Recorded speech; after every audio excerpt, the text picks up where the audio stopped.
The Todas. By W. H. R. Rivers. Chapter 1. Introduction. The people whose manners and customs I am about to describe live on the undulating plateau of the Nilgiri Hills in southern India. The hills were visited by a Portuguese missionary in 1602, and have been invaded by Indian tribes on various occasions, but, at the beginning of the last century, the plateau and its inhabitants were absolutely unknown to Europeans. The earliest definite information about the hills at this time is given in a letter from William Keyes, an assistant revenue surveyor, written in 1812. But it was not till several years later that further information about the people began to be published.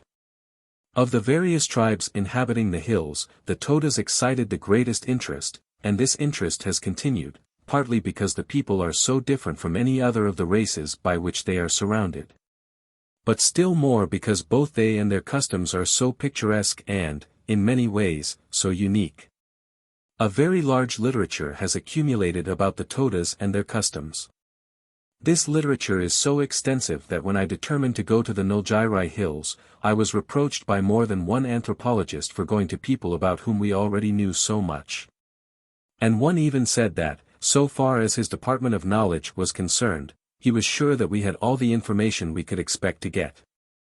A review of the literature, however, showed me that there were certain subjects about which our information was of the scantiest. This was especially the case in matters connected with the social organization. Little was known of the system of kinship, and it was not known whether there was any definite system of exogamy. The Todas furnish one of the best existing examples of the custom of polyandry, but scarcely anything was known about the various social regulations which must be associated with such a practice. I had not worked long among the Todas before I discovered the existence of many customs and ceremonies previously undescribed, and I was able to obtain much more detailed accounts of others which had already been repeatedly recorded. I found that there was so much to be done that I gave up an intention of working with several different tribes, and devoted the whole of my time to the Todas. This book is not intended to be a complete account of all that is known about the Toda people. Their physical anthropology has been so ably dealt with by Mr. Edgar Thurston that I leave this subject almost untouched, and I omit all but a brief mention of my own psychological observations which I have published in detail elsewhere. The book deals almost exclusively with the religion and sociology of the people. Even here, however, the account will be far from complete. After several months' work among a people about whom we knew all there was to be known, I came away knowing that there were subjects of which I had barely touched the fringe, and many others on which my information could have been made far more complete with greater opportunity. About certain subjects the Todas are extremely reticent, and my information is in consequence very defective. There are many points on which I know my information to be far from complete, and doubtless there are far more numerous examples of deficiency of which I am not aware. Some deficiencies of the record are due to certain untoward events which occurred during my visit. After I had been working among the Todas for about 4 months, various misfortunes befell some of those who had been my chief guides to Toda lore. One man who had pointed out to me certain sacred places fell ill and made up his mind that he was going to die. Another man lost his wife a few days after he had shown me the method of performing one of the most sacred of Toda ceremonies. A third man who had revealed to me the details of the ceremonial of the most sacred Toda dairy, suffered the loss of his own village dairy by fire. The Todas consulted their diviners, who ascribed these events to the anger of the gods because their secrets had been revealed to the stranger. In consequence my sources of information ran dry to a large extent, and the difficulties in the way of the investigation of the more sacred topics were greatly increased. By the time it was settled that I was to blame I was nearly at the end of my visit. But it was in the last 2 or 3 weeks that I had hoped to overcome the scruples of the people and to obtain information on many doubtful points about which I had to come away unsatisfied. One of the subjects on which my material is defective is the folklore. I have a number of tales, but they are only a small part of the store of Toda legend. I regret especially the incompleteness of my work in this respect because I believe that the Todas are rapidly forgetting their folk tales and the legends of their gods, while their ceremonial remains to a large extent intact, and seems likely to continue so for some time. I was especially struck by this because, in previous anthropological experience in the islands of Torres Straits with Dr. Haddon, we had found the exact opposite to be the case. In these islands, the ceremonial had disappeared, and the only record of it to be obtained was that derived from the memories of the oldest inhabitants. Nevertheless, in Torres Straits the store of legend was still ample, and the agreement of the stories obtained from different individuals was so great that it was evident that the people had preserved their folklore with fidelity. The difference between the two communities is easily explained. In Torres Straits missionary influence is strong, and missionary effort is always directed to break down the practices associated with belief. The ceremonial in Torres Straits had been swept away, while the stories of the legendary heroes were almost all that remained to the people of the old life and were in consequence still cherished. Among the Toda's missionary influence, whether of Christian or Hindu, has had little effect, and the ritual of the Todas in some parts of the hills is almost, if not quite, untouched by outside influences. The effect of intercourse with other peoples seems to be showing itself largely in the form of loss of interest in the stories of the past. One of the most striking aspects of the customs and ceremonies of the Todas is that these have in many cases no exact parallels in other places. Perhaps the most definite result which modern research in anthropology has brought out is the extraordinary similarity of custom throughout the world. Customs apparently identical are found in races so widely separated geographically and so diverse ethnologically that it seems certain the customs must have developed in total independence of one another. There seems to be an identity of idea actuating custom in peoples very different from one another in their surroundings and conditions of life. The nearest parallels to Toda custom and ceremonial are undoubtedly to be found in the Indian peninsula, but even here, though there is often a general resemblance, this breaks down on going into detail. Even when the resemblance is so close as to suggest a common origin, the differences in detail are often very great. One clue to this exceptional nature of Toda custom and belief is to be found in the geographical position of the people, which has to a large extent isolated them from the world in general. The plateau on which they live, broken by numerous hills and valleys, is the top of a scarp formed by the meeting of the eastern and western Ghats. Some of the hills project more than the rest above the general level of the plateau, which ranges from 6,000 to 7,500 feet above the sea, and the loftiest of these hills reaches the height of 8,760 feet. The plateau is so high that, though it is situated only about 11 degrees from the equator, the thermometer rarely rises above 70 degrees Fahrenheit, and in the nights of the cold season may touch the freezing point. In every direction the sides of the hills leading up to the plateau are steep and often precipitous. To the southeast, east, and northeast there is a rapid fall of about 5,000 feet to the plains of the Coimbatore district, though to the south this plain only forms a gap about 20 miles in breadth between the Nilgirai and the Anamlai hills. On the northwest the slope is more gradual and is broken by the Wayanad district about 3,000 feet above the sea. To the north there is a steep fall, but only for about 4,000 feet, to the plateau of Mysore, which is about 3,000 feet above the sea. The southwestern part of the hills is known as the Kundas and may be regarded as a range separate from the greater part of the plateau, from which it is divided by a wide valley, the Avalanche Valley. From the Kundas there is an extremely precipitous fall to the Malabar district. The steep sides leading up to the plateau on which the Todas live are clothed with thick, almost impenetrable jungle, which is extremely malarious, so that a night spent on the way to the summit is very likely to produce fever. The hills appear to have been for long an object of reverence to Hindus on account of their height and inaccessibility. Du Bois states that, as it is very difficult to reach the top of this mountain, a view of the summit alone, and it is visible a long way off, is considered sufficient to remove the burden of sin from the conscience of any person who looks at it. When the hills were first visited by Europeans, their use as a sanatorium was long delayed owing to the difficulty of making roads, and it was not till after many years that the hills became a regular resort of the European population. We shall see later that the isolation of the Todas has certainly not been complete, and that the hills have been invaded by strangers, especially from the side of the Wayanad. But the isolation has probably been considerable, and, for long periods, it may have been complete. In their isolation from the world in general, however, the Todas have not been alone. Two other tribes, the Kodas and the Badagas, occupy the plateau with them, and the peculiar relations between the three tribes are among the most interesting features of the social life of the Nilgiris. The Todas are a purely pastoral people, limiting their activities almost entirely to the care of their buffaloes and to the complicated ritual which has grown up in association with these animals. The Badagas are chiefly agriculturists. The Kodas are artisans and mechanics, and both supply the Todas with part of their produce. There is here a well-marked instance of division of labor, in which the labor of the Todas is reduced to a minimum. Their privileged position is usually held to be due to the tradition that they are the lords of the soil, and the produce which the Todas receive from the other tribes is supposed to be of the nature of tribute. The jungle on the slopes of the hills is inhabited by two wild, dwarfish tribes, the Kurumbas and Iralas, who have a general resemblance to the many other jungle tribes of southern India. These people are much feared by the tribes of the plateau for their supposed magical powers, but they have little to do with the complex social life of the others. The district in which the three tribes live is not extensive.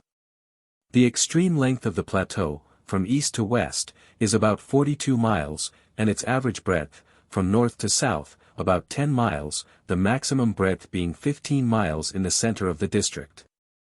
The total area of the plateau is less than 500 square miles. In this district there live about 800 Todas, 1,200 Kodas, and 34,000 Badagas. In addition, there are now extensive European settlements, the largest of which is Oatakamund, the seat of the Madras government for 6 months of the year. The other large European settlements are Coonoor and Kotagiri, while Wellington, near Coonoor, is a military station. The plateau of the Nilgiris is divided into 4 districts, ordinarily known by the names, Todanad, Mekanad, Paranganad, and Kundanad, and these districts are recognized by the Todas. The Todanad is the largest district, and is the part where the majority of the Todas live. Their own name for it is Marsidra. The Mekanad is called by the Todas Karadra, and is now very sparsely inhabited, though there are many old villages in the district. The Paranganad is the eastern part of the hills, and is called by the Todas Purgadra, and is the chief seat of a few of their clans. The 4th district, or Kundanad, is that already mentioned as the Kundas in the southwest part of the hills. It is the chief seat of one Toda clan, but it also contains villages belonging to others. It is especially visited in the dry season, since its large rainfall often provides ample pasturage when this is burnt up on other parts of the hills. The Toda name of the district is Madra. A few Todas live near Gudlur in the Waynad, some 3,000 feet lower than the main plateau. Methods. The description of Toda life to be given in this book is the outcome of an attempt to apply rigorous methods in the investigation of sociology and religion. In the brief time which was at my disposal, it was essential to employ methods of investigation which would enable me to tell with some certainty whether I was obtaining accurate and trustworthy information. 2 great sources of error in anthropological investigation are the dependence on the evidence of only a few individuals and the necessity of paying for information. The first source of error was easily avoided, and I was able to obtain my information from a large body of witnesses, usually independently of one another. As regards the second source, the Todas are inveterate beggars, and are now thoroughly accustomed to receive payment for every service rendered to the European, even of the most trivial kind. Payment for information was inevitable, but I minimized the danger by arranging that every man who came to me for work should receive a definite stipulated sum as a recompense for his time and trouble. I paid, not for the information, but for the trouble taken in giving a day or half a day to my service. As a general rule, anything like payment by results was carefully avoided. The sum paid was for coming to me, and if anyone was reluctant to talk about one subject, we passed on to another. Only at the end of my visit did I depart from this rule on a few occasions, and offered rewards to 1 or 2 individuals for certain items of information. But by this time I was in a position to judge the value of the information I received, and I only employed this procedure in cases where I knew the degree of trustworthiness of my informant. Definite methods for the verification of the evidence obtained were the more necessary in my work among the Todas, in that I was obliged throughout to depend on interpreters. I was, however, very fortunate in my assistance. I first worked with a forest ranger, Albert Arilla, who knew the Todas very well, though he had no special knowledge of their customs. He translated faithfully, and, owing to his wide knowledge of the hills, he was extremely useful in helping me to become familiar with the names and positions of the many Toda villages. After about 6 weeks' work, Albert had to return to his forest duties, and, except for a week towards the end of my visit, the interpreter for the rest of my work was P. Samuel, a catechist who had been endeavoring for 10 years to convert the Todas to Christianity, under the auspices of the Church of England Zenana Missionary Society. When he began to work with me, Samuel had a very limited acquaintance with Toda ceremonies, but he was very familiar with the general life of the people, and was especially acquainted with the actual working of many of their social customs. Some of the Todas at first objected strongly to his helping me, probably on account of his missionary efforts, but he soon overcame this initial difficulty and gained the general confidence of the people. He was well acquainted with the Toda language, and soon became a very careful inquirer into customs and beliefs, and I owe much to his help. He often obtained independent information about customs, and I was put by him on the track of much that might otherwise have escaped me. I had hoped that he would have continued to make inquiries for me after I had left the hills, and soon after my departure, he forwarded to me a very valuable account of a ceremony which I had not been able to witness and other important material. While with me he had discovered, however, how little progress he had made with the people during his 10 years' work among them, and how little he had known of their beliefs, and, soon after my departure, he asked to be given a new sphere of work and was removed to the Waynad, so that I have not had the opportunity for which I hoped of making further inquiries into the many doubtful points which always arise in working up the notes of anthropological investigation. One of the chief dangers arising from the use of interpreters is that they will often transmit, not what they are told, but their own versions of what they are told. They interpret the meaning as well as the words of the informants. I think I can be certain that this danger was avoided with both my interpreters, and that they gave me as accurate an account as possible of what the Todas told them. We always used the Toda names for all specific objects, individuals, and places, so that the information transmitted to me by the interpreters was often in such a form that nearly every noun was Toda in a setting of English verbs, adverbs, and pronouns. Thus, referring to one of my notebooks at random, I find the following: after cleansing the Po in this manner, each Powell puts salt in the Ponmukuri, and takes it and the Karpan to the Upunkudi, taking also 5 pieces of Tudrapul, 5 sprigs of Puthamal, and a bundle of Taf. In fact, we habitually used so many Toda words that the Todas sometimes obviously knew the general drift of my questions before they were interpreted to them, and, similarly, I could often understand the general drift of the answer. The first principle of my investigation was to obtain independent accounts from different people. I then compared these independent accounts and cross-examined into any discrepancies. The general result of this method was highly satisfactory from the point of view of Toda veracity. The general agreement of the accounts obtained from different individuals was very striking, and, whenever discrepancies occurred, it was nearly always found that they were due either to misunderstanding or to differences in the practices of different sections of the Toda people. These differences are so great that in many cases it made a rigorous application of the method of direct corroboration impossible. There are distinct differences in the ceremonial and social customs of the 2 chief divisions of the Todas and some differences in the practices of different clans. In the investigation of the dairy ritual, there were found to be great differences in the practices of different dairies, and, for the practice of any one dairy, I had sometimes to be content with the information of one native only. But I did not content myself with such independent accounts till I had satisfied myself of the trustworthiness of the witness, and had learnt enough of the customs in question to be in a position to weigh the evidence.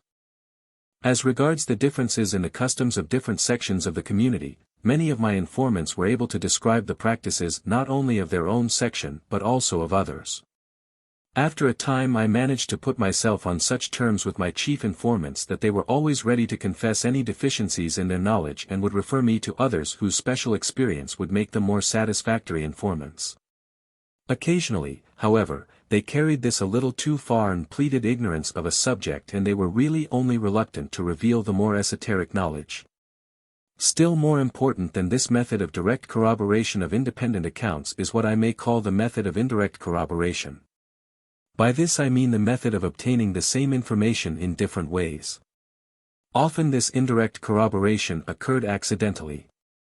The whole of Toda ceremonial and social life forms such an intricate web of closely related practices that I rarely set out to investigate some one aspect of the life of the people without obtaining information bearing on many other wholly different aspects.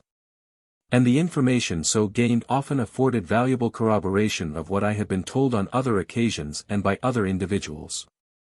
Thus, in obtaining a prayer, various matters would arise which would confirm the accuracy of a legend obtained weeks earlier. Or the investigation of a funeral custom would lead to the indirect corroboration of evidence concerning the regulation of marriage. The most important way in which this method of indirect corroboration may be intentionally applied is by obtaining the same information first in an abstract form and then by means of a number of concrete instances. As an example of what I mean, I may cite the method by which I inquired into the laws of inheritance of property. I first obtained an account of what was done in the abstract, of the laws governing the inheritance of houses, the division of the buffaloes and other property among the children, and next I gave a number of hypothetical concrete instances. I took cases of men with so many children and so many buffaloes, and repeating the cases I found that my informant gave answers which were consistent not only with one another but also with the abstract regulations previously given. Finally I took real persons and inquired into what had actually happened when A or B died, and again obtained a body of information consistent in itself and agreeing with that already obtained. By far my most valuable instrument of inquiry was that provided by the genealogical method. The Todas preserved in their memories the names of all their ancestors and relatives extending back for several generations. In the tables given at the end of this book, I have recorded the pedigrees of 72 families, including the whole of the Toda community. Whenever the name of a man was mentioned in connection with ceremony or social custom, his name was found in the genealogical record and the relation was ascertained in which he stood towards others participating in the ceremony or custom. By this means a concrete element was brought into the work which greatly facilitated inquiry. Customs and rites were investigated by means of concrete examples in which the people taking part were real people to me as well as to my informants. In a later chapter one shall consider more fully the role of the genealogies in anthropological investigation. I mention them here to give a preliminary indication of the extensive part they played in my investigations. In order to give my readers the opportunity of following my method in some measure for themselves, I have given after the name of any individual mentioned in the book the number of the genealogical table in which his name occurs. Thus, Codrener, 7, means that Codrener is a member of the family of which the pedigree is recorded in Table 7. I have already referred to the trustworthiness of the evidence given by the Todas. I must now speak of the great differences in this respect shown by different individuals. Some would give full and elaborate accounts of ceremonial which close investigation showed to be, so far as one could tell, thoroughly accurate. Others gave careless and slovenly accounts, full of omissions and inaccuracies of detail, though they rarely said anything which was distinctly untrue. After some experience had been gained, one day's work was usually sufficient to enable me to make up my mind whether a man was a careful witness, and if he did not seem to be so, he was not again called upon for help. Different men were known to have a special acquaintance with certain branches of knowledge, and I always endeavored to obtain such people. In the case of the religious ritual, it was not practicable to make use, to any great extent, of men actually holding any of the sacred offices. But I always had recourse to people who had held these offices and were personally familiar with the ceremonial. Among the many aspects of social life and religion, I soon found that there were some about which there was no reticence, and these could be discussed in public with men, women, or children standing by and perhaps taking part. There were others which were of a more sacred nature, and, if they were approached in public, it was immediately obvious that the people were ill at ease and their answers became hesitating and unsatisfactory. After a short time I adopted the practice of devoting the mornings to my psychological work and to the discussion of affairs of a non-sacred character. In the afternoons I had private interviews with one individual at a time, or occasionally two. If I approached any dangerous topic during the morning, my guide made me a sign and I changed the subject, to return to it at an afternoon sitting. In the investigation of all the more sacred ceremonies, it was found to be best that the narrator should be alone. He knew that he was telling what should not be told and was embarrassed if any other Todas were there to hear him. One of the difficulties of anthropological inquiry is that the good and trustworthy narrators are often the most reticent. They are trustworthy because they are honest and pious members of their community, and are therefore naturally reluctant to offend against the sanctity of their religious customs by talking of them to a stranger. Some of my best informants were such men, who were gradually led on to tell me far more than they had ever intended, and then, having told me so much about a given subject, they would sometimes throw reticence to the winds and tell me all. It was very instructive in such a case to start a fresh topic which I knew to be forbidden ground and observe the complete change of attitude. One old man who had entirely lost his scruples in our absorption in the details of dairy ritual absolutely refused to speak a word when I turned to the subject of animal sacrifice. And for this and some other topics I had to be content with less scrupulous but at the same time less trustworthy witnesses. I only found one Toda who was deliberately untruthful, and yet he was so much less reticent and less scrupulous than others that I often had to have recourse to his services. After I had been able to convict him more than once of having given unsatisfactory evidence, he was more accurate, but I was especially careful to check and obtain independent accounts of everything he told me. And I have only made use of so much of his evidence as I believe to be trustworthy. His knowledge was not deep or accurate, but he often told me enough to enable me to extract the full account from others, who, seeing I knew something, thought they might as well tell me all. On one or two subjects, the whole of my information is derived from this man, but whenever this is the case I mention the fact, so that my readers may know the doubtful nature of the evidence. I only give such information, however, when I believe it to be correct. The informant in question was one of the cleverest of the Todas, and his usual fault was not that he deliberately deceived, but that he supplied the lacunae in his knowledge by having recourse to his imagination. In the matter of folk tales, where the difficulties of checking an account are especially great, I was obliged wholly to reject his assistance. An altogether different type of witness was my constant attendant, Codroner. His special business was to bring me people as the subjects for my psychological work and to act as my guide in visiting various parts of the hills. He did not profess to any wide knowledge of custom or ceremonial, and was always diffident about the information he gave. But he was a good observer, and could give an excellent account of any ceremony which he had witnessed or of any procedure in which he had been involved. Except in a few cases the Todas were quite unable to give any explanations of their customs, the answer to nearly every inquiry being that the custom in question was ordained by the goddess Tychirsi. In the few cases in which an explanation was forthcoming, it seemed to me that it was usually a recent invention. The explanations of customs given in this book are therefore almost invariably those arrived at by myself from the study of the available evidence. While I was working I had by me the books or papers of Harkness, Marshall, Breeks, and Thurston, the chief previous writers on the Todas, and I inquired into most of the details mentioned by them. But I have not attempted any criticism or comment on the work of others except on special occasions when my own information is lacking or when I am uncertain as to the truth of their statements. Except in those cases in which I definitely refer to the work of others, every statement made in this book is the outcome of my own inquiry or observation. Whenever my account differs from those of others, it may be accepted that I have inquired into the discrepancy and that my account represents the result of a careful investigation. As some of the accounts of the Todas were written many years ago, there is always the possibility that two dissimilar accounts may both be true and that the differences may represent changes in custom with lapse of time. There is one fact, however, which makes it probable that this explanation of discrepancies is not the true one. The accounts of the Todas which show the closest correspondence with my own are some of the earliest, especially the book of Captain Harkness, published in 1832, and the papers of Bernhard Schmid and C.F. Muzzy, published in 1837 and 1844 respectively. In many cases my work agrees more closely with these than with the accounts of later observers. This is, perhaps, a suitable place to mention what I believe to be the chief source of error in previous accounts of the Todas.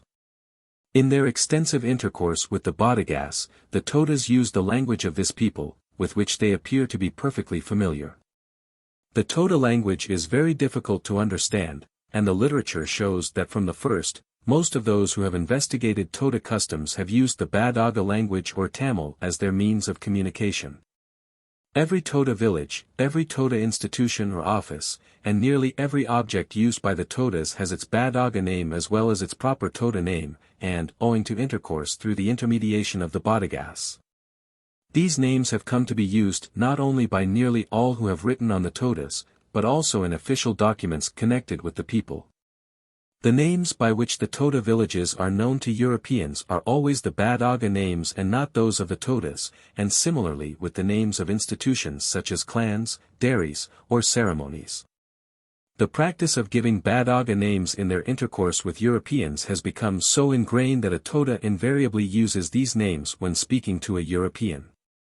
During the first few weeks of my work, I received exclusively Badaga names, and to the end of my visit, whenever I visited a new district, the Badaga names would crop up till the people found that I wanted Toda and not Badaga. Cunevan, who was the chief informant of Mr. Breeks in 1872, is still alive, and when I asked him why he gave Mr.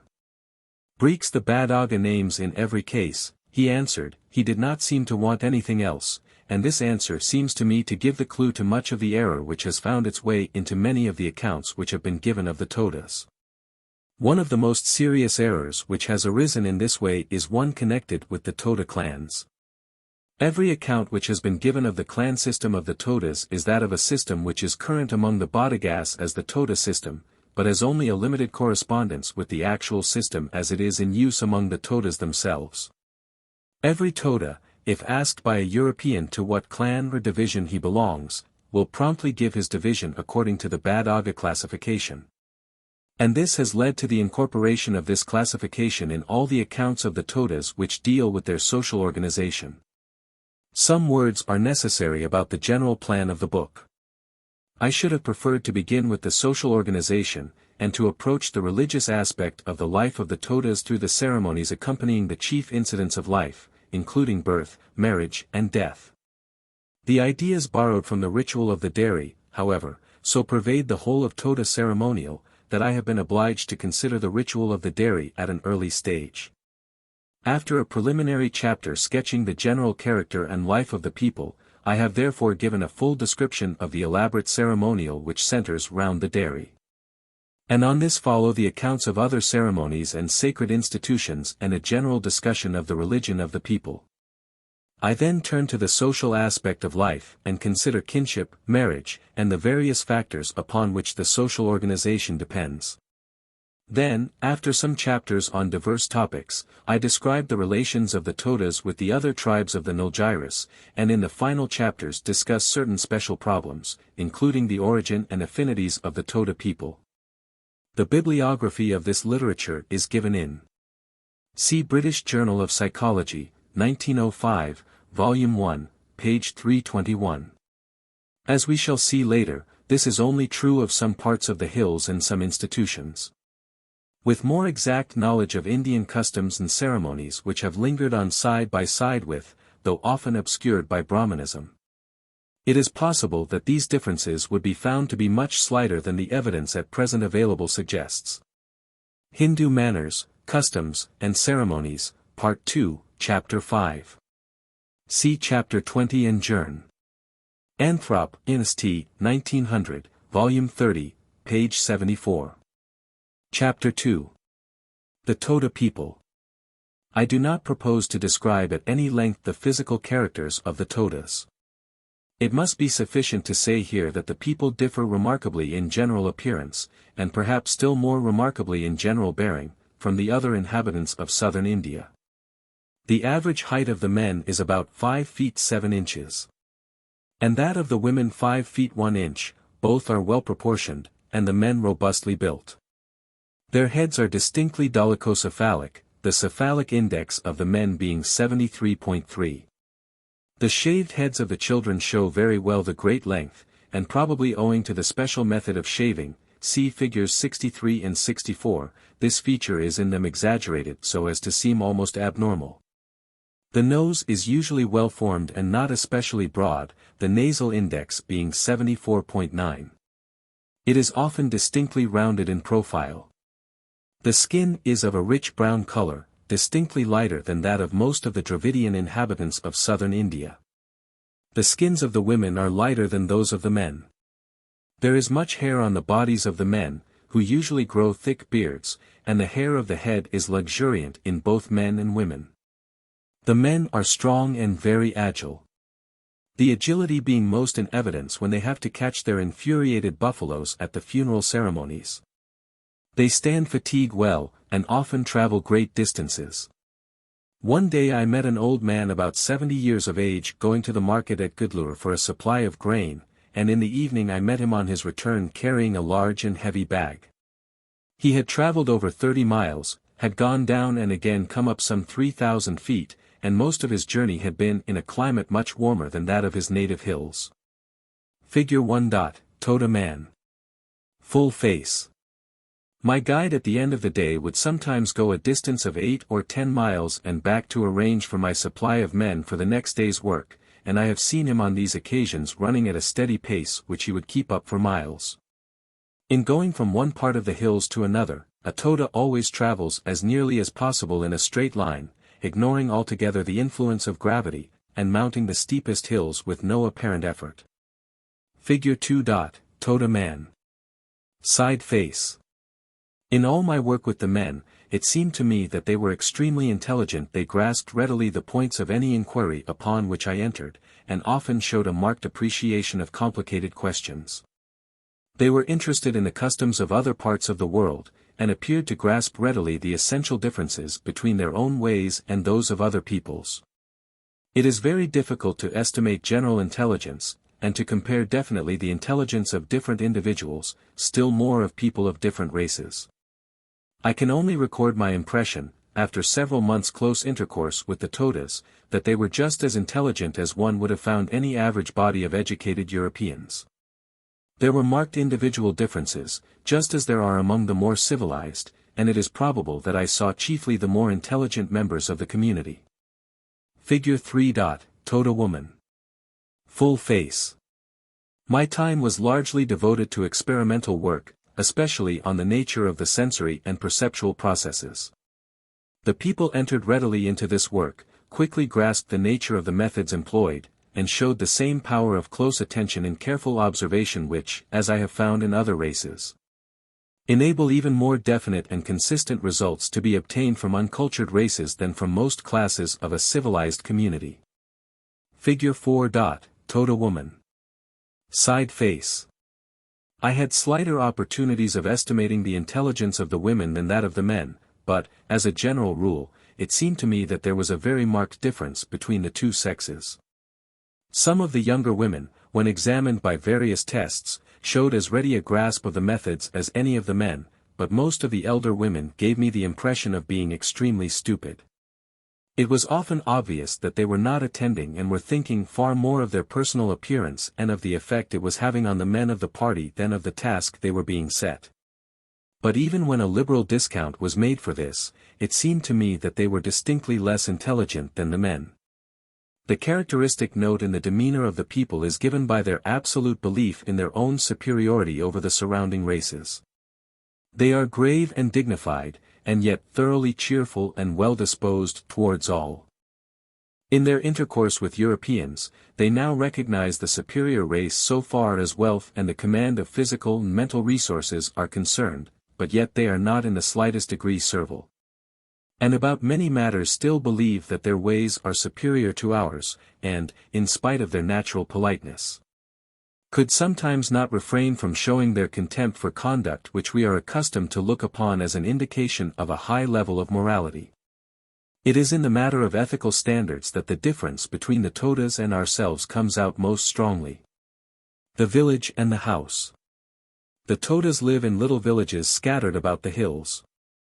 The greater part of the plateau consists of grass-covered hills separated by valleys, sometimes narrow, more often of wide extent. In every valley there are streams and in many places swamps. In the hollows of the hills are small woods, generally known as sholas, and it is usually near these sholas that the Toda villages are to be found. Some parts of the hills are much more thickly beset with villages than others, and this is especially the case in the neighborhood of the part known as Governor Shola, about 6 to 8 miles west and northwest of Ootacamund. In other parts one may go considerable distances without finding a Toda village, but relics of the former history of the Todas may be found widely scattered over the hills. And I think there can be little doubt that at one time the Toda habitations were much more generally distributed than they are at present. The bazaar at Ootacamund has now become an important place in the economic life of the Todas.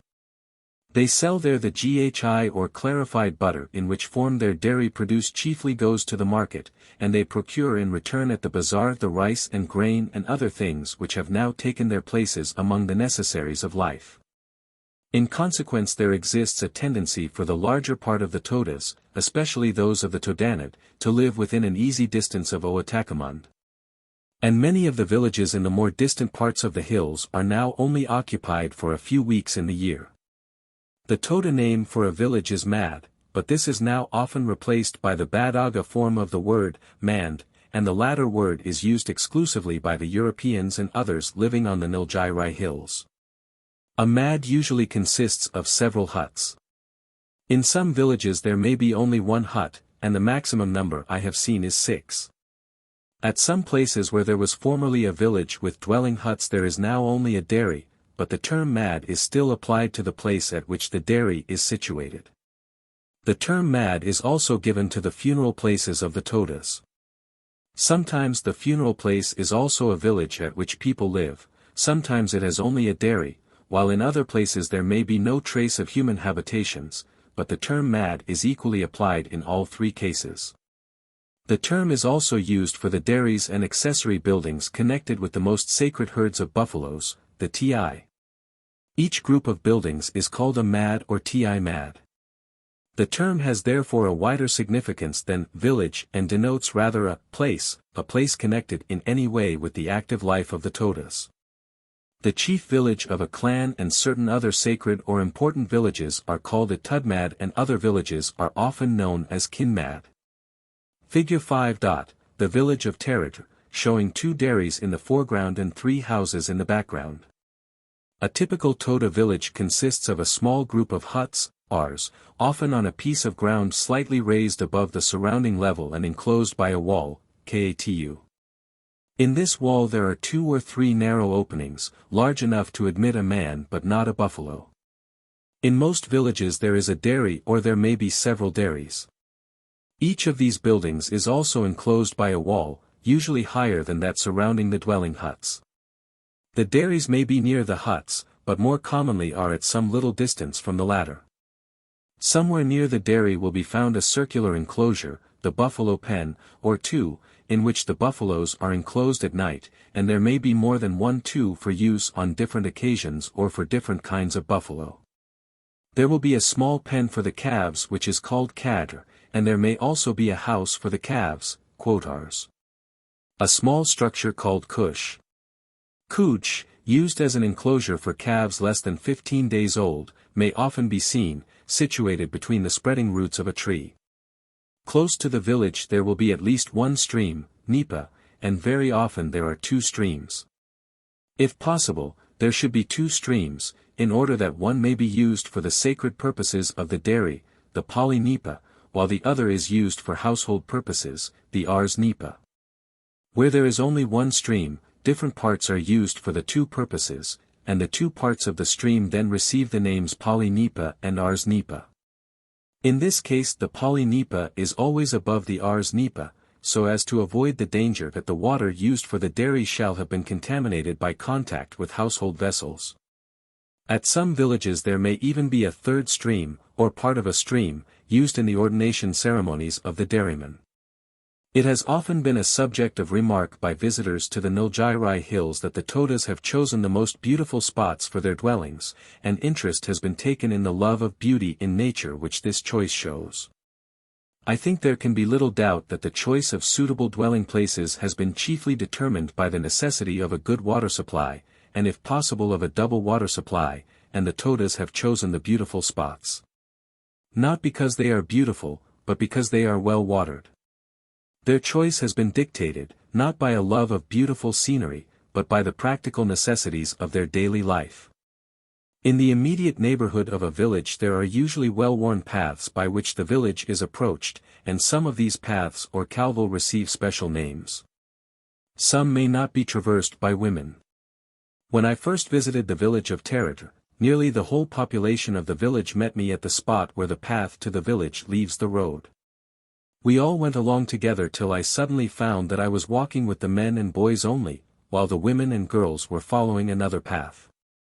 We were going by the way over which the sacred buffaloes travel when leaving or approaching the village, and the women might not tread this path, but had another appointed way by which they were to reach their home. Figure 6. The village of Toda, showing the houses surrounded by a wall, in which there is one opening in the middle. Within the village there are also certain recognized paths, of which two are especially important.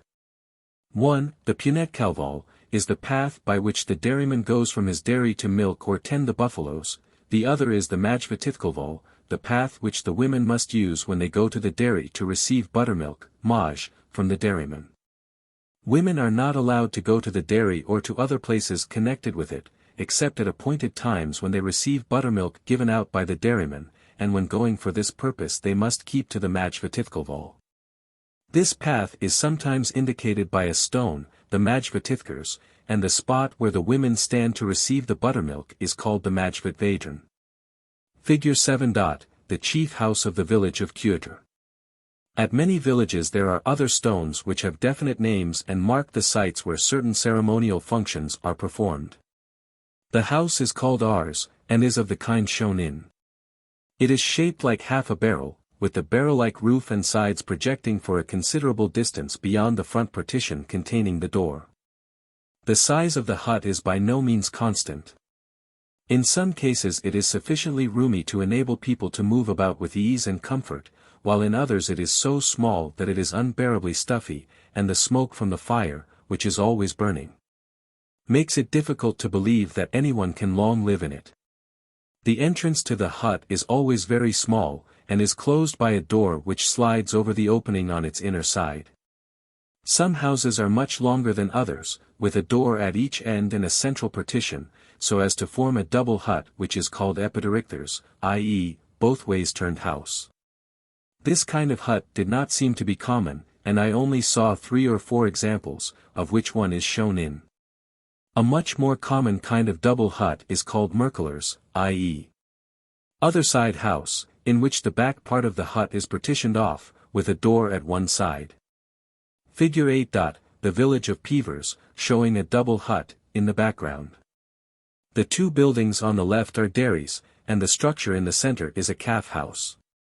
In some Toda villages there may now be found huts of the same kind as those of the Bodagas. In the cases in which I found such huts, I was told that they had been built by Bodagas who had lived in the villages while the Toda occupants were away. Todas may also occasionally be found living away from their own villages, usually near tea plantations. They do this because there is a demand for buffalo manure at the plantations, and when living in this way they not uncommonly use huts of the Badaga pattern. In front of the hut on either side of the door there are usually raised seats called quatan, and there are similar raised portions, called tun, within the huts on which the people sleep. The floor of the hut is divided into 2 parts, which are marked off from one another by the hole in which grain is pounded by the women. The part in front of this is often used for churning, and with this part women have nothing to do, their operations being limited to the hinder part. Figure 9. A Toda man, Syrier, 20, with his wife and child, showing the ordinary method of wearing the putkali. There is little difference between the dress of men and women. Each wears a mantle called the putkali, which is worn thrown round the shoulders without any fastening. Under it is worn a loincloth called tadrip, and the men also wear a perineal band called kuv, corresponding to the Hindu langudi. The kuv is kept in position by a string round the waist called penner, a string which, we shall see later, is of considerable ceremonial importance. There are various ways of wearing the cloak which will be more fully described in. It will be sufficient to say here that when showing reverence, a Toda bares his right arm, this method of wearing the cloak so that the arm is exposed being called kevenarat. It is shown in Figs, 1 and 10. The daily life of the Todas. The daily life of the Toda men is largely devoted to the care of their buffaloes and to the performance of the dairy operations.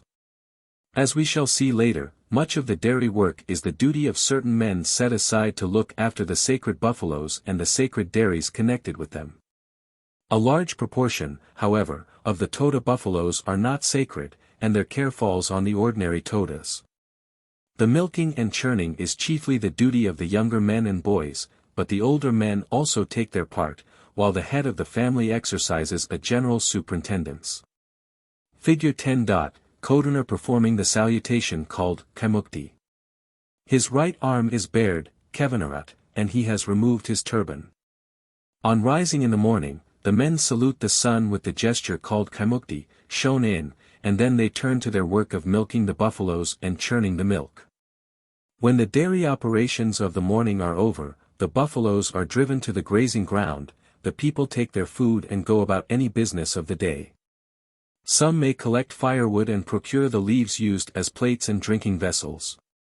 Others may carry out any necessary tendance which the buffaloes require, or may go to fetch grain or rice from Badaga villages or from the bazaar.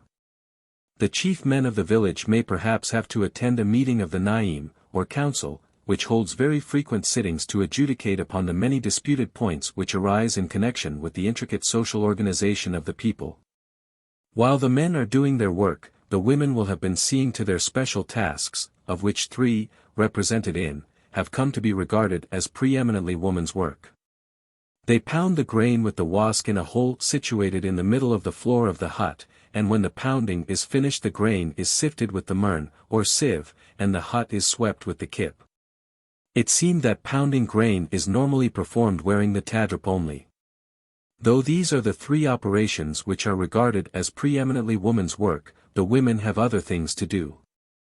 They rub the seats or beds both inside and outside the hut with dried buffalo dung, and use the same material to cleanse the various household utensils. They mend the garments of the family, and some women devote much time to the special embroidery with which they adorn their cloaks. Figure 11. Women pounding and sifting. The broom is on the ground to the right. The ordinary routine of the day is often broken by the visits of people from other villages, who may have come to talk over a proposed marriage or transference of wives, to announce some approaching ceremony. To discuss some business connected with the buffaloes, or perhaps, but probably rarely, to pay a friendly call. Such a visit will probably give the opportunity of observing the characteristic Toda salutation shown in. This is essentially a salutation between a woman and her male relatives older than herself. If a man visits a village in which he has any female relatives younger than himself, these will go out to meet him as he approaches the house, and each bows down before the man, who raises his foot, while the woman places her hand below the foot and helps to raise it to her forehead, and the same salutation is repeated with the other foot. This mode of greeting is called kalmulputifti, or leg up he puts. It is usually a salutation in which women bow down before men, but it may also take place between 2 men or between 2 women, while on certain occasions a male may bow down and have his forehead touched by the feet of a woman. In the evening the buffaloes again find their way to the milking place, and the operations of the morning are repeated. When these are finished the buffaloes are shut up in the enclosure, or 2, for the night. The lamp is now lighted and saluted by the men who use the same gesture as that with which the sun had been saluted in the morning. The people then take their food and retire to rest. Sketch of social organization. I shall consider the social organization in detail at a much later stage, but it is necessary to give here a brief sketch in order to make its main features clear before going on to describe the Toda ceremonial, which often shows differences according to the division or clan with which the ceremony is connected. The fundamental feature of the social organization is the division of the community into two perfectly distinct groups, the Tartharol and the Tivaliol. As we shall see more fully later, there is a certain amount of resemblance between these two divisions and the castes of the Hindus. There is a certain amount of specialization of function, certain grades of the priesthood being filled only by members of the Tivaliol. Further, marriage is not allowed between members of the two divisions, though certain irregular unions are permitted. A Tartar man must marry a Tartar woman, and a Tivali man a Tivali woman. The Tartharol and Tivaliol are two endogamous divisions of the Toda people. Each of these primary divisions is subdivided into a number of secondary divisions. These are exogamous, and I shall speak of them throughout this book as clans, using this word as the best general term for an exogamous division of a tribe or community. Figure 12. The Kalmopudati salutation taking place at the village of Nadras. On the left is the house, on the right is the less important dairy of the village, the Tarvali, and in front of it is the stone called Menkars. Each clan possesses a group of villages and takes its name from the chief of these villages, the Atudmat, and the people of a clan are known as Madal or village people. The Tartharol are divided into 12 clans, which take their names from the villages of Nadras, Kars, Pan, Teradr, Karadr, Kanadrs, Quadradoni, Pam, Nadrasi, Melgars, Kidmad, and Karsh. The people of each clan are known as Nadrasal, Karsal, Panal, and K. The Kidmadal and Karshal are much less important than the other 10 clans, having split off from the Melgarsal in comparatively recent times. The original number of Tartar clans appears to have been 10, and I have no record that any clan of this division has become extinct. The Tivaliol are divided into 6 clans, or Madal, taking their names from the villages of Kudr, Pydr, Kusharf, Kidr, Pedarkars, and Kulam. The people of Kudr are called both Kudral and Quirtal, and similarly the people of Pydr and Kidr are often called the Pirtal and Kurtal. Here again 2 clans, the Pedarkarsal and the Kulhamal, are less important than the others. They are offshoots of the Kudral, but the separation is of very long standing. There was some doubt as to the existence of another clan, the Quaradrol, but it seems certain that these people, who have now died out, formed a subdivision of the Kidrol. One Tivali clan has become extinct, its last member having died, it was said, about 100 years ago. This clan took its name from the village of Keeman, which was near Kudr, but no trace of this village exists at present, and I think it probable that the Kemanal have been extinct longer than the Todas suppose. The villages of each clan are usually situated in the same part of the hills, though there are very often outlying villages far from the main group. At any one period of the year, only some of the villages of the clan are occupied. The people may move about from one village to another according to the need for pasturage, and the villages in the Kundas and other outlying parts of the hills appear only to be visited during the dry season before the southwest monsoon sets in. Each clan is further subdivided, these subdivisions being of 2 kinds. One, called the Qadr, is only of ceremonial importance, and we shall meet with it first in the chapter dealing with offerings. The other, called the Palm, is of more practical importance, and is the basis of the machinery for regulating any expenses which fall on the clan as a whole. Those who wish for information on this point should consult the articles by Mr. Edgar Thurston in the Bulletins of the Madras Museum, Volume 1, pages 148 and 207, and Volume 4, page 2. The word marth is also occasionally used. Harkness and others have called this pen tule, but repeated inquiry on my part failed to elicit this form of the word. Tulu would mean, where is the two, and it is possible that Harkness heard the word in this form. For the purpose of photography, a hole was made outside the hut exactly like that within the hut. The picture must not be taken to indicate that pounding is ever normally performed out of doors. The old man on the right in this picture shows a very characteristic Toda attitude, in which a person crouches down completely enveloped in the cloak. This salutation has been previously known by its Badaga name, Adabutican. In these names and throughout the text the signs to indicate long vowels are generally omitted. In order to ascertain the exact method of pronunciation, the map or the list of villages in should be consulted. Chapter 3. Dairies and Buffaloes. The milking and churning operations of the dairy form the basis of the greater part of the religious ritual of the Todas. The lives of the people are largely devoted to their buffaloes, and the care of certain of these animals, regarded as more sacred than the rest, is associated with much ceremonial. The sacred animals are attended by men especially set apart who form the Toda priesthood, and the milk of the sacred animals is churned in dairies which may be regarded as the Toda temples and are so regarded by the people themselves.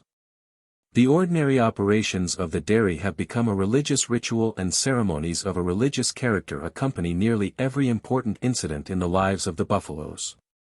Among the buffaloes held by the Toda to be sacred there are varying degrees of sanctity, and each kind of buffalo is tended at its own kind or grade of dairy by its own special grade of the priesthood. Buffaloes and dairies forming an organization the complexities of which were far from easy to unravel. Each kind of dairy connected with its special kind of buffalo has its own peculiarities of ritual. The dairies form an ascending series in which we find increasing definiteness and complexity of ritual. Increasing sanctity of the person of the dairyman priest, increasing stringency of the rules for the conduct of his daily life, and increasing elaboration of the ceremonies which attend his entrance upon office. There are also certain dairies in which the ritual has developed in special directions, and there are special features of the organization of buffaloes and dairies not only in each of the two chief divisions of the Toda people, but also in many of the clans of which each division is composed. I propose in this chapter to sketch some of the chief features of the buffalo and dairy organization. And in succeeding chapters there will follow detailed accounts of the different dairies and of the ceremonial which accompanies the daily work of the dairy and the important events of buffalo life. The dairy organization. The first distinction to be made concerns the buffaloes. These animals are divided into those of a sacred character and those which may be called ordinary buffaloes. The latter are known as putier. They may be kept at any village, are tended by the men and boys of the village. In Toda language, they are tended by peril, or ordinary persons, and their milk is churned in the front part of the dwelling hut. There is no special ritual of any kind connected with these buffaloes or with their milk, and there are no restrictions on the use of the milk or its products. The classification of the sacred buffaloes is very different in the two divisions of the Toda people. The XIII possess only one class of sacred buffalo, and these buffaloes are called collectively pastir. The XIII, on the other hand, have several classes of sacred buffalo, and, so far as I could ascertain, they have properly no collective term for all of them, though they are often spoken of by the XIII term, pastir. Possessing only one kind of sacred buffalo, the dairy organization of the XIII is comparatively simple. The milk of the pastir is churned in dairies at the more important villages of each clan. The dairy is, in general, called pali, and the dairyman is called palakartmak, dairy watchboy, or palakartpal, dairy watchman, according to his age. But, probably owing to the general custom of employing youths or young men to fill the office of dairyman, the term palakartmak is in far more general use, and is often employed even when the dairyman is an elderly man. At many of the chief Tivali villages, there are two dairies, a large dairy, called a tudpali, and a smaller, called kitpali. Each of these dairies should have its own palakartmak, and this is still the case when both dairies are used, but at most villages at the present time one of the two dairies has been disused and there is in consequence only one dairyman. Both ordinary and sacred buffaloes are the property, not of the whole clan, but of families or individuals, and the buffaloes tended at the dairy of a village are, in general, the property of the family living at that village. A large clan with many villages, such as that of Kudr, has many dairies in working order and a corresponding number of dairymen. Among the Tartharal the organization is far more complicated. Most Tartar clans have more than one kind of sacred buffalo in addition to the ordinary buffaloes or putier. In every clan there is one kind of sacred herd which may be said to correspond to the pasture of the Tvaliol. The milk of these buffaloes is churned in a dairy called Pali by a dairyman called Palakartmak or Palakartpal. There are, however, two grades of dairy corresponding to these buffaloes. The lower grade is called the Tarpali, or more commonly Tarvali, and is served by a Tarvalakartmak. The higher grade is called Kudapali, tended by a Kudapalakartmak. There is no distinction of buffaloes corresponding to this distinction of dairies, the same buffaloes being tended sometimes at a Kudapali and sometimes at a Tarvali. The distinguishing feature of a Kudapali is the possession of a mani, or sacred bell, and the greater elaboration and stringency of its ritual is due to the presence of this sacred object. In addition to the buffaloes tended at the Tarvali or Kudapali, most Tartar clans possess other sacred buffaloes called Wursalar. These buffaloes are tended by a dairyman called Wursal and their milk is churned in a dairy called Wursali or Wursalapali. One point which marks off this branch of the dairy organization from the preceding is that the dairyman, or Wursal, must belong either to the Tvaliol or to the Melgars clan of the Tartharol. Both Tarpalakartmak and Kudapalakartmak are chosen from the Tartharol, either of the same or of a different clan from that of the dairy. But the Wursal must be taken either from the members of the other chief division of the Todas or from one special clan of the Tartharol. A clan which has many other peculiar privileges and occupies a position in some ways intermediate between Tartharol and Tvaliol. The ritual of the Wursali is distinctly more elaborate than that of either Tarvali or Kudapali, and the Wursal is a more sacred personage, so far as one can judge from his rules of conduct and the elaboration of his ordination ceremonies. Two Tartar clans have dairies of a special importance and sanctity, in both of which there are distinctive features of ritual. The people of Teradar possess a herd of buffaloes called Kugvalar which take their name from the dairy, the Kugvali or Kugpali, meaning the chief or great dairy. The Kugvalar are tended by a Kugvalakartmak, who must belong to the Teradrol. The 6 chief families of this clan take charge of the buffaloes for periods of 3 years in rotation, and the head of the family in charge selects the Kugvalakartmak. The other Tartar dairy which occupies an exceptional position is that of Kanadars, which is called a Po, and is tended by a dairyman called Pokartpal. The ritual both of this dairy and of the Kugvali of Teradar resembles in some respects that of the most sacred Toda dairies, the dairies of the institution called the Ti.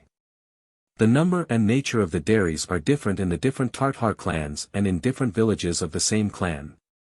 The Melgars clan has only one kind of dairy, the Tarvali. The Nadars clan now has a Tarvali and a Wursali, and at most Kars villages there are both Kudapali and Wursali, but formerly both at Nadars and Kars there were 3 kinds of dairy, Tarvali, Kudapali, and Wursali. Some Pan villages have Tarvali and Wursali, others Kudapali and Wursali. At Teradar there are both Tarvali and Wursali in addition to the special institution of that clan, the Kugvali.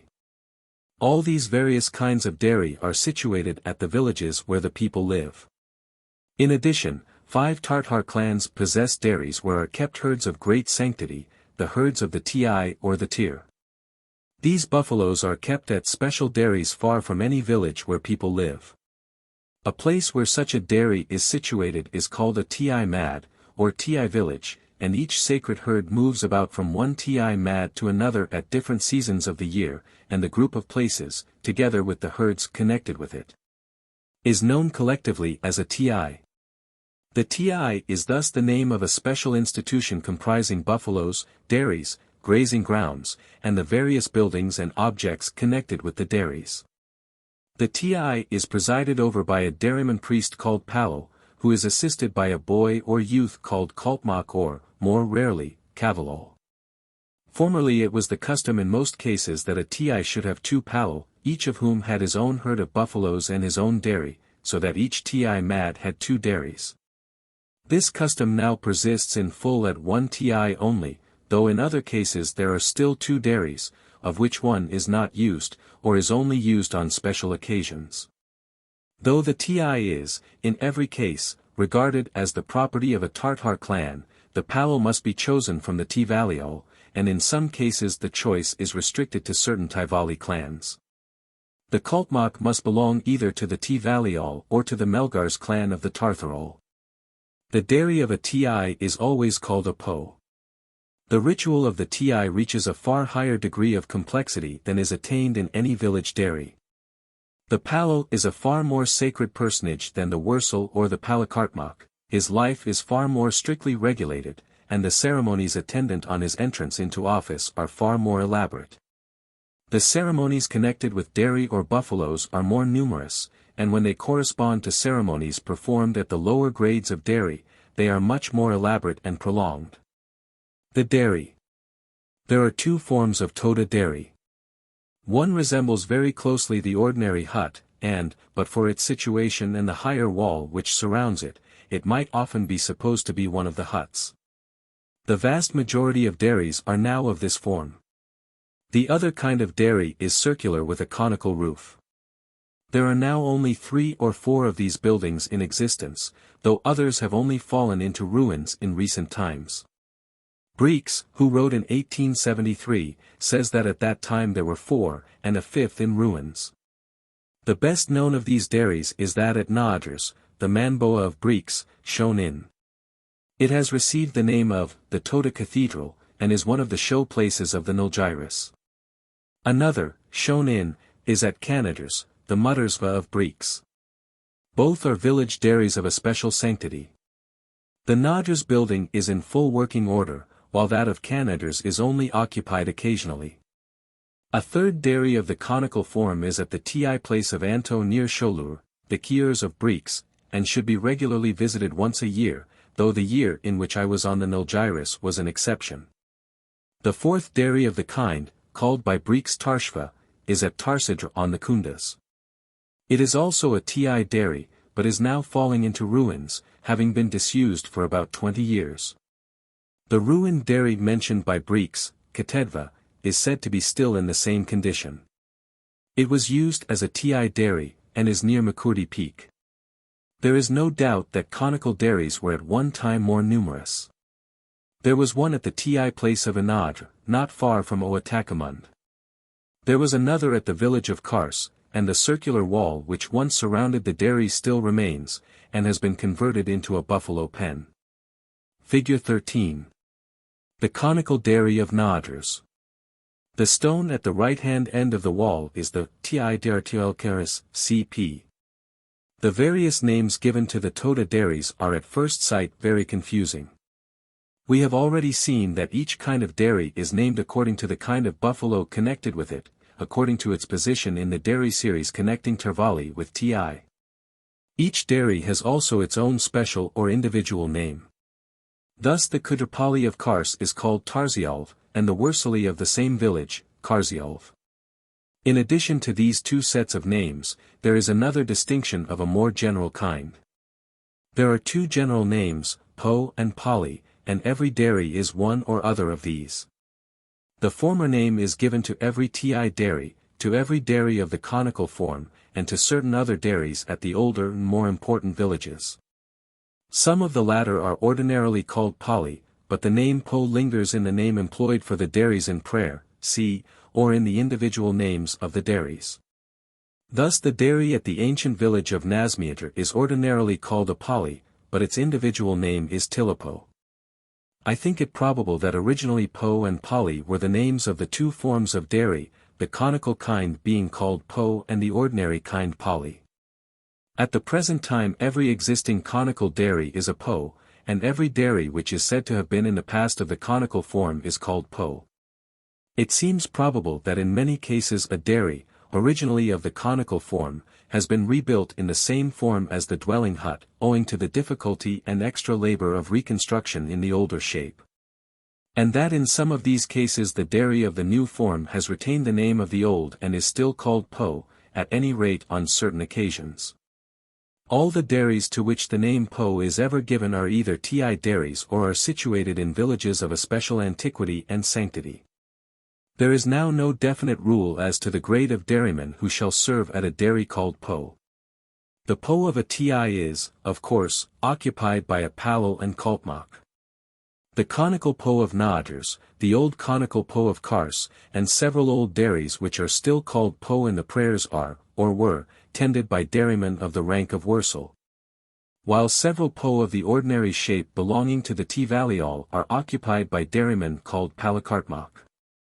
The only place at which the dairyman takes his name from the po is Canaders, where the conical dairy is occupied by a Pokartpal. Figure 14. The lower part of the conical dairy of Naders, which is hidden by the wall in. The Wursel is shown eating al from a leaf plate. There is a considerable degree of uniformity in the orientation of dairies of all grades. The doors usually face in an easterly direction, and in the majority of those I observed the door faced north of east, the most frequent direction being some point between east and northeast. In one case, that of the Ti Po at Madr, the door of the dairy faces southeast, but in front of the door there is a screen, and on leaving his dairy the Powell always turns to the left, so that he faces northeast as he goes towards his buffaloes. In a few dairies the door faces directly west, and, according to Breeks, this is the case at the conical dairy of Anto. The Toda buffalo. The Toda buffalo is a variety of the Indian water buffalo, but the life on the hills seems to have produced a much finer animal than that of the plains. Although thoroughly under the control of the Todas, the buffaloes are semi-wild and often attack people of a different race from their owners, and Europeans have frequently been severely injured by the onslaught of these animals. The Toda name for the male buffalo is and for the female ir, but either term may be used when the people speak of buffaloes collectively. Calves have different designations at different ages. A young calf is kar, one from 1 to 2 years of age is pol, and a 3-year-old calf is nak. Defective buffaloes, and especially those with only one horn, are called quadra, and those whose horns bend downwards are cougar. Barren buffaloes are called mare. There are considerable differences of color among the buffaloes. Those much lighter than the rest are called narir or pushtir, and there is a legend about the origin of these buffaloes, which, however, I failed to obtain. The only obvious way in which the animals differ from one another in marking is that some have a black stripe running down either side of the neck very much in the position which would be occupied by the chain suspending a bell. There do not seem to be any physical differences between the buffaloes of different classes, and, as we shall see shortly, the nature of the breeding of the Toda buffaloes is such as would have entirely destroyed any distinctions of the kind if they had ever existed. Every adult female buffalo has an individual name, which is usually given when her first calf is born. The number of buffalo names is limited, so that many buffaloes bear the same name. The following are among the buffalo names of which I have records: Kudzi or Kursi, Kasimi, Pan or Pern, Kayad or Kayads, Enman, Koisi, Kian, Ilsh or Idrish, Karstam, Parav or Parav, Keben, Inmars, Persud, Narav, Kozi, Perith, Pulkath, Persuth. Tothi, Karani, Karev, Puthiev, Pyres, Nursadr, Talg, Uf, Koji, Pers, Arvats, Kojiu, Pundras, Perkizi, and Orsum. Both Tartharol and Tvaliol have the same names for their buffaloes, and it seemed that a buffalo of any village herd might have the same name as one belonging to the Ti. It is possible, however, that certain names may be restricted to the Ti herds. I collected some names which occurred only in these herds, but I cannot say positively that they might not also be used for less sacred buffaloes. Male buffaloes are unnamed and appear to have little or no sanctity even when born of cows of the most sacred herds. The greater number of male calves are either killed at Erkumthtidy ceremonies, or given away to the Kodas. A few are kept for breeding purposes, usually in the proportion of 2 to every 100 females. There is a singular absence of care about the breeding of the buffaloes. The Todas have many herds of which every female has some degree of sacredness, and it might have been expected that the bulls of a sacred herd would have been carefully chosen from the male calves of that herd. So far as I could ascertain after repeated inquiries, there was no restriction of any kind in the mating of the sacred animals. A bull of the ordinary buffaloes, putier, of a village might even mate with the highly sacred animals of a Ti dairy. No importance seemed to be attached to the question of paternity among the buffaloes, and so far as I could ascertain the people were quite indifferent whether the male was related or unrelated to the female, whether of the same or of another herd. I did not hear of the existence of any ceremonies connected with the chosen male buffaloes. Marshall states that a bull new from one of the sacred TI herds undergoes a process of sanctification before he is permanently installed, by being isolated for a day and night in a small pen in the sacred woods of the TI, during which time he is deprived of food, though allowed access to water. Marshall also states that it is permissible to introduce a bull from an ordinary drove after due sanctification. Though I failed to obtain definite confirmation of Marshall's statement, it is possible that something of the kind may at one time have taken place or may even still take place. At the present time the buffaloes are tended entirely by males, and males only are allowed to take any part either in the work of the dairy or in those dairy operations which are performed in the house.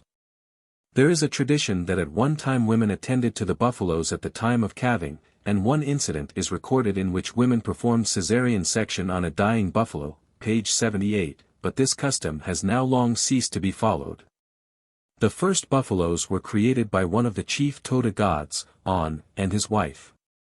The buffaloes created by the male deity were the progenitors of the sacred buffaloes, while the ordinary buffaloes or putier are descended from those created by the wife.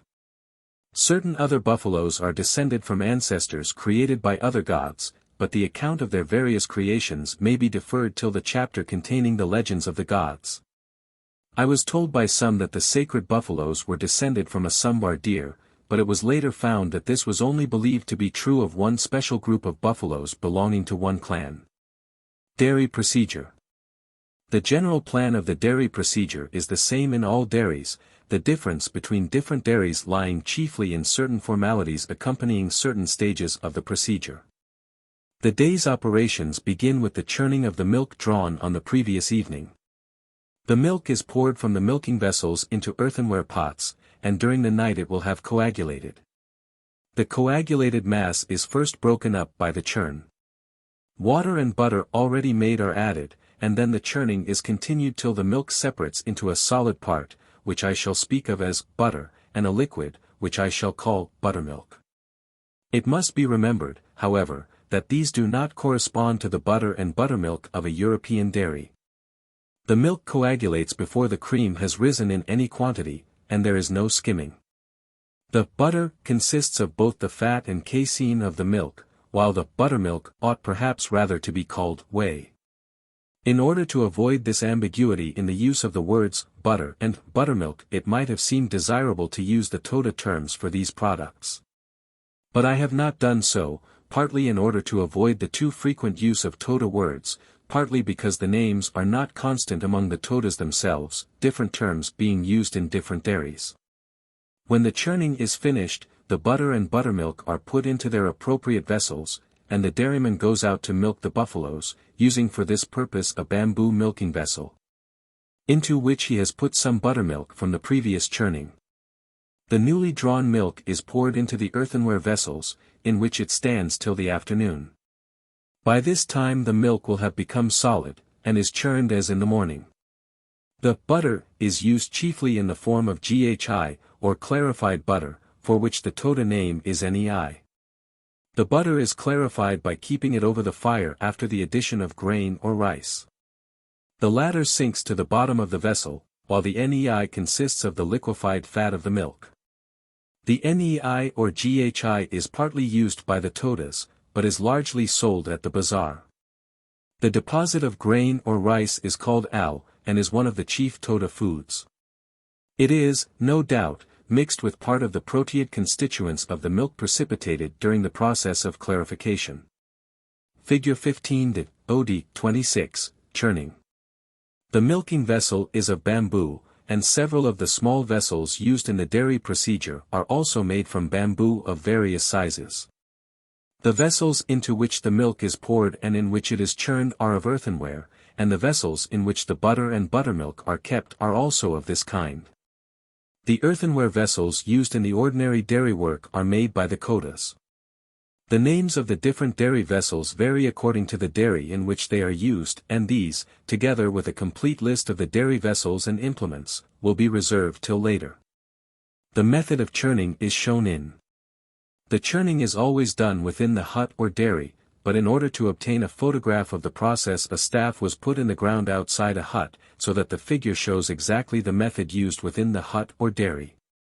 The upright staff is called palmen, or milk tree. The two rings by means of which the churning stick is fastened to the palmen are called palkadi, or milk ties. The cord by which the churning stick, or mat is revolved is called kudanan or palv. The general plan of the dairy operations appears to be much the same as that practiced elsewhere in India. There are, however, two special features of the Toda procedure which, so far as I know, are not in general use elsewhere. One of these is the addition of buttermilk from a previous churning.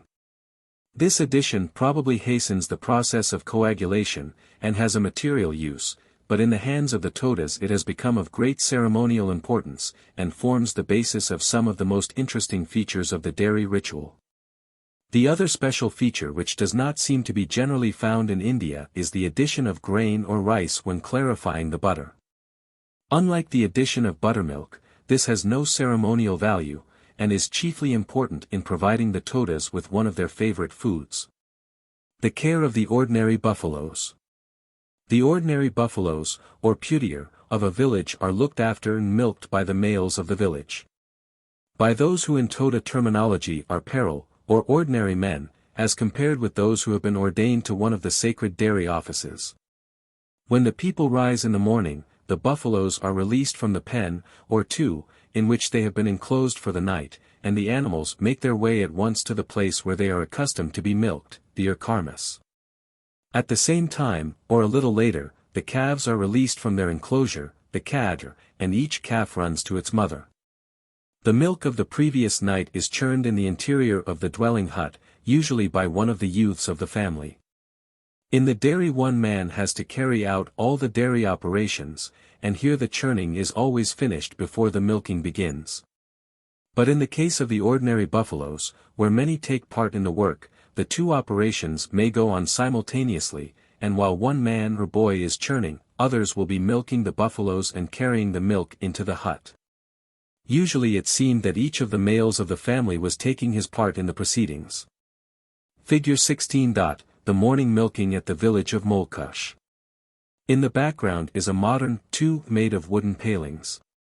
Whenever I watched the milking operations, I saw one man, the head of the family, walking about and superintending the operations, while several other men and youths were milking the buffaloes or churning the milk within the hut.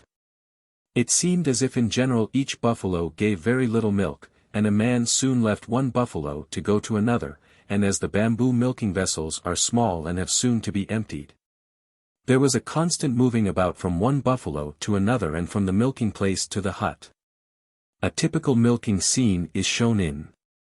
Each man carries a stick, with which he keeps off troublesome calves who may come to suck while the milking is going on, see.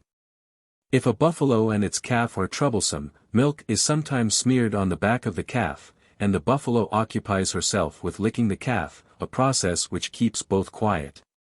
At other times, a man may pour milk into his hollowed hand which he gives to one of the buffaloes to drink. Figure 17. When the milking is over, the buffaloes are driven to their grazing ground, where they remain till the afternoon, when they return, often spontaneously, to the milking place, and the operations of the morning are repeated. While at the pasturage, one or two small boys are often in attendance to keep the buffaloes from straying beyond the proper grazing ground. This word should probably be pi and was usually pronounced pathi, but I have adopted the spelling of the text for the sake of simplicity. According to some Todas, cart was a shortened form of karitht, milking or milked. In previous accounts of the Todas, the place where these sacred herds are kept has always been called a turyeri. This is not properly a Toda term, but is that used by the Bodagas. An account of the primitive tribes and monuments of the Nilgiris, 1873, page 14. This word, in the forms boa, both, and k, has by previous writers been limited to dairies of the conical shape. There is no doubt that it has at present a far wider application. A phrenologist among the Todas, 1873, page 132. Chapter 4. The village dairy. This chapter will be devoted to a description of the various kinds of dairy which are found at the Toda villages. An account will be given of the daily course of the dairy operations and of the ritual accompanying it. The description of special ceremonies which occur in connection with the dairy will be reserved till future chapters, in which ceremonies of the same nature occurring in all grades of dairy can be considered together. A village dairy is often situated at some little distance from the huts in which the people live, though sometimes it is in their immediate neighborhood. When of the same form as the hut, it may not at once be distinguished from the latter, but it is usually enclosed by a higher wall which surrounds the building more closely, so that there is very little room between the two. The doors seem to me to be usually smaller than that of most of the huts, and it is always capable of being closed by a shutter on the inner side. The dairy is usually divided into compartments completely separated from one another by a partition extending to the roof, one room being entered from another by a small door of the same kind as that by which the dairy itself is entered. The majority of dairies have two rooms, an inner room called Ulkersh and an outer room called Pormunkersh. Many dairies, especially among the kind called Wursely, have only one room. At 5 Tartar villages, viz. Nadras, Teradakursi, Karadr, Akirsakodri, and Tim, there are dairies which have 3 rooms, the inner and outer rooms being separated by a third, called the Nedrakursh. Each of the 5 villages at which these dairies are found is the funeral place for males of the clan to which the village belongs, and the body of a dead man is placed in the outer room of the dairy at each place during the funeral ceremonies. At Nadras and Tejtiri, villages of the Nadras clan, it is said that there were at one time dairies each of which had 7 rooms. The ruins of these, which were of the grade called Kudapali, are still to be seen. Sometimes the same building serves for 2 dairies, especially at the less important villages of a clan. In these cases the building resembles that kind of hut which is called Merkelers, one compartment of the hut opening at the side. At the villages at which I found dairies of this kind, the front part of the hut was a Kudapali and the part with the door at the side was a Wursely. In these cases each dairy has only one room. In every dairy which has more than one room, the dairy vessels are kept in the inner room and the actual dairy operations are performed by the dairyman in this room. He only is allowed to go into the inner room, while other men may go into the outer room and, in those cases in which there are 3 rooms, into the middle room. When a village dairy has 2 or more rooms, the outer room first entered from the outside is often used as a sleeping place and in this case usually has 2 of the couches called tun, one on each side with a fireplace between them. That on the right-hand side as one enters is called the Meituan, Miltun, or high, superior, bed, and that on the left-hand side is the kitten, or low, inferior, bed. In the outer room is kept the kipan or kaipun, hand vessel, used to hold the water with which the dairyman washes his hands. The mast, or axe used for cutting firewood, and the tek or tek, a basket used to bring rice or grain into the dairy, are also kept in this room. The fireplace between the 2 sleeping places is usually made of 4 stones and is called kudravars. At the Wursely it is made of 3 stones and is called waskal. The room of the dairy which contains the dairy vessels is divided into 3 parts, the padatmar, the urdatmar, and the kalkani. The padatmar takes its name from the padat, an earthenware vessel into which the milk is poured from the milking vessel and in which it is churned. The vessels kept in this part of the inner room, which are known collectively as padatpur, are those which are actually used in the milking and churning. The urdatmar takes its name from the urtat, a bamboo vessel used to carry buttermilk or butter out of the dairy. The urtat and the vessels kept with it, known collectively as the urtatpur, are those which receive the products of the churning or are used to convey these products out of the dairy. The lamp and the fire sticks used for making fire by friction are also kept in this part of the dairy. In the third part of the room, called the kalkani, are kept leaves, firewood, knives, and various sticks or wands. According to some accounts, the vessel called penpriv is also kept here. When the dairy vessels are taken into a new dairy, they are placed on ferns. I do not know whether they always rest on a bed of ferns or whether the ferns are only used when the vessels are first placed in the dairy. The following is a list of the paditpur, the vessels and other objects which are kept in the part of the dairy called paditmar. Padit or tat. Earthenware vessels into which the freshly drawn milk is poured and in which it is churned, f. There are several of these vessels, one of which may be used to hold water. Urkartpun or paditpun. The bamboo milking vessel, figure 18, I. Parskidrvenmu or parskidrpenmu, i.e., milk churn buttermu, h. This is also sometimes called kasmu, and is a small earthenware vessel in which is kept the butter, pen, which is added while churning. Except when the churning is in progress, it is used as a cover for the padit. Figure 18. The chief dairy vessels. A. The palman. B. The palkadi. C. The math. D. The techk. E. The irtatpun. F. The padit. G. The palmachok. H. The parskidrvenmu. I. The urkartpun. K. The adamu. Adamu. An earthenware vessel, K, into which some of the coagulated milk may be poured while churning. It may also be used to fetch water from the dairy stream. Math or parskartmath. Churning stick, C. Palkadi. Bamboo rings for holding the churning stick while churning. Parskers or yullerworthkers. Stick or wand used chiefly for driving off calves while milking.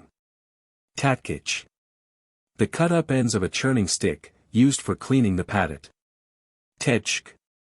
Rings made of rattan, D, used in carrying the dairy vessels. The garment of the dairyman, called tuni, is also kept here, and when there is a mani, bell, it is kept on the paditmar. The churning stick is kept on a stand called agar. The following are the objects kept on the erditmar. Majpariv. Vessel in which buttermilk is kept. Penpariv. Vessel in which butter is kept. According to some, this vessel is kept in the part called kalkani. Urtatpun. Vessel used to take buttermilk or butter out of the dairy, e. Majik kadriki. A small earthenware pot used like a ladle to take buttermilk out of the majpariv. It is also called ashkiok. Palmachok. A bamboo vessel, G, used to hold the buttermilk which is distributed to the people of the village. Nursi. The fire sticks for making fire by friction. Pelk. The lamp. Torathadi. Cooking vessel which may be used for anything except barley. Put, a stirring stick. When there is only one room, the mast, axe for cutting firewood, may be kept on the erditmar, otherwise it is kept in the outer room. The vessels and other objects of the paditmar are those which come directly into contact with the milk of the buffaloes or which may at any time come into contact with the buffaloes themselves.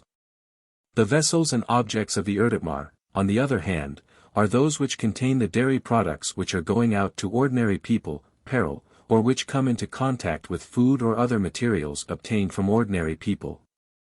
The things of the paditmar are always kept apart from those of the erditmar.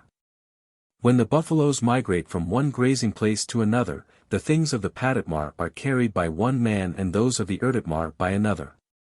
In connection with many dairies there is a house in which calves are kept, the quotars, and a place for very young calves, called kush or kuch, which is sometimes partly formed by the spreading roots of a tree.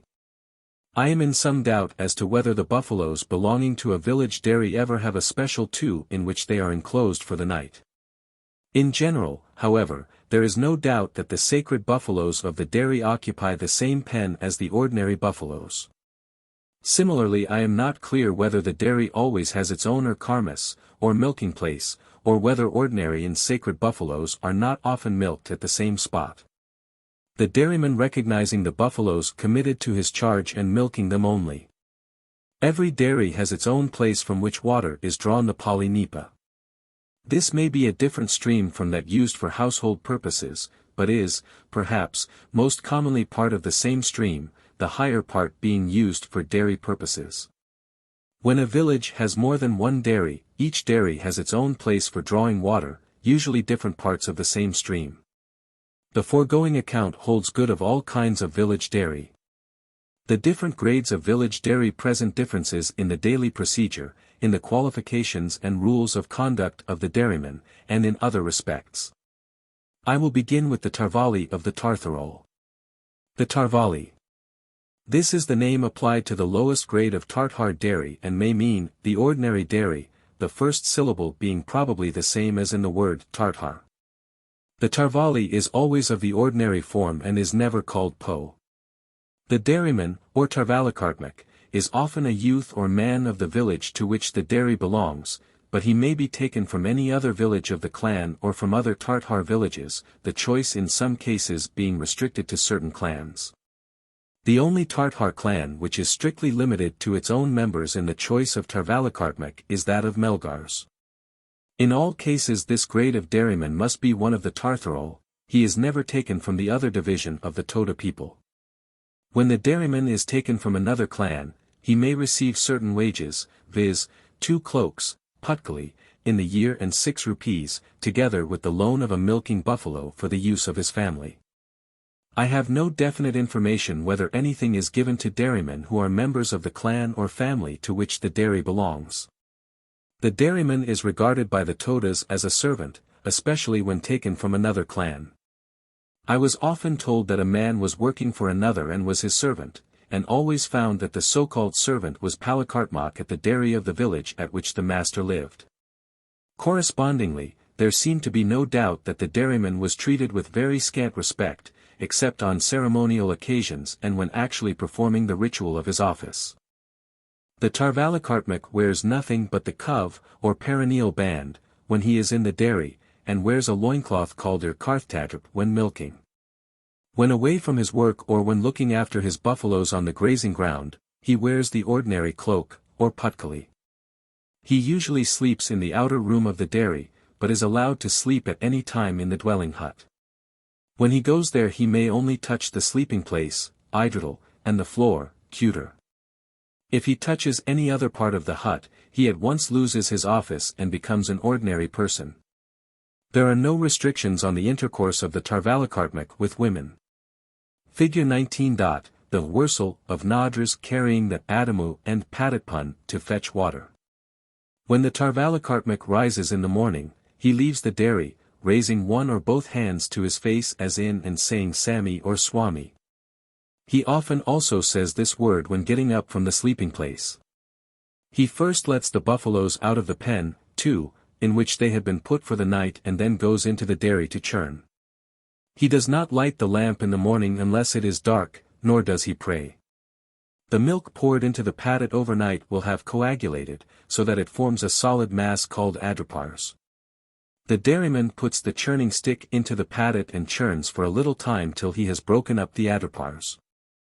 Then he pours off most of the semi-fluid milk into another vessel, also a paddock, leaving about 1 kudi in the churning vessel. He adds to this some butter from a previous churning, which he takes from the parskadvenmu, adds also some water, and churns the mixture till butter is formed. He pours out the buttermilk into the matchbriv, keeping the butter in the paddock, adds more coagulated milk and water, and churns again, transferring the buttermilk to its vessel when butter is formed. He continues in this way till all the milk has been churned, and he then transfers the butter which has been formed to the vessel called penpriv, also putting a small portion in the parskadvenmu. The Palakartmak then goes out to milk, with the Urkarthpun and the wand called parskers or Yullerworthkers. He puts into the milking vessel some buttermilk, the buttermilk used for this purpose being called pep, and he also smears some butter on the edge of the vessel to put on the teats of the buffaloes.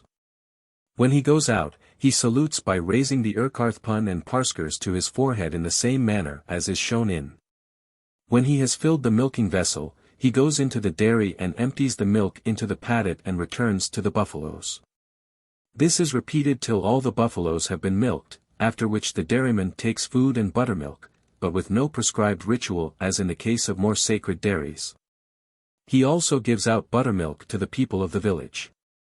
After the work of the morning is over, the Palakartmak may go out to look after the buffaloes, or may collect firewood, leaves, or other things necessary for his work. During the later hours of the morning the Palakartmak may often be seen lying down taking a rest before he begins the work of the afternoon, which is more ceremonial than that of the morning. Figure 20. The Palakartmak saluting the threshold of the dairy at Kudra, Pavnarsatidi. About 3 o'clock in the afternoon he goes to the dairy, bows down and touches the threshold with his forehead, Pavnarsatidi, enters and touches a vessel on the Padat side, and then a vessel on the Urtat side. He then lights the fire and inspects the milk drawn in the morning. If it has not become solid, he puts it on the fire for a few minutes to hasten the coagulation. He lights the lamp and prays, using the prayer of the dairy, and then churns as in the morning. When he has finished churning, he clears the churning stick of the butter clinging to it, and after holding it to his forehead and uttering the sacred word on, he puts it in the stand called agar. He then goes out to milk as in the morning, taking buttermilk in the milking vessel. When the milking is over, he shuts up the buffaloes in the pen for the night, and as he does so, he repeats the prayer of the dairy, the prayer being exactly the same as that used when lighting the lamp. He then takes food and goes to sleep, often saying Swami as he lies down for the night. The Tarvali of the Melgars people is in some ways regarded as superior to the other Tarvali of the Tartharal. The Melgars Tarvalakartmak may not go to the Tarvali of another Tartar clan, though the Tarvalakartmak of another clan may go to a Melgars Tarvali. This was said to be due to the higher degree of sanctity of the Melgars dairy and office, but there do not appear to be any differences of ritual corresponding to this different degree of sanctity. The Kudapali. The special feature of the Kudapali is that it contains one or more of the bells called mani. This involves several additions to the ceremonial of the dairy, and these are accompanied by more stringent rules of conduct for the dairyman. Whenever engaged in his work, the Kudapalakartmak must be naked except for the cove.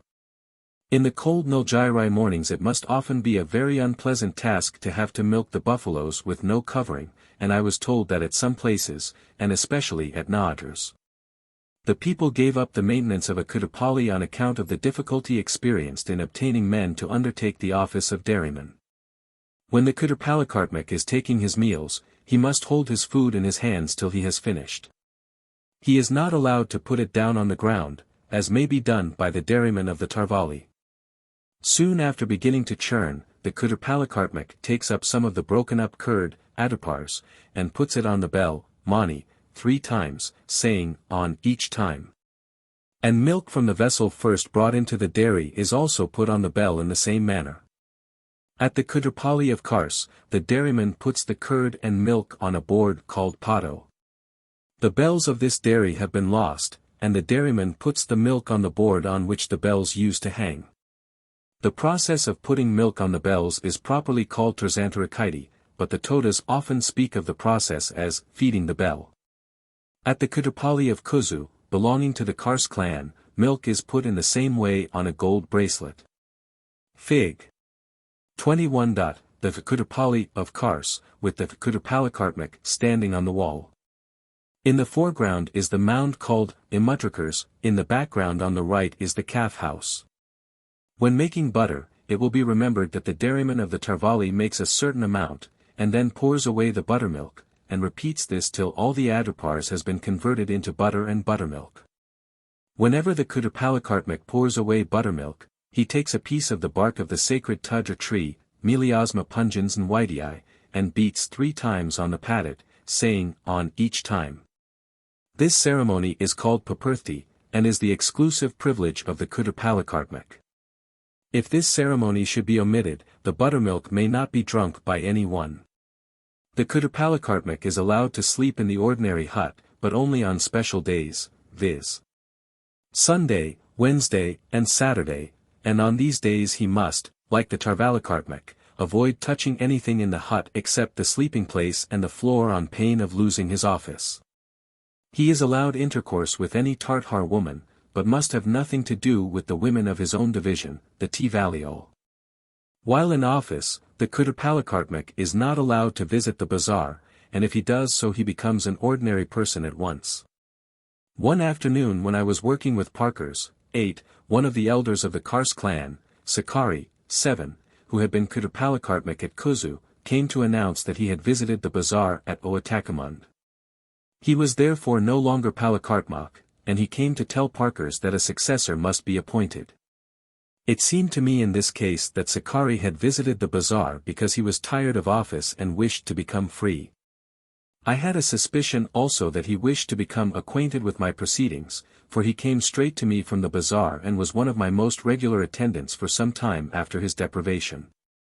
The Kutapalakartmak is prohibited from entering a Tarvali, though the Tarvalakartmak may enter a Kutapali. The milk of buffaloes connected with a Kutapali is more sacred than that of buffaloes milked at a Tarvali. Anyone may drink milk from a Tarvali, but the milk of the Kutapali may only be drunk by the Palakartmak. If anyone else drinks the milk of the Kutapali, it is believed that he will die. I could learn of no case in which a man had taken this milk, but Kodrner, VII, had seen a cat die on the day it had drunk milk of the martyr, the buffaloes of the Kutapali of Kars. Kodrner was somewhat of a skeptic in connection with many of the beliefs of his people, but he was very much in earnest on this occasion, and when my interpreter said he should like to drink some of the milk, Kodrner offered to give him 100 rupees if he drank the milk of martyr for 4 days and remained alive. The buffaloes tended at the Tarvali and Kutapali are of several named kinds. According to tradition, each clan at the original distribution of buffaloes by Taikirzi, CP, was given a certain kind. To Kars were given the buffaloes called martyr. To Nadras were given Nashperthir, to Pan, Pinipir, to Melgars, Persisser, these buffaloes originally given being called in general Nadrad Ver, lit. Buffaloes who rule. In various ways the buffaloes originally given to one clan have passed into the possession of other clans. This has happened when buffaloes have been purchased, but is chiefly due to the existence of several customs which involve gifts of buffaloes. The tradition also runs that soon after the buffaloes were originally given, the Nadras people built the Kutapali with 7 rooms to which I have already referred and begged the Kars people for martyr to milk at this dairy. Similarly, the people of Canadars borrowed martyr from Kars to milk at their conical dairy, and similar transferences of buffaloes may have occurred between other clans. In these and possibly in other ways buffaloes have passed from one clan to another, and as the buffaloes have in many cases kept their original names, most clans now possess buffaloes of several kinds. I was for a long time very doubtful about the relation of the Kutapali and Tarvali to one another, and had very great difficulty in finding out which buffaloes belonged to each kind of dairy. Finally, it became quite clear that the same buffaloes might be milked either at a Kutapali or a Tarvali, and that the possession of a mani was the chief point which determined whether a given dairy was a Kutapali or a Tarvali. The same kind of buffalo may be milked at one kind of dairy in one clan and at the other kind in another clan. The Nashperthir of Nadras are milked at the Tarvali of that place, but those of Kars are milked at the Kutapali together with the martyr. Further, in at least one case, the same buffaloes might be milked in one village of a clan at a Kutapali and in another village at a Tarvali. The Pan people now live chiefly at Nadars, and the chief villages of the clan in the Kundas, Pan and Quersi, are deserted during the greater part of the year. When these villages are occupied, the Pinipir are milked at their Kutapali dairies, but when the people are at Nadars the same buffaloes are milked at the Tarvali. The mani is left at Pan, and I was told that if the bell were to be brought to Nadars a Kutapali would have to be built for its reception and the Pinipir would then be milked at this dairy. At the present time the only clan which has a Kutapali in constant use is that of Kars. The Pan clan only uses its Kutapali during the few months that the villages in the Kundas are occupied. The Nadras clan is said to have had a Kutapali at one time, but the fact that they had to borrow buffaloes for it from Kars points to the especial connection of the Kutapali with the latter clan. Although the Karsal and Panal are the only clans which have a Kutapali, the special feature of which is the possession of a mani, these are not the only clans which own these sacred bells. In other cases the mani belongs to the next higher grade of dairy, the Wursali, and the Kars clan itself also possesses mani kept at this grade of dairy. Indeed, although the Kars Kutapali is said to have bells as its special feature, these bells do not really exist, having been stolen some years ago. The fiction of their presence is, however, kept up, and, as we have seen, the place where they should hang is still fed with curd and milk. In one case, that of the Kars Kutapalli, I worked out in detail the ownership and care of the buffaloes called martyr. There were altogether 48 of these buffaloes kept at 6 places and tended by 7 dairymen, who were chosen from the Karsal or from the people of Naadars, Pan, Taratar or Karatar. The distribution at the time of my visit was as follows. Kutadri, 7. Possessed. 8. Buffaloes kept at Kars. Tended by Ijan of Taratar, 22. Cut Thursday, 12. Possessed. 8. Buffaloes, kept at Kars. Tended by Tilapa of Kars, 12. Parkers, 8. Possessed. 8. Buffaloes, kept at Isharadar. Tended by Kosners of Naadars, 6. Pidravan, 9. Possessed. 6. Buffaloes, kept at Pakhakadra. Tended by Tijkadra of Naadars, 6. Quinarvan, 14. Possessed. 6. Buffaloes, kept at Paletquar. Tended by Pawns of Karadar, 26. Pothaners, 10. Possessed. 6. Buffaloes, kept at Keshkar. Tended by Palpa of Pan, 16. Nidriki, 8. Possessed. 3. Buffaloes, kept at Kozu. Tended by Mutkadra of Kars, 15. Mangithi, 15. Possessed. 3. Buffaloes, kept at Kozu. Tended by Mutkadra, of Kars, 15. It will be noticed that in only 2 of the dairies did the Palakartmak belong to the Karsal. And in each case he looked after the buffaloes of his own father, Mutkadra also tending the buffaloes of Nadriki. Ijan was the son-in-law of Katadri, and Palpa had married a Kars woman, who was not, however, closely related to Pothaners, to whom he was acting as dairyman. Kosners and Tijkadra were given to me as examples of a practice in which a man of one clan works for one of another, and they received the same wages as in the case of the Tarvalakartmak, cp.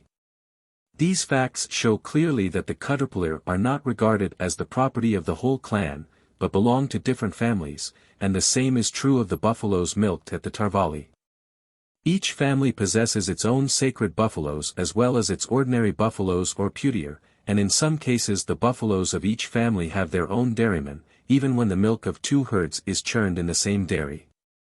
The Wursali.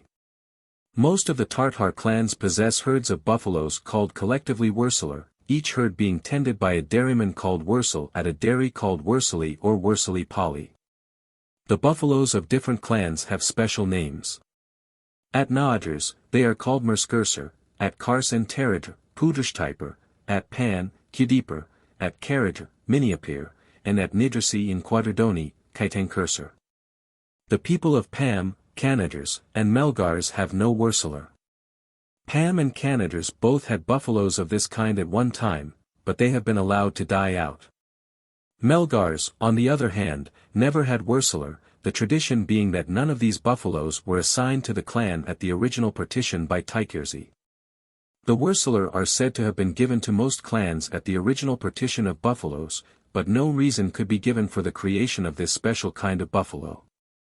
The Karadu clan are believed to have received their Wursalar from Karadu, c. the buffaloes being descended from a Sumbar calf given by this god. A special feature of the Wursali is that the dairyman or Wursal of this Tartar dairy has to be taken either from the Tivaliol or from the Melgars clan of the Tartharol. The Melgars people could hold the office of Wursal, but had no Wursalar themselves. At the present time the majority of men who hold this office are drawn from the Tivaliol, only 2 belonging to Melgars. And it seemed that it was only when the supply ran short among the Tivaliol that the Tartar people had recourse to members of their own division. The Melgarsal do not share fully the privileges of the Tvalial in respect of this office, for though they may perform the ordinary work of the dairy, there are certain duties of the Wursal, such as those at the funeral ceremonies, which may only be performed by a Tivali occupant of the office. The Wursal has to go through more complicated ordination ceremonies than the Palakartmak, and has a distinctly higher degree of sanctity so far as one can judge from the rules for his conduct. He may not be touched by any ordinary person, and in general the rules regulating his conduct are more stringent than those for the ordinary dairyman. The Wursal has two dresses. 1. The grey garment called tuni, which is worn at his dairy work and kept in the dairy; the other, the ordinary putkali, which he wears when not engaged at his special work. The Wursal does not sleep in his own dairy, but in one of a different kind, a village which has a Wursali always having at least one other dairy. At Kars he sleeps in the Kutapali, and at Nadras in the Tarvali.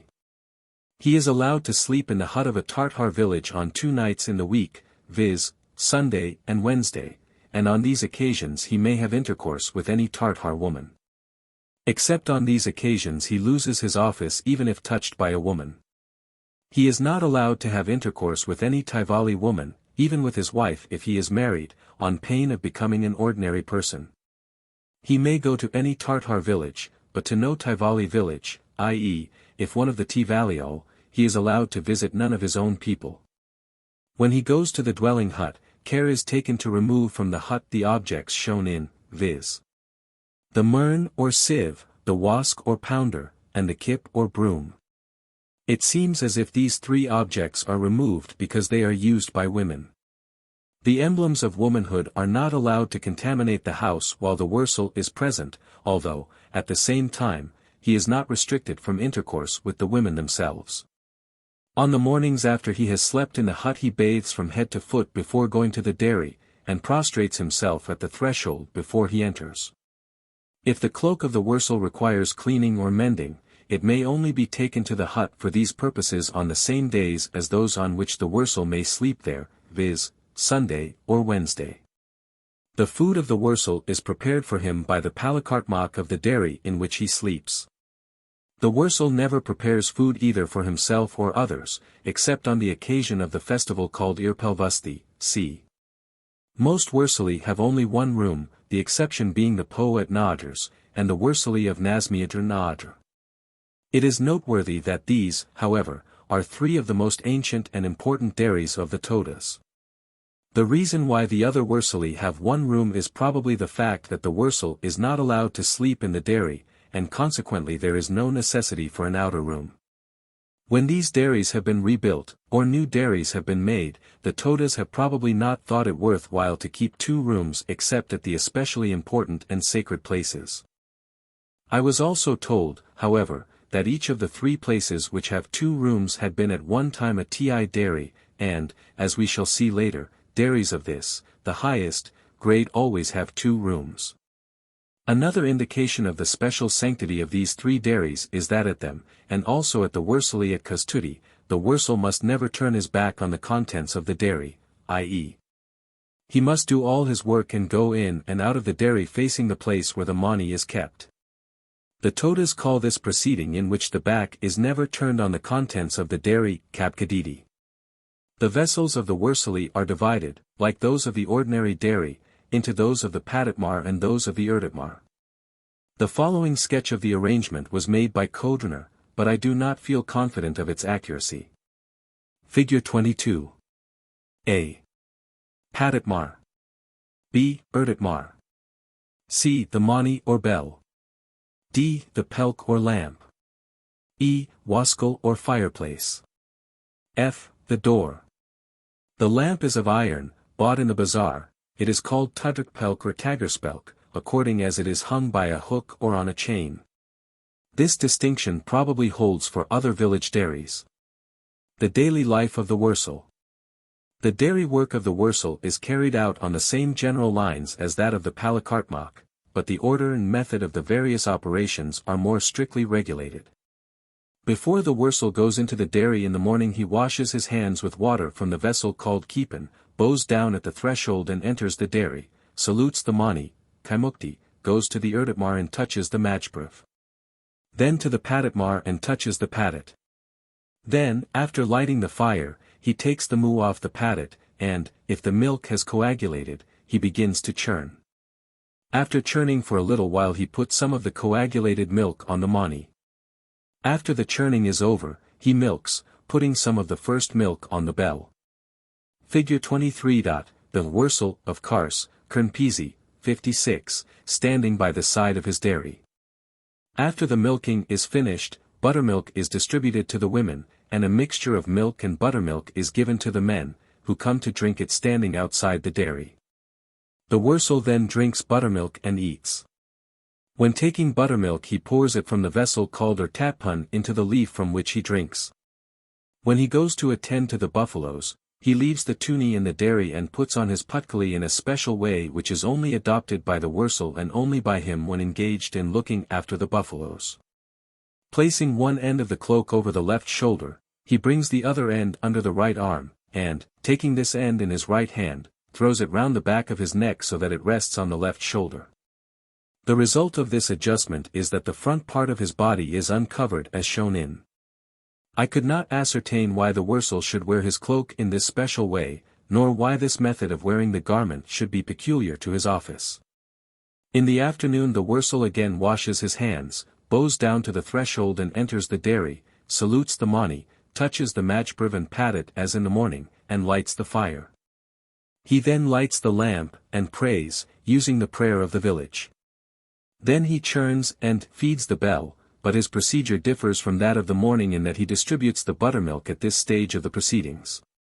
When he milks he puts some of the first milk on the bell, and when he shuts up the buffaloes in their enclosure, too, for the night, he recites the same prayer as when lighting the lamp.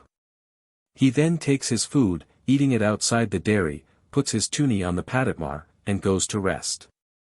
The procedure thus differs from that of the Tarvali and Kudapali in that the dairy vessels are touched ceremonially at the beginning of both morning and evening operations. The Wursali resembles the other dairies, however, in that prayer is offered in the evening only. The differences are less pronounced in ritual than in the rules of conduct. The Kagvali of Teradra. The people of Teradra have a special institution which is in many ways intermediate between the dairies of the village and the institution to be described in the next chapter, the Ti. The buffaloes connected with this institution are known as the Kugvalar. They are said to belong to the whole of the Tartharal, but this only seems to mean that they are so important that every Toda looks up to them and feels that they are in some measure his. It does not mean that every Toda has a voice in their management or share in their produce. The people of Teradra are divided into 6 families, palm, and each family has charge of the Kugvalar in turn for periods of 3 years, the head of the family having the chief direction.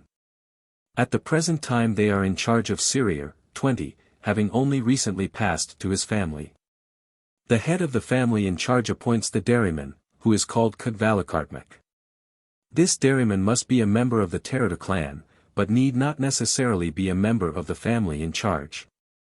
Figure 24. The Kugvali of Teradra. On its left is the Quotars, and on the extreme right, under the tree, is the Kush. The flat stone to the right of the Kugvali is the Pdrshtakeris, CP. Each of the chief Teradra villages has a special dairy for the Kugvalar. It is called the Kugvali, Kugpali, or chief dairy. Kug equals Atud equals chief, and it was said to be the chief of all the dairies. All these dairies have one room only, except that at Teradra itself, where there are 2 rooms. These dairies do not at present differ in form or general appearance from dairies of other kinds. The Kugvali at Teradra is shown in, and it is the dairy on the right-hand side of. The Kugvalar have one feature peculiar to themselves. They are never recruited from any other herd. Even the buffaloes of the Ti often have additions to their number, especially through the ceremony of Ernortiti, but in no circumstances are any additions from outside made to the Kugvalar. There is a legend that the original buffaloes of this herd were sent from Amnadra by the god on to the people of Teradra. A long time after they came to Teradra the herd was on the point of dying out, only one cow buffalo remaining, which was so old that it had lost its teeth. This sole survivor was pregnant, and when about to calve the delivery was much delayed, and it seemed that the buffalo would die before the calf was born. Only women were present, and they cut open the belly of the buffalo and took out the calf, which was tended very carefully and lived, and the existing Kugvalar are descended from this calf. This story preserves a tradition of the practice of women attending to the buffaloes at the time of calving, which is said to have been at one time the regular practice. The Kugvalakartmak sleeps in the quotars or calf house, except at Terat, at which place he sleeps in the outer room of his dairy. He is allowed to sleep in the ordinary hut on certain nights in the week, and may only have intercourse with Tartar women. He wears the grey garment, or tuni, which he ties round his waist when churning and wears over his shoulders when milking. The work of the dairy is carried out on the same general lines as that already described, but with certain distinguishing features. All the work is done kapkadidi, the dairyman never turns his back to the contents of the dairy. In those villages in which he sleeps in the calf house he goes naked, except for the kuv, to the kugvali, washes his hands, prostrates himself at the threshold, enters, and puts on his tuni which is kept on the padamar.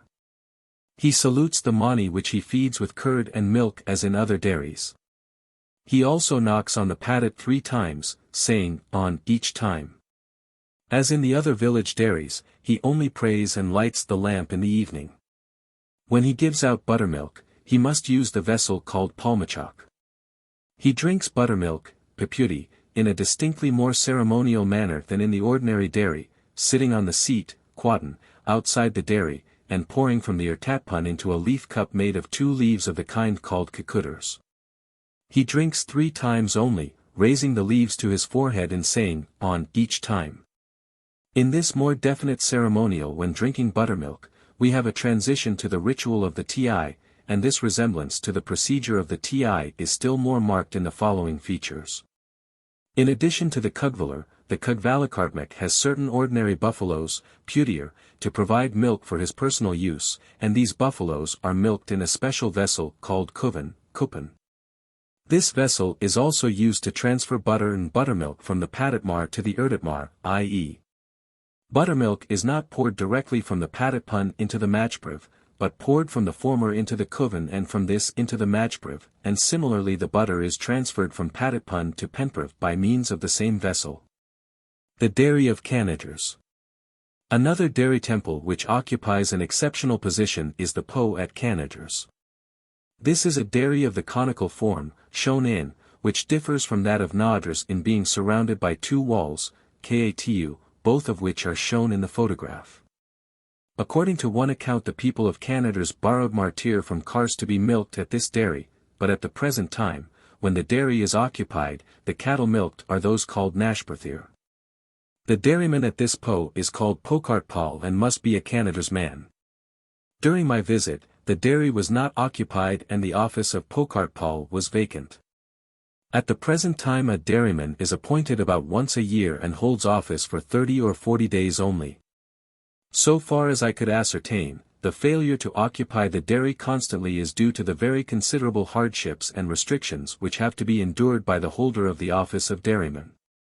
And the time is probably not far distant when this dairy, one of the most sacred among the Todas, will cease altogether to be used. Figure 25. The Po of Kanagers. The 2 walls are shown. When a Pokartpal is in office he is allowed to have 1 companion, who is a peril, or ordinary person, i.e., he undergoes no special ordination ceremony. With the exception of the 2 men, no one is allowed to go near the building for any purpose. When I visited the place, my guide stayed a considerable distance away from and out of sight of the dairy while I went with my interpreter to inspect the building and its surroundings. The Pokartpal and his companions sleep in the quotars, or calf house, in which there is a bed, tun, for each. This building has no door and is a very flimsy structure, so that sleeping in it can differ very little from sleeping in the open air. There is a fireplace between the 2 beds, but its warmth can hardly be sufficient for any degree of comfort. Further, the Pokartpal may only wear the tuni, a very scanty garment as compared with the putkali. The Pokartpal must be celibate while in office, and his companion must also be celibate while at the dairy. The Pokartpal must take his food sitting on the outer wall which surrounds the dairy.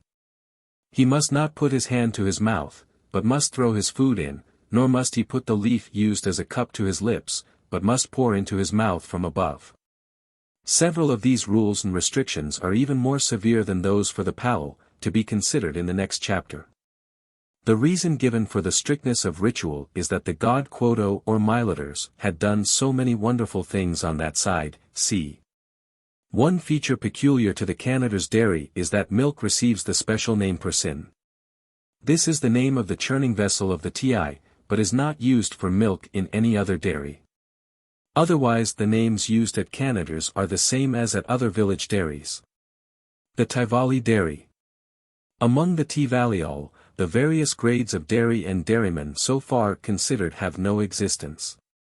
Many Tivali villages have two dairies, but each is served by a palakartmak of the same rank. The general procedure of the Tivali dairy does not appear to differ in any very marked respect from that of the Tartar Tivali.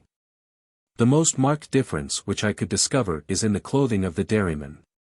When engaged in the dairy operations, the Tivali palakartmak wears, at any rate in some cases, the tuni, or garment of dark grey cloth of the same kind as that worn by the Wursel. The sacred buffaloes of the Tivaliol are known as pastir, and there are no differences corresponding to the different grades of the Tartharol. Similarly, with one exception, the Tivali pastir of each clan have no special names like the Martir, Nashperthir, and K of the Tartharol. The exception is that the buffaloes of the Paidra clan are called Kudipur or Kudipur, apparently the same name as that of the Wurseler of Pan. The village of Kudr, belonging to the Kudrol, possesses a dairy of special sanctity, c. It is served by a palakartmak, and it does not appear to have any special complexities of ritual except in connection with certain bells which this dairy contains. There are 6 of these bells, 2 kept on the Paditmar, called Paditmani, and 4 kept on the Erditmar, called Erditmani. During the dairy ceremonial these bells are fed by the palakartmak, the Paditmani receiving milk and the Erditmani buttermilk. I only became aware of the existence of these bells incidentally, and had not the opportunity of ascertaining their history or meaning. It is clear, however, that they differ from the Mani of the Tartharol and from those of the Paidra clan among the Tivaliol in that they are never used at a funeral, cp. This is literally, cooked milk. It probably receives this name because the coagulation is often hastened by heating. About 4 pints. I am not sure whether this restriction does not also apply to the Tarvalikartmak. c. Probably a corruption of kaipun, hand vessel. This is done by folding a leaf in such a way that it forms a cup. The method of wearing the cloak adopted by the Wursel is not unlike that shown in a picture at the Guillemette Museum in Paris, which represents a Brahmin engaged in prayer. The World of the Dead. Chapter 5. The Ti Dairy. The Ti is the name of an institution which comprises a herd of buffaloes with a number of dairies and grazing districts tended by a dairyman priest or priests called palal with an assistant called kaltmak. Each dairy with its accompanying buildings and pasturage is called a Ti mad, or Ti village. In most cases there are 2 kinds of buffaloes at each Ti, and each kind should properly be tended by its own palal and kaltmak. There is, however, only one Ti which possesses 2 palal at the present time, and they share a kaltmak between them, though a second is appointed on certain ceremonial occasions. In other cases one palal tends both kinds of buffalo, and in others, again, the dairies are unoccupied for the greater part of the year and the office of palal is only filled for certain limited periods.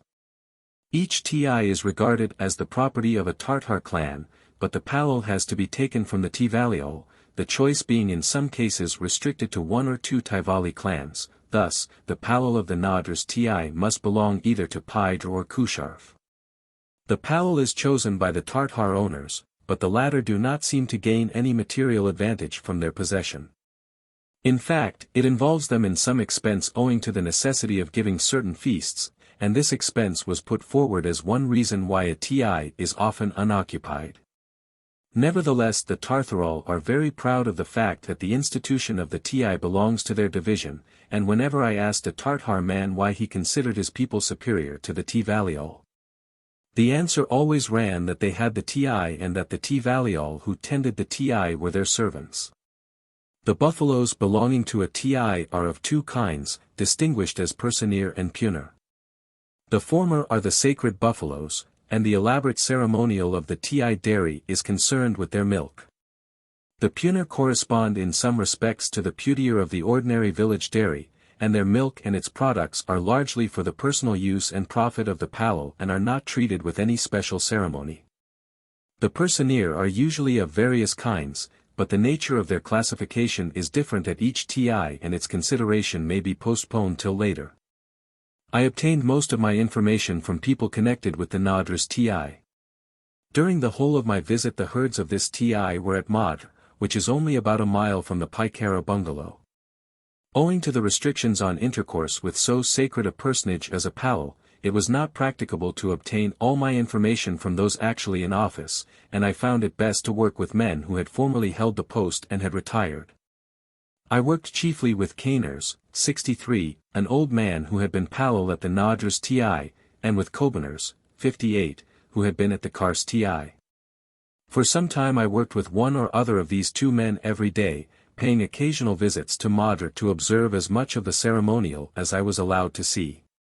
On these occasions I was also able to consult Kharkivan, the chief palo, on points about which the ex-officials were doubtful. Both Kainers and Kobaners were trustworthy witnesses, but Kainers was old and had given up his office some time before, and in consequence often committed faults of omission. Kobaners was an admirable informant, and the fullness of the account of the TI ceremonial is largely due to him. It must be remembered that I was only able to see for myself a few superficial features of the ceremonial, and that my account is based on the descriptions given by these and other men. But nevertheless I have a considerable degree of confidence in its essential accuracy. The dairy of a TI is always called po, whatever its shape may be, and at those places where there is, or should be, more than one palo, each has his own dairy. In these cases the work of one dairy goes on quite independently of the other, each palo being only allowed to enter and work in his own building. In addition to the dairy, or dairies, there is at each TI mad a hut in which the palo and kaltmak sleep and in which the latter takes his food. When there are two palo, both sleep in the same hut. There is a house for the calves called karanpo, corresponding to the quotars of the village dairy. The milking place of a TI mad is called pepkarmas instead of erkarmas, as at the ordinary dairy, and is usually enclosed so that the buffaloes are screened from the eyes of ordinary people. There is always one buffalo pen, or two, for ordinary use, and at some places two others, called pontu, or festival pens, used on the ceremonial occasions of migration from one place to another and of salt giving. The surroundings of the dairy are called pool, and there is a special part of the pool to which alone the ordinary Toda is allowed to go, and he may only go there by a special path. Each TI dairy which I visited was by the side of a wood and the place for ordinary Todas was in the wood. At a little distance from the dairy there is the source from which the water for sacred purpose is drawn. This source is called Kwanir, and at Madr, where there was a Kwanir for each palo, it was a spring built in with stones, and not a stream as at most villages. In addition to the Kwanir there is also a stream from which water is taken by the kaltmak, who is not allowed to go to the sacred spring. There are various stones and other objects of ceremonial importance at most TI places, but the description of these may be given with that of the ceremonies in which they play a part. At Madr, the dairy place I know best, all the buildings and objects of the TI mad are shut off from the outer world either by walls or by the natural configuration of the ground or forest. Within this screen, partly natural and partly artificial, there is the large milking ground which may be entered by the buffaloes from two directions, and on one side of this are the three pens, the two dairies, and other buildings. The more important of the two dairies has situated close to it the sleeping hut and two huts for the calves, and this small group of buildings, shown in, is surrounded by a wall like that round the ordinary village dairy, leaving little space between the wall and buildings. These buildings, being within the outer boundaries of the TI mad, are already well screened from the world, and in consequence the surrounding wall is low. The other dairy is situated on the boundary, so that it can be seen by anyone outside the TI, and the wall around it is therefore high, so that a person standing outside can see nothing of the proceedings of the dairyman. At Toda the water springs are at some distance from the dairies, and there is a special path by which the palo goes from the dairy to fetch water. At another dairy, that of Anto, there is one path by which the palo goes to fetch water and another by which he returns, but I do not know if this is so at all dairies. Although I visited Madra on many occasions, I never had an opportunity to investigate the buildings closely.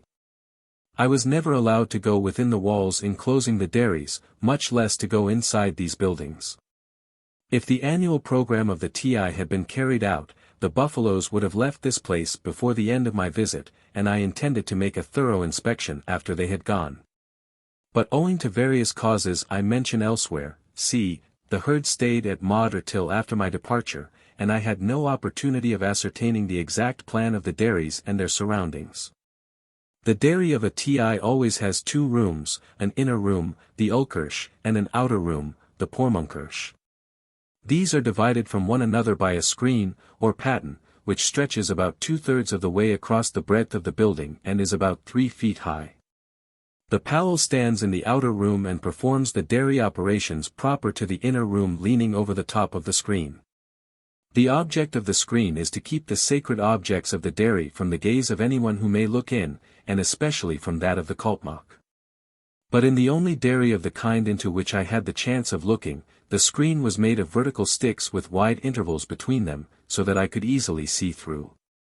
This dairy was, however, unoccupied, and if dairy vessels had been there, it is possible that they would have been screened from view in some way. In this dairy the screen extended from the right-hand wall as one looked in, but at Madra I was told that the screen was attached to the left-hand wall, and there were certain facts which make it almost certain that this statement is correct. Though I had not the opportunity of confirming it by actual observation. Figure 26. Showing the general plan of the TI dairy. A. Mani. B, C, D. The 3%. E. The Idrakoi. F. The lamp. G. The Pelkatithwaskal. H. The Torothwaskal. I. The paten. J. K. The Pavalkars. L. The screen in front of the dairy. I did not discover whether there were any differences between the internal arrangements of the conical dairies and those of the dairies of the ordinary form. Breeks has given a description of the conical dairy at Anto, and from this it would seem that the dairy is divided into two rooms by a partition extending to the roof, the two rooms communicating by a door. There are two possibilities as to procedure. It is possible that only one room of this dairy is used for the ceremonial and that it is again divided by an incomplete screen into inner and outer rooms, or it may be that the dairyman churns in the inner room.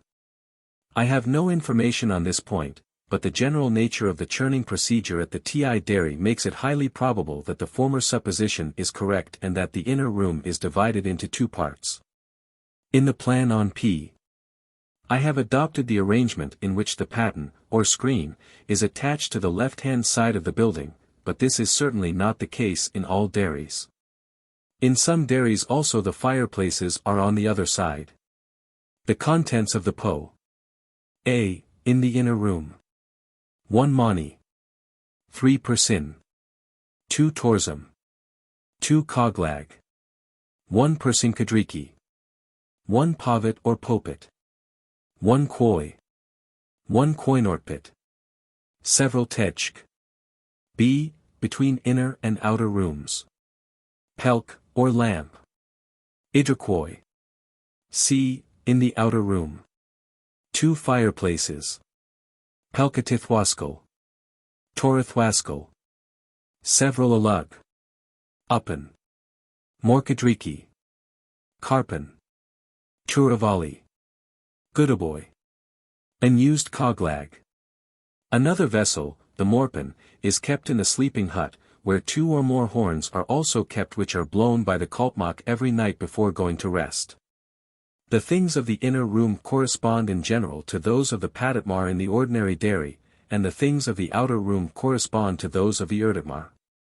The things of the outer room are sometimes called the Alugpur, just as those in the village dairy are called tatpur, but I did not hear of any corresponding term for the things of the inner room. I have no record of the place where the fire sticks, nursi, are kept, but they will almost certainly belong to the outer room, since, in the village, they belong to the urdamar. The nature of each of the vessels and other objects of the dairy is as follows. Persin. This is an earthenware vessel containing about 5 kudi, i.e., 2.5 gallons. The freshly churned milk is poured into and churned in 3 of these vessels. The persin corresponds to the paddock of the village dairy. Torzum. This is an earthenware vessel containing 2 or 3 kudi. 2 of these vessels are kept in the inner room, one, called the karatorzum, to hold water, and the other to hold the butter added while churning. The latter is called the peptorzum because it is also used to give buttermilk to the buffaloes on certain occasions. When not in use, the 2 torzum are placed on and act as covers for 2 of the persin. The torzum corresponds to the moo of the ordinary dairy. Koglag. This is the churning stick which corresponds to the math. Both koglag and math are alike in having the peculiar shape shown in, see also page 111. The thong by means of which the stick is turned, ordinarily called palv, is here called poinures, and consists of a strip of the skin of a male calf. The koglag is made by the palal from bamboo growing on the nulgyrus. In addition to 2 used and kept in the inner room, 5 or 6 new churning sticks are kept in the outer room. Persing kadriki. This is a small piece of bamboo with a handle called tooth, used to knock against the persin when praying. Pavat, popit. A wand used when praying. Koi. A bamboo vessel containing about 3 kudi. It is the vessel taken out by the palal to milk the buffaloes. It corresponds to the urkartpun of the village dairy and is made by the palal from bamboo obtained by the kolpmak. Koinorpit. A wand carried by the palal with the koi and used to keep away the calves when milking. Tejk. Rattan rings used when carrying the dairy vessels. Idrakoi. A bamboo vessel containing about 1 kudi. It is used to transfer butter and buttermilk from the vessels of the inner room to the vessels of the outer room, and is kept midway between the 2 rooms. There is nothing corresponding to it in the village dairy, except at the kudvali, where the kuvan is used in the same way. Alug. Earthenware vessels used as receptacles for buttermilk and butter in the outer room. There are at least 2 of these vessels, usually more. This vessel corresponds to the periv of the village dairy. Upan. A bamboo vessel which is used to hold the buttermilk which the palal drinks. Morkadriki. A vessel used like a ladle to transfer buttermilk from the alug to the upan or the morpan. It corresponds to the madrik kadriki or ashkiak of the ordinary dairy. Karpan. A bamboo vessel used to milk the puner, or ordinary buffaloes of the ti herds. Turavali. The cooking pot of which the ordinary name is torathadi. Goodaboy.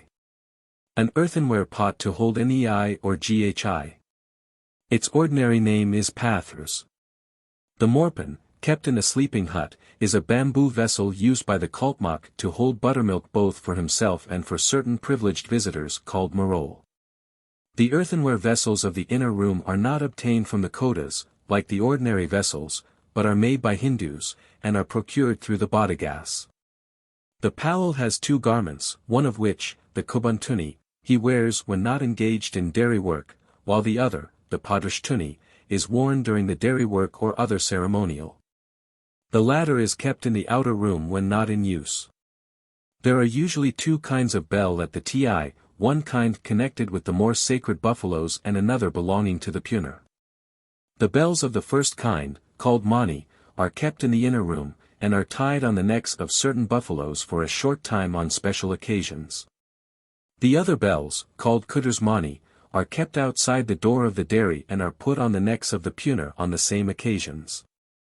There were several points of interest about the lamps used to light the dairies.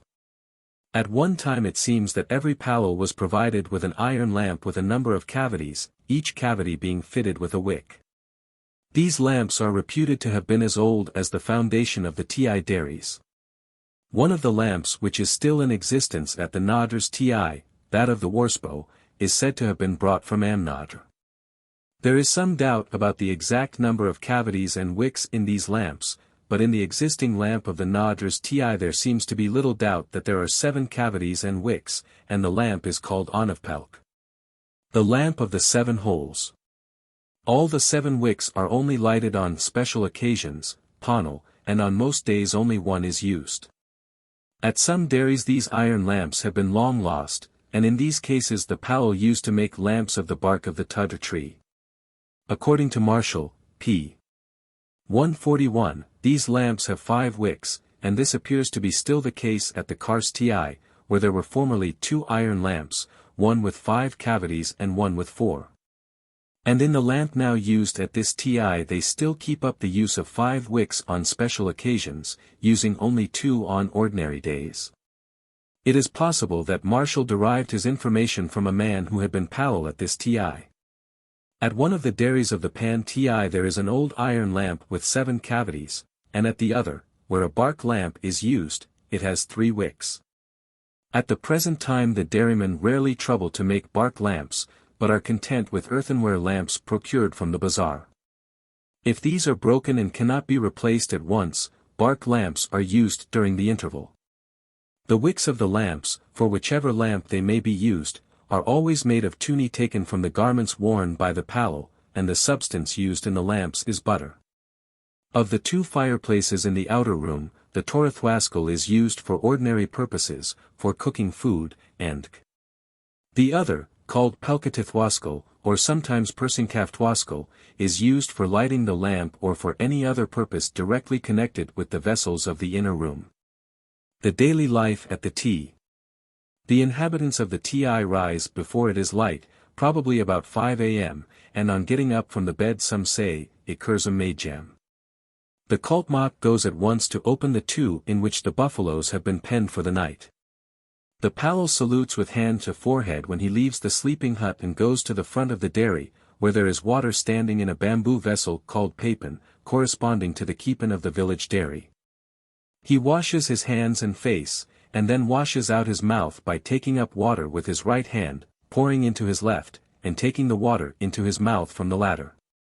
It is noticeable that the powell uses his left hand for this purpose of personal cleanliness, and not the right hand, which is chiefly used in his sacred work. He then ties up his straggling hair at the back of his head, bows down at the threshold of his dairy and enters, in some cases saying, XIII Majam as he does so. When the powell enters the outer room of the dairy, he transfers fire from the Torathwaskal, where it has been burning all night, to the other fireplace, the Pelkatithwaskal, and then takes off the Kobuntuni, which has been his covering during the night, and puts the Padushtuni round his loins. He lights the lamp by means of 3 pieces of wood of the kind called kid, taken from the Pelkatithwaskal, and while so doing begins to pray, using the prayer of the Ti. After lighting the lamp, and while still continuing to pray, he takes up the persinkadriki and knocks with it on the middle of the 3 vessels called persin, going from one persin to another, when he pauses to take breath. I had the greatest difficulty in finding out exactly what happened in connection with this prayer, but after I had settled on the foregoing description as correct I was allowed one day by the Kultmak to go near the dairy while the powell was praying, and was able to hear the beating on the earthenware vessel with each word of the prayer. The next step is to take up the pavat and place it against the wall, and then the powell begins to churn the coagulated milk in the middle persin, milk in this state being here called kudapal instead of adupars, as in the ordinary dairy. In those cases in which the mani is fed, the powell puts kudapal on the bell shortly after beginning to churn. This is done 3 times, the syllable on being uttered each time. When the powell does anything 3 times in this way, he says that he does it mushtiu. This expression for thrice is not used in the ordinary dairy. The next steps are to pour into the koi and keratorsum most of the coagulated milk which has been broken up by the churning, to add to the milk remaining in the persin some persinpan, or butter especially kept for the purpose in the peptorsum. To add water, and to churn the mixture of coagulated milk, water, and butter in the middle persin. When the new butter is formed, the powell pours out the buttermilk into the vessel called idrakoi, keeping back the butter with his hand. The buttermilk is transferred from the idrakwoi to one of the alug in the outer room.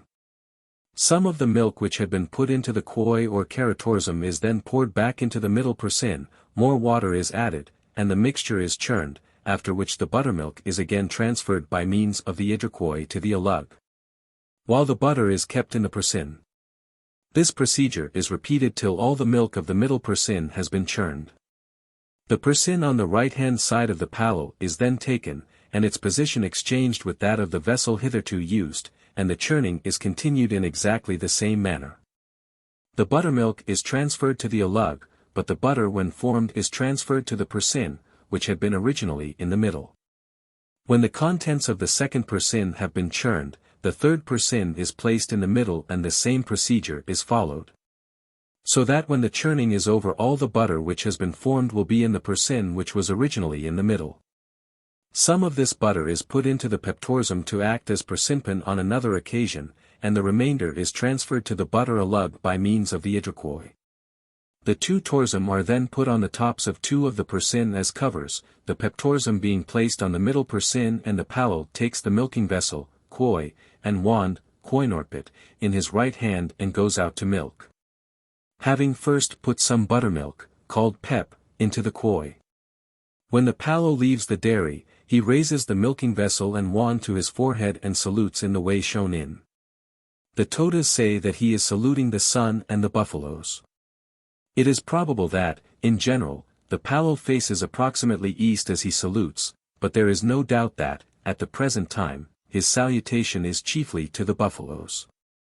He salutes in the same direction both morning and evening, and certainly pays no attention to the direction in which the sun lies. This salutation is now often done in a very perfunctory manner. The vessel and wand may be raised hastily to the forehead for a few seconds only as the palo goes towards his buffaloes, and I am doubtful whether the salutation is ever performed exactly as shown in the figure. For the vessel contains some of the buttermilk called pep, which might be spilt if the vessel were held quite horizontally. When the palo salutes, he says, on, 3 times, and repeats 2 or 3 clauses of the dairy prayer, usually the chorsum of the more important gods of the dairy. When going to milk and when going from one buffalo to another, the kwoi and koinorpit are always held together in the right hand. When the kwoi is filled, it is taken into the dairy. If it is the custom of the dairy to put milk on the mani, this is now done 3 times, saying, on, each time, and then the milk is poured into the middle persin, the kwoi being held in the left hand, and the palo goes out again to refill the kwoi. When all the persineer have been milked, the milk of the 3 persin is mixed together by pouring from one to the other. The reason for this is that the buttermilk, called pep, is only taken out in the kwoi on first going to milk. And in consequence the pep would affect the milk of the middle persin only if its contents were not mixed with those of the vessels filled later. Figure 27. The palo, Kharkivan, saluting at Imodiar. He is standing in the pep karmas. The building next to the palo is the Ti-po. That on the right is the Karanpo, and between it and the Ti-po can be seen the hut where the inhabitants of the Ti-mad sleep. The palo next goes out to milk the puner, taking for this purpose the vessel called karpan and an ordinary wand, the kwoi and koinorpit being only used for the more sacred buffaloes. There was some difference of opinion as to what should be done with the milk of the puner. According to some it may be used to fill the persin if these are not filled by the milk of the persineer. According to others it is wrong to do this, and the milk of puner should on no account be put in the more sacred vessels of the inner room. I think there is no doubt that at the Nadras Ti at any rate the first procedure is followed. At this Ti the puner outnumber the persineer by far, and it is probable that the milk of the former is used to supplement that of the more sacred buffaloes, although it is contrary to tradition that this should be done. The 3 persin being filled, the torsum are again put on as covers, and the palo takes up the wand called pavit, and prays. Standing in front of the screen, Patton, with his hands lying over one another crosswise on the top of the stick as shown in Fig. 28. He recites the full prayer of the Ti, then replaces the pavat between the person and the paten, and this act of replacing the wand marks the end of the more sacred part of the dairy operations. If a Toda wishes to ascertain if the work of the dairy is over, he asks, has he taken the pavat? Figure 28. To show the attitude adopted by the palal when praying. The palal now unties his hair, sees to anything necessary in connection with his food, fills the oven with buttermilk, and then leaves his dairy and goes to sit on the seat called pavalkars on one side of the door of the dairy, viz. on the opposite side to that on which the mani is placed. At Madhur he sits on the stone on the right side of the door when going in, and the fact that he does so is one of the reasons which make it probable that the arrangement of the po of that place is as I have given it in the plan. When the palal has seated himself on the pavalkars, he calls out to the kalpmak kaisvatitva, come here and pour buttermilk. When the kalpmak comes, the palal gives the oven to the boy, who says 3 times, kaisvatkina, shall I pour buttermilk, and the palal replies each time, vat. The kalpmak pours from the oven into a cup made of the leaf called kakutars held by the palal, who drinks after raising to his forehead. This is repeated till the palal is satisfied, when the leaf cup from which he has been drinking is thrown away, and he goes again into the outer room to get food. He gives food to the kalpmak, who eats it in the sleeping hut, while the palal himself eats sitting on the pavalkars. If any marol, CP, are present, they are fed at this stage with buttermilk and food by the kalpmak, who gives them the buttermilk out of the morpan, pouring it into leaf cups as when giving to the palal. The rest of the morning is passed in looking after the buffaloes, cutting firewood, plucking leaves used as cups and plates, or doing any other work connected with the ti. In the afternoon the palal returns to his dairy and goes through the same operations as in the morning, except that he fetches water from the kwanir early in the proceedings, usually bringing enough for the work of that afternoon and of the next morning. He churns the milk drawn in the morning, and when the time for milking has arrived, the buffaloes will have returned to the milking place, and as soon as they arrive their calves are let out from the house, karanpo, in which they have been kept. When the churning and milking are over, the buffaloes are shut up in the tu for the night. The palal then takes buttermilk as in the morning, and both he and the kalpmak take their food. The latter eats his food in the sleeping hut as in the morning, and the palal does not enter till the boy has finished. As the palal enters, the kalpmak says, on, thrice, takes the horn or horns, and standing at the door blows 3 times, if there are 2 horns, 3 times on each horn, and then re-enters the hut and all go to rest. In the afternoon the palal prays 3 times. When lighting the lamp, and after milking and filling the 3% as in the morning, and again after shutting up the buffaloes in the tu for the night, when he stands in front of the entrance to the pen. In each case he uses the whole of the ordinary prayer of the dairy. He also utters a few clauses of the prayer when going out to milk. These prayers will be given in the palal. The palal, who must belong to the Tivalial, is chosen by the members of the Tartar clan to which the Ti belongs.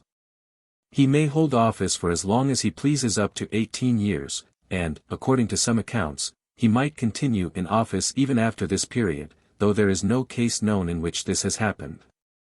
The usual duration of office seems now to be only 2 or 3 years, though a man may often be reappointed either to the same or another Ti.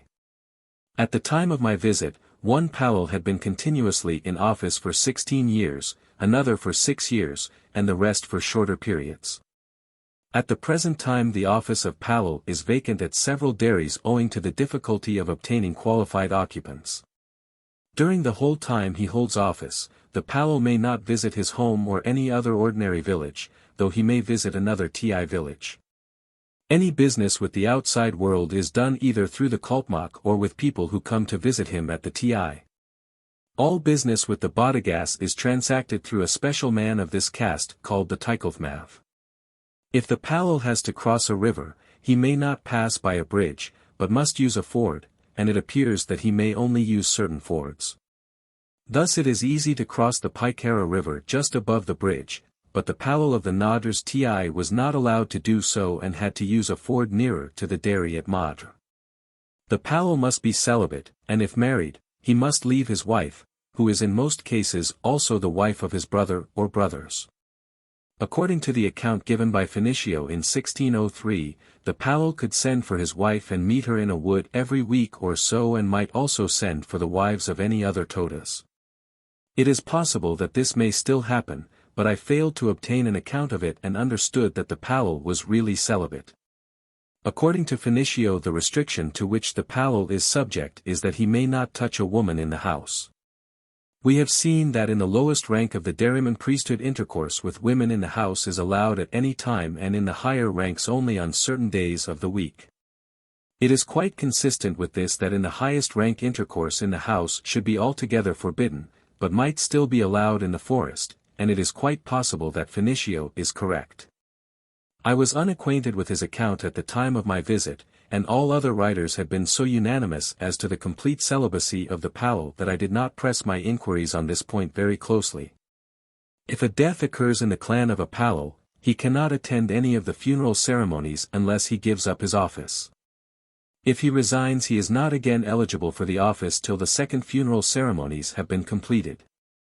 When a man of one clan gives up his office in this way, his place must be taken by a man of some other clan. Carkeven of Pydre was Powell of the Noders TI 18 years ago and resigned when his wife died, his place being taken by Tulcheven of Cusharf. 2 years later Carkeven resumed office and has been Powell continuously since that time. Though there have been many deaths among the Pedral, he has not attended a funeral, and has not, therefore, had to resign his post again. In old times, it seems probable that it was usual to give up the office of Powell when there was a death in the clan. According to tradition, the division of the Kedrol into the Kedrol and Quardrall by Quoten, c. was ordained in order that there might still be men to undertake the office of Powell when there was a death in the clan.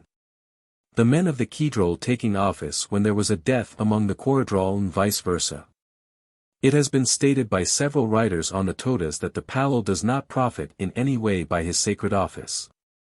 I made most careful inquiries on this point, and there seemed to be no doubt that the Powell may often make a considerable income from the sale of the ghi made from the milk of the herd under his charge. One Powell was stated to make 6 rupees a week in this way, and while he has been in office is said to have increased his own herd, i.e., that of his own family, by no less than 25 buffaloes. In one recent case, a man has resigned the post of Powell to the Pan Ti because he found the income was too small. According to my informant, Caners, a man used always to accept the office of Powell unwillingly. When the offer came to him, he would say, "I cannot leave my buffaloes, I cannot leave my wife and my children." Then the people would say, "You are born for the Ti, it is your birthright, you must not refuse," and the man would reluctantly consent. Now the Todas are in more need of money than they used to be, and there is no difficulty in obtaining candidates for those dairies at which the pecuniary advantages are sufficiently great. So that people will now beg to be appointed as Powell to certain dairies, and it is even whispered that bribes have been offered in order to obtain office. There is no doubt whatever that the pecuniary reward is the chief inducement to people to undertake the charge. The Noders Ti has the largest herd of buffaloes, and I was told that this Ti is very much coveted, while others which have few buffaloes are unable to obtain a Powell at all. My Tivoli friends invariably talked about the Ti in exactly the same kind of way that an Englishman talks about a benefice. At the present time there are several instances in which the office of Powell is vacant, and there seems to be a growing difficulty in filling many of these places. There is little doubt that the chief reason for this is that the herds have become very small, so that the resulting profit does not offer sufficient inducement. But there is also no doubt that the exclusion from the home and the limitation of intercourse with the world in general act as deterrents to those who are thinking of becoming candidates for the vacant places. Another point about which several writers have erred is in supposing that the Powell is important in the general government of the Todas and in stating that the Todas go to him for counsel and advice. I inquired into this very carefully, and there seemed to be no doubt whatever that the Powell has absolutely no functions outside the management of his dairy and of ceremonies connected with it. He has no place on the Naim, or council, and only appears before it as defendant or witness in matters connected with the Ti. I could not ascertain that any one ever consults the Palal on any business except that of the TI, and outside his office he has nothing whatever to do, and is little thought of by the Todas. The sanctity attaching to the Palal and the reverence paid to him are attached and paid wholly to the holder of the office and not at all to the man. The ordinary Toda may only approach the Palal on 2 days of the week, Monday and Thursday. On other days, if he wishes to communicate, he must stand a considerable distance from the TI, it was said as much as a quarter of a mile, and carry on his conversation from this distance. I had, however, the opportunity of observing that the distance was diminished on some occasions. On no account may a Palal ever be touched by an ordinary person. A Palal becomes himself an ordinary person, or peril, if either he or his dairy should be touched by any unconsecrated person. Recently Nadraners, 67, lost the office of Palal to the Warsir at the Nadras Ti, because a Tamil man went to his dairy while he was out looking after his buffaloes. He was soon reappointed, but to another Ti. The Toda who approaches the Palal must go Kevenarat, i.e., with his right arm out of the cloak, and there is a definite form of salutation which is different for Tartharol and Tivaliol. When one of the former approaches, the Palal says, Ban, and the Tartar man replies, Ir Kauda, literally, buffalo, calf, have you? To one of the Kudral, the chief Tivali clan, the Palal says the Khorzam, or sacred name of Kudr, followed by the word Idith, i.e., he utters the words Ivikanmak Kutmile to Idith. When any other Tivali man approaches, the Palal says Pekian, but all the Tivaliol reply with the same formula as the Tartharol. If a Tartar man and a Tivali man approach the Palal together, the former will be greeted first. The Palal greets the man to whose division the buffaloes belong before the man of his own clan or division. If a Toda is in the condition called Ichil, i.e., has been defiled in connection with funeral or other ceremonies, it was said that he might not approach the Palal. I had an interesting example, however, of the way in which a regulation of this kind is observed. While Taitnir, 52, had Ichil, owing to the fact that the funeral ceremonies of a relative had not been completed, he went with me to the Madar Ti one day and approached within a few yards of the Palal. He had taken off the semi-European clothing he often wore, and had his right arm bare, but no greeting of any kind took place between him and the Palal. The latter did not recognize his presence in any way and behaved as if Taitnir were not there. On this occasion Taitnir was Ichil on account of the death of a more or less distant relative. Later his wife died, and then there seemed to be no doubt that he would not under any circumstances have approached the Ti or the Palal. There are several regulations concerning the food of the Palal. Any grain he eats must be that provided by the Bodagas. At the present time more rice is eaten than was formerly the case. This is not grown by the Bodagas, but nevertheless the rice for the Palal must be obtained through them. The Palal may drink milk, but only that from the buffaloes called puner. He must take his food sitting on the seat, or pavilkars, outside the dairy, and, as we have seen, he uses for this purpose the seat which is not on the same side as the mani. He usually prepares the food himself and cooks it on the fireplace called Torathwaskal in the outer room of dairy. But there is also a fireplace outside the dairy which is used sometimes, especially when food has to be prepared for many people, and then the Palal may be assisted by the Kaltmak. If food is prepared by the Kaltmak, the fireplace outside the dairy must be used. The only food which the Palal is altogether forbidden is chilies. The Palal wears garments of the kind called tuni, of a dark grey material made at Nulters in the Coimbatore district. They are brought to the Palal by the Badaga called Taikulthmav. Each Palal has 2 of these garments. One is worn as a loincloth and is called Padushtuni. It is only worn when definitely engaged in dairy work and on certain ceremonial occasions, and at other times is kept in the outer room of the dairy. The other garment is called Kubuntuni, and is worn like the ordinary cloak, but always with the right arm out, Kevenarat. It is worn when not engaged on sacred business, and on a few occasions is worn together with the Padushtuni. The small perineal cloth ordinarily called Kuv is made of the same material as the tuni and is called Kagars at the Ti, while the string which passes round the waist and holds the coggers in place is called quainer or quanur. I was told that the pallal should never cut his hair or his nails while he is in office. If a pallal has held office for 18 years without a break, he performs a special ceremony. The essential feature of this ceremony is that the pallal has intercourse in the daytime with a girl or young woman who must belong to the Tartharal. The woman is chosen by the pallal and the matter is arranged by the clan to which the ti belongs. On the appointed day the woman is brought to a village near the dairy at which the pallal is living. If he is at Madh, for instance, the woman will come to the adjacent village of Pertho. She must bathe carefully and be adorned with all possible ornaments and fine clothing. After the work of the morning is over, the pallal gives rice and milk to the Kaltmak and tells him to have food ready for him when he returns at night. He then goes covered with his kobuntuni to a wood near the village, where the woman will be awaiting him. Later the woman returns to the village and the pallal remains in the wood completely naked till sunset, when he dresses and returns to the neighborhood of his dairy, but remains in an adjoining wood till midnight. He then bathes in a stream and going to the dairy calls, Kaltmokia, twice. The Kaltmak comes out of the sleeping hut and brings a stone resembling the pavalkars, on which the pallal sits, and the Kaltmak pours buttermilk, kaisvatiti, for the pallal according to the customary ritual. Then the Kaltmak brings the papan, and the pallal washes his hands and goes to rest.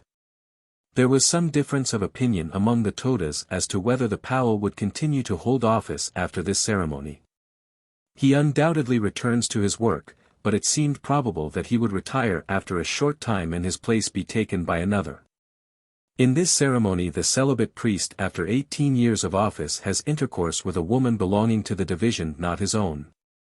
This takes place in the daytime, the pallal thus committing an act which is ordinarily regarded by the Todas as immoral. The last occasion on which this ceremony was performed was when it was done by Kadrisban, who lived before the time of the grandfather of Caners, who is himself an old man. Karkivan has now been pallal of the Nadras Ti for 16 years, and there was already at the time of my visit much talk among the Todas about the ceremony which he might be expected to perform 2 years later. A man who has given up the office of pallal is known as paddal. It was quite clear that, on resigning office, he entirely lost his sanctity, and it did not seem that he derived any great social importance from having held the sacred office. I could find no instance of a man who had been pallal having any special influence or power either in his clan or among the Todas generally. Only in one way are the paddal important, and that is as repositories of the knowledge of the dairy ritual, and any man about to enter on the office of pallal will learn the details of the ritual from those who have held office before him. I could learn of one privilege only pertaining to a paddal. He is allowed to go to the Ti Mad on the day called up Karvnal, after the Pawn-up ceremony, and on that occasion he receives food from the pallal. The Kaltmak. The Kaltmak is usually a boy, but he may occasionally continue to hold office till he is about 20 years of age. He must belong either to the Tivalial or to the Melgarsal.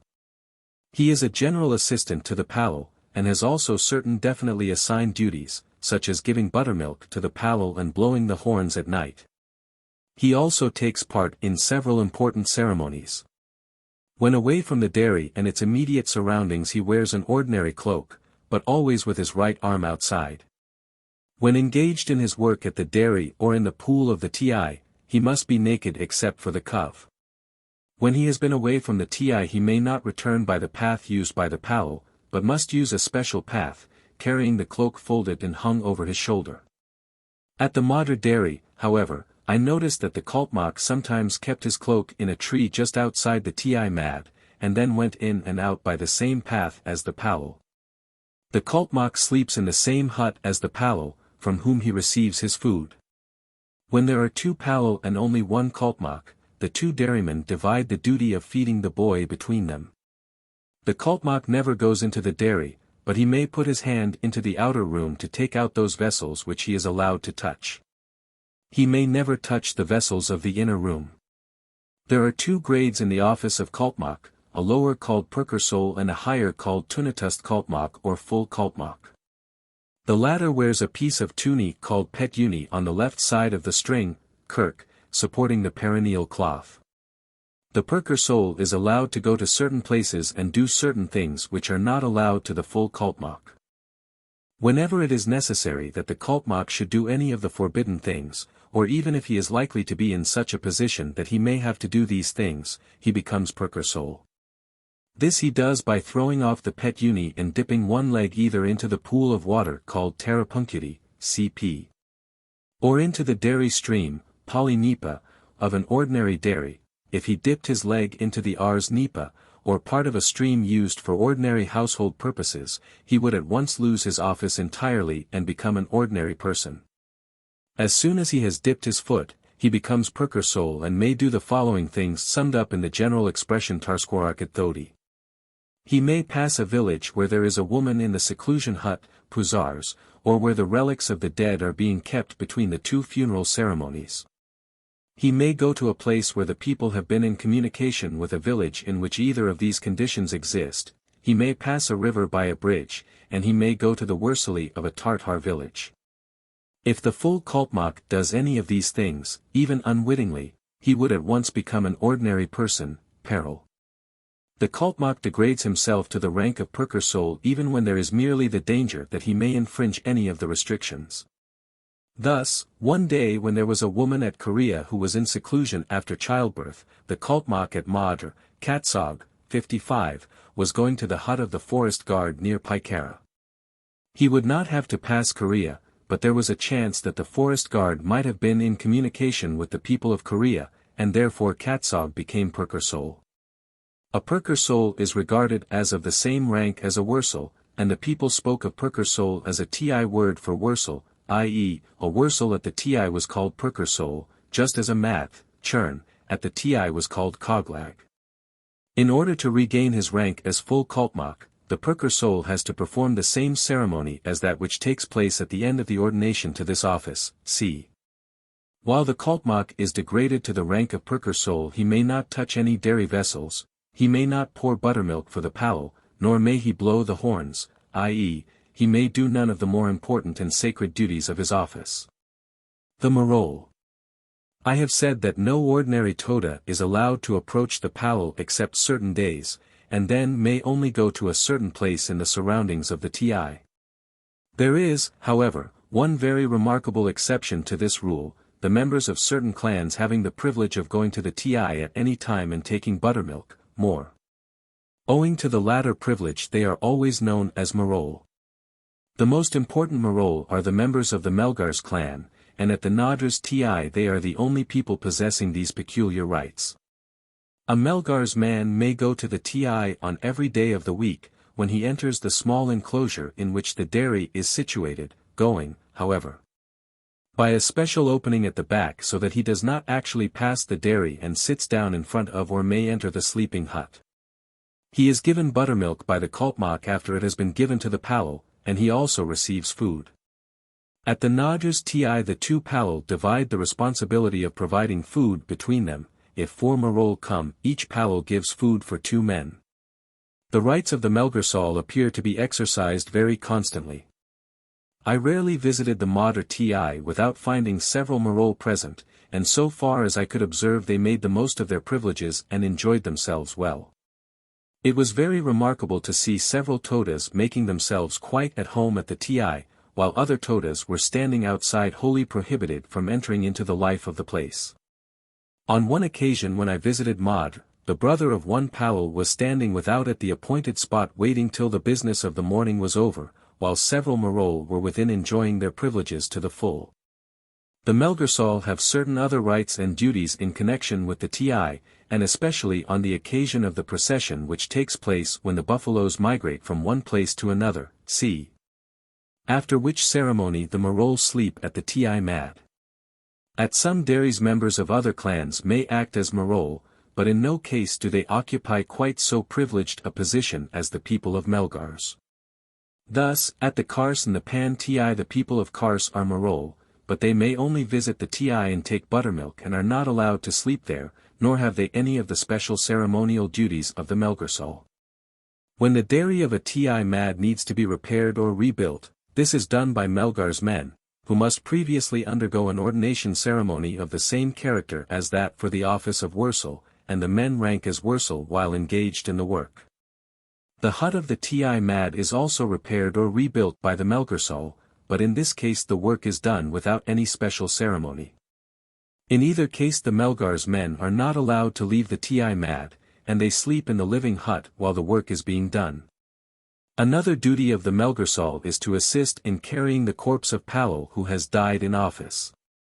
On the occasion of the Tututustki ceremony in 1902, when the Palal and Kaltmak left the dairy at Madra for several hours, I found a Melgar's man in the neighborhood of the dairy.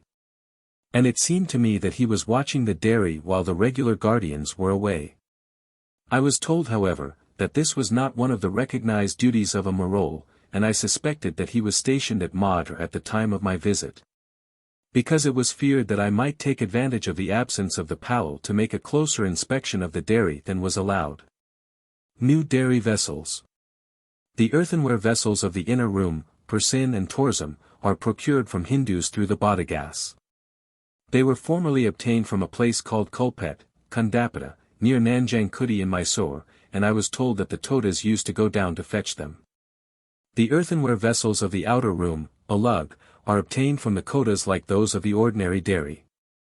The churn or koglag is made by the Todas themselves from the slender bamboo growing on the hills. The material out of which the bamboo vessels, Koi, Idrakoi, Karpan, Uppan, are made, is procured from a place called Ebenput, near Musinagudi.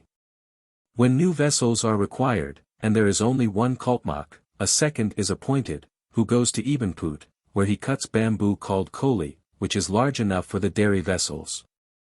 The bamboo is taken by the Kaltmak to the Ti, and the new vessels are manufactured by the Palal.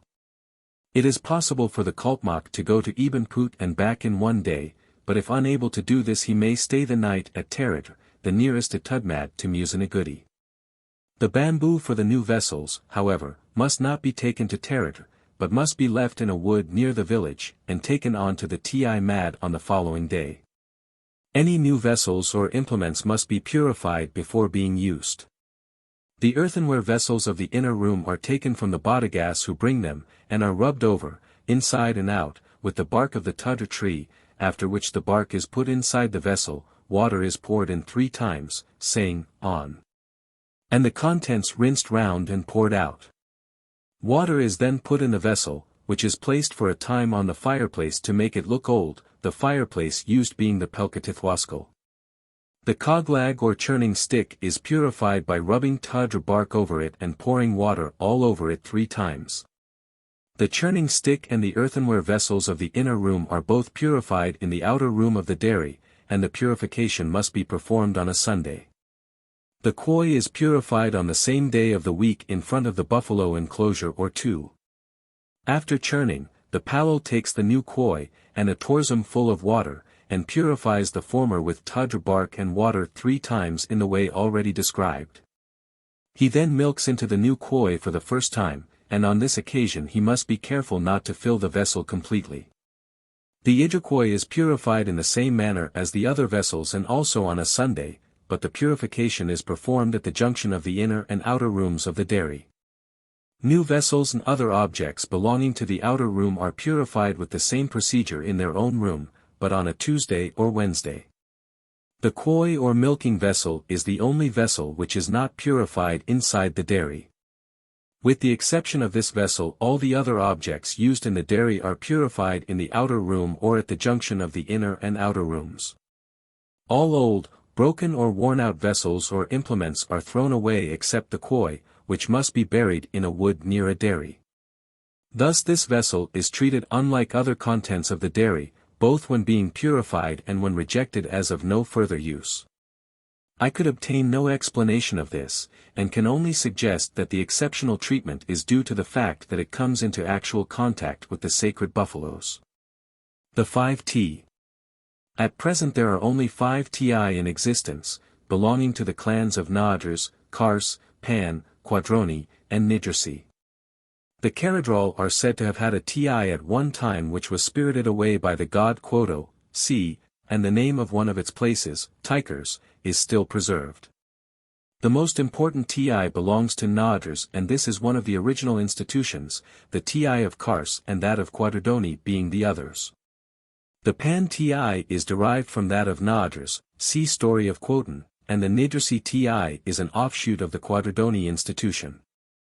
Of these 5 TI, that of TODAS is the only one which still has 2 palal. The Kars TI has only 1 palal, and similarly that of Pan. The TI of Quadrodoni and Nidrisi are at present unoccupied. At the Quadrodoni TI the office is filled once a year for a limited period in order to satisfy certain requirements of the quotas. No TI is allowed to be vacant when the final funeral ceremonies are performed for any member of the clan to which the TI belongs, and it is only on the occasion of these ceremonies that palal is now appointed to the Nidrisi TI. Each TI has certain features of organization and procedure peculiar to itself. There are certain differences of ritual and differences in the names and kinds of the buffaloes and sacred objects. The history and special features of each TI will now be considered. The TODAS T.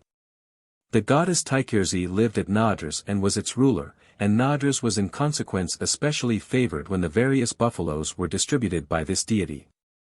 When Puv died and On went away to Amnad, CP, the TODAS TI and its buffaloes went with him. Tykersi, who remained behind, found after a time that it was not good to rule a country without a TI, so she complained to On and asked him to send the buffaloes back. He consented and people were sent from TODAS to Amnadr to fetch the buffaloes. On gave them the buffaloes and all the things of the TI, and he also gave a milking vessel and a churning stick made of gold. When the men started to bring back the buffaloes, they went some way and then found that they had forgotten the gold vessel and churn given to them by On. So they went back and asked On for the 2 things. On refused to give them up as they had not been taken at first, and it is believed that they are still in the dairy at Amnadr. On told the men who returned to ask for the things they had forgotten that the Todas were to make the vessel and churn of bamboo. They were to go to the hill called Tykars or Kalinkars, where they would find a flower called Kavolpov, and he told them to make a new koglag of the same shape as that flower. They did so, and ever since that time the churning stick both at the TI and at the ordinary village has been made so that it is like the flower Kavolpov. Another incident which occurred during the journey of the TI buffaloes back from Amnadr was the birth of a Mani. One of the 2 palal was carrying the dairy vessels of the inner room, and the other was carrying the Mani called Ku.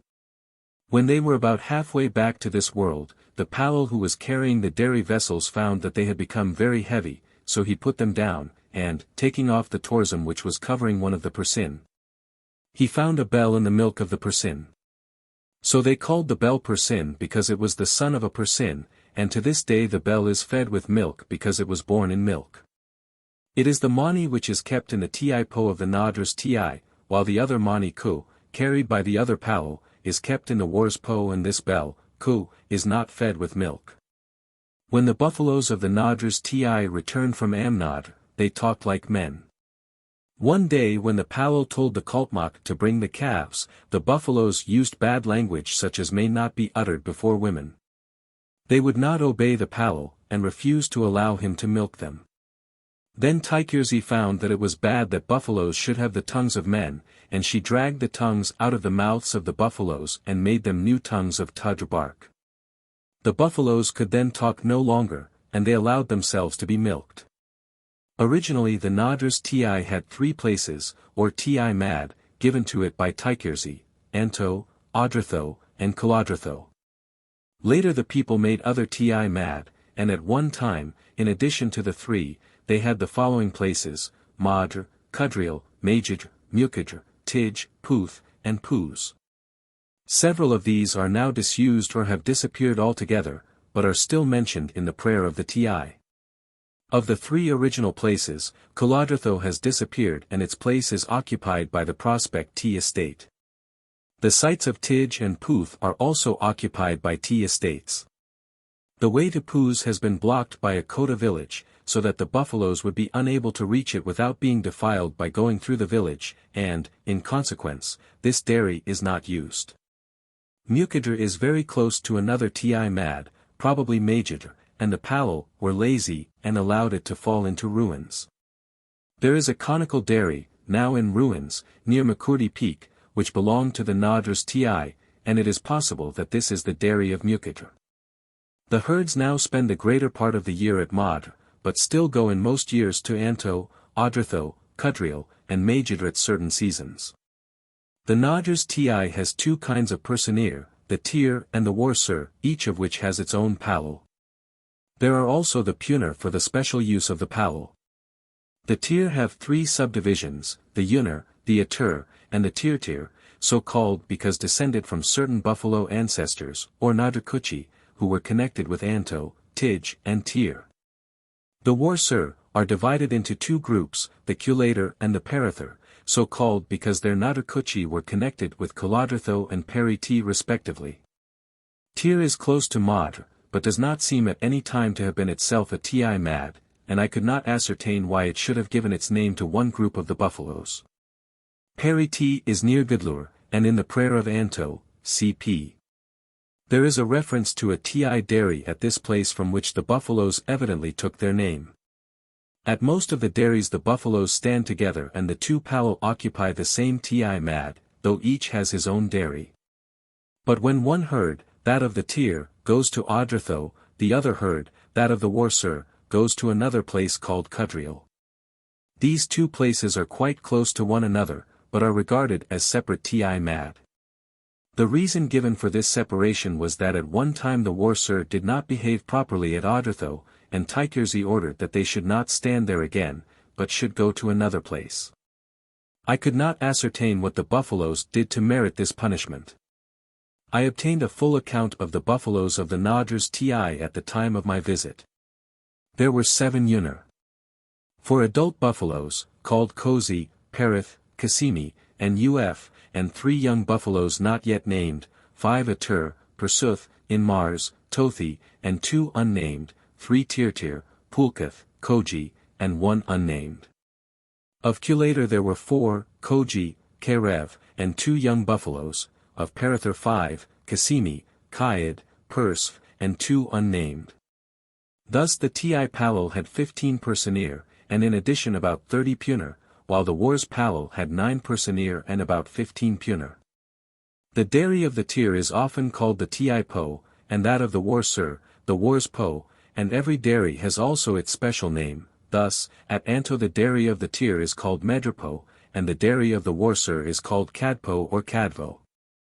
One of these dairies is of the conical form, but my record does not tell me which. According to Breeks the name of the conical dairy is Kiers. This is possibly the same word as Kad, Po, the name of the dairy of the Warsur. The 2 dairies at Madr are Panpo and Kanpo. The name of the ruined conical dairy near Makurdi Peak which belonged to the TODAS was Kataitapo, Breeks, Katedva.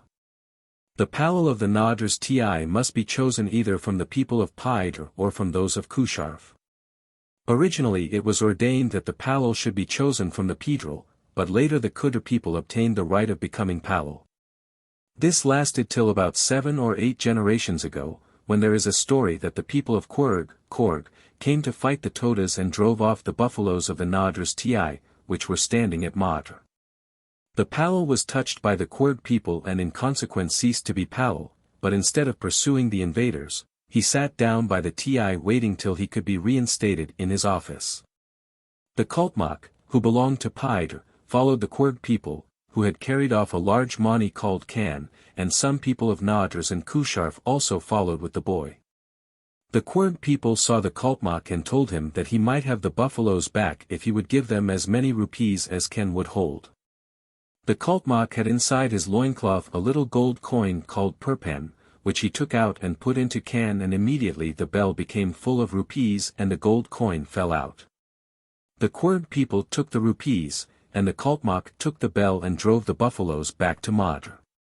As the Korg people were making their way home, they suddenly found that all the rupees had disappeared, so they turned and pursued the Kultmak and the buffaloes. Then the Kultmak prayed. Per Wadrith Vedrama, Kars Wadrith Vedrama, Man Mas Vedrama. May the high hills be broken, may the rocks be broken, may the trees fall down. Directly there was a loud noise, the hills were divided, stones rattled, and trees fell down. Then the Quird people were afraid and returned to their own homes. The Todas held a council, and it was decided that, as the Palal had not followed the buffaloes, the Kudr people should no longer have the privilege of becoming Palal of the Nadr's Ti. And that in future the Palal of this Ti should be taken either from Paidr or Kusharf. At the present time the Palal of the Tir is Karkivan of Paidr, who has now been continuously in office for 16 years, having also had a previous period of office as Palal. The Palal of the Warsur is Nurponers of Kusharf, 66, who had been in office for about a year at the time of my visit.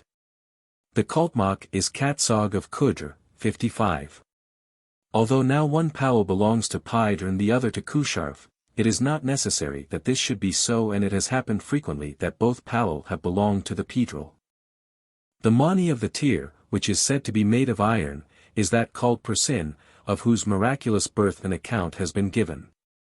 The Mani of the Warsur is called Ku, and is said to be made partly of gold, partly of silver, and partly of iron. Milk is put on the former bell by the Palal at every churning and milking, but Ku is not fed.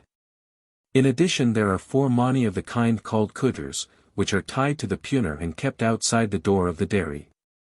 3 of these belong to the puner of the Ti Palal, and are called Arvats, Kayeds, and Karani, and should be tied to buffaloes named Puthiav, Pyres, and Nursad respectively. The 4th bell belongs to the puner of the Wars Palal, and is called Karani. It should be tied to a buffalo named Talg.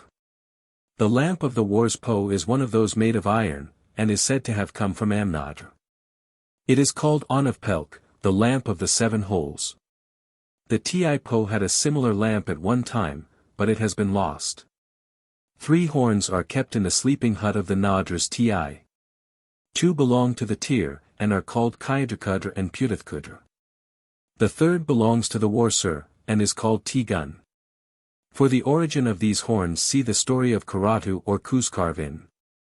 One feature of the Ti Po at Madr, which is certainly not general, is the presence of a screen in front of the door. The effect of this screen is to protect the Palal from the gaze of the ordinary Todas when they are standing in their appointed place. When I visited Madr I was allowed to go into the enclosure where the buffaloes are milked, but this privilege was not accorded to my Toda guides. And in consequence I was often able to observe the doings of the Palal when they were hidden from my guides by the screen. The Wars Po, on the other hand, has no such screen, but the wall surrounding this dairy is much higher than at the Ti Po and effectually screens the Palal from the public gaze. The door of the Wars Po faces between north and northeast, and that of the Ti Po southeast, but owing to the presence of the screen the Palal has on coming out to turn to the left, and therefore faces northeast when saluting. The Kars T. The following story gives the traditional origin of the Ti Mad at Makars, one of the chief places of the Kars Ti. But I could not ascertain definitely whether it was supposed to give the origin of the Ti as a whole or only of the Ti Mad at Makars. The story runs that Anto created buffaloes, one of which came to Makars, where a Tudra tree was standing. The buffalo rubbed against the tree and part of the bark came off, and that is why the place became a Ti. When the buffalo found that there was no Palal at Makars and no Kultmak, it was very angry and raged about furiously. While it was doing this, it jumped some stones and fell into the river called Kithari, and it also jumped a stream called Warwar. In spite of its falling into the river, however, it did not die, but got out and pushed stones together with its horns so as to make a 2. Later a dairy was built near the Tudra tree. Whether this was the origin of the Ti or only of the Ti Mad of Makars, it seemed quite clear that the Kars Ti is believed to be one of the very early institutions of the Todas. Its 2 ancient places were in Nadr and Makars. At each there were 2 dairies, and one at least of those at Inadr was of the conical variety and had the special name of Medrapo. Inadr has now fallen into disuse. It was a few miles to the northeast of Oatakamund, and it was no longer visited because the buffaloes would have had to pass through Oatakamund in going from Makars to Inadr and would have been defiled. Makars, which is near the Nanjanad Valley, is now the chief place of the Ti, and the buffaloes were there at the time of my visit. Another important and ancient place of the XIII is Khan, Lingmand, in the Kundas. In the story of Quodo, c.p. The buffaloes were going to Inadra from Khan when the boy showed his miraculous knowledge of the buffalo Khorsam. Two other places are Naradra and Pars. Both Khan and Naradra are still used, but Pars, which is not far from Oatakamund, is no longer used, having been given up because Badagas went to live near it. As at the Nadras Ti, there are two kinds of Persanir in addition to the Punar. The two kinds are called Persur and Parsur, the former being also sometimes called Enadrir. Although there are two kinds of sacred buffalo with their corresponding dairies, there has never been more than one Palal. When a Palal is appointed to this Ti, he is ordained to the office of Palal to the Parsur, and, for the first month, he attends to these buffaloes only and enters their dairy, the Parspo, only. At the end of the month, he becomes Palal to the Parsur, with certain ceremonies, to be described later, and from that time to the end of his period of office he works in the Perspo only and never enters the Parspo. Although he continues to attend to the Parsur as well as to the Parsur. The milk of the Parsur is mixed with that of the Parsur in the vessels of the dairy belonging to the latter kind of buffalo. This dairy, which is usually called Perspo after the buffaloes, has also the special name of Kakamudri. There is one bell belonging to the Parsur which has three names, Perner, Unr, and Persagan, but it is also often called Na.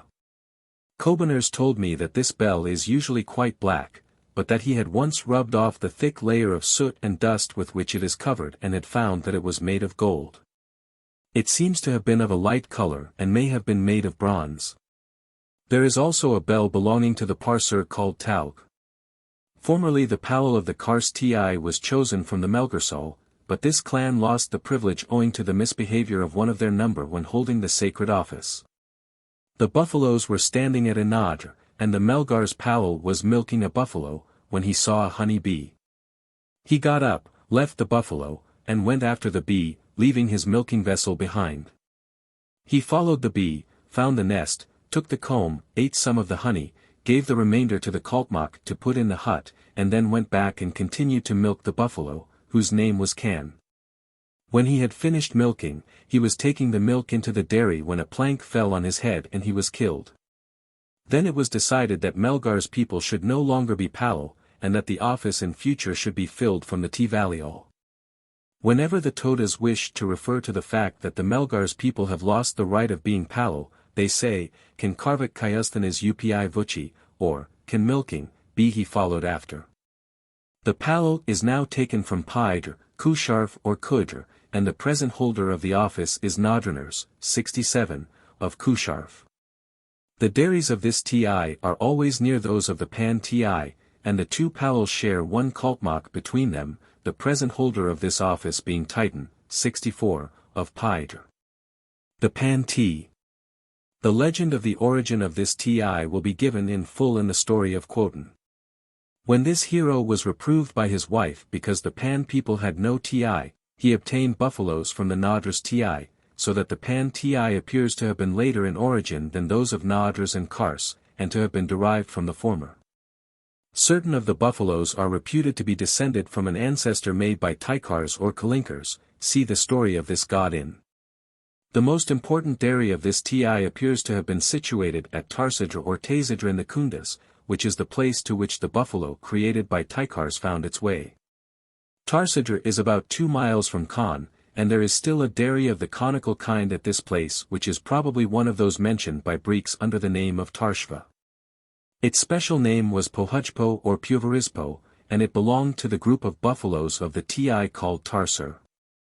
It is now falling into ruins, having been disused for about 20 years. The last Palal who went there was Pethavan, 70, of the Quarter Division of the Kidrol. He died at Tarsidra soon after going there in perfect health from Kudidra. His son, Kaidners, later became Palal to the Tarsur, but was afraid to go to Tarsidra because his father had died there. Like his father, Kaidners died in office at Kudidra, and the death of both father and son while holding the office of Palal so alarmed the Todas that no one has been to the dairy of Tarsidra since.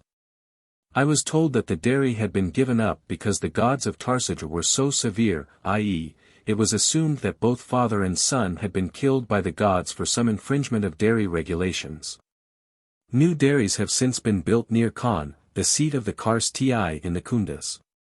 The place at which the buffaloes were standing at the time of my visit was TODAS, near Makars, and this is the TI Mad which is occupied during the greater part of the year. Another dairy is at Naraj, again near the TI Mad of the same name belonging to the XIII. A fourth place, Uttarajr, is now rarely visited, since the buffaloes may only go there when there are two palo. There seems to be a very close association between the TI institutions of Kars and Pan. The buffaloes of the two always move about together, and the dairies are so close to one another that, at present, they are able to share the same kultmak. The Pan TI has two kinds of buffalo in addition to the Punar, viz., the Tarsajr and the Warsajr. At one time the Warsajr belonged to one division of the Pan clan, called the Panel, and the Tarsajr belonged to the other division, the Querciol. At Khan there are two dairies, one for each kind of buffalo, and each kind should also have its own palo. At the present time there is only one palo, who looks after the Tarsajr. The dairy of the Warsajr, or the Warspo, is closed and may not be entered by the palo, and he is not allowed to milk the Warsajr, though he may milk the Punar belonging to the Warspo. Formerly the palo of the Tarsajr was chosen from the quarter division of the Kidrol and the palo of the Warsajr from the other division of this clan, this arrangement being said to have been ordained by Quoten. The quarter division is now extinct and the remainder of the Kidrol are not very numerous, and the present palo of the Tarsajr is Palet, 64, of Paidr. A few years ago both dairies were occupied, the palo of the Tarsajr being neighbors, 64, of Paidr, and the palo of the Warsajr, Pachivan, 69, of Kidr. The latter is said to have thrown up his office because the income was not large enough. If there should be a death among the panel, the second funeral ceremonies, the Marvanolktur, or so-called dry funeral, could not take place unless both dairies were occupied. Since Pachivan resigned, no Pan man has died, but when this happens a second palo would have to be appointed before the Marvanolktur could be held. The Tarsajr have two bells, called Kosi and Pong. The former is tied on a buffalo called Kosi, and Pong on one called in Mars. Milk is only put on the bell called Kosi. At the dairy of these buffaloes there is an iron lamp of the ancient kind with 7 cavities and 7 wicks, and the horn is called Quadadr. The Warsajr have one bell, called Kaituzan, which is put round the neck of a buffalo called Kojiu. The old iron lamp belonging to these buffaloes has been lost and an earthenware or bark lamp is used in its stead. The horn is called Persagan, but as these buffaloes have no palo, this horn is not now blown. The people of Pan are Marol at this ti. The Quadradoni T. There was some difference of opinion as to the origin of this ti, which is often called the Arser ti by the Todas. According to one account, given to me by Quadradoni people, the buffaloes called Arser came from the sea and were the mothers of all the Tir. Another account, which seemed to be more generally accepted, was that the Quadradoni ti was instituted by An, like those of Nadras and Kars, but that one day, when the palo was milking, the Mani, called Pushadaipang, came from the sea and sat on the side of the milking vessel. The chief place of this ti is Persas, situated between Quadradoni and Kotagiri. The other dairies in the past were at Kakwe, Karkon, Pobkars, and Kadran, but only the first of these, which is close to Quadradoni, is now used. At the time of my visit there was no palo, and the buffaloes, only about 8 in number, were standing at Kakwe, but were not being milked. A palo is appointed every year shortly before the ceremony in honor of the god Kamatareya, which is celebrated by the Kodas in January. When the Kodas announce that they are about to hold this ceremony, a palo and kalpmak are appointed who go to Persas. The buffaloes are milked and the ghi which is obtained from the milk is given to the Kodas. The palo remains in office for about 20 days, and his appointment is made altogether on behalf of the Kodas, who would be very angry if it were not done. It seemed that the success of the Koda ceremony would be seriously impaired if there were no palo at the Quadradoni ti. A palo would also be appointed if it were wished to hold the second funeral ceremonies, or marvanolture, of a quadridony person. The quadridony ti has never had more than one kind of buffalo, and never more than one palo or kaltmak. The buffaloes, or arser, are those which disobeyed the commands of on, see, and are said to be responsible for the dangers suffered by buffaloes from tigers. The people of Nadras and Kars have the privilege of taking buttermilk and food at the ti, and are known as marol, but they may not sleep at the ti mad, nor do they take any part in the buffalo migration. According to one account, the people of Pan are also marol, and may even sleep at the ti. The Nidrasi T. This is an offshoot of the quadridony ti. One evening, after the buffaloes and calves of the quadridony ti had been shut up for the night, the women of an adjoining village were pounding the grain called ragi. When the calves heard the noise of the pounding, they ran out of their pen and made their way to Persas. One of the wooden tasks which bar the entrance of the pen became entangled in the neck of one of the calves, and when the calf reached a place near a Dapali village, the task dropped and became a wood, and the place is now called Tasnatapem. From here the calf went on to Persas. The quadridony people went to Persas to fetch back the calf, but when they got to the place they changed their minds and said that the calf should stop at Persas, and that the Nidrasi people should make a ti there and appoint a palo.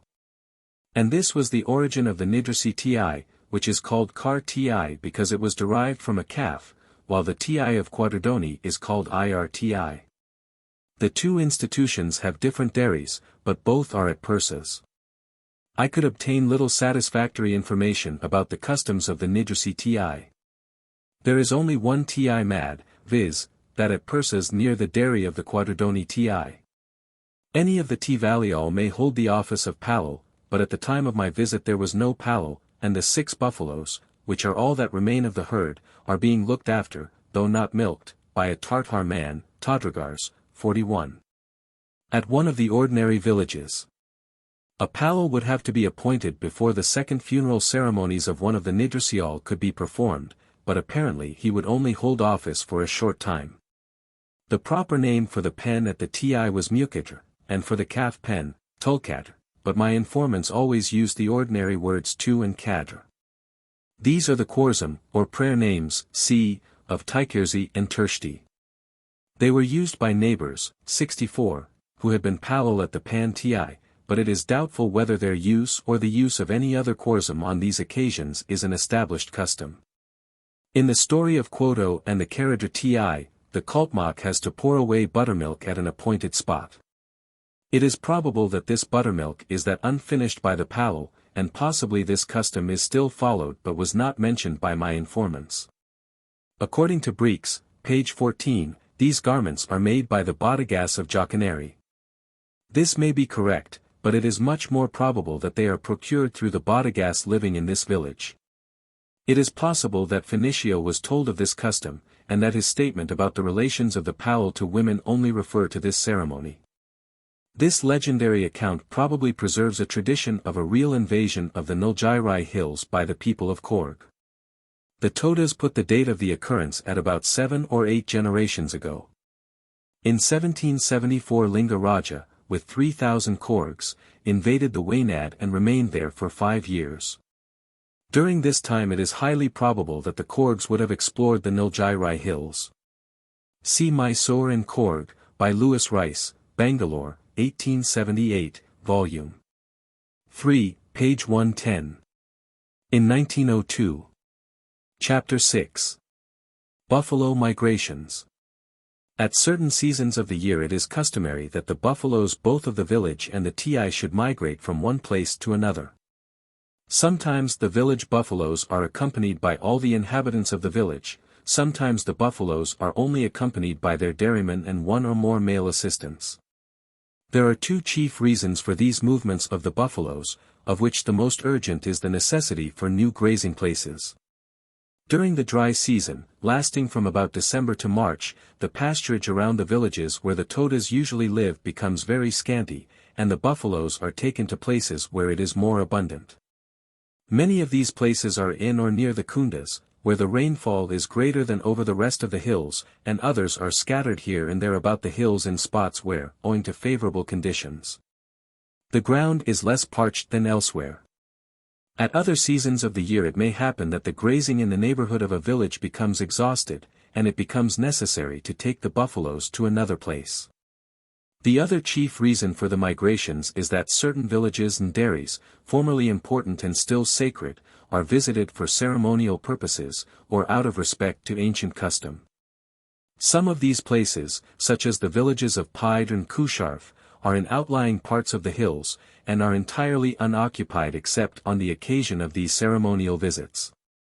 Another example is the ancient and sacred village of Nazmiatr, of which there now only remains a dairy, situated in a grove in the middle of a valley cultivated by Bodegas. It is visited once a year by the Wurzeler of Kars for about a month, and, as there is only scanty pasturage available, there is little doubt that the visit to this dairy has no utilitarian motive. At the TI the same reasons hold good.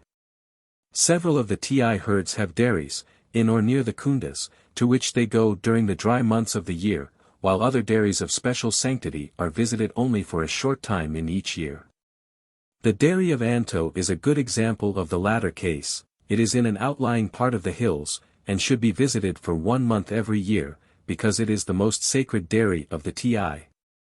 The migrations of the TI buffaloes are more strictly regulated than are those of the village herds, and there are definitely prescribed rules for the order in which the dairies of the TI shall be visited, and for the duration of the stay at each.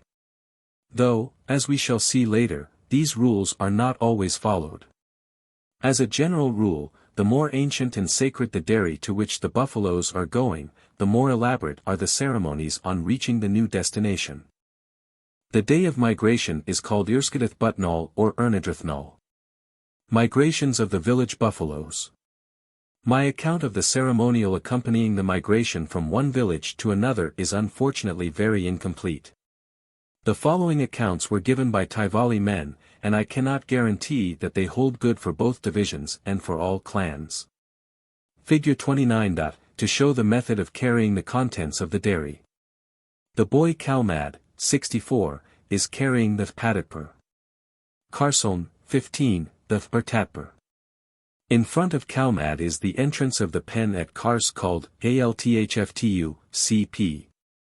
When it is decided to move to a fresh village, certain men are chosen to help in the removal, and are told to come on the appointed day, which must not be one of the sacred days of the village. C. On the morning of this day the Palakartmak abstains from food. He does the ordinary work of his dairy, and gives out buttermilk and butter to the women as usual. He then calls to the chosen men who have come to the village, and they stand outside the door of the dairy. The Palakartmak comes out, holding in his right hand the milking vessel, Burkartpun, and churning stick, Math. He stands facing the sun, and salutes holding the vessel and churn to his forehead, and says, Ekurzum Majam, the Korzum of Tikirzi and Tershti. Then all present pray, using the prayer of the dairy. The Palakartmak puts the milking vessel and the churning stick at the back of the dairy, the Palamerkal, and then brings the other dairy things, carrying out those of the Paditmar first and then those of the Erditmar.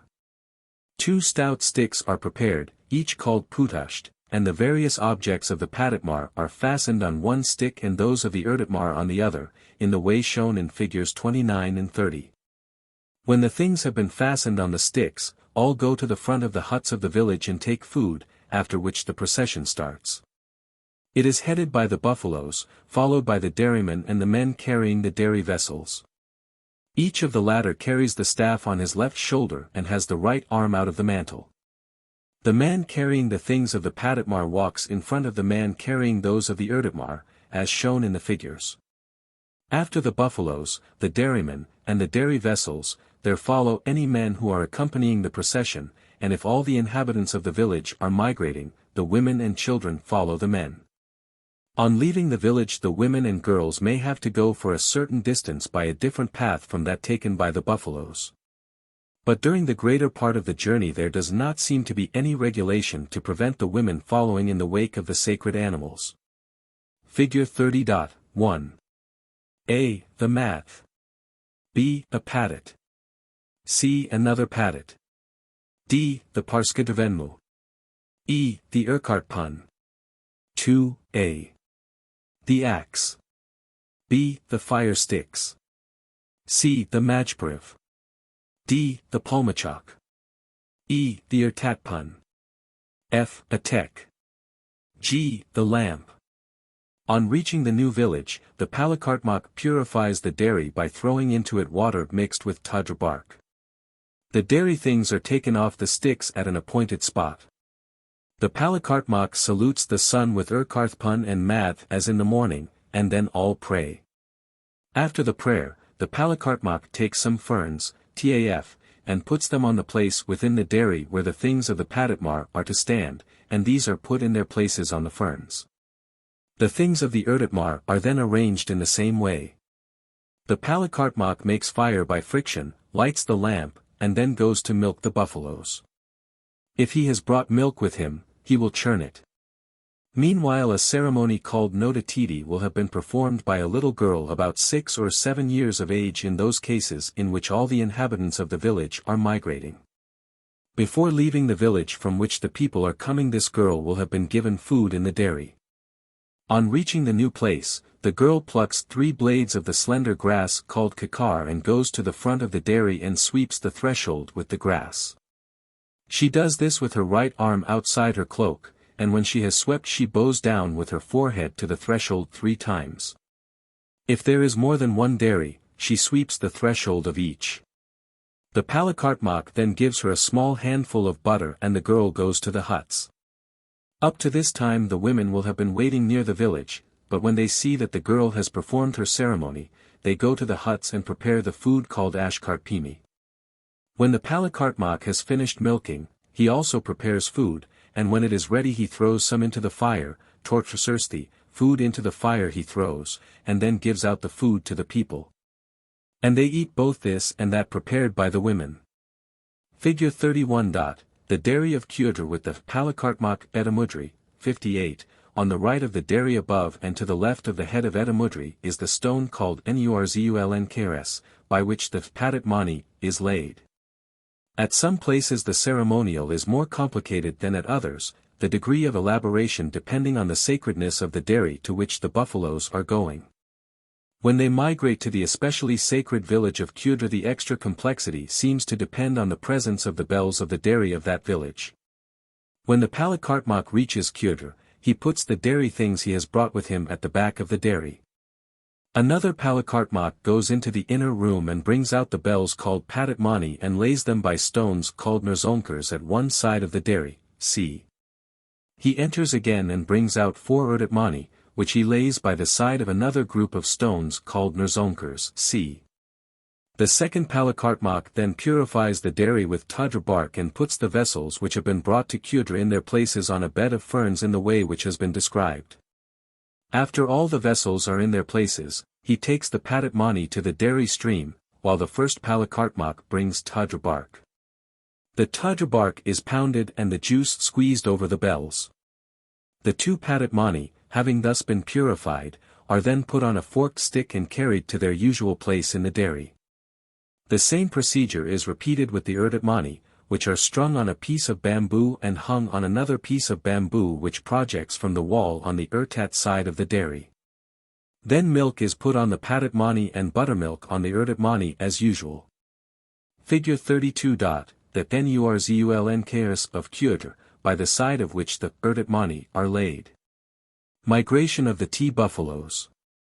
I obtained a very full account of the migration of the buffaloes of the Nadrs Ti and will first give an account of the proceedings for this herd. The Toda year begins during October with the ceremony of Tutatustki, c. and at this time the buffaloes should be standing at Madr, near Paikara. Soon after this ceremony, the herd goes to Anto, the most important and sacred of the Ti places.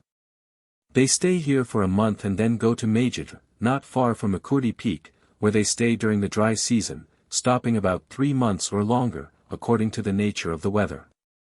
It is often not until May is reached that the buffaloes return to Madr and stay there till August, when they cross the Paikara River to the 2 dairies, Odratho and Kudriel, on the opposite bank. The Tiers stay at Audritho and the Warser at Cudriel for a month and then both return to Madre. In 1902 this plan was very much disturbed.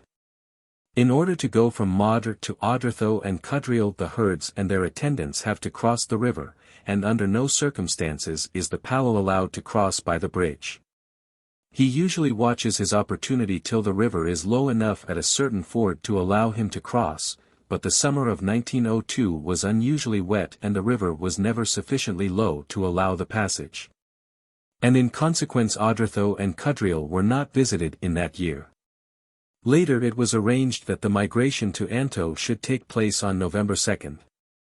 I was told that I might accompany the procession for part of the way, and was looking forward greatly to the occasion, as it was evident that it was my only chance of seeing and photographing the contents of the dairy.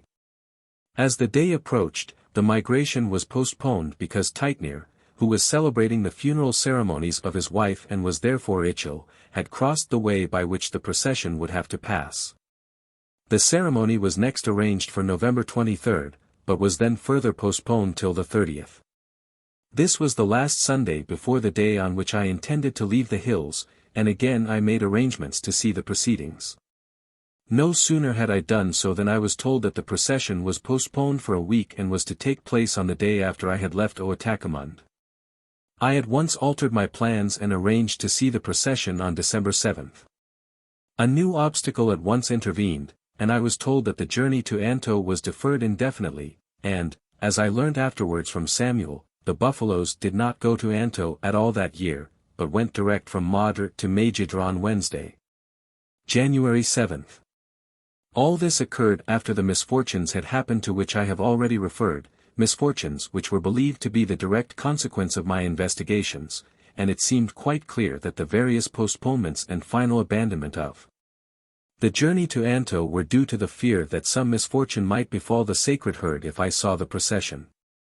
It will be noticed that the herd of the Nadras Ti may pass the greater part of the year at Madre, which is not one of the three most ancient dairies of the Ti. It has become the most frequented because it is the most convenient, occupying a more central situation than most of the other dairies. Majidra is also not one of the most ancient dairies, but is visited purely on account of grazing necessities. Anto and Audritho, the two out of the three places given originally by Tykirzi according to the legend, are visited not from necessity, but on account of their sanctity, and, as we have seen, it may happen under exceptional circumstances that neither place may be visited and the whole year passed at Madre and Majidra. It is only when going to Anto and Audritho that some of the most remarkable features of the buffalo migration ceremonies are carried out, and if these dairies should fall into disuse, as would seem not improbable, these features of the migration ceremonies would certainly vanish. As we have seen, the migration to the relatively unimportant dairy of Majidra may take place on a Wednesday, but when going to the more important places a Sunday must be chosen. The Orthodox day is the first Sunday after the new moon, but so far as I could gather from the various days appointed for the migration during my visit there is no very strict adherence to the rule. A week before the migration a second Kaltmak is appointed who goes through the customary ordination ceremony. It is also arranged that a Melgar's man, Marol, shall come to carry some of the contents of the dairy. When the buffaloes are going either to Anto or Audritho it is absolutely necessary that a Marol shall be present, who goes in front of both Palal and Kaltmak and has certain well-defined duties. The procession may also be accompanied by any Toda who has no ichil and these people may help in driving the buffaloes and in carrying the less important things from the dairy. Bodegas may also accompany the procession. The day of the migration is called Ernadrithnal, and on the morning of this day the churning is done as usual, and sufficient milk is drawn to provide as much as can be safely carried in one of the persin without spilling it. All who take part in the procession must go without food on the morning of this day, and the Palal does not take buttermilk as usual. The various objects which are to be taken with the buffaloes are brought out of the dairy and laid by a stone called the pepkuskers, which in some places, and possibly everywhere, is in or near the wall of the two. The dairy vessels are carried according to well-defined rules. The things of the inner room and the intermediate objects, the lamp and the idrakoi, are carried by the Palal. The Marol carries some of the things of the outer room and one of the horns. The two Kaltmak carry the other things of the outer room, the other horns and their own possessions. The dairy vessels, are carried by each man on a staff cut from the moor's tree, the staff being called Pepkadi, the putusht of the village migration. Each of the persin and a lug is fixed on the staff by placing it on a roll of kakudri, called a tejk, round which 6 pieces of the string called twadranar are tied. The 6 strings are passed round the vessel and fastened to the staff.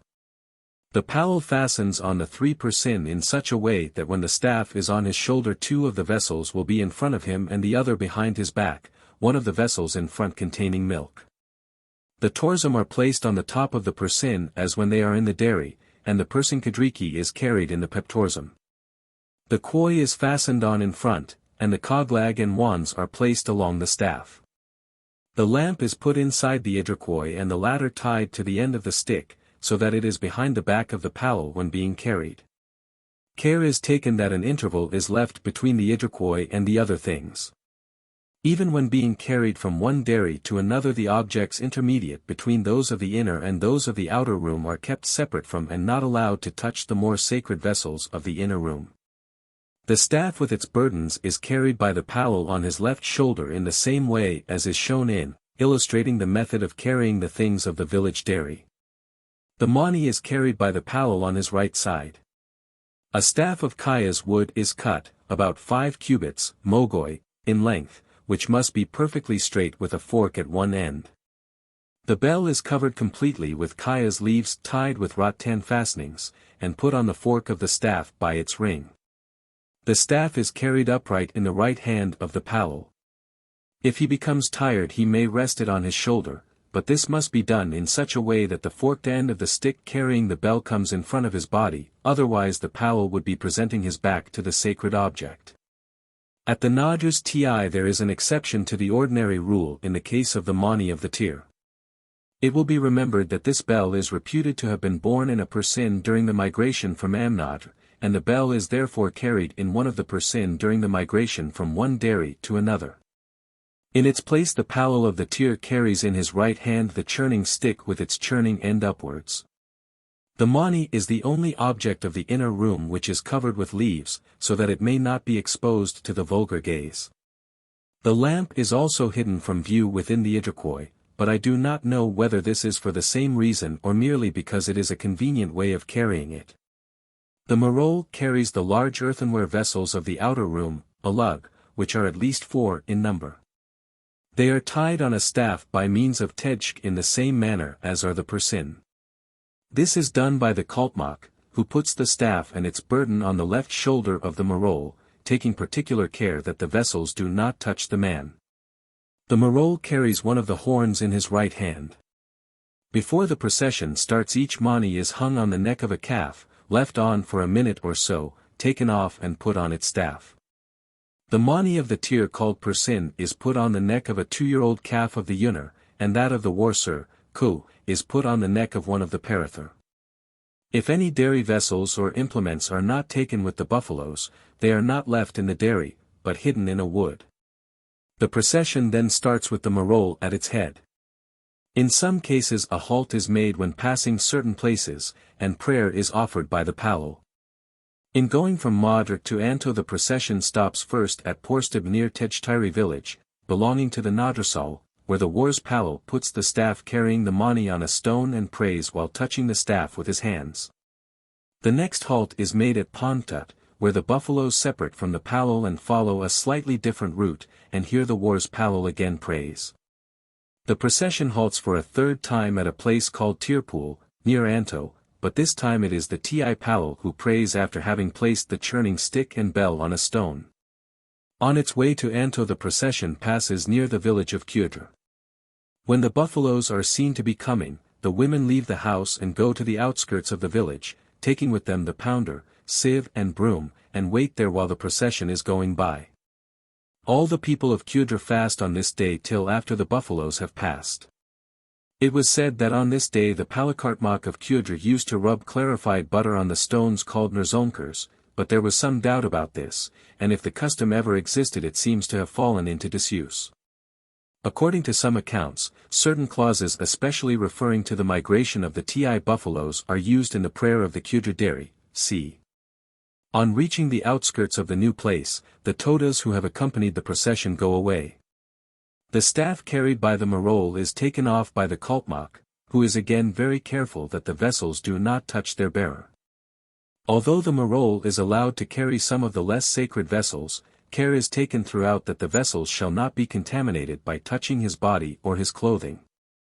All the dairy vessels are taken off and laid by a stone called the Purskars, and then follows the ceremony of Paputi.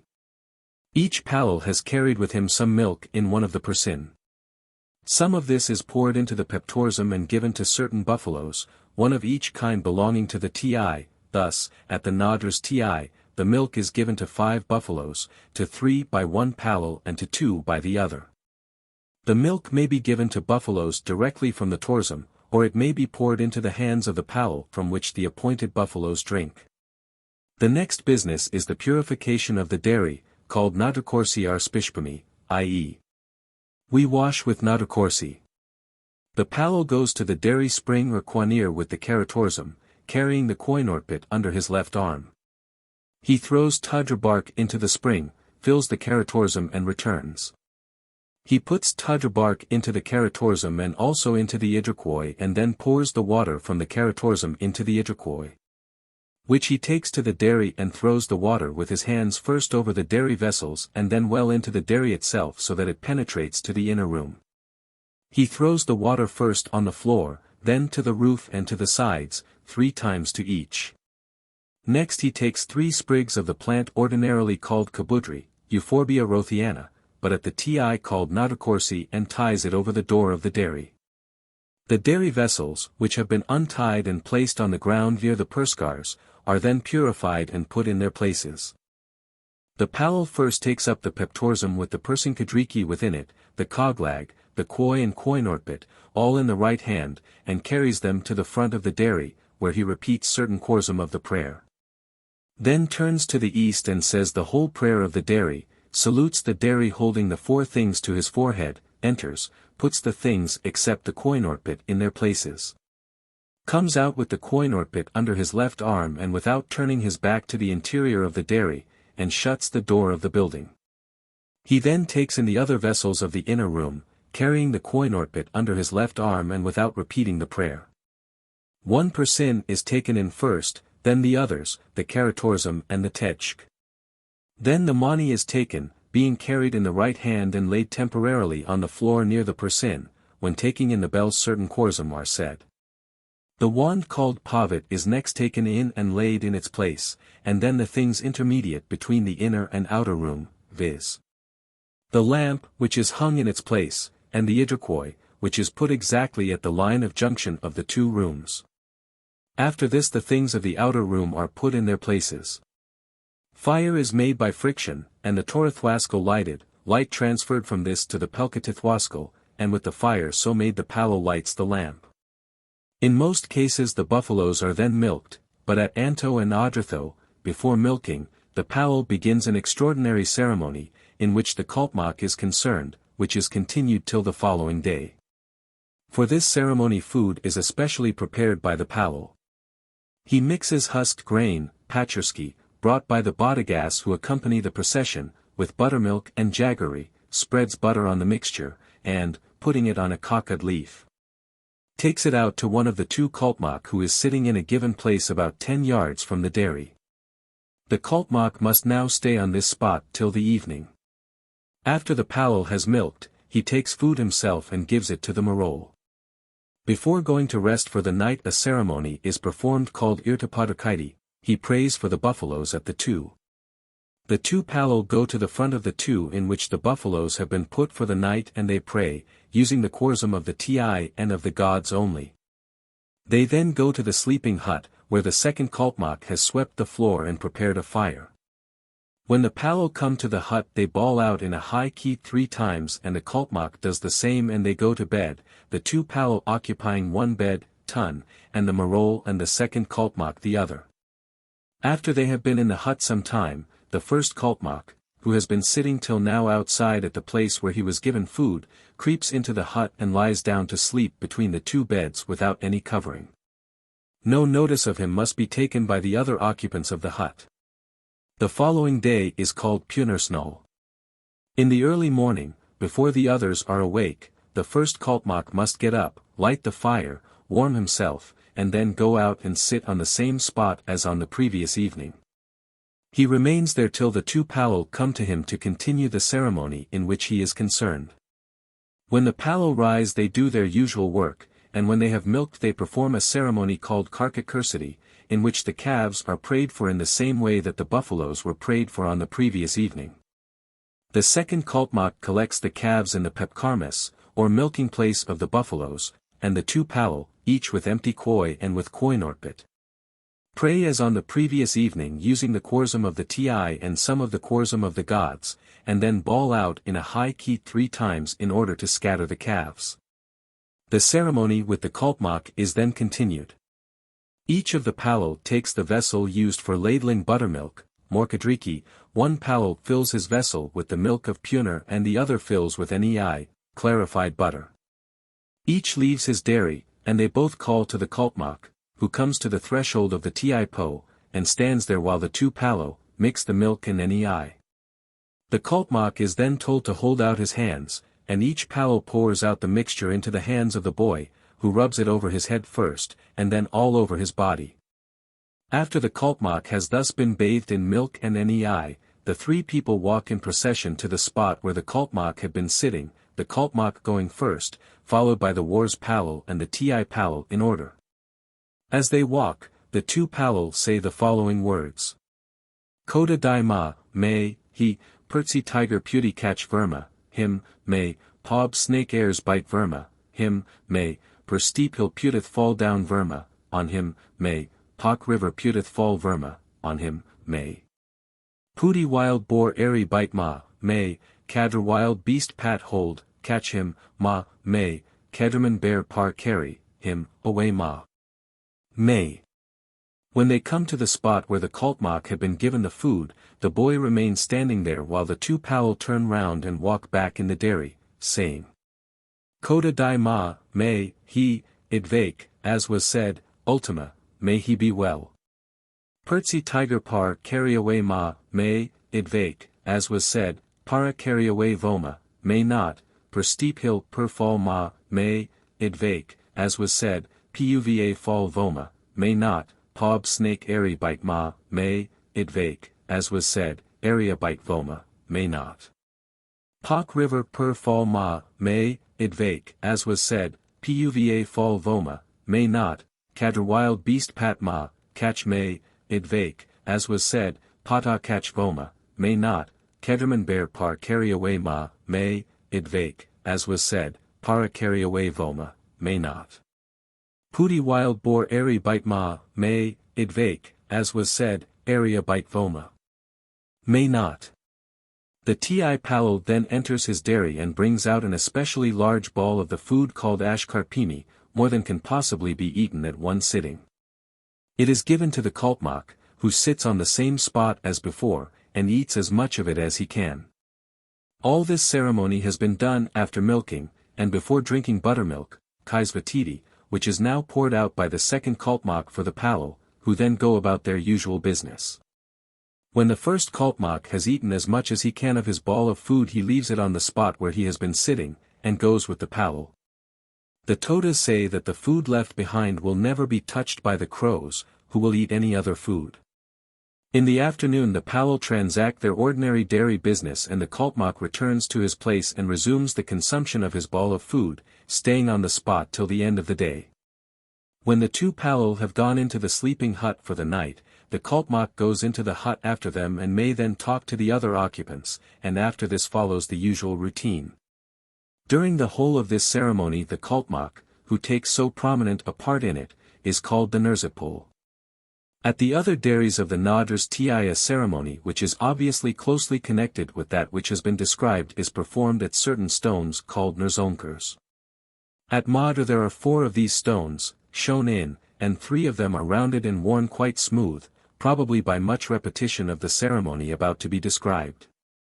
On the day following the migration each palo takes a morkadriki, which one fills with milk and the other with butter, pen, not any eye, as when rubbed on the kaltmak. The two palo put milk on the stones and then rub them with butter. There is no cursing and the kaltmak plays no part in the ceremony.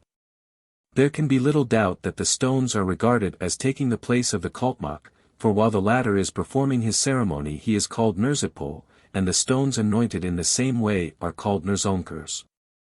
The ceremony with the kaltmak which follows the migration to the dairies of Anto and Adratho is one of the most extraordinary of Toda ceremonies. The leading feature of the ceremony appears to be the cursing of the kaltmak, followed immediately by the removal of the curse. I was wholly unable to obtain any explanation of the ceremony from the Todas, but it seems probable that the kaltmak is being made responsible for any offense which may have been committed against the very sacred dairies of Anto and Adratho. The kaltmak having been cursed, and so made responsible, the curse is then removed in order to avoid the evil consequences which would befall the boy if this were not done. Figure 33. The 4 Nurzulnkrs at Modiar.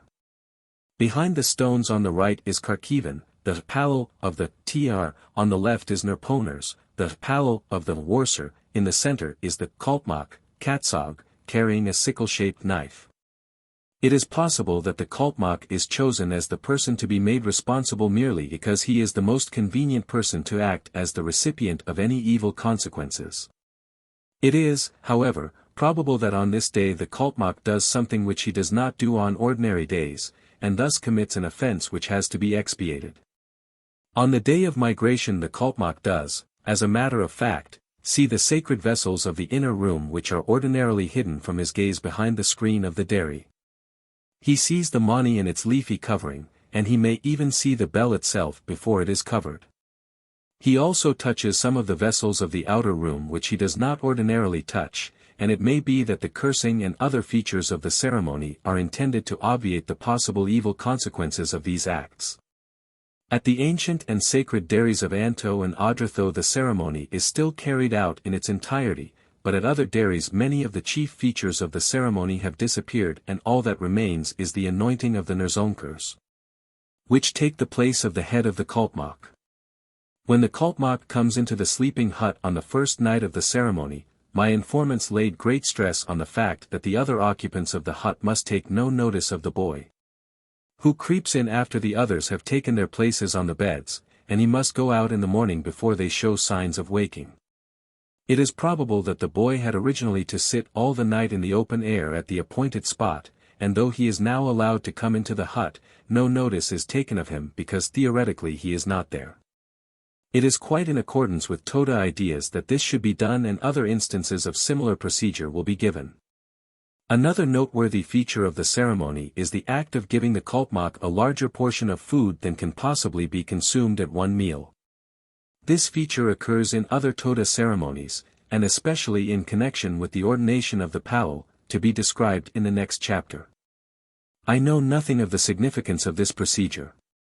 At some time during the day following the arrival at the new ti mad, the dairy is well cleansed with dried buffalo dung. Soon after the migration, on the following Wednesday at the Nadras ti and on Sunday at the Kars and the Pan ti, a special ceremony called Panup is performed, in which salt is given to certain sacred buffaloes, but this will be described together with the other salt-giving ceremonies, in the Melgar's man who accompanies the procession of the Nadras ti stays at Anto till the following Wednesday, at other places he only stays till the day after the procession. The Toda way of putting this is that at Anto he stays erdpunners, i.e. 2 punners. 1 punners is a day and its next day, so that erdpunners is equal to 4 days. At other places the Melgar's man stays only 1 punners, i.e., he leaves the ti mad on the day following the migration. The foregoing account applies to the Nadras ti. The general procedure is the same at the migration of other herds, but the ceremonial is, in general, less elaborate. At no other ti is there anything corresponding to the ceremonies in which the kaltmak plays so important a part, and at no other ti is it absolutely necessary that a marol should take part in the procession, though, as a matter of fact, He usually also leads the way at the migrations of the Pan-Ti. At the Kars-Ti the buffaloes pass the greater part of the year at Makars. They usually go to Neridr, where they stay about a month, and then go to Khan for the dry season, returning to Makars in April. Sometimes they again stop at Neridr on their way from Khan to Makars. It is probable that when the sacred dairy of Anadr was still in use the ceremonial was more elaborate than it is at present. In the legend of Quoto, c. an account is given of a ceremonial which occurred in former times during the migration from Khan to Anadr, and it is possible that this persisted until Anadr was given up as a Ti mad. The herds of the Pan-Ti usually migrate with those of the Kars-Ti. They stand during the greater part of the year at Kudadr, near Makars, and go to Neridr and Khan as the dry season approaches. In the case of the Pan-Ti, it seems that the bells travel on the necks of buffaloes, the Mani called Kosi on the neck of a buffalo called Kosi, Pong on a buffalo called Mars, and Kaituzan on one called Kojiu. In this procession a Marol goes first, followed by the Tars Palal, the Wars Palal, and the two Kultmak in order. At the present time there are no migrations of the buffaloes of the Quadradoni Ti or of the Nidrisi Ti, and I have no information about the past. At Persas, the present dairy of the Quadradoni Ti, there is a stone called Nurzomkers. I was told that nothing was done to it in connection with the migrations of the buffaloes, but that it was rubbed with clarified butter and milk whenever the Urnortidi ceremony, was performed at the Ti. The buffaloes may also move from one village to another if sickness should break out among them, but I do not know whether this would become the same ceremonial occasion as in the other kinds of migration.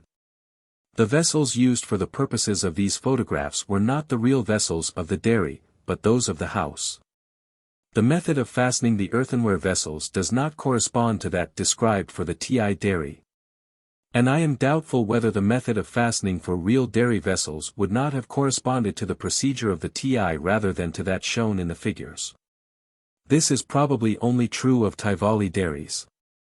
This is a special food used on important ceremonial occasions, the mode of preparation of which is given in. The vessel derives its name from this ceremony. Palm juice sugar. At Anto, and probably at some other dairies, there is a special tu for use on this occasion. This word was translated, he prays for the calves. One verb is used in naming the ceremony of praying for the calves and another in the case of praying for the adult buffaloes. Probably this should be translated, may the river, when in flood, swallow him. Chapter 7. Ordination Ceremonies. Before a dairyman enters upon office he has to undergo certain initial rites, which may fitly be spoken of as ordination ceremonies. These ceremonies vary greatly in their elaborateness, according to the dairy in which the candidate is to serve. In the case of the ordinary dairyman, or palakartmak, the proceedings are simple and may be accomplished in a few minutes, while for the highest grade of the priesthood they are extremely elaborate and prolonged over more than a week. The essential feature of all the ordination ceremonies is a process of purification by drinking and washing with the water of a stream or spring used for sacred purposes only, palanipa or kwanir.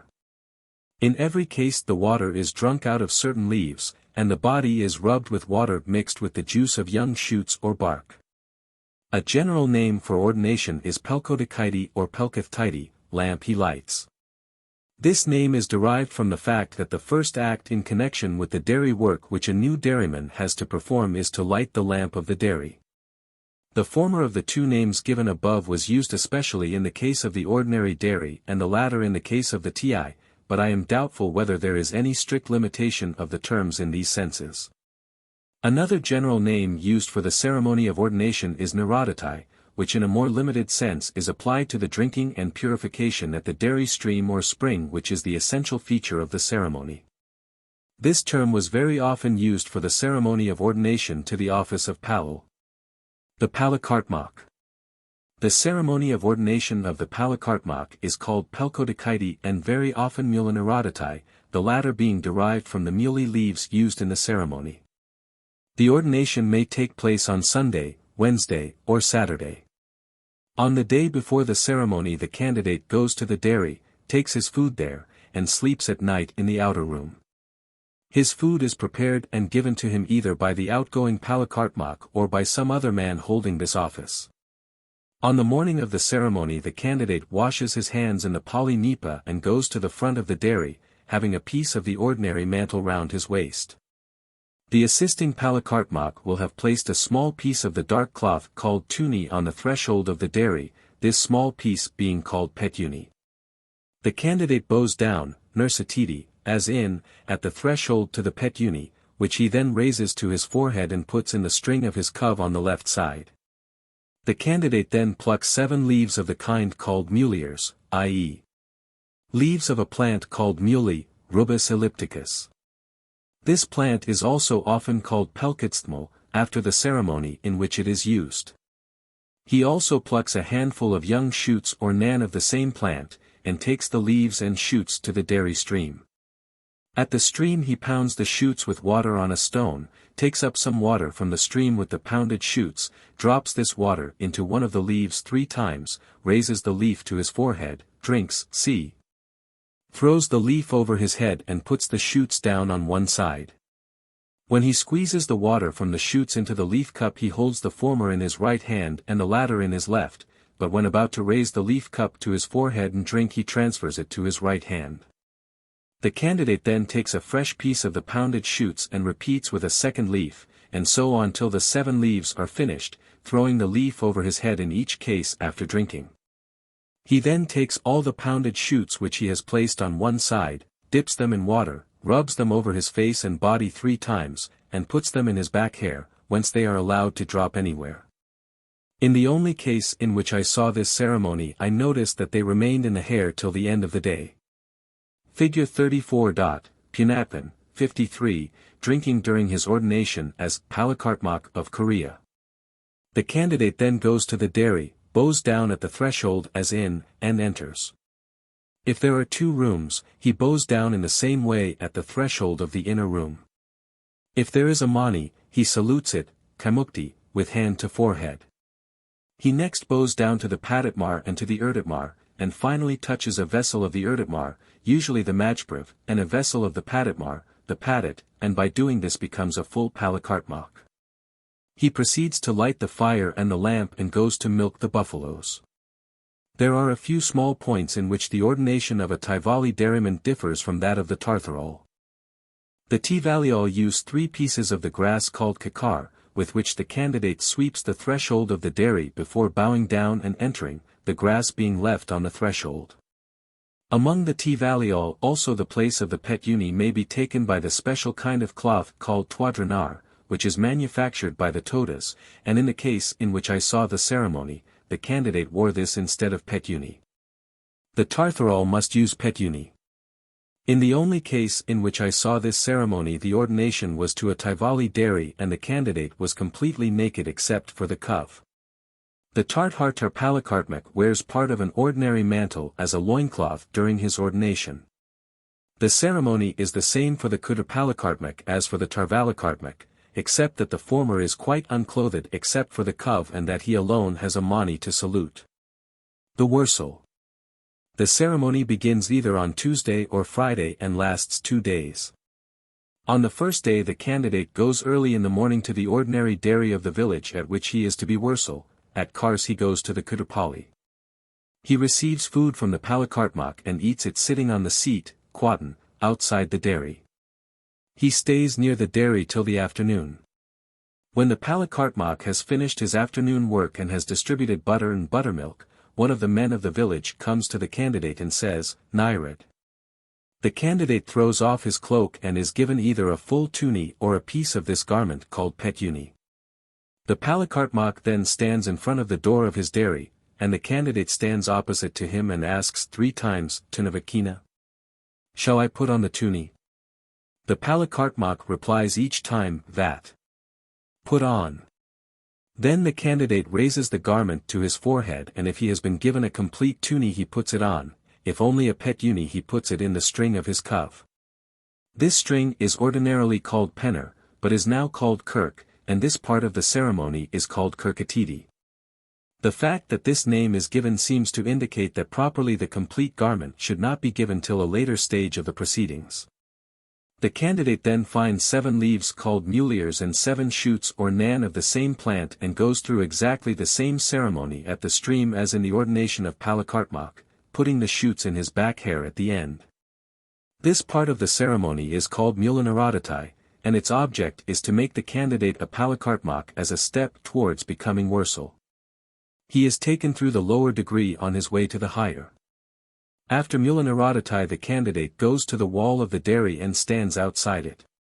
The Palakartmak brings a firebrand from the dairy and lights with it a fire of muley wood, at which the candidate warms himself. The firebrand must be one of the 3 following kinds, kid, pasayer or kayas. After warming himself, the candidate goes to fetch bark of the Toda tree, which must not be cut, but knocked off with a stone. He also brings 7 perfect Toda leaves, and goes again to the dairy stream. He pounds the bark on a stone and dips it in water, squeezes the water into one of the Toda leaves, drinks, throws over his head and puts the bark on one side exactly in the same way as before, but using Toda bark and leaves instead of the shoots and leaves of muley. After doing this 7 times he dips the pounded bark in water, sprinkles his head and face 3 times, puts the bark in his hair, and, going a little way off, shakes his head. The candidate then goes again to find bark and leaves of Toda, and repeats the whole ceremony and continues to repeat it till he has done it 7 times, i.e., he drinks out of the Toda leaves 7 times 7. After this he goes to the wood near the stream, at Kars, called Tarskars, and the Palakartmak comes to him there with the ertatpun filled with buttermilk, and with 4 leaves of the kind called kakudars. 2 leaves are given to the candidate and 2 kept by the dairyman, and each folds the leaves in the usual way to make a cup, or stiti. The dairyman then puts the ertatpun between his thighs and, holding it there, depresses it so that he can pour buttermilk into his leaf cup. From this he pours into the leaf cup of the candidate who then drinks, and this is repeated till the latter is satisfied. The Palakartmak brings food and fire from the dairy and both stay in the wood for the night, being allowed to have companions. The place where they sleep is called Tavarpali. In the morning the candidate again goes for Toda bark and leaves, and carries out the whole ceremony 7 times as on the previous evening. He then goes to the Tavarpali and waits there till the Palakartmak has finished his morning work, when the candidate again receives buttermilk and food. Then both go out together to look after the buffaloes. When they return in the afternoon the candidate goes to the dairy stream and bathes from head to foot. This bathing is called Tudraspapini, Toda I have washed, its object being to wash off the Toda bark previously used. After this he takes a piece of the cloth called Twadranar and, using it as a girdle in addition to that he already wears, he goes to the wall of the dairy while the Palakartmak digs up a vessel called mu which is buried in the buffalo pen. At Kars the mu which is used is that of the Tarvali. The Palakartmak then puts the mu on the ground and stands by it. The candidate asks 3 times, Movatkina. Shall I touch the mu? And the Palakartmak replies each time, Muvat. The candidate then touches the mu, and by doing so becomes a full Wursal. The mu is reburied by the Palakartmak. All the ceremonies so far have taken place at or near the ordinary dairy, either Tarvali or Kudapali, or at the stream belonging to one or other of these dairies. The candidate now for the first time goes to the dairy in which he is to be Wursal, the Wursali, and prostrates himself at the threshold. He next enters and prostrates himself to the Padatmar and then to the Erditmar. He takes up and puts in its place one of the vessels of the Erditmar and then one of the vessels of the Padatmar. He salutes the Mani, Kamukti, lights the fire and the lamp and prays, using the prayer of the village. He then cleans the vessels and goes to milk, doing Mani Terzantarakaiti with the first milk as usual.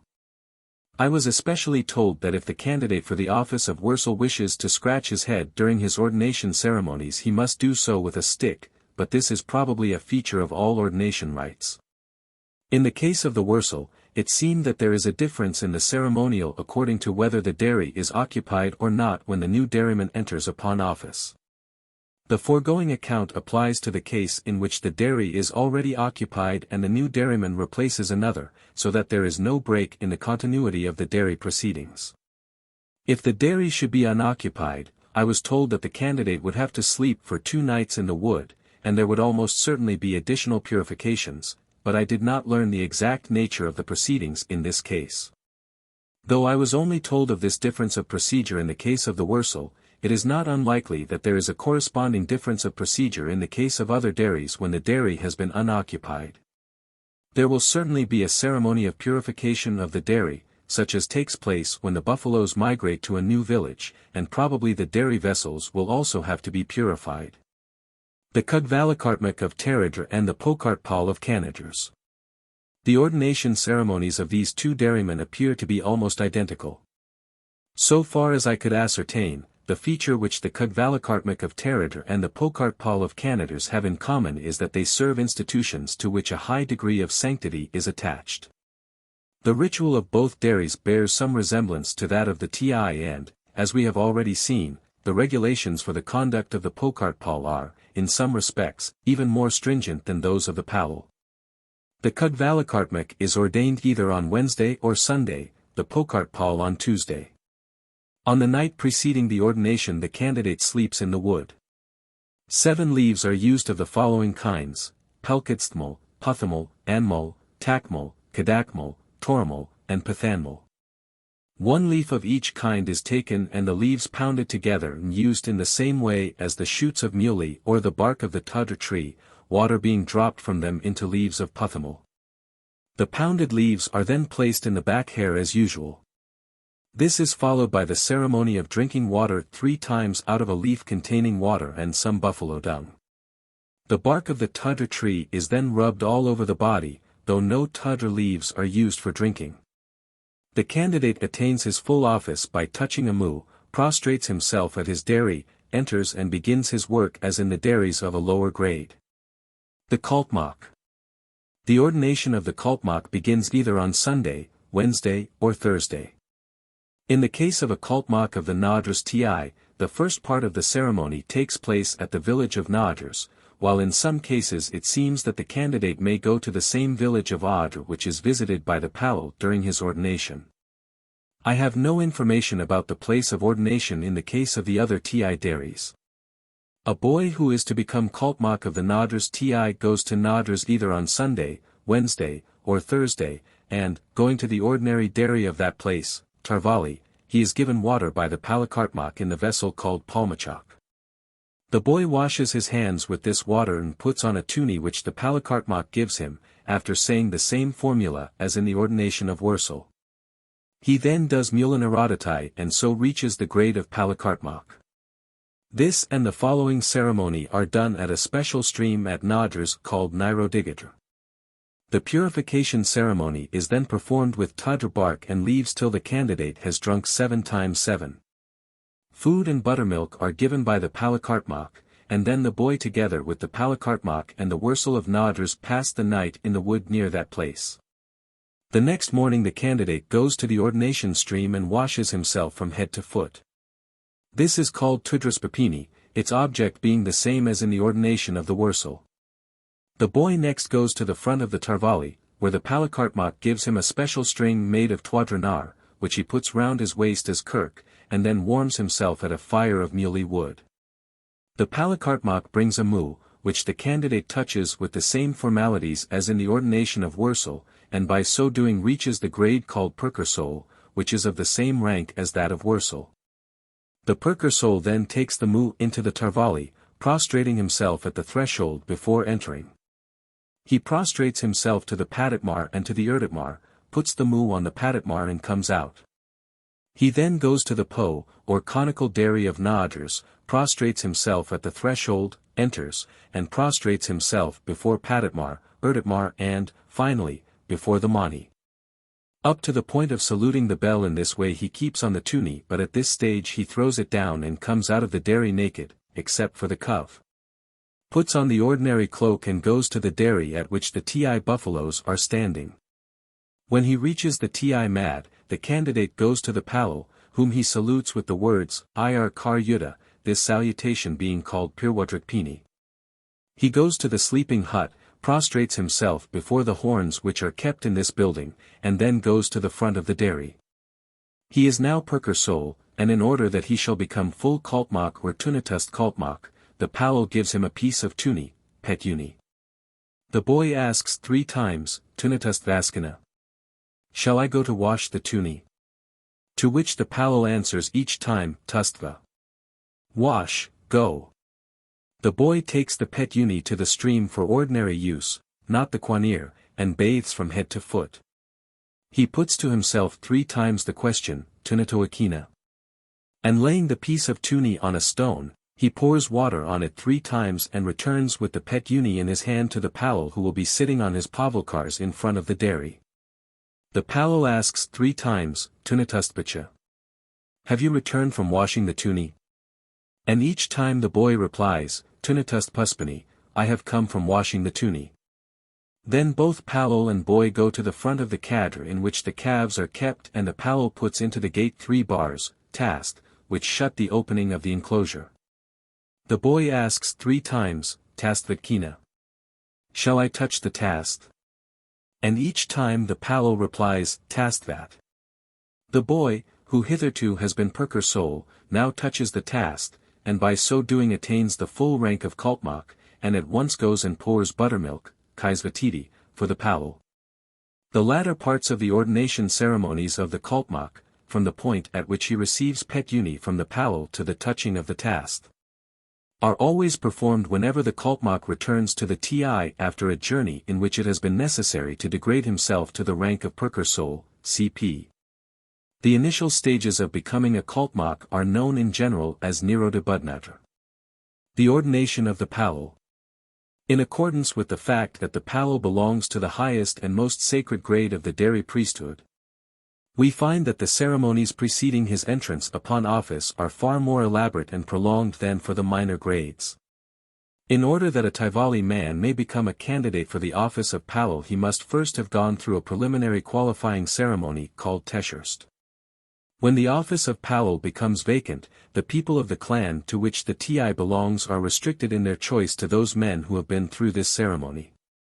When one of these qualified men has been selected, he then goes through the proper ordination ceremonies, known as Nirodhatai.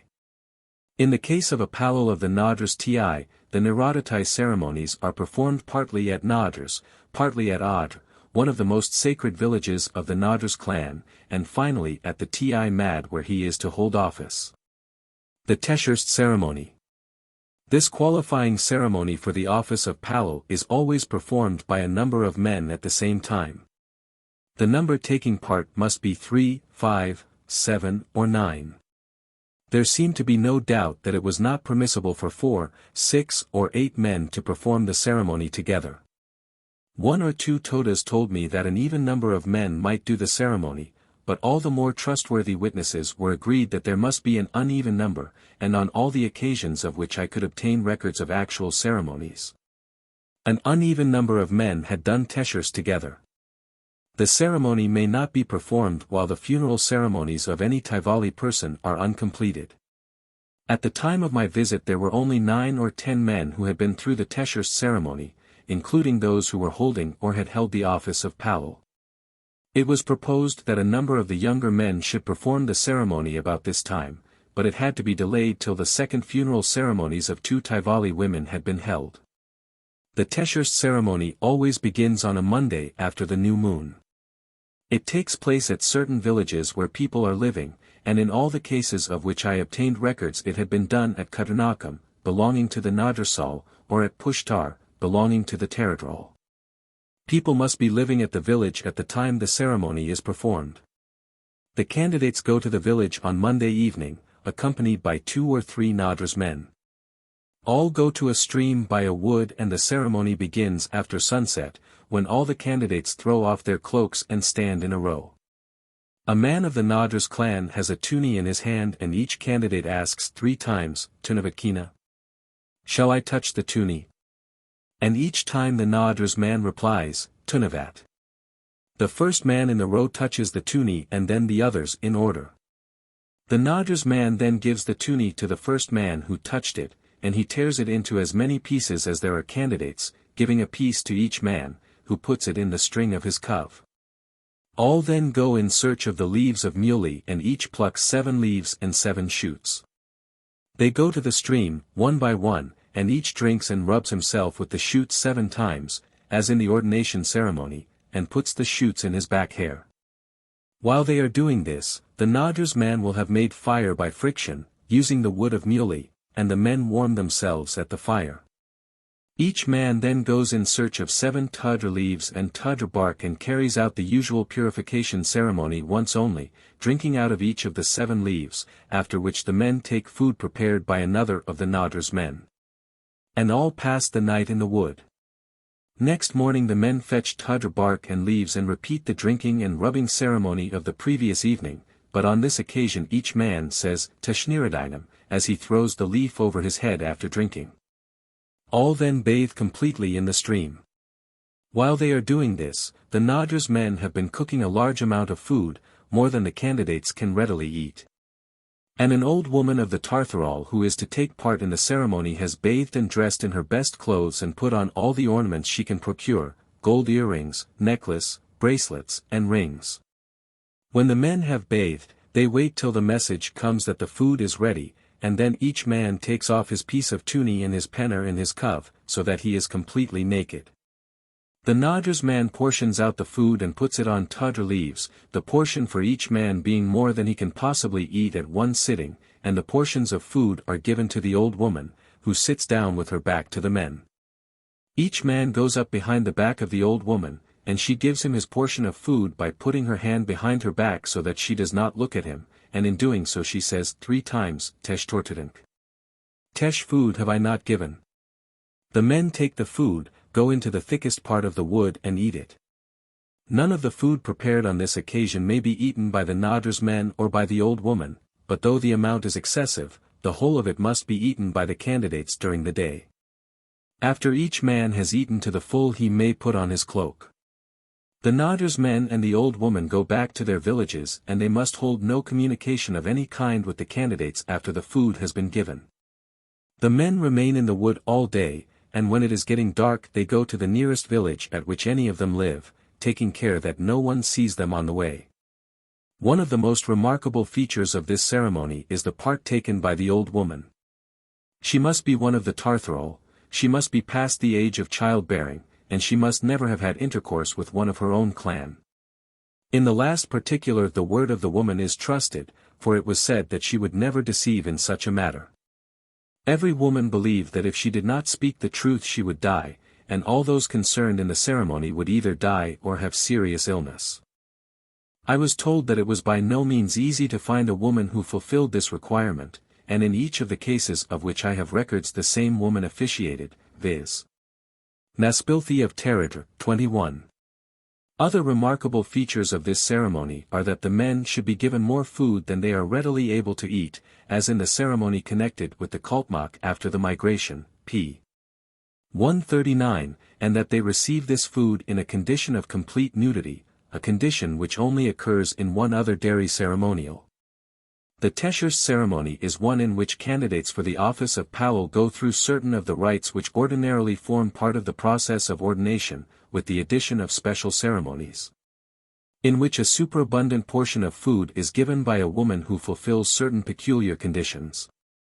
When the office of Powell becomes vacant, the clan to which the Ti belongs chooses from among those who have been through the Teshers ceremony, and the chosen man has then to undergo the ordination ceremonies proper, or Niradatai. The Niradatai ceremony. The ceremony begins on a Saturday evening, after the new moon, when the chosen candidate goes to a village of the clan to which his future Ti belongs and sleeps there in the ordinary hut.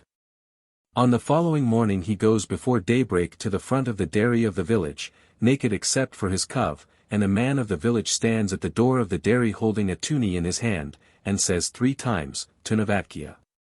Touch the tuni. The candidate answers, Tunavatkin, and takes the tuni. If the garment is a complete one, he puts it on. If only a piece, he puts it in his penner and taking 7 Toda leaves and Toda bark he goes to the stream of the dairy and performs the usual drinking and rubbing ceremony, and after putting the Toda bark in his hair, goes a little way off and shakes his head so that the bark falls out. He repeats the ceremony twice, so that it is performed 3 times altogether, i.e., he drinks from the Toda leaves 3 times 7. This ceremony is called Teshner, and is done in view of the inhabitants of the village. The candidate stays for the rest of the day at the village. If there is a wursel there, the food of the candidate is prepared by this dairyman. If no wursel is present, it is prepared by the palakartmak. The food is grain boiled in milk, and is only eaten in the evening. The candidate sleeps that night in a wood near the village, but not the same wood as that by the stream where Teshner had been done. Either the wursel or the palakartmak must pass the night in the wood with the candidate, and other men of the village may also be their companions. Until the candidate lies down to sleep he must remain naked, except for the cov, but when sleeping he may cover himself with his ordinary cloak. Next morning, Monday, the candidate gets up at sunrise, lays aside his cloak, and goes to bathe completely in the stream, saying 3 times, Tudraspinam, Tudr I have washed, thus washing off the Tudr of the previous day. He then returns to the place where he had slept, puts on his ordinary cloak with the right arm out, and goes to the front of the dairy. He is given food by the wursel, or, in his absence, by the palakartmak, and eats it outside the dairy, after which he washes. He then goes to the ordinary stream of the village, Ars Nipa, and takes up water with his hand, and by so doing he becomes peril, i.e., he loses any sanctity he has acquired by the ceremony of the previous day. The candidate then goes direct to the village of Audr and stays near that village till the evening, when he makes his way to the front of the dairy of that place. He stands about 10 yards from the dairy and throws off his cloak. A man of the clan to which his future Ti belongs now gives him a complete tuni of the kind worn in the village dairy, a mad tuni, not a Ti tuni, saying 3 times, Tunavatkia, to which is replied Tunavatkin. The man who gives the tuni now remains as assistant and companion till the candidate reaches his future dairy. The candidate puts the tuni round his loins, goes to the stream of the dairy, and performs the drinking and rubbing ceremony with muley leaves and shoots as in the ordination of palakartmak. The assistant makes fire by friction and lights a fire of muley wood, at which the candidate warms himself. The drinking ceremony with Tudr is then carried out in the same way as at Teshner, and then the wursel of Audr brings buttermilk in an ertatpun and gives it in cups of kakad leaves to both the candidate and his assistant. They also receive food from the wursel, while any other men present go to the ordinary hut for their meal. That night is passed at a special spot under a tree not far from the dairy at Audr, the wursel and assistant being the companions of the candidate. On that night the candidate may not touch his ordinary cloak and has to be content with the scanty covering of the tuni. On the next day, Tuesday, the ceremony with Tudr leaves and bark is repeated 3 times as on the previous days, and after the wursel has finished his dairy work he gives buttermilk and food to both the candidate and his assistant.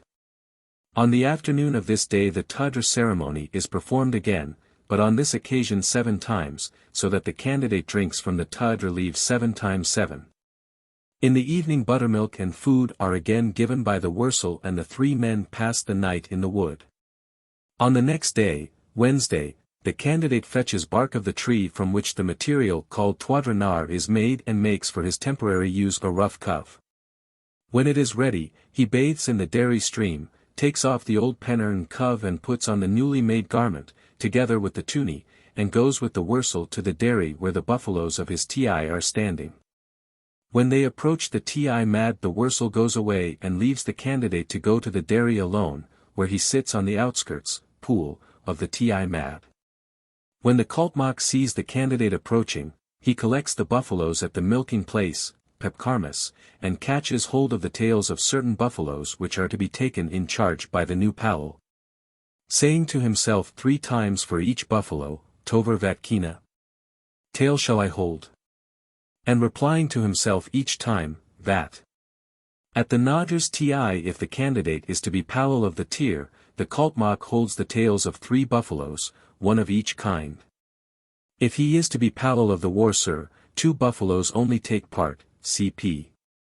After this the Kaltmak prepares food in the pool of the dairy and gives it to the Palal designate. While the Kaltmak is attending to the new Palal he must become a Purkar soul, i.e., he degrades himself to this rank before undertaking these duties. During the night the candidate together with the Kaltmak and the other Palal already in office, if there are 2, as at the Nadr's Ti, sleep in the hut of the Ti Mad. The next day, Thursday, the new Palal goes to the stream and performs the Toda ceremony 3 times in the morning and 9 times in the afternoon, i.e., he drinks from the Toda leaves 3 and 9 times 7. On this day the Kaltmak milks the puner, takes the milk to the pool, churns there and gives buttermilk, butter and other food to the new Palal. On that night all sleep in the Karanpo or calf house. The proceedings of Friday, Saturday, and Sunday are the same as those of Thursday, except that the new Palal may now drink the milk of the puner like the full Palal. On Monday morning the new Palal enters on his office. In the morning he bathes and then takes off the temporary penner and cov he has been wearing and replaces them by others made in the same way. A bad aga, the Taikolfmav, then brings one of the 2 cloaks of the Palal, that called Padrishtuni, and lays it down at the outskirts of the dairy. It is taken up by the Kaltmak and given to the new Palal, who spreads it out on the place where the buffaloes are milked. He then takes pounded Tadra bark, says the Khorsum of the gods, of the Ti and of the buffaloes, see chap. X, and throws the pounded bark on the garment. He turns the garment over so as to expose the other surface and purifies this in the same way. He then asks himself, Padrishtuni Tutkina. Shall I tie the Padrishtuni? And throwing off the mad tuni he has been wearing hitherto, he puts on the Padrishtuni. The Kaltmak returns the mad tuni to the Nadras people, who come on this day and stand on the outskirts of the place. The new Palal then purifies his dairy by sprinkling it with water and Tadra bark in the same way as is done when going to a new dairy, cp. He next takes the uppan, puts into it water and Tadra bark, and turning towards the Nadras people with the vessel to his forehead, says 3 times to them, Popukina. Shall I enter the dairy? All the Nadras people cry, Pook. And the new Palal enters his dairy with the full rights of his position. At some period before entering into office as full Palal the candidate touches a tast or bar of the entrance into the 2. This ceremony is similar to that performed by the Kaltmak, and as in this case it seemed to be the special indication of entrance on full office. But unfortunately my notes do not make it clear exactly when this touching of the tast is done nor with what ceremonial it is accomplished. For a month from this day there will be what is called pawn, nothing being either sold or given from the dairy. At the end of the month, on a Monday, a tuni of the kind called Kobuntuni is brought by the Taikolfmav, and is put on in the usual way. During the previous month the Padrishtuni will have been used both as a cloak and as a loincloth, and will have been taken into the sleeping hut. The Palal is visited by the dairyman of his rank from the other Ti dairies, and there will be many visitors from all the Todas, who come and sit in the pool of the dairy and feast. The new Palal also receives greetings on this day from the Todas for the first time since his entry upon office.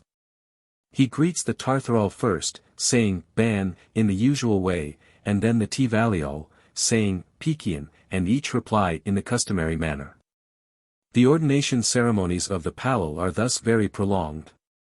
There is a preliminary qualifying ceremony in which the would-be candidates receive pieces of tuni, perform both the muli and the Tadra purificatory ceremonies, each once only.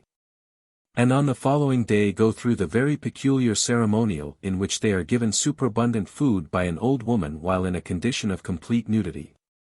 The proper ordination ceremonies begin on a Sunday, when the candidate receives tuni, performs the purificatory ceremony with Tadra 3 times 7, and sleeps in a wood.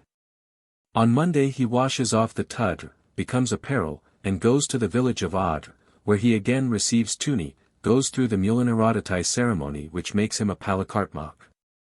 And then performs the Tadra ceremony 3 times 7 and sleeps in the open, covered only with the tuni. On Tuesday he performs the Tadra purification 3 times 7 in the morning and 7 times 7 in the evening and again sleeps in the open. On Wednesday he bathes and assumes a special cov and goes to his future dairy, where the Kaltmak performs the tail-holding ceremony and the candidate sleeps in the hut. On the 4 next days the Tadra ceremony is performed 3 times 7 in the mornings and 9 times 7 in the afternoons, and the calf house is used as a sleeping place. On the following Monday the Palal enters upon office, assuming the Padrishtuni, touching a tast, and entering his dairy.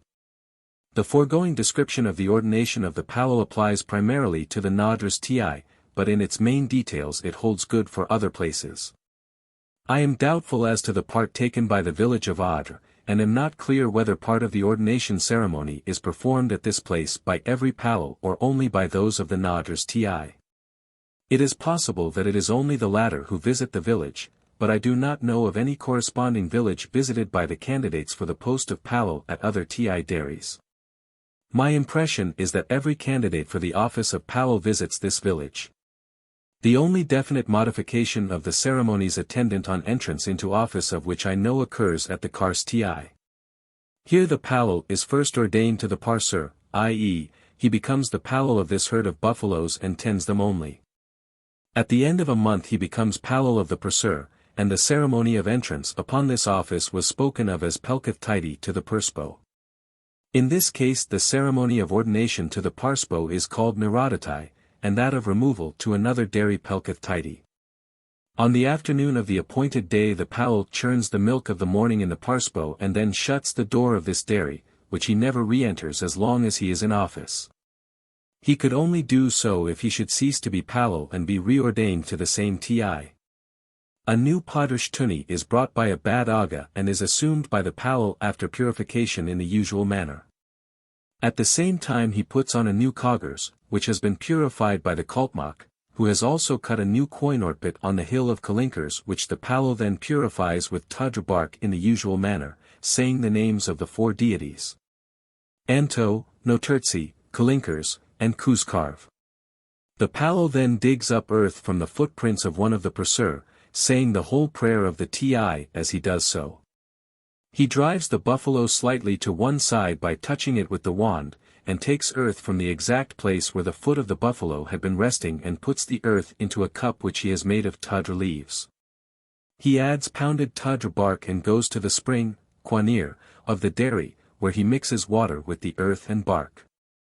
He then goes to the stone called Pepkustkars, where he has previously laid a complete set of new dairy vessels and implements of the inner room, together with the lamp and the bell, of the Purspo. The bell is laid on the stone, the other things by its side. Wearing the Padrish Tuni and holding the Koinorpit under his left arm, the Palal sprinkles the contents of the leaf cup over the dairy vessels and other objects, beginning with the bell, and as he does so he prays, using the whole prayer of the dairy. He then ties all the vessels and other contents of the dairy on a staff called Pepkati in exactly the same manner as when taking them from one Ti mad to another. The bell is tied up in a leafy covering of kayas and everything is done as in the migration from one place to another, and the staff with its burden is then borne by the Palal from the Pepkustkars to the stone called Purskars, by the side of which the dairy vessels are laid, while the mani is uncovered and laid on the stone. The staff is then placed at the back of the dairy. Having untied the dairy vessels and arranged them by the stone, the Palal pounds fresh Tadra bark, and with the Koinorpit under his left arm goes with the Karatorzum to the sacred spring, into which he throws the bark, takes water, and returns. Taking more pounded bark, he puts it in the Idrakoi and pours water into this vessel from the Karatorzum. He takes the Idrakoi with its contents to the front of the dairy, and with his right hand sprinkles the water over the outside of the dairy and then into its interior till the vessel is emptied. The dairy vessels are not again purified, but are taken into the dairy with the same procedure as that described in the last chapter. The vessels of the outer room, which have been purified by the Kaltmak, are then taken to their places. Fire is made by friction, one fireplace is lighted and fire transferred to the other, and from this the lamp is lighted, and the Palal, who is now Palal of the Pursur, goes out to look after and milk his new charges. On this evening no food is taken, nor does the Palal drink buttermilk as usual, and the Kaltmak does not blow the horn in the evening. On the following day, which is the occasion of a feast for all Todas, the usual routine is followed. The most interesting feature of this ceremony at the Kars Ti is that the vessels of the inner room are taken by the Palal from the Pepkustkars to the Purskars, a distance said to be about 50 yards. In exactly the same manner as that in which they are carried from one dairy to another during the migrations when the distance may be many miles. The essential feature of the various ordination ceremonies is purification by drinking water from certain leaves and rubbing the body with the juice of certain plants or the bark of a tree mixed with water from a dairy stream or spring. The ordinary dairyman uses the leaves and shoots of muley. The dairymen of the Toda Valley and the Canada's Po use 7 kinds of leaves and rub themselves with Toda bark, while the 3 grades of dairymen open only to Tivali or Melgar's people not only rub with the juice of Toda bark, but use Toda leaves for the purificatory drinking. The Palakartmak drinks and rubs himself 7 times only, the Wurzel and Kaltmak 7 times 7, while at various stages in his ordination the Palo uses Toda bark 3 times 7, 7 times 7, and 9 times 7. The final stage of ordination or induction is marked by touching some sacred object of the dairy. The ordinary dairyman touches one or more of the sacred vessels of the dairy. The Wurzel, Kugvalakartmak, and the Pokartpal of Canada's touch the mu, a dairy vessel buried in the buffalo pen, which is dug up for the ordination ceremony. The Kaltmak and the Palo touch a tast, the former touching a bar of the calf enclosure and the latter one in the opening of the pen used for adult buffaloes. According to one account, the Tivali Palakartmak also touches a mu on entrance into office, but it is very doubtful if this is correct. Nothing was said about it at the ordination at which I was present, and I saw nothing to indicate that this vessel was being used, but it is possible that the mu had been dug up earlier in the day and put inside the dairy. Another interesting feature of the ordination ceremonies is that a dairyman of a higher grade may be taken through the lower stages on his way to the higher office. Thus both Wurzel and Powell performed the purificatory ceremony with muley, which is the chief feature of the ordination of the Palakartmak. There did not seem to be any stage in the ordination of the Powell when he could be said to be a Wurzel, though the ceremonies of Monday evening and Tuesday are very much like those of the Wurzel. The chief difference being in the exact number of times that the Toda purification is performed. This is the ordinary muley used in the ordination of the Palakartmak. This is inconsistent with the statement made on P that the Wurzel never prepares food except at the Yerpelvusti ceremony. It is possible that the food is only given to the candidate by the Wurzel and is not prepared by him.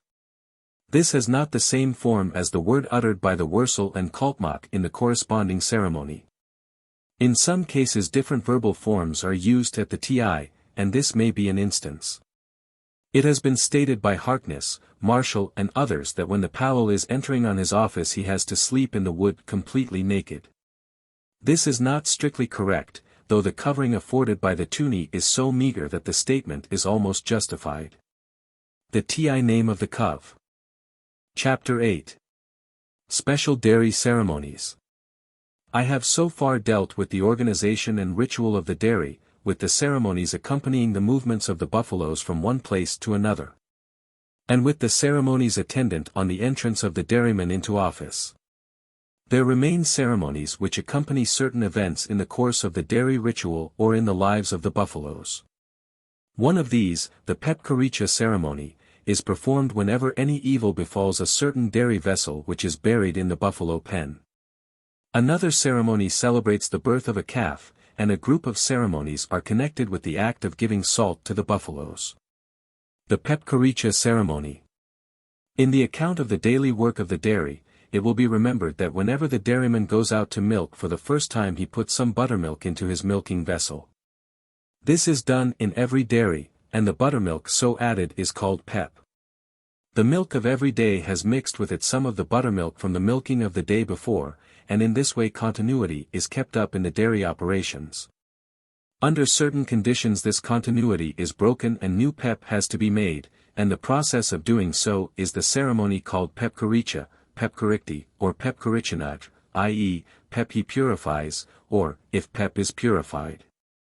In some cases new pep has to be made for the whole clan, Matal, in other cases it has only to be made for one of the dairies of the clan. The ceremony is performed for the whole clan whenever anything goes wrong with a certain dairy vessel called mu, which is buried in the buffalo pen at the chief village of the clan. We have seen that this vessel is used in the ordination to certain dairy offices, and it is also inspected as a matter of routine about once a year. If it is broken or has been stolen or tampered with in any way, it becomes necessary to make new pep for the whole clan. Among the Tartharol, new pep has also to be made after the funeral of a male on account of the defilement of the money involved in its exposure to the ordinary people at the funeral ceremonies. The conditions which necessitate the making of new pep for a single dairy are, 1. If a Tamil or other foreigner has entered the dairy, 2. If an ordinary Toda, peril, has gone into the dairy at night, 3. If the dairyman has used tobacco. In these cases the people of the village at which the offense has been committed procure a new moo, and, after purifying it, go to some other dairy of the clan, where they procure some buttermilk to act as pep and take it to their own dairy. It is only when new pep has to be made for the whole clan that the prolonged ceremony of pepkarikti has to be carried out. This ceremony differs in its details for each clan, and is more complicated in some cases than in others. As an example, I will give the proceedings for the Kudra clan. When it becomes necessary to make new pep for the whole group of dairies belonging to the clan, it is necessary to take the buffaloes to one special dairy. The Kudra people go to the dairy of Quirg near Sholur. On the day of going to Quirg, a feast is held at which the food called ashkarpimi is eaten. Whenever new pep is made, it is necessary to have a new palakartmak, and the man who is to undertake the duties goes to Quirg with the milking buffaloes of the pasture and is accompanied by a number of Kudra men. The men take with them a new and complete set of dairy vessels, and reach Quirg in the early morning of a Sunday after the new moon. The buffaloes are at once penned in the two. The first business is the ordination of the new palakartmak, which is carried out as usual. When at the stream for the purification ceremony, the palakartmak has with him a new moo, which he fills with water at the stream. He takes this vessel to the two in which the buffaloes are penned, and knocks one of the buffaloes on the back with his wand, pet, so that it moves to one side. Then with the wand he digs some earth from the spot where the hoof of the buffalo had been resting, and mixes this earth with tadra bark. He places part of the mixed earth and bark in the moo and puts the rest on one side. This part of the ceremony is called mukach kudraspini, or purification of the moo, literally, moo purification, I have purified. The palakartmak then brings all the other dairy vessels and implements, beginning with the padat, and purifies them by throwing on them mixed earth and tadra bark, sprinkling them with water from the moo 3 times, saying, on each time. The things of the padatmar are purified first, and then the things of the urditmar, and the purified objects are placed in the dairy. Fire is made by friction and the palakartmak goes out to milk. Buttermilk is not put into the milking vessel as usual, and the lamp is not lighted. The milk is poured into the padat, and the palakartmak then prepares food, which he gives to the people who have come with him, but he himself fasts. All the men then go away except 1 or 2, who are to remain as companions of the dairyman. In the evening the palakartmak takes off some of the cream, which has risen to the top of the milk, and puts it into the lamp which he lights, and then prays, using the korzum of Quirg and the korzum of the pep only. If the milk has coagulated, it is now churned, and then the buffaloes are milked as usual, but if the milk has not coagulated, it is left till next morning. In the evening the dairyman takes food as usual. On the following day, it seems that the milk has always become solid and is churned. Immediately after churning and without taking food, the dairyman puts together the dairy things according to the usual method followed when going from one village to another, and goes with his buffaloes to the village of Kyudra. The dairy vessels are carried in the usual manner, the new buttermilk called poothpep being in the padat and the butter in the moo. The people living at Kyudra leave the village, and the man who has been filling the office of palakartmak there throws away all the old dairy things and takes the money to the stones by the side of that dairy called Nerzonkers, cp. After leaving the bells there for a little time, the dairyman takes them to the Pali Nipa, and then his office ceases and he becomes peril. The new palakartmak, who has come from Quirg, purifies the dairy in his new dairy vessels and the mani in exactly the same way as when reaching a new dairy, and then places the bells, vessels, and other objects in the dairy. During the next month, till the following new moon, the dairyman and his companions stay alone at Kyudra doing the ordinary business of the dairy. During this time they may be visited by men of the Kudra clan, but neither by women nor by men of other clans. At the end of the month, on the Sunday after the new moon, the Palakartmak drives the buffaloes, now called Paner, festival buffaloes, to Kudr, taking with him the Poothpep and the dairy vessels. When the people at Kudr see the dairymen coming with the Paner, they leave the village and all go to Kudr, which the buffaloes have just left. There they hold a feast to which many people of other clans, both men and women, are invited. When the Palakartmak reaches Kudr, he purifies the dairy as he had done at Kudr and puts the vessels in their places. Certain men of the clan then come, each with a new mu, and these vessels are laid by the side of the stones called kinkers and tashtikars in the wall of the pen. At Kudr 15 new mu should be brought by the 15 heads of families of the Kudr clan. The Palakartmak then purifies each mu with tudr bark in the usual way and places the vessels on the padatmar of the dairy, after which he gives food to those who have provided the vessels. The Palakartmak with his companion or companions then stay at Kudr for a month, when, again on a Sunday after the new moon, all the Kudral assemble at Kudr and hold a feast. On that day a new Palakartmak is appointed for each dairy of the Kudr clan. Each man goes through the usual ordination ceremony and then receives one of the new mu containing some of the new pep, which he takes to his dairy. Each new dairyman also provides new dairy vessels, and, when he reaches his dairy, purifies the mu and the new dairy things in the way already described. He puts the vessels into the dairy and then goes to milk, taking some of the new pep in his milking vessel, and thereafter matters go on as usual. Each new dairyman fasts while going to his dairy with the new pep, although the rest of the people are feasting. Those who remain at Kudr bury the mu in which the pep was brought from Querg. It is buried by the side of the pen, under a tree called Taikwadiki. The ceremony of making new pep is carried out on the same lines in all dairies, but usually it is less complicated and fewer villages have to be visited than in the case of the Kudral. It seems that there is a tendency in some clans to perform the ceremony less rigidly than of old. Thus, the Kars people used to go to Keshkar for new pep, but now they perform the ceremony at Kars itself, so that the migration to a new place with its attendant ceremonial is avoided. There are certain differences in the procedure in the case of Tivali and Tartar clans. 1. The necessity for new pep after the funeral of a male, has been already mentioned. Another difference is that there is a buried mu for each kind of dairy, so that a clan which has 2 or 3 kinds of dairy will have 2 or 3 mu buried in the pen. If it is the mu belonging to the wursali which is broken or tampered with, the ceremony is performed by the wursal, who takes earth from the footprints of one of the wursalar. If the mu of the Kudrpali is injured, the Kudrpalakartmak performs the ceremony, taking earth from the footprints of one of the other kinds of sacred buffaloes. Thus at Kars he takes it from the prince of the martyr. At Canada's new pep has to be made at a place called Katarmat, which I could not identify. It is a long way from Canada's, but the people have to go there because the god Quoto used to make pep there. There is one feature peculiar to the ceremony for this clan.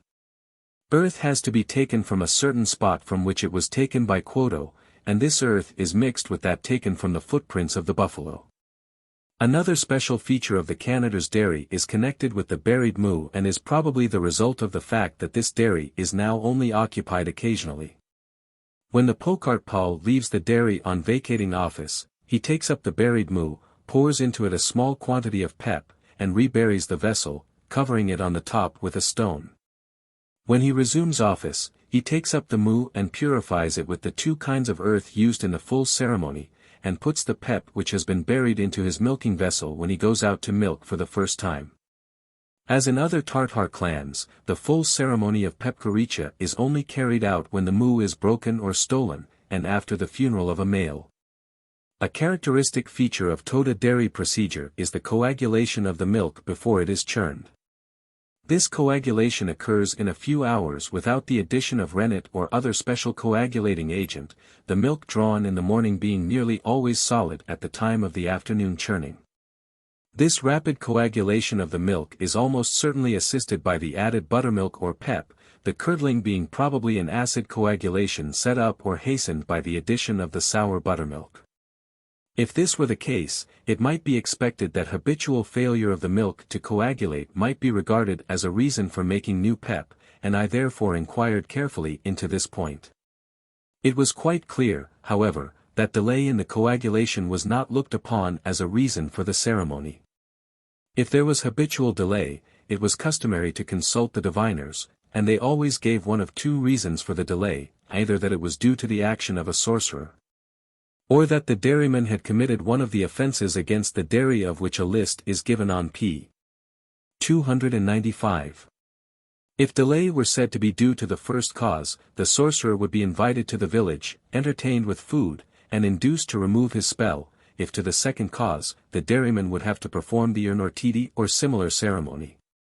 But there was never any question of making new pep, the necessity for this ceremony being entirely dependent on the condition of the buried dairy vessel. The Irpalvusti ceremony. The ceremony of Irpalvusti, buffalo milk he milks, is performed about the 15th day after the birth of a calf.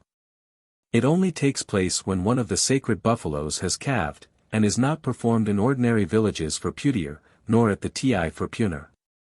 It is performed after the birth of both male and female calves. The ceremony is carried out in the same fashion at the Wursali, the Kudapali and the Tarvali, but has different features at the Kudvali of Teritr and at the Ti. There are special days for the ceremony.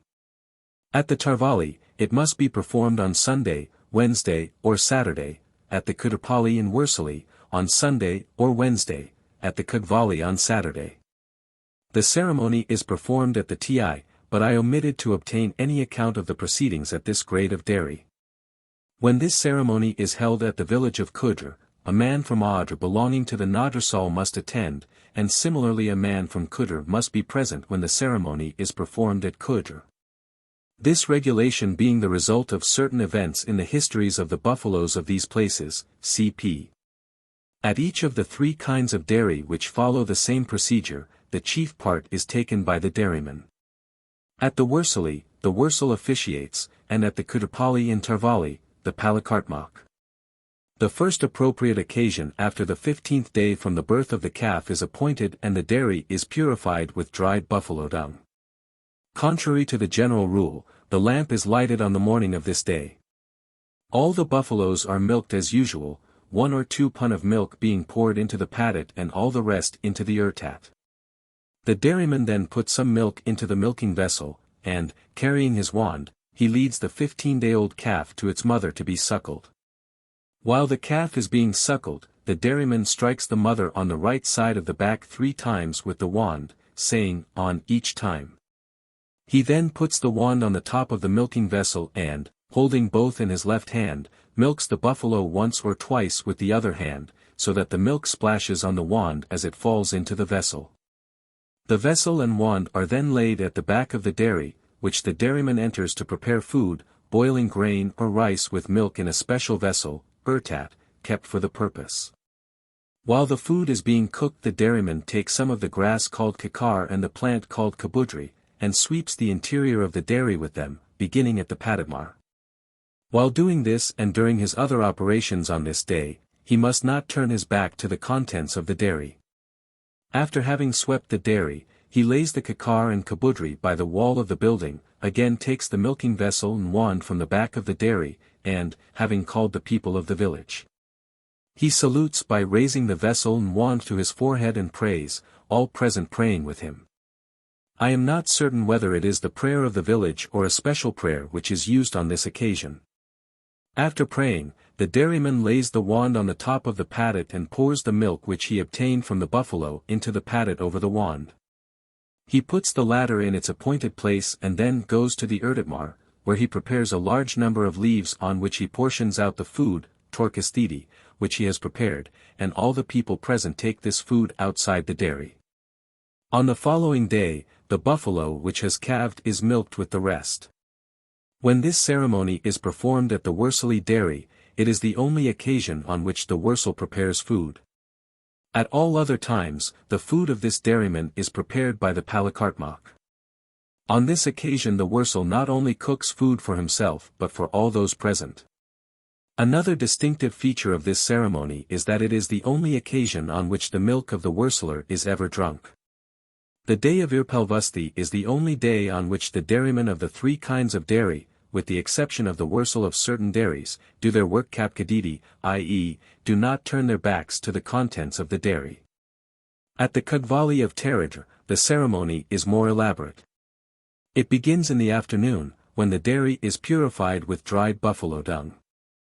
3 large pieces of the wood called kid are brought, and the dairyman ties the small piece of cloth called petuni to the milking vessel and to a special wand called irpalvastpet. He also ties petuni in the form of rings round the ring and little fingers of his right hand and round the ring finger of his left hand. He then goes out with the milking vessel and wand, and after saluting by raising them to his forehead, he goes to the place where the buffaloes are milked and prays there. The Kugvalakartmik then takes the calf to its mother and milks as at the other dairies, but in this case he milks the buffalo completely, and if, by doing so, he has not filled his milking vessel, he fills it with the milk of Putier.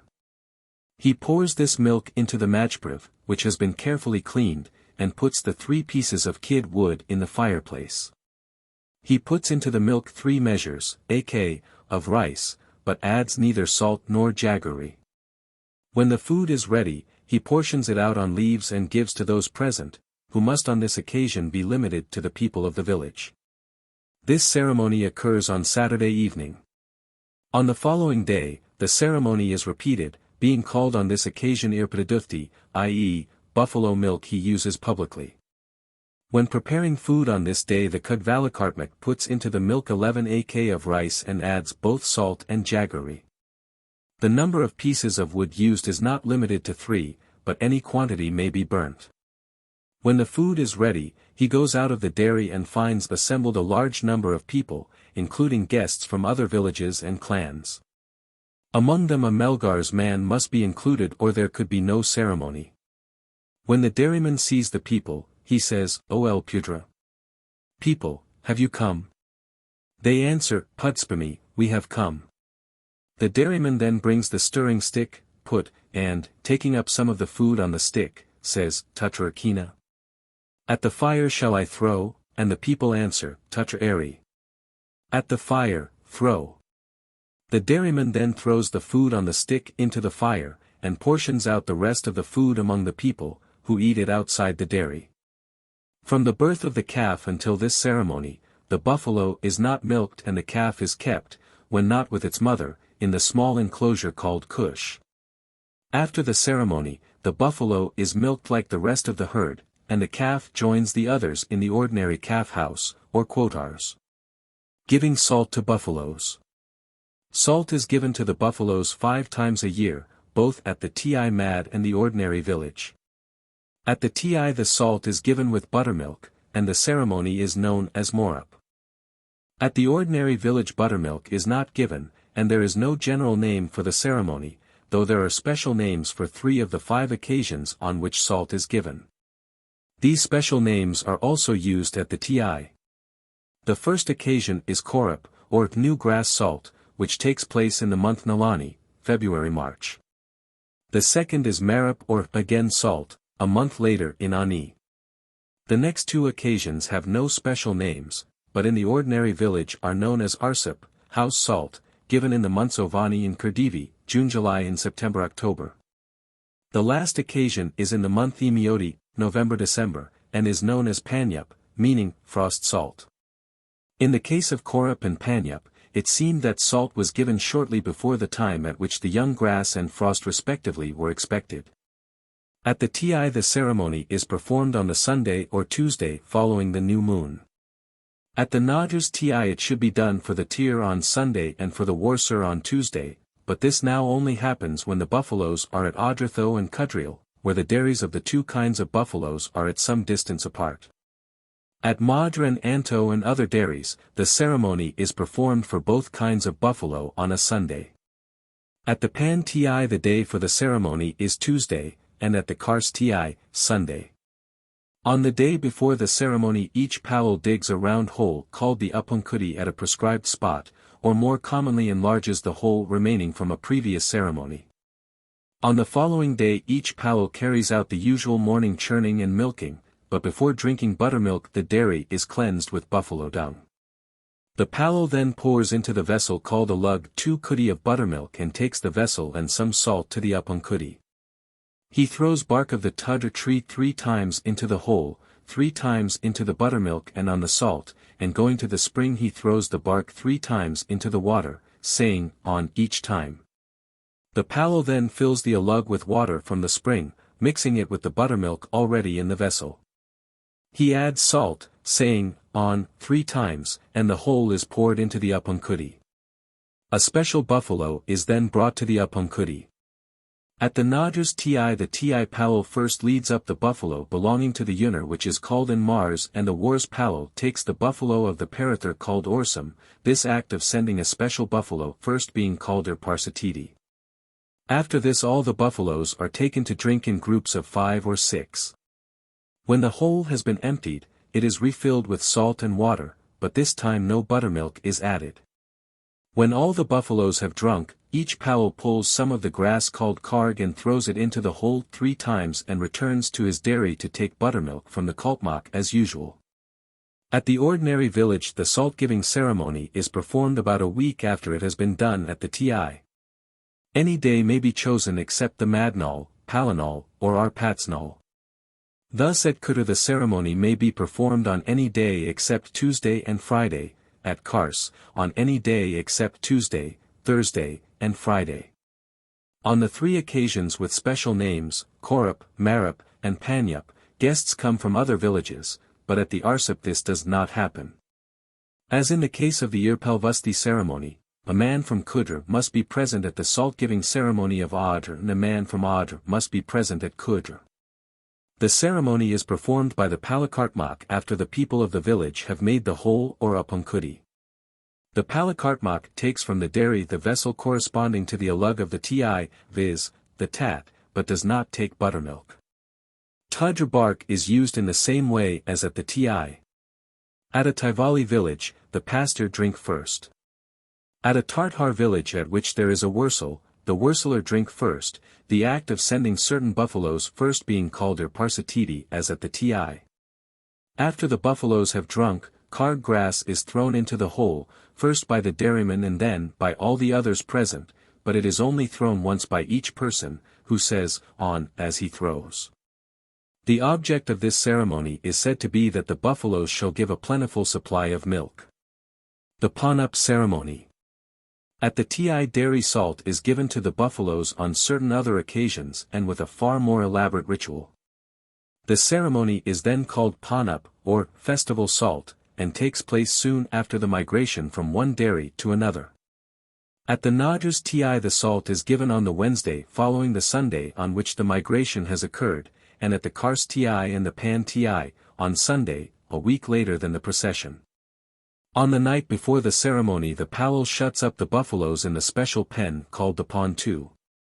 On the morning of the appointed day, when the churning is finished, but before the buffaloes have been milked, each Powell brings 6 sprigs of the shrub called puthamal, each sprig having on it 5 or 6 leaves. 3 of these sprigs are put on one side, and the other 3 are used as follows. Rice has been previously prepared and placed either on the leaf called kakuders or on that called katers.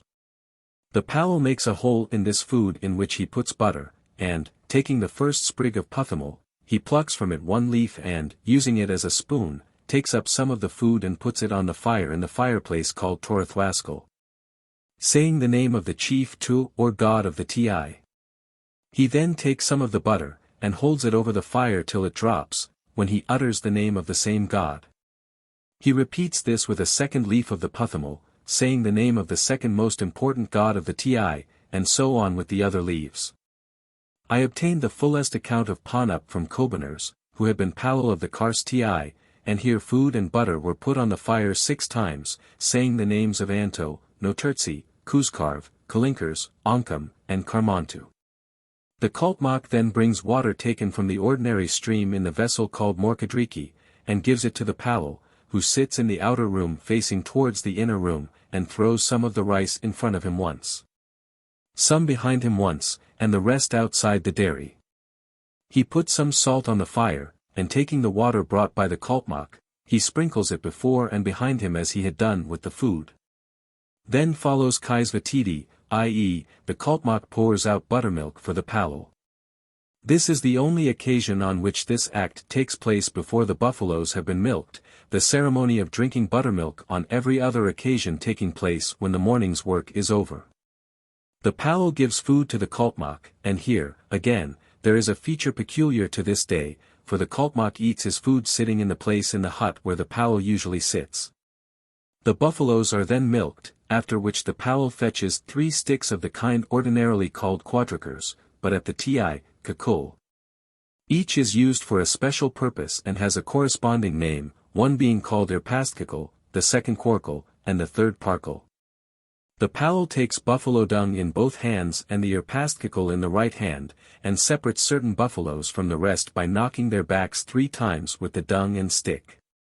At the Kars Ti 2 buffaloes are separated in this way. At the Nadras Ti 5 buffaloes are set apart, 1 of each kind, 3 by the Ti Palal, and 2 by the Wars Palal. These buffaloes are known as paner. The dairy is then purified with the dung and water. The irpastkakul is laid on one side, and the Palal puts salt in the basket called panmukari, and takes it with the water vessel called karpan to the place where salt is to be given, taking also the remaining sprigs of puthamal and a bundle of fern. At the place for the ceremony there is a stone called pankars. When there are 2 Palal there will be 2 stones, and at the stone the Palal makes a vessel of clay and water so as to resemble a milking vessel. This clay vessel is called tukwoi, tu, God, and kwoi, milking vessel. The Palal then takes 2 perfect tadra leaves, and fastens them together with the petioles of other leaves, so that they form a cup which is called pyuvup. Salt is placed in this leaf vessel, which is laid down by the side of the tukwoi. 1 such vessel is made for each buffalo, 2 at the Kars Ti and 5 at the Nadras Ti.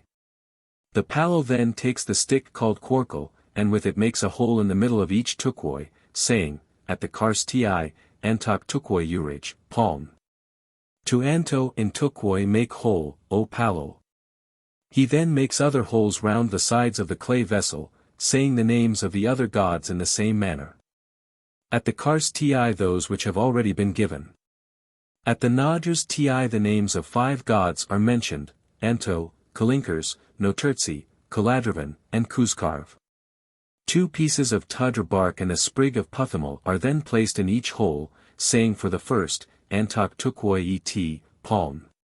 To Anto in tukwoi put, O Palal, and this is repeated with the name of a different god for each hole. Next the Palal takes the stick called parkal, which has a sharpened end, and makes small holes called upunkudi as in the Morup ceremony.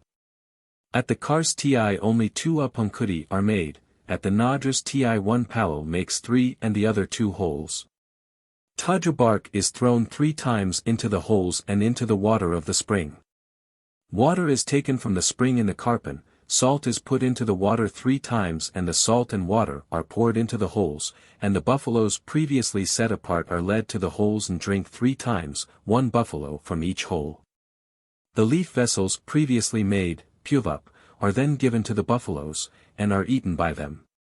Care is taken to give the leaf vessels in such a way that the end of the leaf corresponding to the petiole enters the mouth of the buffalo first. The Palal takes Anto's leaf from the tukwoi and puts it in the karpan with water, then faces towards the place where Anto lives, Anto's hill, and pours in that direction, saying, Antok, to Anto. This is repeated with the other leaves, the Palal in each case turning and pouring towards the place where the god lives. Then follows the ceremony called Tafkar Pudrati, i.e., fern pool he strokes. The Palal takes the bundle of fern which he has brought with him and goes to the stream, which is blocked up, so that the water accumulates and forms a pool. He waits till the pool is so deep that the water would come halfway up his thighs, when he steps in with the bundle of fern in his right hand and strokes the bundle over the water, saying the korzum. Or prayer names of certain gods and buffaloes. At the Nadras Ti the Palal says, Anto idith, Kalinkars idith, Noturtsi idith, Kaladravan idith, Kuzkarv idith, Muv idith, Mors idith, Pan idith, Kudraj tij idith, c. The Palal then buries the fern at the bottom of the pool, so that there is no chance that it may come up again, and throws the grass called karg into each apunkudi once only. The palo then goes to the buffaloes and knocks one of the ordinary kind called puner to one side with a bush called persquadrictor and pours a little water on its back. This is called puner of knir adadi, i.e. he pours water on the back of the puner. Finally the palo goes to a stream near the apunkudi and washes there from the hands to the elbows. This final washing is called payaspati. Pay is the Tamil word for demon, and the word suggested that there was an idea of warding off the influence of some kind of evil spirit, but it seemed that payaspati was merely the ti form of kayaspiti, he washes the hands. The following day is called Upkarvnal. On this day small Badaga children go to the ti mad and the palo gives them clarified butter on a leaf. On this day also anyone who has been a paddle, may go to the ti mad and receive food unless the funeral ceremonies for one of his clan should still be uncompleted. The ceremonies of Panup were said to be designed to invite the gods to be present by means of the clay vessels. The tudger bark and leaves were said to be used in order to purify these vessels after their defilement by human hands in the process of making. This is the only occasion on which this cream is used by the Todas. It is used because there are now neither butter nor ghi at the dairy. Its use here is an indication that the process of coagulation is less rapid than usual. Cp. I am doubtful whether a special wand is also used in other dairies. 11 ak equals 1 qua, cp. When there is only one palo for both kinds of buffaloes, as at the pan ti, he only digs one hole. C. This hole at an ordinary village is sometimes known as a terapunkudi. Chapter 9. The Toda Gods. The ceremonies which have been described in the last 5 chapters make up a large part of the ritual of the Toda religion, but there is one important feature of this ritual which has so far been left on one side. Or only cursorily mentioned, because its full consideration only becomes possible after an account has been given of the Toda Gods. In describing the ritual of the dairy and the various ceremonies connected with the buffaloes, it has been mentioned that at certain times the prayer of the dairy or the prayer of the village is used. In these prayers there are references to various incidents in the lives of the gods, and many of the clauses would be unintelligible without a knowledge of these lives. It therefore becomes necessary to consider this branch of Toda mythology before dealing with the prayers in detail. The typical Toda god is a being who is distinctly anthropomorphic and is called a Tu.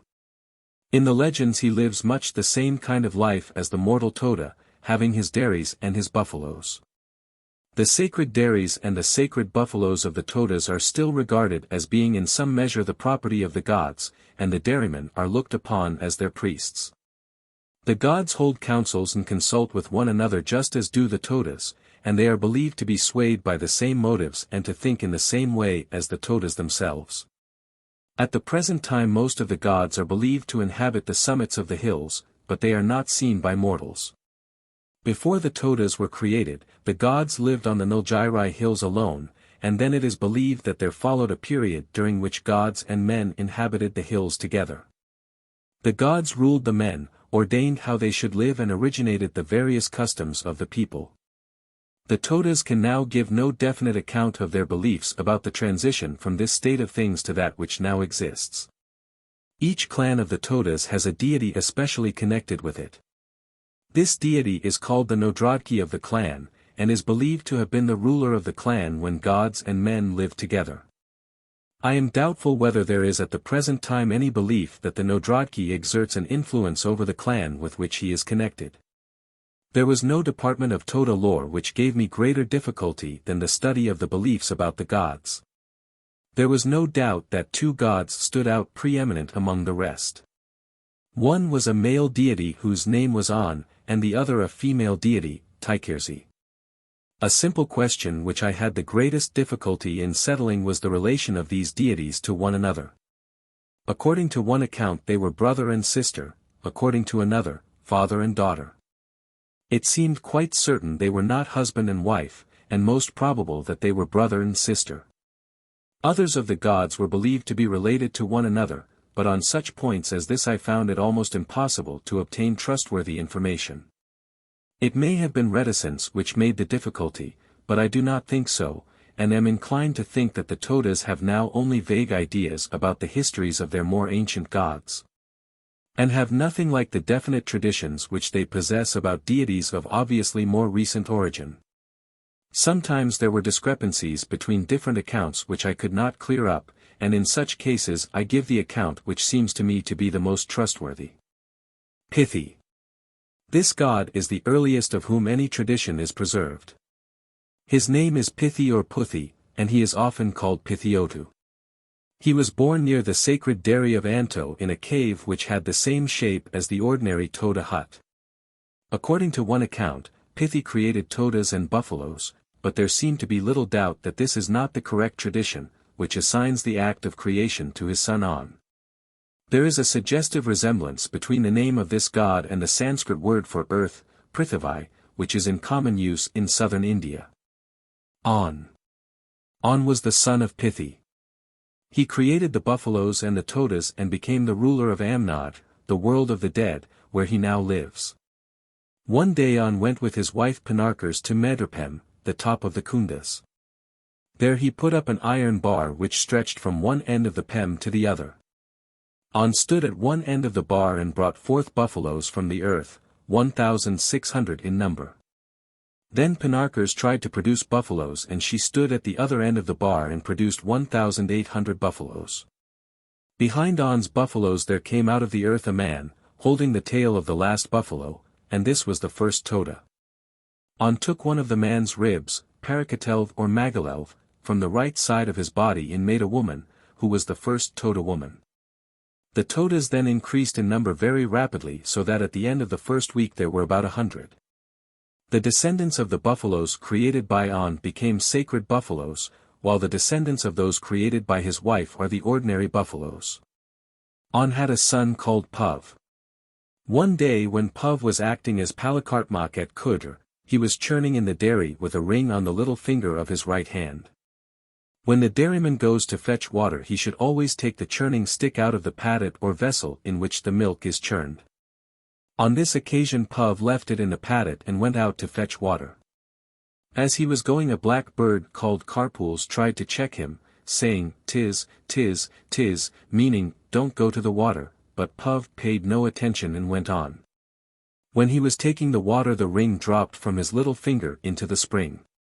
Puv saw the ring in the water, but could not reach it, and so he got into the spring. The water was not deep, and yet as soon as he stepped into the spring it completely covered him and he was drowned. When On found that his son was lost he cried very bitterly and covered himself with his cloak, tuni. On is said to have been a Palal at this time. When On covered himself he looked downwards and saw, as through a veil, his son in Amnad playing with the ring, putting it on and off his finger. When On saw that his son was in Amnad he did not like to leave him there alone and decided to go away to the same place. So he called together all the people and the buffaloes and the trees to come and bid him farewell. All the people came except a man of Quadridoni named Arsankudan. He and his family did not come. All the buffaloes came except the Arser, the buffaloes of the Quadridoni Ti. Some trees also failed to come. On blessed all the people, buffaloes and trees present, but said that because Arsankudan had not come he and his people should die by sorcery at the hands of the Kurumbas, and that because the Arser had not come they should be killed by tigers. And that the trees which had not come should bear bitter fruit. Since that time the Todas have feared the Kurumbas, and buffaloes have been killed by tigers. All the Todas and all the buffaloes appear to have suffered for the evil deeds of Arsankudan and the Arser. Then On went away to Amnad, taking the buffaloes and the Palal of the Nadrs Ti with him, and since that time On has ruled over Amnad, which is sometimes called Onadr after him. Tikirzi. This goddess is perhaps the most important of the Toda deities. She is said to have been the sister, and probably the elder sister, of On. I could learn very little about the story of her life, but nearly all the customs of the Todas were referred to her, and it seemed clear that when On left this world Tikirzi became the ruler or Nodrodki of the Todas. Whenever I tried to obtain from the Todas an explanation of any ceremony or custom, I nearly always received the reply, which was regarded as final, that it had been so ordained by XIII. It seems doubtful whether XIII dwells in any special hill like other Toda deities, though there is a hill near Nadras especially connected with her. I was told that she lives everywhere in this world, and in answer to a question it was said even that her influence extends to London, where she dwells as she dwells everywhere else. She is regarded as the ruler or Nodradki of all the Todas, and this world is often spoken of as XIII. At the same time XIII is especially connected with Nadras, and she is the special Nodradki of this clan. 5 customs, or sets of customs, are ascribed especially to XIII. These are I. Madal Pacht Quadrat Vi, who divided and gave Madal, clans. XIII is also said to have divided the Todas into their 2 chief divisions. 2. Ir Pacht Quadrat Vi, who divided and gave buffaloes. Below Nadras, near a swamp called Kikudr, there is a small stream which at the present time Todas will not cross at a certain spot, and XIII stood in this stream. According to one account she beat the water with a wand, saying, Ir Padri Ma, may buffaloes spring, and buffaloes sprang out of the stream. But it seemed to be more generally accepted that she only divided the buffaloes on this spot by touching each animal on the back with a wand and saying the name of the clan to which it was to belong. The first portion went to Nadras, the second to Kudr, the third to Kars, and the fourth to Teradr. Up to this point she used a wand of kid wood, Kidkurs. For the next clan, that of Kidr, the Kidkurs was put away and she used a wand of Tavat wood, and several other kinds of wand were used. XIII was also said to have ordained at the same time that Wurseler should be milked by Tvaliol and to have settled the general regulations concerning the different kinds of buffalo. 3. Puliol Pacht Quadrat Vi, who divided and gave Puliol. XIII is said to have ordained that certain people should be the Puliol of a man, and that Puliol should not marry one another, c. 4. Ir Pats Id Vi, buffalo catch who said. XIII ordained that buffaloes should be caught at the funeral ceremonies, c. V. Quorzum Pep Ost Thad Vi, who told the Quorzum and gave Pep. XIII gave to each village its Quorzum, or sacred name, and settled the method of making new Pep. The name of XIII occurs frequently in other legends. One story not mentioned elsewhere is the following. When XIII was living at Nadras the people of Mysore came to fight her, but as they approached, the woods made a great noise. When the Mysore people heard the noise they stopped, and then XIII cursed them and said, let them become stones, and they were turned into stones, which are still to be seen below Nadras. Taipak, or Tershti. I know very little about the life history of this deity, but he is very widely mentioned in the prayers and incantations of the Todas, and is one of their most important gods. He was the brother of XIII, and differs from most other Toda deities in being a river god, Taipak being the Toda name of the Paikara river. Taipak is the Nodradki of the Paidr and Kusharf clans. Although there was considerable agreement that Taipak and Tershti were one and the same god, there was some doubt about it, and, according to one account, Tershti was only another name for XIII. Anto. I am very doubtful about the name and identity of this god. There seemed to be little doubt that he had the same name as the chief dairy of the Nadras Ti and was the chief deity connected with this dairy. According to one account he was the son of An, but it is possible that the 2 deities were identical, Anto being Antu. His name was sometimes pronounced Antu or perhaps more correctly Anto or Antu. I have only a few incidents from the life of Anto. He once rolled a huge stone with the hair of his head from Nelkadra in the Waynad to the top of a hill called Kathvi near the dairy of Anto. The god now lives near this dairy, resting his head on a spot called Kodras, and stretching his legs on a spot called Tudras. These places are about 2 furlongs apart, so that Anto is evidently a god of a large size. Anto is said to have made buffaloes, and the buffalo which founded the Ti Mad of Makars, CP, was one of his creation. The fact that Anto created buffaloes increases the probability of his identity with An, but this is far from conclusive, for there were undoubtedly several independent creations of these animals. Kalinkars. This deity is the Nodrodki of the Kars clan. His original name appears to have been Kulin, and this was changed to Kalinkars. He is also called Taikars. He inhabits a hill near Makurdi Peak, which is so steep and rocky that no man has ever climbed it.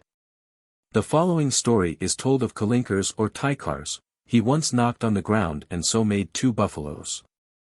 He then told the monsoon, Quadr, to drive the buffaloes to the place to which they were to go, saying, "You must push them on." As the buffaloes were being driven on by the monsoon, a tiger went after them. When they reached a certain hill, the hill divided into 2 and the buffaloes went between the 2 parts, but still the tiger followed them. Then the buffaloes came to Quadr and went into the pen, and the tiger also went into the pen. When the buffaloes saw that the tiger had come into the pen, they kicked it and it died. Then one of the buffaloes said to the other, "You stay here in the pen, I am going to Tarsitr." Then the monsoon drove on this buffalo to Tarsitr, which is one of the dairies of the Pan-Ti. The descendants of the buffalo which stayed in the pen are the pasture of Quadr, and the descendants of the other are among the buffaloes of the Pan-Ti. Kalinkars was connected with the Urkumthpimi ceremony, c. and was the Moktad Vale or paramour of Noturtsi. His relation to Noturtsi is said to have been the origin of the Moktaditi custom, c. but I was not able to obtain any detailed account of this part of the history of the god. Kalinkars has a son called Taikadap, who lives on Makurdi Peak, and the proper Toda name for this hill is Taikadap. Noturtsi. I have no details of the history of this female deity. She is the Nodrodki of the 2 important clans of Melgars and Kudr, and lives on the hill now known as Snowdon, the Toda name of the hill being the same as that of the goddess. This hill is especially sacred, and any Toda who visits it has to salute with hand to forehead, Kaimukti, in all directions. Like her Moktad Vale, Kalinkars, Noturtsi is connected with the Urkumthpimi ceremony. She is said to have had a son called Tikatithi or Tukatithi. It is possible that this is the same as Tikatithi, who appears in the story of Quoten, cp., but they are more probably 2 different deities. A stone which is said to have been thrown by this goddess from her hill is shown close to the village of Poln, under the tree known to English visitors to the Nilgiris as the umbrella tree. Karatu or Kuzkarv. Karatu was the son of Taikirzi. One day when Taikirzi was going from one village to another, she went into a cave called Tivalkirch, by the side of a stream called Kathipa, near Kakudri, and there gave birth to a son, who was called Azomazo. The afterbirth dropped into the stream and was carried down to Taipak, the Paikara river. It traveled down the river as far as a place called Marsnavai, where there were growing 2 plants called Tib and Purs, in which it became entangled. The afterbirth then slowly arose and became a boy, and the boy was Karatu. When Azomazo became a man, he went to live at Pranadra in the Kundas, but Karatu lived in the river till he was 8 years old. The river Taipak was the brother of Taikirzi. As he sat in the lap of his uncle, Karatu used often to play at making the buffalo horns called Tebkudur. When he was 8 years old, he founded a ti and created a male and a female buffalo, making both out of earth. He also built a dairy and a buffalo pen and made the garment called tuni. As soon as the buffaloes had a calf, he went to fetch a churning stick from Kairs, beyond Makurdi Peak, and took it to Nerva, near Madr, where his buffaloes were standing. He then went to Kirkidr, a bamboo grove near Maipati in the Waynad, and made a koi or milking vessel. He next made the persin and the mani and all the other things of a ti and became Powell of the buffaloes at Adratho. There was a buffalo here of the kind called Cougar, with the horns growing downwards. Karatu cut off these horns and gave them to the Kalpmak at Adratho, and they are now the horns of the Nadras ti. Karatu then made a law that the people of Paidar should fill the office of Palal and that the Kalpmak should be taken from the Melgarsol. He appointed a Palal and a Kalpmak from these clans, handed over the charge of the ti to them, and went away to the hill Karatu, where he lived in an iron cave which he called a po. He used to bathe in a pool near the hill. Figure 35. Imitation buffalo horns. At this time Karatu was not recognized as a Tu, and when the gods held council he was not summoned as a member. This made him very angry. Near Karatu there was a wood in which there stood a tree of the kind called mors, Michelia nilagirica, which was about 80 feet high. Karatu ordered that honey bees, Peshtine, should come to the tree, and after a time there were about 300 nests, which made the tree bend down with their weight. One day about 20 men came to collect honey, Todas, Irilas, and Kurumbas. The Todas made a fire under the tree, while the Irilas and Kurumbas climbed and collected honey from the nests. When they had collected the honey from all except 3 or 4 nests, the tree became so light that it sprang back and killed the Irilas and Kurumbas, and the Todas went home. At this time Karatu was unmarried and he carried a stick of iron. One day a Kurumba woman came to the mors tree in search of honey. Karatu knocked her on the head with the iron stick and at once she became pregnant. That evening she gave birth to a daughter, who was very beautiful, and Karatu decided to marry the child and sent away the mother that night. According to another version, the child was so beautiful that the mother was frightened and went away to her own village, and Karatu fed the child with milk and fruit and honey, and when she grew up he married her. Soon after the death of the Irilas and Kurumbas a Sumbar calf came to Karatu, who caught it, tamed it, and kept it for a month. Then certain Todas went to Karatu and asked him for a place. Karatu gave them a place and said that it should be called Karatar. The people of Karatar then asked for buffaloes. So Karatu gave them the Sumbar calf and said that it should become buffaloes for them, and he ordered that the buffaloes should be called Miniapir, and that the calves should be called Mavalkar, i.e., calf from a Sumbar. This was the origin of Karatar and of its Wursalar, which are still called Miniapir, and they are the only buffaloes of the Todas which were made from Sumbar. After these things had happened the gods recognized that Karatu was a Tu, and calling him asked him who he was. He answered that he was the son of Taikirzi, and the Manmak or sister's son of Taipak. He was then admitted as one of the gods and now lives on the hill Karatu, but still sometimes sits in the lap of Taipak. He is the Nodrodki of the Karatar and Keter clans, and the chief villages of these clans are near his hill. He is called Kuzkarv when mentioned in prayer. Another god, called Edipi, is said to be the same god as Karatu. It appeared, however, that Karatu lived on one hill and Edipi on another, and I could not ascertain the true relation of the deities to one another. Azo-Mazo is mentioned in the prayer of the Kars Ti as 2 deities, Azo and Mazo. Puzi and Kurindo. I am very doubtful as to the identity of Puzi. According to some accounts Puzi or Pertzi was merely another name for Taikirzi, according to other accounts Puzi was a male deity and the husband of Taikirzi. In the following story Puzi is a female deity, inhabiting a hill near Nadars. She gave birth to a son called Kurindo. As soon as Kurindo was born he became fire. Puzi did not approve of this, as it seemed to show that the boy was too powerful, so she took a leaf of the kind called quagle, pounded it and mixed it with water and sprinkled it on the fire. The fire then turned back again into a boy who was bent to one side. Puzi said, "I will put you on a hill opposite to me." So she put him on the hill called Mapuvthat, near the village of Nadars, and in order to make the hill higher she put 3 baskets of earth on the top, so that her son might be seen by everybody. When Kurindo was on his hill he thought to himself, "My mother has treated me badly, she sprinkled me with water and quenched my power, and she has made me bent to one side, I do not like to be opposite to her." So he went away to a hill near Kanagars. This was before the time of Quoten and before the Kamasadralam had run away, c.p.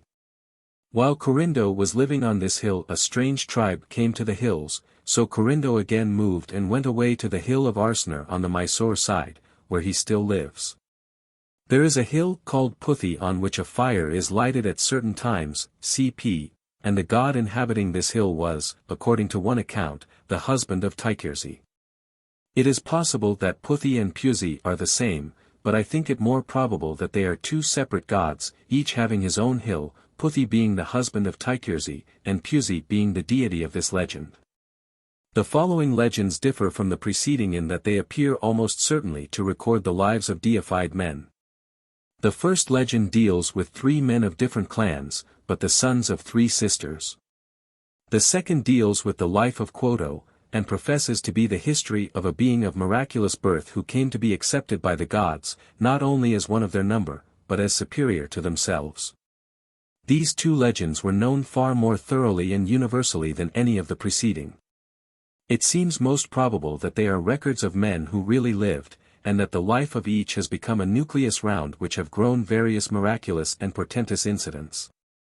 Quoten, Tychatidae, and Elnicum. There were once 3 men, the children of 3 sisters. The eldest was Quoten, who belonged to Pan, the second was Tychatidae, who belonged to Terator, and the youngest was Elnicum of Naaters. According to one account the father of Quoten was Perton, and his mother was Ticone of Carator. They lived at Pan and Chiursi, and Quoten was born at Pan. Perton died when Quoten was 30 years old and Ticone died 6 years later. Quoten had a wife called Quaterpani. She did not like her husband, but preferred a man of Canators called Pardon. One day Quoten took his wife to a place called Timuktar, near the spot where Sandi Nulla Tolbar now stands. He gave her only the loincloth called Tadrup to wear, hoping that she would be cold and uncomfortable and would sleep with him, but she refused. Quoten then took her to Kutridgepool near Mueller's, where there was a large wood. In this wood there was a tree of the kind called Coleman, into which Quoten climbed and made a bed. Below him, about 3 feet above the ground, he made a small bed for his wife, and under the tree, close to his wife's bed, he tied a big male buffalo. He did this because he thought a tiger might come to take the buffalo during the night when his wife would be frightened and would climb up the tree to his bed. During the night a tiger came and took away the buffalo, but even this did not induce the woman to go to her husband. Next morning Quoten took his wife to Puladri, which belonged to the Panel. This village was near Mjoni, and there Quoten became a Palakartmak. One day Quoten was in the dairy and his wife in the hut when Pardon came from Canators. Quoten's wife knew that her husband was in the dairy, and endeavored to prevent Pardon from going into the hut by giving him buttermilk. Quoten found that Pardon had come, and sharpened a big knife to kill him, and when he came out of the dairy, Pardon ran away towards Canators and Quoten followed with the knife. Quoten's sister had married a Kars man and was living with him at Nasmiatr, and at this time Quoten's mother was staying at this place. As Pardon ran away, pursued by Quoten, they had to pass Nasmiatr, and Quoten's mother saw them, and said, "How is it that my son does not catch Pardon?" Then she cursed Pardon, saying, "On Sati Udernatr, Krikaith Mol Yuth Patma, viz. If I have reverence to the village, may he be checked by the tree with thorns in the Kark wood." When Pardon reached a stone now called Pardonkars, Quoten caught him up and tried to kill him, but the knife struck the stone instead and split it into 2 pieces. Then Pardon ran on to the wood called Kark, where he was caught by a tree with thorns, brambles, so that Quoten was able to kill him. When the news of the death of Pardon reached Canators, all the people were very much afraid, and all ran away except one old man and his wife. As the people were going, they sent a message to the Kodas at Tisgutr. 2 Kodas took a grain pounder, Wask, and went to Puladri. When Quoten was told that the Kodas were coming he went and hid himself. The Kodas came and stood near the village and were told that Quoten had gone away. Then they told Quoten's wife, who at this time was pregnant by Pardon, to come out of the hut. She came out and went to the Kodas, who asked her where Quoten was. She said she did not know, whereupon the Kodas were vexed, and pierced her belly with the pounder, so that she died. Her funeral took place at Todandari, and that of Pardon at Eridr. The people of Canators ran away to a place called Penasmalpit, near Malmathapanpat, and are known as the Kamasadralam. They have never been seen since, but the Todas have heard from various wandering tribes that they still exist and that they live on a hill from which they can see Canators. And that when the Kamasadralam see a fire at Canators they shave their heads and make a special kind of food called Ashkarth Pimi. When the Canators people ran away there remained behind one old man called Muturogen and his wife Muturak, who were living in a village near Canators called Maitaharzi. When the people left, the old man went to the Canators' dairy to churn the milk left there by those who had run away, and he stayed there, sleeping in the quotar's or calf's hut, as the dairyman should do at Canada's. His wife used to come every day as far as a place called Pitapem, where she rubbed a place with buffalo dung and sat down. While sitting there one day an eagle, Kashk, sat on her head, and she became pregnant, and went back to the village and gave birth to a son. When Quoden heard of this he wished to kill the child and set out to do so. The old woman's daughter, who had married a Kars man, sent her husband to warn her parents that Quoden was coming to kill them. The Kars man met Quoden and ran away from him towards Canada's, followed by Quoden's dog. When he came to a hill above the village he called out that Quoden was coming. When the old man heard him, he cursed Quoden and those with him. The latter became stones and Quoden himself, according to the story as told by the Canada's people, was stung by honey bees and died. The people of Canada's are descended from the son born to the old woman. If this old woman was not a Toda, as her name and that of her village suggest, this would seem to point to a tradition that the people of Canada's are descended from an ancestor of a different race from the other Todas, cp. Owing to the behavior of Quoden to the Canada's people there has ever since been karahivichi, trouble, between the people of Pan and Canada's. They do not intermarry and no Canada's man may go to one of the chief villages, Itudmad, of the Pan people nor may a Pan man go to an Itudmad of Canada's. According to the above account Quoden died after being cursed by the old man, but this is only a feature of the story as told by the Canada's people. And in the account given by others Quoden had many other adventures and finished his life in this world in a very different manner. He married a second wife, who, like the first, objected to her husband and preferred a man of character, whose name was Caradacudin. Quoden lived with this wife at Kazuridra, near Ishiradra. At that time women wore the garment Kaldan, which is dark grey like the tuni of the Palal, and is now only used as a funeral garment. Caradacudin used frequently to come to Kazuridra, and this vexed Quoden, who told his wife to have nothing to do with the man. She encouraged Caradacudin, however, and this vexed Quoden so much that he took off her and brought a thorny bush called Peshtinmal and beat her all over with the bush, so that she became covered with blood. Quoden at this time wore the garment called tuni, which he then took off, dipped it in water, and rubbed it all over his wife so that she became the color of tuni, and then he gave her back her and went to his dairy. While he was in the dairy Caradacudin came stealthily to the village. When the woman saw Caradacudin she cried very bitterly and said, Quoden has beaten me very severely so that I shall die, come and see me. When Caradacudin went into the hut, the woman died. Before this time, when Quoden was one day beating his wife, she abused him, saying, Tolers ti audathavai, kolers kuv audathavai, and puspad, you have no ti, you have no kodas, why do you beat me? This was to reproach Quoden because the Pan people had no ti buffaloes and had no kodas to make things for them. So Quoden went and complained to his brother Tychatides. Tychatides was very sorry, and in order to remove the reproach he persuaded Elnicum of Nadrs to give certain buffaloes of the kind called Yunar from the Nadrs ti. Elnicum gave a 2-year-old calf, Pol, and a 1-year-old calf, Kar, and also 2 bells, Mani, to put on their necks. The 2 bells were called Tarsking and Taking. The calves were then standing at Kuladratho and were taken by Quoden to the Tars Po of Pan.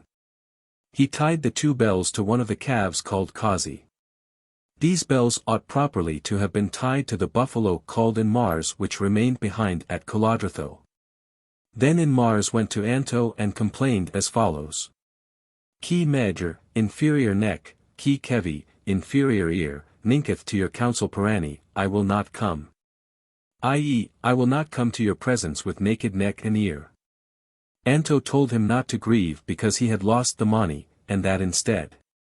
Melgarsal Melgar's man Tirpulk pool of Anto to Mudama in front go may I pud you come Antosh at Anto pep un pep drink. I.e. When you go to Anto, a Melgar's man shall go in front of you to the pool of Anto, when you come to Anto you shall drink pep. To this day, when the buffaloes of the Nadras ti go in procession to Anto a Melgar's man goes in front and the buffalo called in Mars drinks pep at Anto. At the same time Anto prophesied to in Mars that a misfortune would befall Tychatides, saying, Woerader Holyer Knowles de Tikatiti tan himself anath without numbering periodkin, I will divide, at voke, go away. When Tikatiti heard of this prophecy he was much grieved, and was very careful to do all the following ceremonies, Vercumthiti, Upadatai, Punkatatiti, Tatmathkatatiti, Petkatatiti, Mokatatiti, Adakatatiti, Paravkatatiti, Tatatiti, Mootaitai. Punkastiti and Irpelvusti, viz. Sacrifice of calf, salt-giving, purification of pun, tat and math, pet, mu, adi, and periv, etc.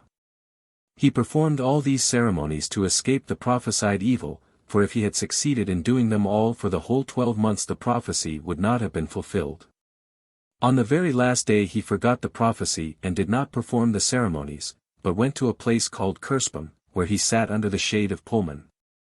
There is a flower which blossoms on this tree in the rainy season only, and then the bees come. When Tikatiti was sitting under the tree it was not the rainy season and he was very much surprised to hear the humming of honey bees in the tree. The noise was being made by a kazan which had taken the form of a bee.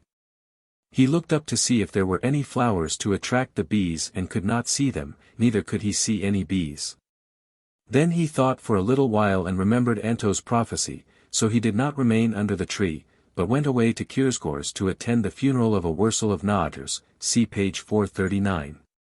When the funeral was over Tikatiti set out with companions to go to Kirkers, a place near Paikara.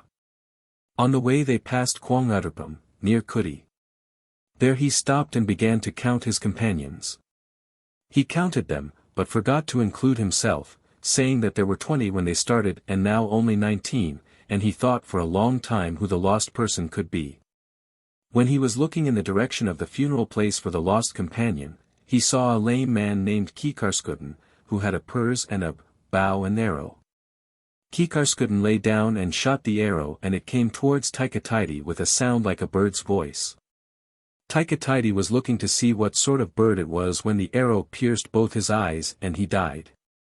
When his companions found that he was dead, they held the funeral at Karas, and at the place where he died they made a mark with 4 stones like a cross, one for his head, one for his legs and one for each hand. Quoden was responsible for various features of the organization of the Pan people. He divided them into 2 parts, the Panel and Querciol, and also divided the Ti into 2 parts, the Wars Ti, which was to belong to the Panel, and the Tars Ti to the Querciol. He settled that the Powell of the Ti should be chosen from the people of Kedir. When there is a funeral in any clan a Powell belonging to that clan must give up his office.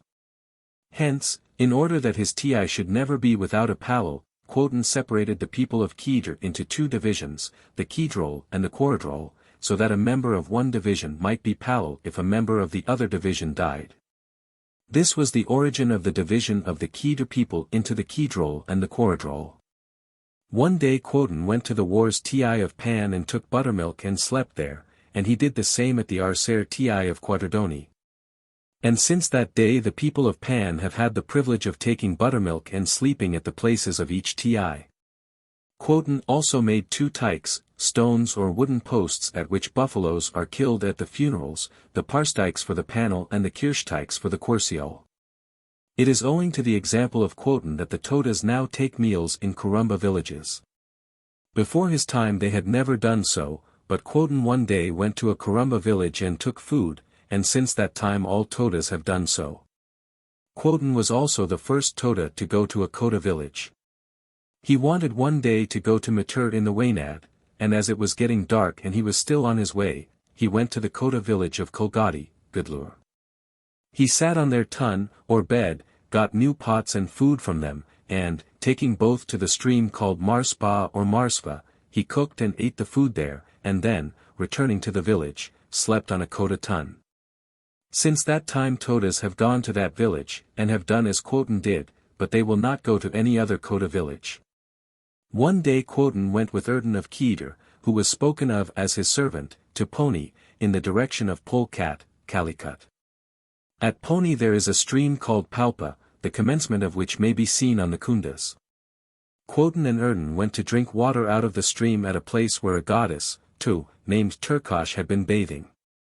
When Quoden was about to drink from his hands, he found in the water a long golden hair. He measured the length of the hair and found it was greater than his height. He had a long stick in his hand called Piers, and found that the hair was longer than this stick. Then he asked Erden about it. Erden knew it was the hair of a tool, but thought it best not to tell Quoden, and tried to persuade him that it was of no importance, and proposed that they should return home. Quoden, however, insisted on finding out from whom the hair came, so they went along the stream. Quoden went first and Erden had to follow him. As they went they met the bird called Carpools going from the right side to the left, uttering its cry.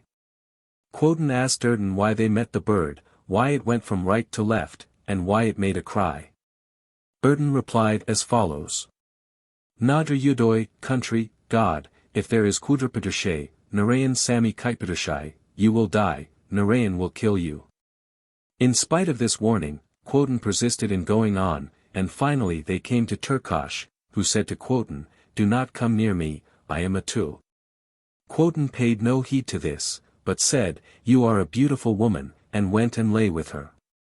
Then Turkosh went away to her hill at Pony, where she is now, and to this day the Kurumbas go there once a year and offer plantains to her and light lamps in her honor.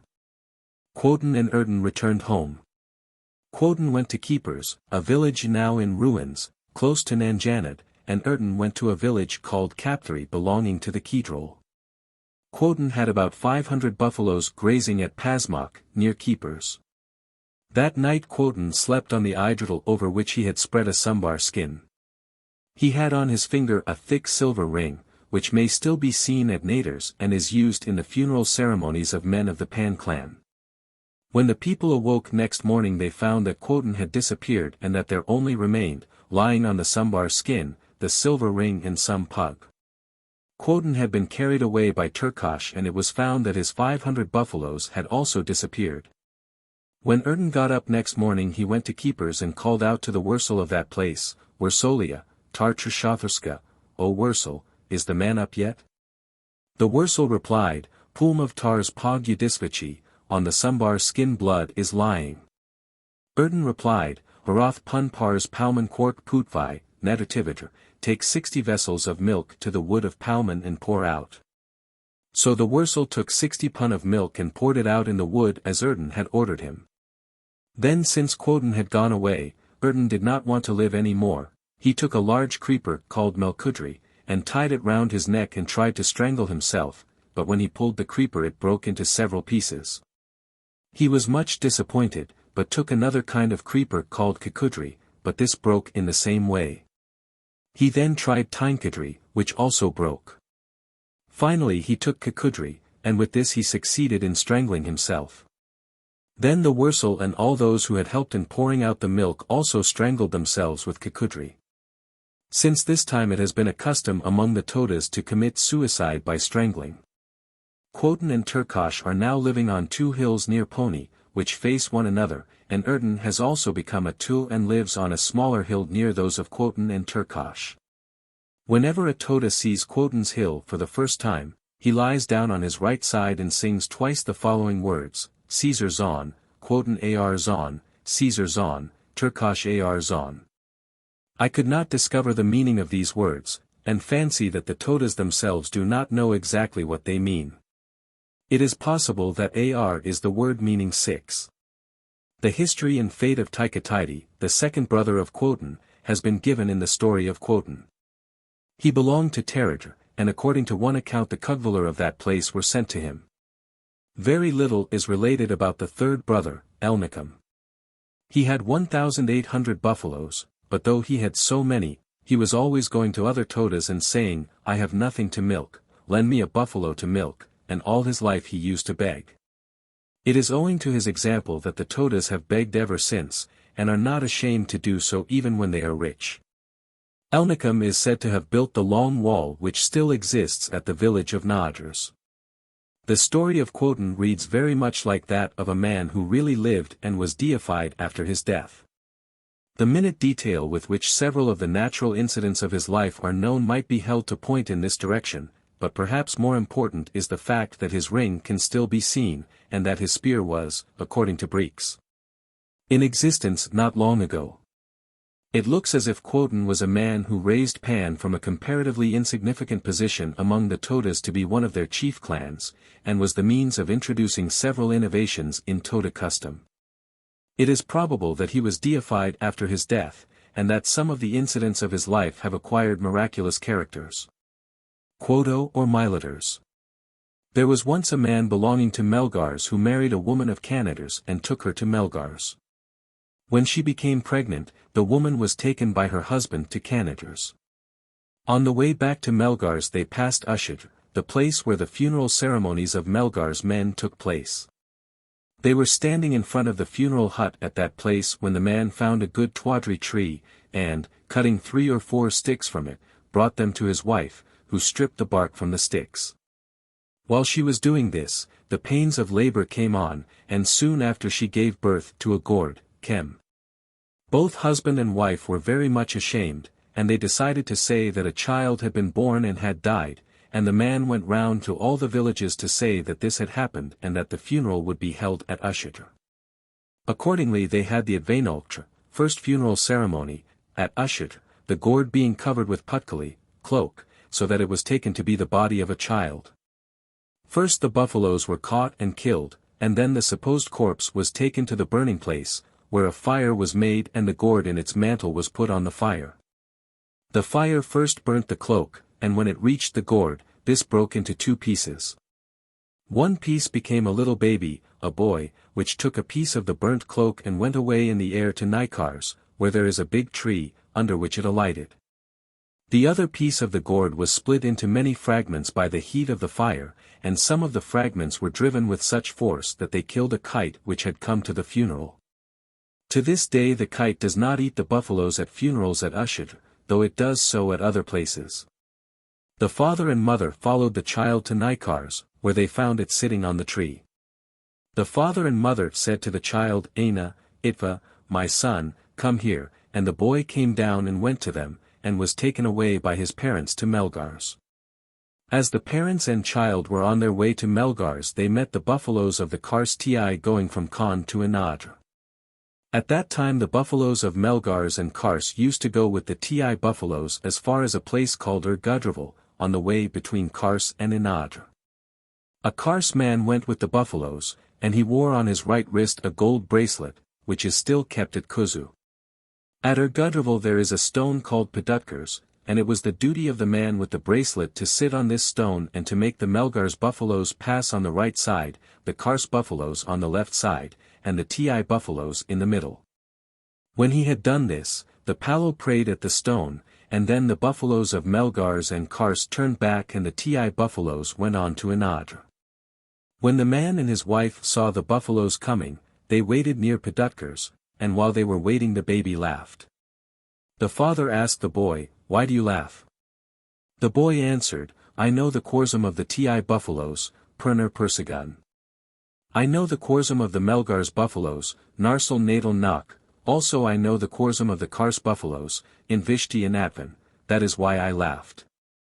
After the buffaloes had gone on to Anad, the parents and child went on their way to Melgars. After they had been at Melgars 15 days, they noticed that the child grew so rapidly that they could see him getting bigger from day to day, and he was soon grown up. He was called Quodo. One day Quodo went into the buffalo pen and played there with the buffalo dung, so that he was covered with the dust of the dung. His father rebuked him and was blowing on him to get rid of the dust when the boy changed into a kite and flew away. The next day he resumed human form, but from that time he only stayed in the village at times, and at other times stayed in the woods. This went on for about 8 days, and then he refused to take food from the village and became a companion of the gods. At this time the gods used to hold councils on the slopes below a hill called Tychomudri. The place where they sat was called Polkab. When the gods were holding council at Polkab, Quodo went and sat on the top of the hill Tychomudri. Then the gods said to one another, How is it that he sits on the top of the hill while we sit below? It is not at all good. They consulted together and decided to kill him. So 3 or 4 of the gods went to Quodo and said in a cunning way, We will show you your country, i.e., the place which should belong to him. Each of the gods had his appointed place. So they took him to a steep precipice called Tiepaper, and having deceived him that they would show him his country, they threw him down. Quoto, however, was not killed, but took the form of a kite and flew back to Tychomudri. Then all the gods were surprised that he was not dead, but decided to try and kill him again, and they took him to the hill Kodratho, near Nidrasi, and threw him down. The hill Kodratho was inhabited by the god Kodratho. Quoto was not killed, but pulled up a bamboo tree with its roots, and flew back and struck Kodratho on the head, and Kodratho's head split into 3 pieces. One of these pieces is now the well-known hill, the Drug, seen from Ku Nor, while the other 2 pieces are eminences on the ridge running out to the Drug. Quoto then returned to Tychomudri. The god said, "We cannot kill him, he has some power. Let us try his power." So they gave him the following task. Pivoi lo Tarikva, turn Padar high Parikva, fill. I.e., can he turn the low stream and fill the high stream?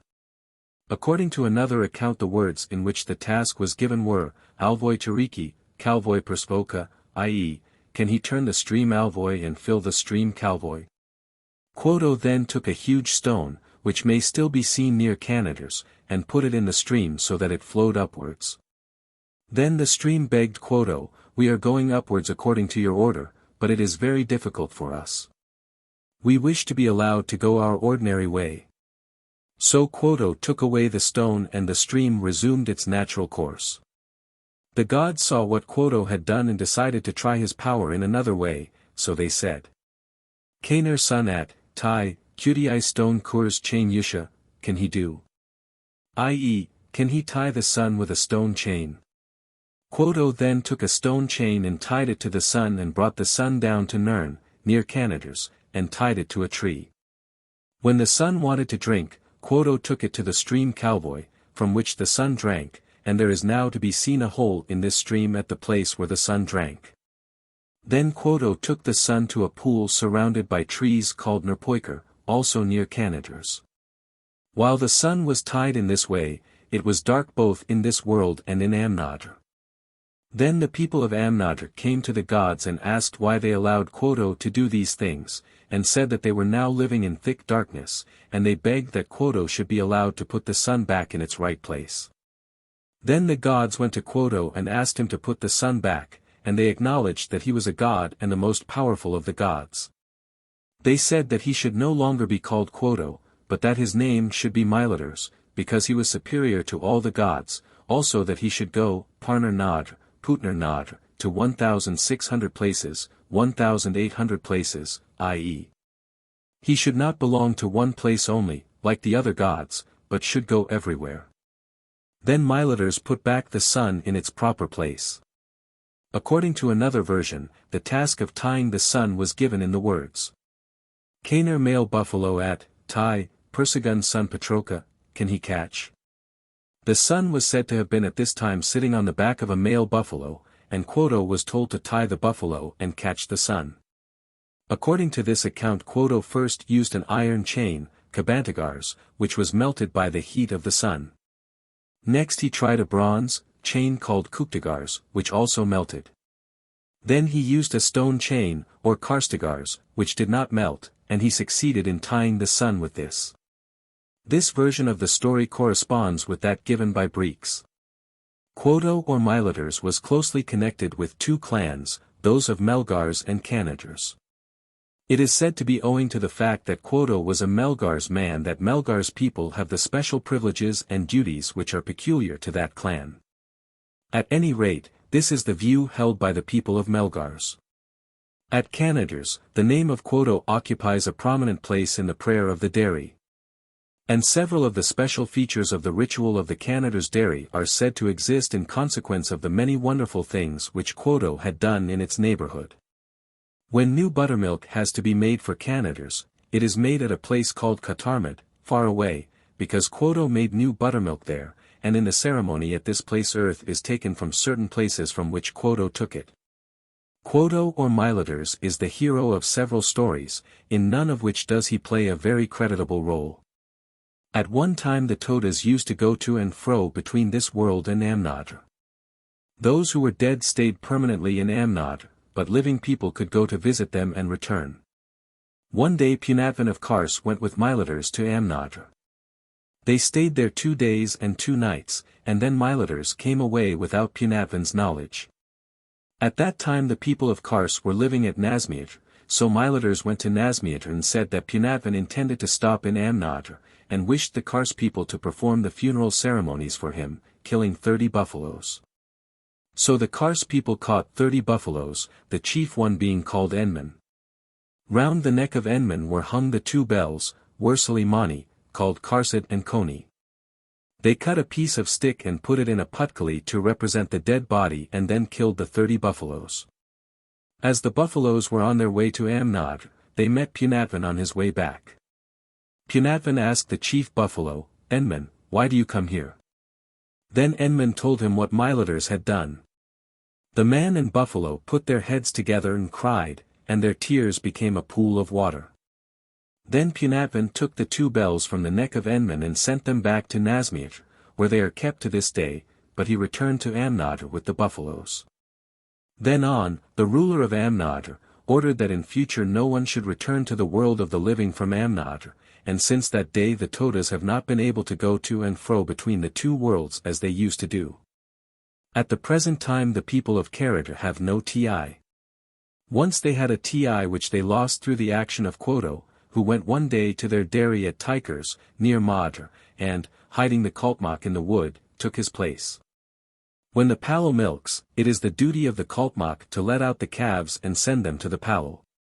Quoto did not do this properly, but sent more calves than were required, so the Palal became angry and took his stick, Koinorpit, to beat the supposed Kaltmak, but the stroke missed and fell on the Palal himself. Another day the Palal told Quoto to pour out the remainder of the buttermilk at the appointed place. Instead of doing this Quoto poured it into the stream, and the buttermilk so poured became a god called Moraman, who sends smallpox. Then the Palal became very angry and said he would no longer be Palal, if he had to keep such a Kaltmak. Then Quoto revealed to the Palal and to the real Kaltmak that he was a god, and gave them a medicine called Muvamad, which has the property that anyone who takes it will never grow old. After giving Muvamad to the Palal and Kaltmak, Quoto sent them into the air, together with the dairy and the buffaloes and everything belonging to the Ti, and they all went in the air to Cupers, near Pan. They stayed there for some time and then disappeared, and now nothing can be seen of them, but if people go near Cupers, they hear the voices of the Palal and Kaltmak when they are talking to one another. Since that time the people of Kerala have been without a Ti. Another story in which Quoto played a prominent part is connected with the custom of eating flesh. I received several versions of this story and was unable to satisfy myself which was correct. According to one account Quoto once went to Matur in the Waynad, where Kurumbas live. Quoto played with these people, and one day caught and killed a wild buffalo. He said to the Kurumbas, I have killed this buffalo, let us eat its flesh, and he gave to each a portion. The Kurumbas ate their portions, but Quoto only pretended to eat. He held out his putkali in front of him and instead of eating dropped his portions inside the cloak. When the Kurumbas had finished, Quoto got up and all saw on the place where he had been sitting the flesh which he had pretended to eat. Then the Kurumbas were angry and went to beat Quoto with sticks, asking why he had not eaten the flesh, and they insisted that Quoto should eat some of it. Quoto ran away, and when the Kurumbas pursued him he pretended that he was lame and consented to eat some of the flesh of the buffalo. He also told them that he was a god and said that he would dance before them, and did so like a lame man. He told the Kurumbas that whenever he came in the future, he would dance to the Kurumbas first and then to the Todas. And now the Quoto Tol, or diviner, when he dances, does so first to the Kurumbas, and when he dances before them he does so as if he were lame. After this Quoto disappeared and since that time has not been seen. He is said to live in a temple at Matur, but wherever there is a god, there also is Quoto, or Mileters. According to another account, this story was told of the people called Pan-ins, Panyas, but in this version Kurumbas were also said to be present, though it was the Pan-ins who were made to eat the flesh. According to a third account, obtained, however, from an untrustworthy informant, Quodo practiced this deception on the gods themselves, and made them eat the flesh of a calf while only pretending to eat himself. This was said to have been the starting point of the XIII ceremony, and Quodo was said to have killed the calf with the same formalities as are now used in this ceremony. All other Todas strenuously denied that Quodo made the gods eat flesh. There was, however, so much reticence about the XIII ceremony and its history, that I am not confident that Quodo was not in some way connected with its origin. And that the version of my untrustworthy informant may in this case have been correct. Other gods. There are very many other deities. Of the following I can give little more than the names. Adiato is the Nodrodki of the Quadradoni clan and also of Pedricars. He lives near the chief villages of these clans, and has a temple of which the priest is said to be an Irila, and Todas sometimes give to this god offerings of clarified butter. Kanto or Kantu is the Nodrodki of the Panel, and lives on the hill Kanto, to which fire is set by the powell of the Kars or Pan Tic. Kodratho is the Nodrodki of Nidrasi. He played a part in the history of Quodo, and according to some accounts he was the mun, or maternal uncle, of this god. Near the source of the Paikara River, there is a cave in which there is a pool called Alvoi. Sometimes this pool gives forth a loud bubbling noise, and this is believed to be due to a Tu dipping himself in the water. The name of the god is Alvoi Calvoi, situated at some distance from the pool, being a hill on which the god usually lives. There are other gods about whose histories I have no information. Tilagush is the Nodrodki of Pam and Karadra of Teradra. Porzo inhabits a hill near Nadrs, and Karzo, a hill near Kars, and the names of other gods, such as Kaladravan, Tikan, Pigwa, Karmuntu, Kondaltu and Mundaltu, are mentioned in the prayers of the Ti-Daries. In addition to these, who are certainly true Toda gods, the Todas also pay respect to the gods of the other tribes on the Nilgiris, while occasionally the names of Hindu gods are mentioned in their ceremonies. If a Toda be asked if he worships one of these gods, he will almost certainly assent, but at the same time he distinguishes them from his own gods. The only deity who seemed to be confused with their own gods by some of the Todas was Petkan, whose Badaga name was said to be Betakarasami. Breeks calls him Batikan, and states that he is a hunting god. And according to some Todas Petkan was a son of Tikirzi. Previous accounts of the Toda gods have been very erratic. Some writers have given the names of Hindu gods. Breeks gives the names of Daries as those of gods, though he also records abbreviated versions of several of the stories given in this chapter. The most curious account, however, of the Toda gods is that of Marshall, who gives the following as the names of 5 gods which are muttered when milk is put on the sacred bells, and Mungano, Godingatho, Belagashu, Decularia, and Kazadava. We puzzled over these words for a long time, and could not discover the names of gods even remotely resembling them. Finally it became clear that the last was, Kars ud Ava, give me 1 rupee. Similarly there was little doubt that, Belagashu, Decularia, stood for, Beli Karsu Tudkursia, will you not give me a silver coin, the Badaga equivalent of the last word being very much like Decularia. The first 2 names we could not identify with certainty, but the first is possibly, En Mun Ganei, do not see my face, and the second is possibly the name of a Badaga buffalo pen. This account of the creation of men and buffaloes was obtained from Arsolv, 27, of Canadars, one of the oldest living Todas. It agrees very closely with the story as related to Mr. Breeks. According to another account, Puv died from trying to catch the image of a white calf in the water.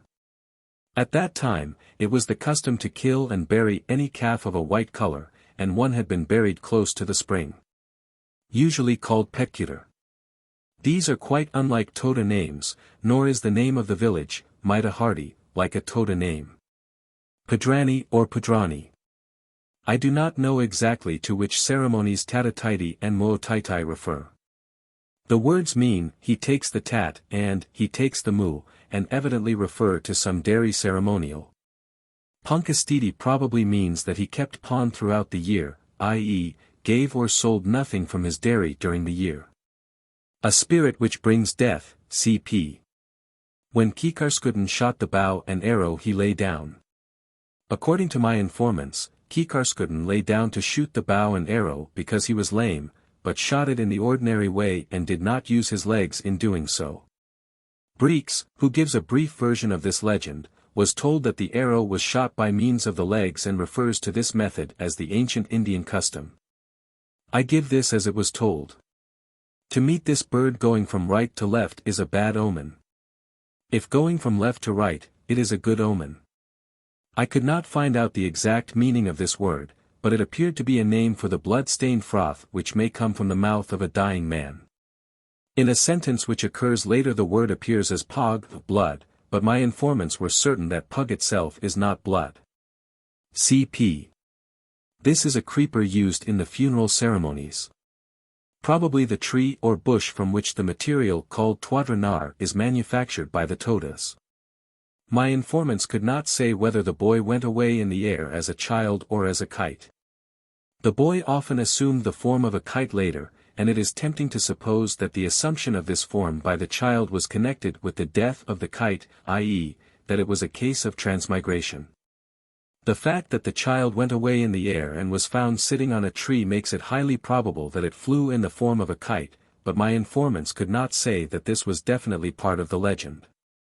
The Khorzum is the name used in prayer, c. This place is close to the spot at which the path from Pishquasht, Bikapadimand, to Kodanad crosses a stream soon after leaving the former village. This pool has been converted into the Marlamand Reservoir, the source of the water supply of Oatakamund. The Hindu god who sends smallpox is Mari or Mariaman. The Toda name for buttermilk is More. p. 142. Chapter 10. Prayer. In the chapters in which the ritual of the dairies has been described, one of the most important features of the ceremonial has been passed over which must now be fully described. This feature is the prayer which is always offered at certain stages of the dairy operations. In the village dairies, of whatever kind they may be, no prayer is offered at the morning ceremonial. In the evening the prayer of the dairy is recited twice, once when lighting the lamp, and once when shutting the buffaloes in their enclosure for the night, the prayer on this occasion being said in front of the entrance to the pen. At the TI dairy the Palal prays both morning and evening. In the morning he prays when lighting the lamp and after he has finished milking. In the evening prayer is offered on both these occasions, and also when shutting up the buffaloes for the night. The Palal also repeats a few clauses when going out to milk. Prayers are said on certain other ceremonial occasions, and clauses from the prayers are frequently uttered during the many ceremonies of the dairy. At the evening ceremonial of the village dairy the prayer is said when the lamp is lighted, while during the morning ceremonial, at which the lamp is usually not lighted, there is no prayer. This suggests that the prayer is especially related to the lamp lighting, and that some idea of worship of the light is involved, but occasionally for some special reason, such as unusual darkness, the lamp may be lighted in the morning. And on these occasions the prayer is not used.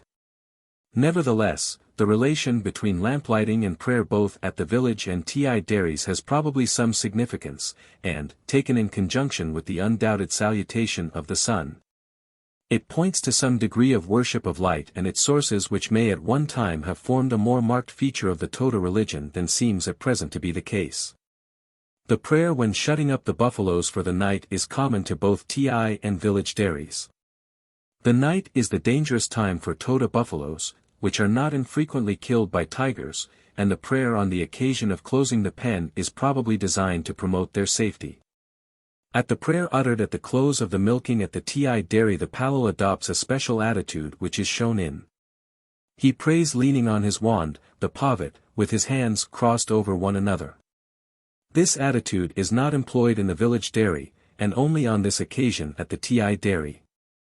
In all cases the prayer is uttered in the throat, so that the words cannot be distinguished by anyone who may hear them. Whenever I listened to the recital of a prayer as it was being offered by a dairyman within the dairy, I heard only a gurgling noise in which no words could be distinguished. On one occasion I was allowed to approach the TI dairy at Madr while the first prayer was being offered by the Palal.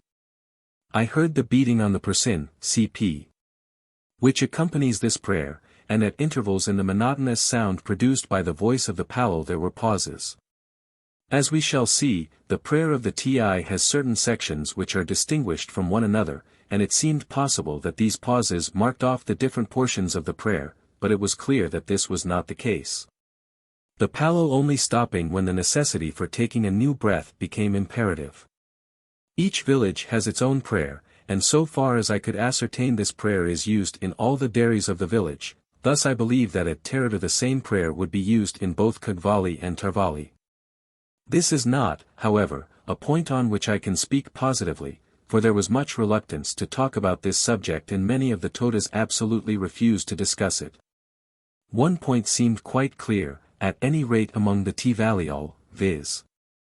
that the different villages of a clan had different prayers, though often with many clauses in common.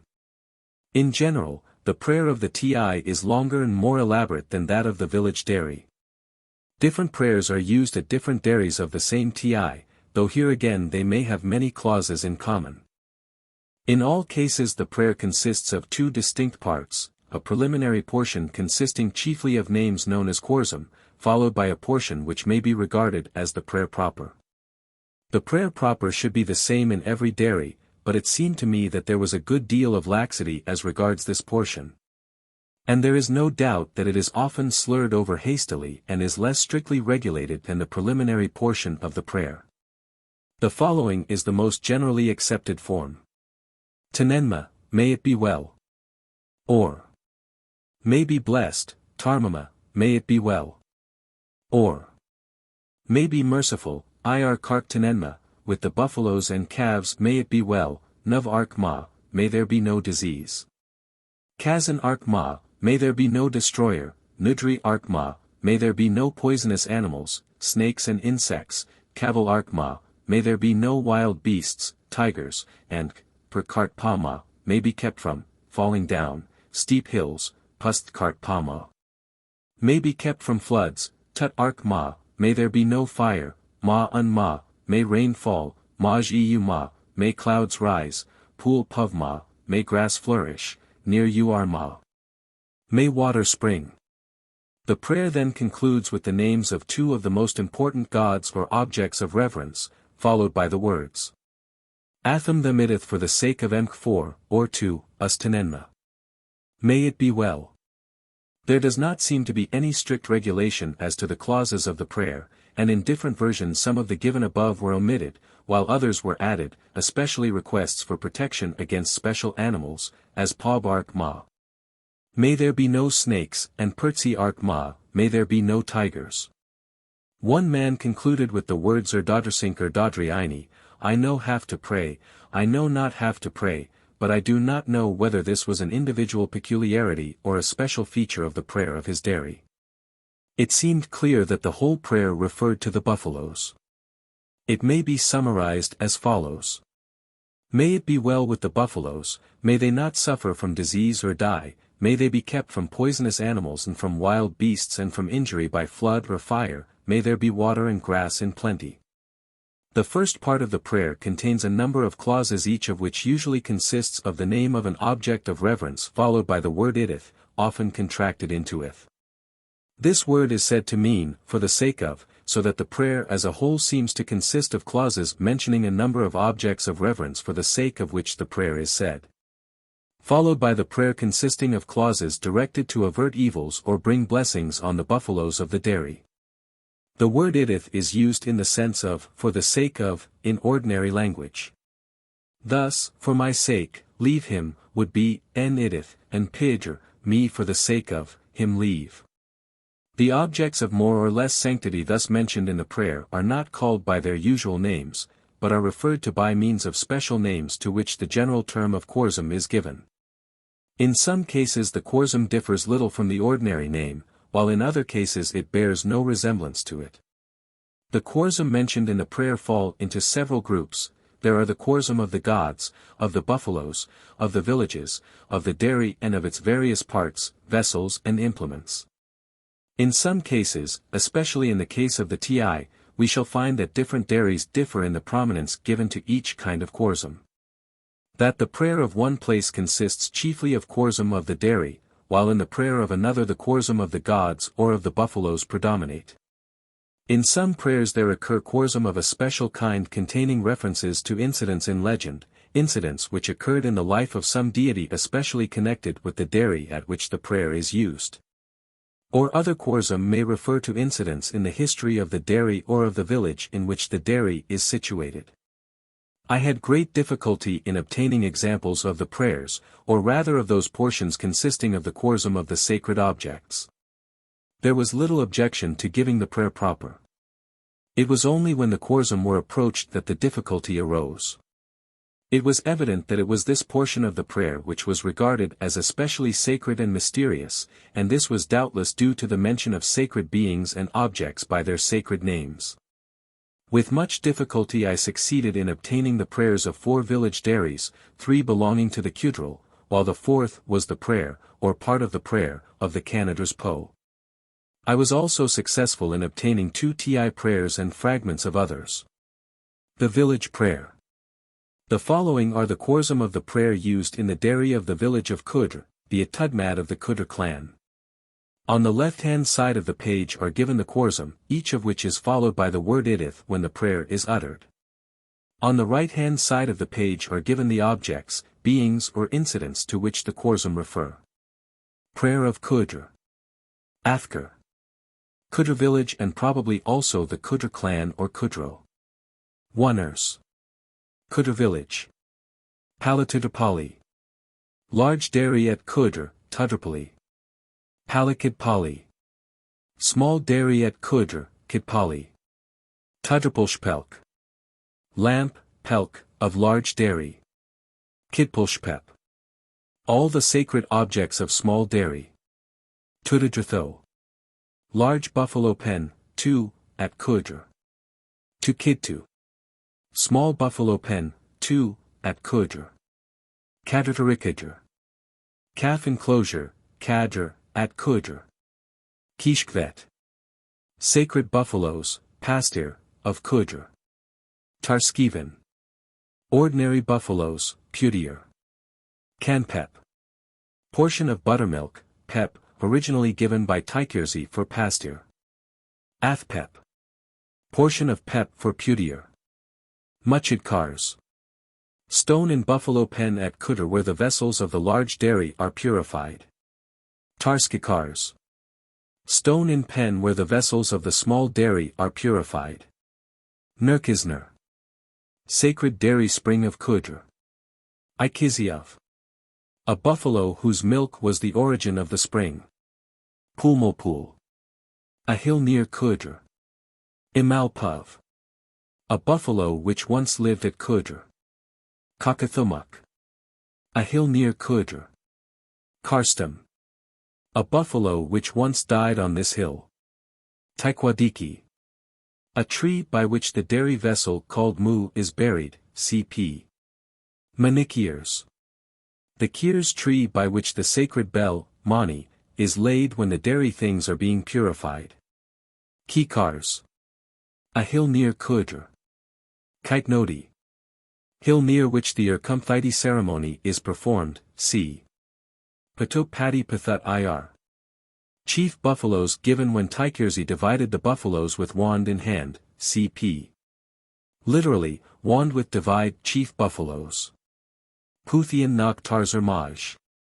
Calf which was the ancestor of the Toda Putier. Thus, the prayer would run, Athkar idith, Oners idith, Palatidapali idith. And the translation would run, for the sake of the village and clan of Toda. For the sake of the village of Toda, for the sake of the large dairy of Toda. As far as the end of the chorsum given above, and then would follow the prayer proper, Tanenma, Tarmama. This prayer begins with 2 chorsum of the village or clan, followed by others referring to the dairies and dairy vessels, buffalo pens and buffaloes. Then follows certain chorsum of the pep or buttermilk which is of so much importance in the dairy ritual, and those of stones which play a part in the ceremonies attending purification of the dairy vessels. After the chorsum of the dairy spring, there follow a number of chorsum referring to certain incidents in the history of the dairy. XIII is the chorsum of a buffalo which was one day being milked at XIII when some of the milk was spilt on the ground. From that day the ground became swampy, and on digging, a spring of water was found which has ever since been used as the dairy spring and is called XIII. The two following chorsum refer to incidents of which I have no record. Karstum is the chorsum of a buffalo which was one day grazing on the hill Kakathumuk when it began to bellow and could not be induced to stop. The people tried to take it back to the pen, but it would not go and died on the hill, and has ever since been remembered in the prayer. These chorsum are followed by two referring to trees of ceremonial importance, one the tree by which is buried the mu on the integrity of which the continuity of the dairy procedure depends, while the other is connected with the sacred bell. Then follow the chorsum of a hill on which there are cairns and that of the sacrificial place of the village. The prayer concludes with two chorsum of a different kind. The first refers to the act of the goddess Taikirsi, who portioned the buffaloes and assigned to each clan its share. In so doing we have seen that she touched each buffalo on the back with her wand, saying in each case to whom the buffalo should belong, and this act is commemorated in the prayer in the form. For the sake of the dividing of the chief buffaloes with the wand. The last chorsum is that of the calf, from which the ordinary buffaloes or putier of Kudra are descended, but I was unable to ascertain the meaning of the words, except Nak, which is the name of a 3-year-old buffalo.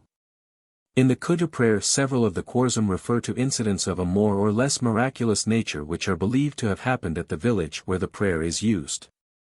While the last chorsum but one refers to one of the chief events of Toda mythology. It will be noticed that many of the chorsum used in this prayer correspond very closely to the names in ordinary use.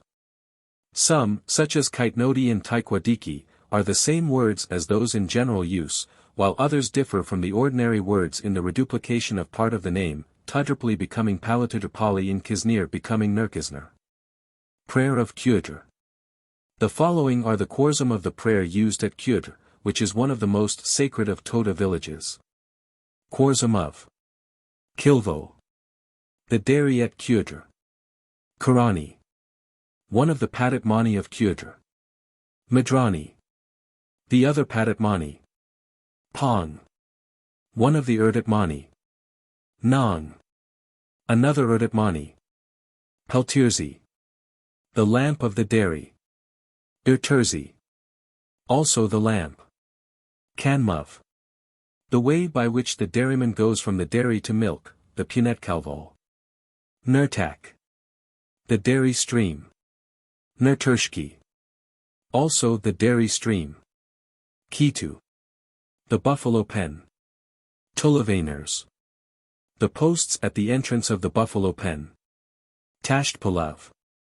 The bars of the entrance of the pen. Kadratulikidra. The calf enclosure. Arkachar. The household stream. Inerti. Also the household stream. Arspichkers. The house, Ars, at Kyudr. Ivachav. Also the house. Nursadrvel. The milking place. Kikudr. The stream which runs between the house and the dairy, c. 307. Quotiners. All of Kyudr village. Quelthapushal. Etamudri. Irakan. Karmas. Parvakudr. Arspem. Slope of hill, Pem, near Kyudr. The special features of the Kyudr prayer are the large number of chorsum of the village and the inclusion of the chorsum of the house and household stream. The prayer of Kyudr is the only Toda prayer in which either the house or household stream is mentioned, and this fact is in accordance with the high degree of sanctity which has become attached to this village. It will be noticed also that the buffaloes are not mentioned, and that nearly all the clauses of the prayer apply to the buildings and their contents or to other parts of the village or to the village itself. Only the last chorsum of the prayer applies to a place not actually in the village itself, and I could not ascertain why this place was so favored. With this exception, the Kyudr prayer is one in which the chorsum are entirely limited to those of the village and the dairy. It will be remembered that when the buffaloes of the Nadras Ti migrate from Madra to Anto they pass by the village of Kyudr, and that the occasion is observed in various ways by the people of the village, cp. I was told that certain qorsum referring to this occasion are used in the Qudra prayer.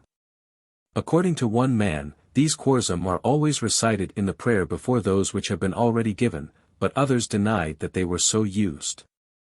It is possible that these qorsum are only said on special occasions, such as the day of migration, or it may be that they were formerly used, but are now being forgotten. These qorsum are as follow. UNR Paget Nadr. Ti buffaloes, come near country. Unq Paget Nadr. Bell of War's dairy, come near country. Upalal Paget Nadr. God Palo, come near country. Utuni Paget Nadr. God Tuni, come near country. Itut Paget Nadr. Hair done up, come near country. This has reference to the practice of tying the hair, which is followed by the Palal when engaged at his sacred work, page 92. Tigun Erpit Nadr. Horn, of war sir, blow country. Kayadkadr Erpit Nadr. Horn, of Lear, blow country. Then follow the qorsum already given.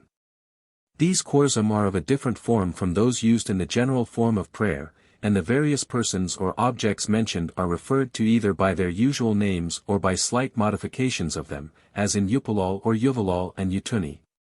There seemed to be no doubt that these words were abbreviations of Tupalal and Tutuni, the omission of an initial T being not uncommon in the Toda language. Thus in this prayer the dairyman is called God Palo, and his garment God Tuni. Prayer of Querg. Querg is one of the villages of the Qudral and is the place to which their buffaloes go when it is necessary to make new pep for the whole clan. Quadaquerg. Querg village. Kulpachol. Querg village. Palakithiolv. The dairy. Tumachu. The pen. Kadakiri. The cadre, calf enclosure. Nerdiach. The dairy stream. Pinpunov. A hill. Pilkers. A hill. Athpep. See Qudra prayer. Kanpep. Muchidpep. Kishkvet. Tarskivan. Patopati Pathat Ir. Puthian Nak Tarzar Maj. It will be seen that many of the clauses are common to this prayer and that of Qudra. The three qorsum of pep were said to be used in every dairy of the Qudral, but it did not appear that they were used at Qudra. The third, Muchidpep, is not included in the Qudra prayer, but Muchidkars appears in its place. Two hills are mentioned in the Querg prayer, but there are none of the references to special events connected with the village such as exist in the prayer of Qudra. The prayer of the Canadar's dairy. When I was staying at Pishquasht and visited the conical dairy at Canadar's with Narikutan, he told me that the prayer of this dairy had 40 qorsum referring to the gods, as well as many of other kinds. But on going into detail I could only obtain the following. Par Nur Tu. The 1,600 gods. Put Nur Tu. The 1,800 gods. Quoto. Quoto or Militars, cp. Asioto. Asioto, cp. Corindii tu. Corindo, cp. Contu. Contu or Conto, cp. Antu. Anto, cp. Porzo. Porzo. cp. Kodratho. Kodratho. Carzo. Carzo. Taikuntu. Taikan. Manpo. Canadar's village. Mutershpo. Ditto. Tunartu. The pen. Kaner. The sun. cp. Cutikers. The stone chain used by Quoto, cp. Ainers. Kozu village. Tatashki. Pishquasht village. This prayer is quite unlike those of the other village dairies and was much more like that of a Ti dairy. As we have seen, the Po of Canadar's resembles a Ti dairy both in the elaborateness of its ritual and in the high degree of sanctity of its dairymen, and this resemblance is now seen to extend to the prayer used in the dairy ritual. Other dairies of the Tartharol which have an especial degree of sanctity are the Kagvali of Taratar and the conical dairy of Naatars. I made great endeavors to obtain the prayers used in these places, but without success. The Ti prayer. The prayers offered at the Ti dairies are as a general rule longer and more complex than those of the ordinary village dairy. The latter portion of the prayer, or the prayer proper, does not seem to differ from that of the ordinary dairy, the differences being in the Khorsum recited at the beginning. The different dairies of the same Ti may have different prayers. Thus, at the Naatars Ti there is a special prayer for the dairy at Anto which is longer and more complicated than that used at Madr, but it is probable that this is exceptional and is owing to the great antiquity and sanctity of Anto. The other dairies of this Ti probably use much the same prayer as at Madr, though there may be certain slight modifications at each. The Anto prayer. This prayer is characterized by a very large number of Khorsum referring to the dairy, its contents and surroundings. On ordinary days a shortened form of the prayer is used which consists wholly of Khorsum of this kind. On special days, such as the occasions of Panup and Ernodothidae, other Khorsum are said, including those of gods and buffaloes. The following Khorsum are those in daily use, each being followed by the word idith as in the village prayer. Khorsum of Anto. The Ti. Ithapo. Ditto. Medrapo. The Ti Po. Poders. The Wars Po.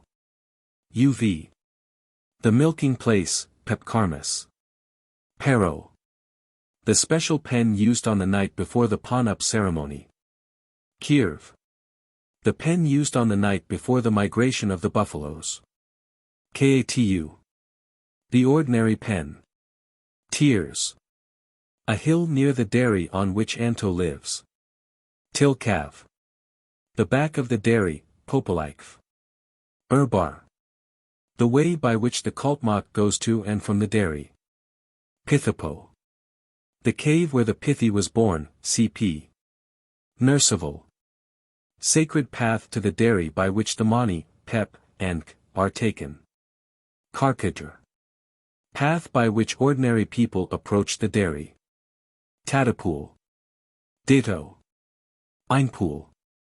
Path by which the Palo goes to draw water. Panpool. Path by which the Palo returns from drawing water. Kion. A hill near the dairy. Kani. Another hill. Titkin. Stream at which the Palo bathes and washes his garments. Titer. Stone by this stream marking the spot by which the Palo bathes, and K. Tirpool. Spot at which the Palo halts and prays for the third time during the procession to Anto, CP. Terpo. Ditto. Nerkuli. Place at which Palo and Kultmak defecate. Kathvi. Hill near Anto, CP. Kubal. Ditto. Kodras. Place near Anto, CP. Tudras. Ditto. Tibithikers. Stone rolled by Anto. Tibithival. Lower part of the hill Kathvi, see above. On ordinary days these Khorsum are followed by the prayer Tanenma Tarmama, and K. On special occasions the following Khorsum are inserted between those already given and the prayer proper. Khorsum of Ikurzum made jam. Tikirzi, Turshti. Kudrage. Kudriel dairy. Tij. Ditto. Kuladratho. Kuladratho dairy. Periti Ti Vainers. Ti dairy at Periti in the Waynad. Koti. One of the hills at which fire is lighted by the Palo at the Tututustki ceremony, CP. Pagvo. Ditto. Puthi. Another hill at which fire is lighted. Anul. Ditto. Kalinkers. Kalinkers, CP. Notatrzivan. Noturtsi, CP. Kuzkarv. Karatu, CP. Yunar. One group of tier, CP. Unq. Mani of wars dairy. Persin. Mani of Ti dairy. Kudras Mani. Bells of Puner. Tatst. Axe which came from Amnadr with the buffaloes. Topper. An iron bar. A tear. The second group of tier, CP. Teeter. The third group of tier. Kiers. The buffalo which has the mani called kul put on its neck. Pilti. Buffaloes, Yunar. Persv. Ditto. Kirv. Buffalo which drinks pep on day of migration, CP. Kithi. Buffalo which wears the Kudras Mani. Kuduvers. The path at Madr by which ordinary people approach the dairy. Tadrpors. Place near Madr at which the Palal and Kalpmak defecate. Tarekapal. Place near Madr where the Urkumth Pimi ceremony is performed. Kidkadr. Calves hut, Karanpo, at Madr. Ponpo. Ti dairy at Madr. Kidpo. Wars dairy at Madr. Adratho. Ti dairy at Adratho. Kudriel. Wars dairy at Kudriel. Munirton. A Ti dairy. The following is all I was able to obtain of the prayer used at Madr, Ikurzum made jam idith, Anto Ithapo idith, Kalinkers idith, Noturzavan idith, Kaladavan idith, Tukatithi idith, Kudraj tij idith, Kuzkarv idith, Alvoy Kalvoy idith. Tenenma Tarmama, Andk. Two of these Korzum, Tukatithi idith, and Alvoy Kalvoy idith, are not mentioned in the Anto prayer. I have no doubt that the list of Korzum is very incomplete. The prayer of Makars. The following is the prayer used at Makars, the chief dairy of the Kars Ti. The Korzum of the dairy are here comparatively few in number, but the prayer is especially rich in the Korzum of gods and buffaloes, and it furnishes a very good example of the relation of the prayer formulae to the Toda legends. The Korzum of the prayer run as follow. Anto. The god Anto. Noturzavan. Noturtsi. Kalinkers. Kalinkers or Taikars. Kuzkarv. Karatu. Onken. Onken who lives on a hill in the Kundas. Ikurza made jam. Taikirzi and Tershti. Azo. Azo and Mazo. Mazo. Katadavanpo. Place near Kalinkers. Pigwa. God living on hill near Makurdi peak. Karmuntu. Karmuntu. Kotskarth. The Paikara river, Taipak. Kondiltu. Kondiltu, a god opposite the hill of Kodi. Mundiltu. A god on a hill near the last. Anolfpo. Place near Majiter. Kuladrazentu. God on a hill near Kuladratho. Cabin Adi Arten Tu. Iron door shut God. Cabin Kol Iten Tu. Iron stick held God. Moors ver Arten Tu. Moors tree under event God. Cougar Kudr Quaten Tu. Crooked horned buffalo horn cut God. Tebkudar at, Tan Mun Madrik Tu. Imitation buffalo horns took, his mother's brother's lap God. Mavel Keratin Tu. Sumbar from Kavd God. The last 6 Korzum refer to the story of Kuzkarv, CP. Pulnerkers. Buffaloes of Ti called Persur. Tetnurkan. Ditto. Persk Miniki Podith Ir. Sun to facing that came buffalo. Nurk Miniki Podith Ir. Bell to facing that came buffalo. Putramun Kekith Ir. Tr tree back, face. Rubbed buffalo. Kithari cut Gethkith Ir. Kithari stream to jumped buffalo. Padish Kadith Ir. Desolate pen from made buffalo. Warwork Ethkith Ir. War, stream, to jumped buffalo. O Kubram Kitch Erdithirum. 7 heaps buffalo dung fire set buffaloes. Perner. Bell, Mani, or Pers Deri. UNR. Ditto. Persigun. Mani of Pars Deri. Taug. Ditto. Narvtals. Lamp. Poiker. Pers Deri. Parsvo. Pars Deri. Tinudri. Pen. Kakunudri. Ditto. Nurker. Dairy Spring. Tolanir. Ditto. Punpo. Dairy at Inadr. Katu. Pen at Inadr. Punner. Spring at Inadr. Inadr. Inadr ti mad. Medrapo. Dairy at Pars. Piltu.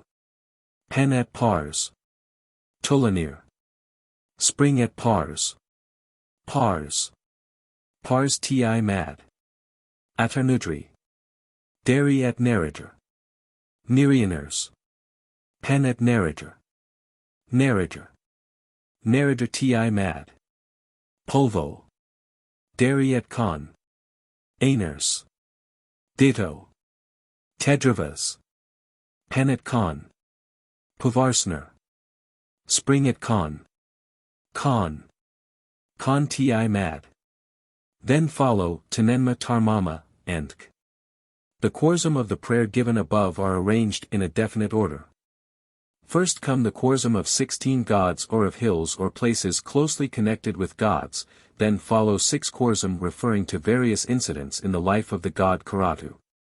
These are followed by 2 chorsum of buffaloes, and then follow 6 referring to various features of the founding of Makars, of which an account has been given on page 116. Then follows a chorsum relating to an incident which is probably recent.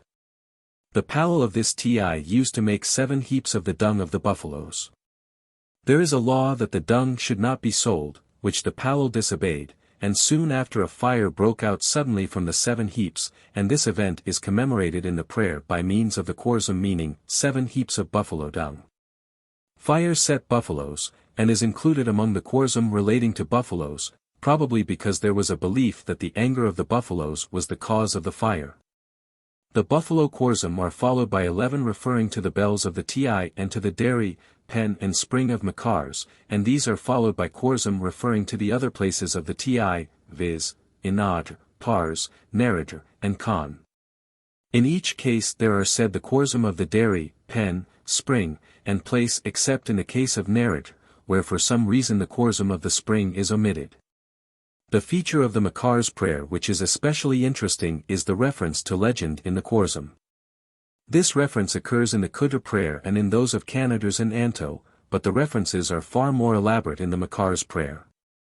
These references were very useful in providing incidental confirmation of the details of legends previously obtained, while in other cases they put me on the track of stories which I might otherwise have failed to obtain. One point of interest connected with them is that, in the absence of the legends, they might easily be supposed to be meaningless sentences. We have seen that there is reason to believe that the Todas are forgetting much of their mythology, and if the legends referred to in the Makars prayer should be forgotten, these chorsum would become meaningless formulae. This appears to have happened already in some cases. There were certain chorsum of which I could obtain no translation. Thus, all the chorsum of the clans and villages were of this nature and could not be explained, though they almost certainly had a definite origin.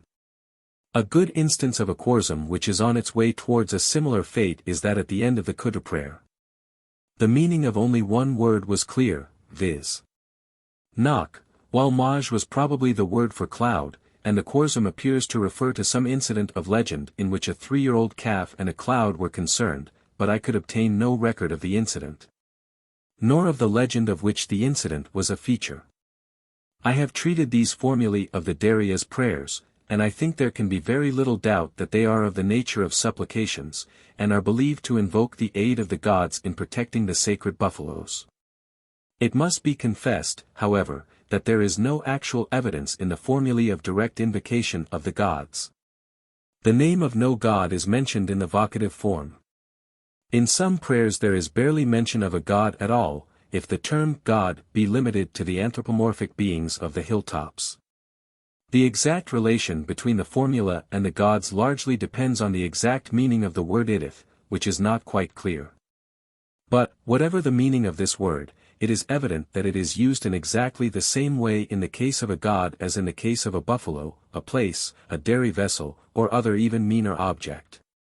Perhaps the nearest approach to an appeal to gods in the prayer is in the words at the end, in which the names of certain gods are mentioned, followed by the words athamidith and tenenma, for their sake may it be well for us.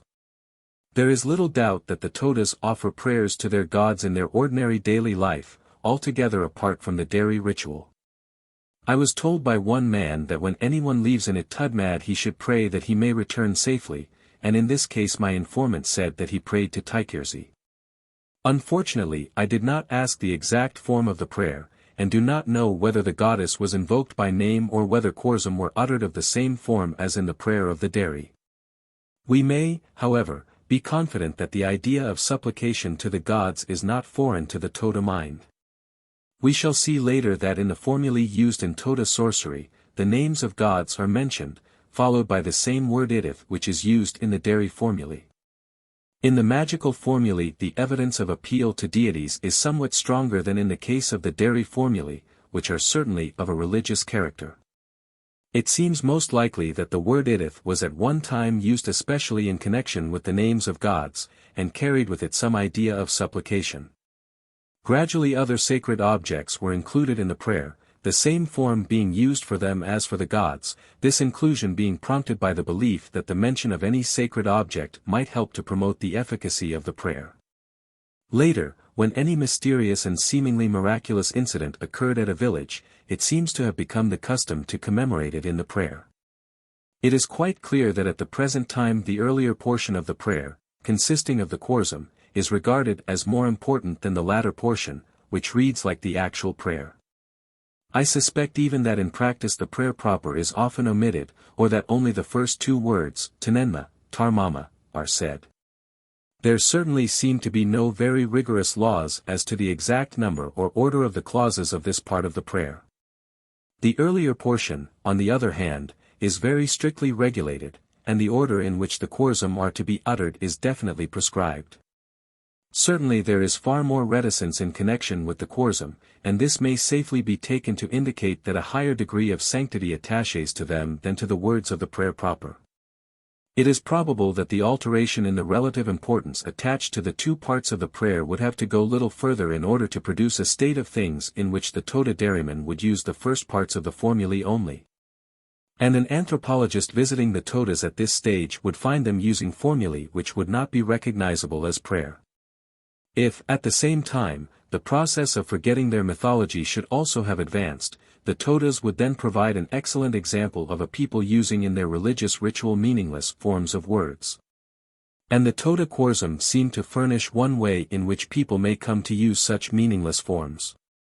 Means two, and this translation is a free rendering of the Toda words, though it probably conveys the proper meaning. Chapter 11. The Dairy Ritual. In the preceding chapters one have given an account of an elaborate ritual wholly connected with the buffalo and with the dairy. This ritual is certainly of a religious character, and, though there is much in the nature of the dairy formulae which is uncertain, there can be little doubt that they are intercessory and that they bring the dairy operations into definite relations with the Toda deities. It seems most probable that the general idea underlying the dairy ritual is that the dairyman is dealing with a sacred substance, the milk of the buffaloes. This sacred substance is to be converted into other substances, butter and buttermilk, which are to be used by the profane. At the present time much of the butter goes to those who are not even Todas and are regarded by the Todas as inferior beings.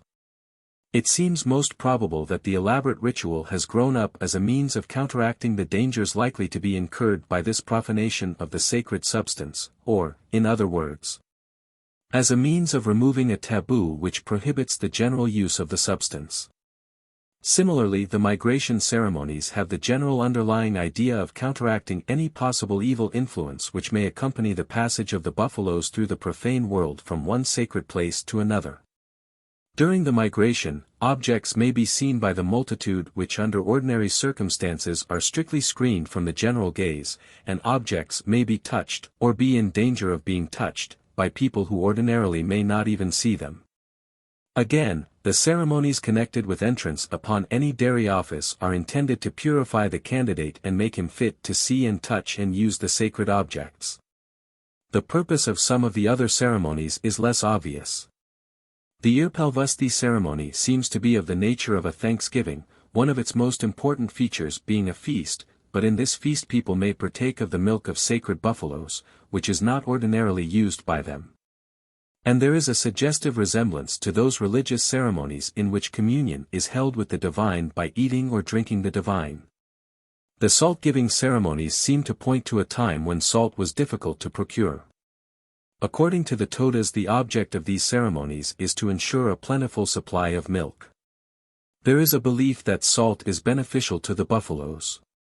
And the occasions on which the salt is given have become religious ceremonies which at the pon-up of the TI have reached a high degree of elaboration with very special relations to the chief gods of the dairy.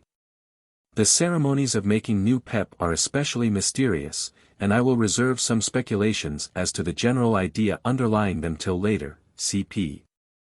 Comparison of the procedure of different dairies. One of the most striking features of the ritual in all its branches is its increasing elaboration and complexity from the lowest to the highest grade of dairy. One of the details of the ritual which runs through the whole series of dairies is the separation between the vessels and objects which come into contact with the buffaloes or their milk, and those which come into contact with the outside world, or with the products of the churning which may go to the outside world. In the proceedings with the milk of the ordinary buffaloes in the huts where the people live, there is, so far as I know, no distinction of this kind. In the lowest grade of dairy we already meet with the separation. All the vessels are kept in the same room, but in different parts of the room, the Paditmar and the Erditmar, and this distinction between the two sets of objects is kept up in the migration ceremonies where they are carried by different men. There are no striking differences in this respect between the lower grades of dairy, whether Tarvali, Kudurpali, or Wursali. In all, the two sets of vessels are separated, but no strict measures are taken to prevent a vessel of the Paditmar from coming into contact with a vessel of the Erditmar during the dairy operations. It is only on reaching the Kudvali of Teradar that we find an intermediate vessel, the Kuvan, used to transfer substances from a vessel of the more sacred to one of the less sacred kind, and to prevent possible contamination of the former by the latter. It is in the Ti dairy that these precautions reach their highest degree of development. Here the two sets of vessels are kept in different rooms, separated by a screen, and the dairy products are never transferred directly from a vessel of one kind to a vessel of the other, but always by means of an intermediate vessel. The butter and buttermilk produced by the churning operations in the inner room are transferred to the vessels of the outer room by means of the idrakoi, which is kept on the dividing line between the two compartments. Similarly, the vessels into which the butter and buttermilk are received are never allowed to come into direct contact with objects from the outside world, but their contents are transferred to vessels used outside the dairy by means of intermediate vessels, the upan or the morpan. In the migrations of the Ti buffaloes this strict separation between the two kinds of vessel is still kept up. The things of the inner room are carried by the Palal himself, while the things of the outer room are carried by others. The idrakoi, though carried by the Palal on the same staff as the things of the inner room, is kept apart from the rest, and is not allowed to touch them. The fires of the Ti dairy furnish another interesting example of the principle by which sacred objects are prevented from coming directly into relation with objects which may have been contaminated by contact with the outside world. The lamp is not lighted directly from the Torathwaskal, which is probably sometimes touched by the Kalpmak, but fire is transferred from this fireplace to the Pelkatithwaskal, from which the lamp is lighted. Here, again, the use of an intermediary object is limited to the Ti dairy. The principle of management by which the Palal prevents the contamination of the sacred by the profane in the dairy is adopted by him in other ways. Whenever I paid any money to the Palal at Madr, I placed it on a stone from which it was taken by the Kalpmak and handed to the Palal. A similar procedure is generally adopted whenever anything is brought to, or taken from, a TI dairy. The kultmak in the above instance acts as the intermediate link between the palal and the unclean.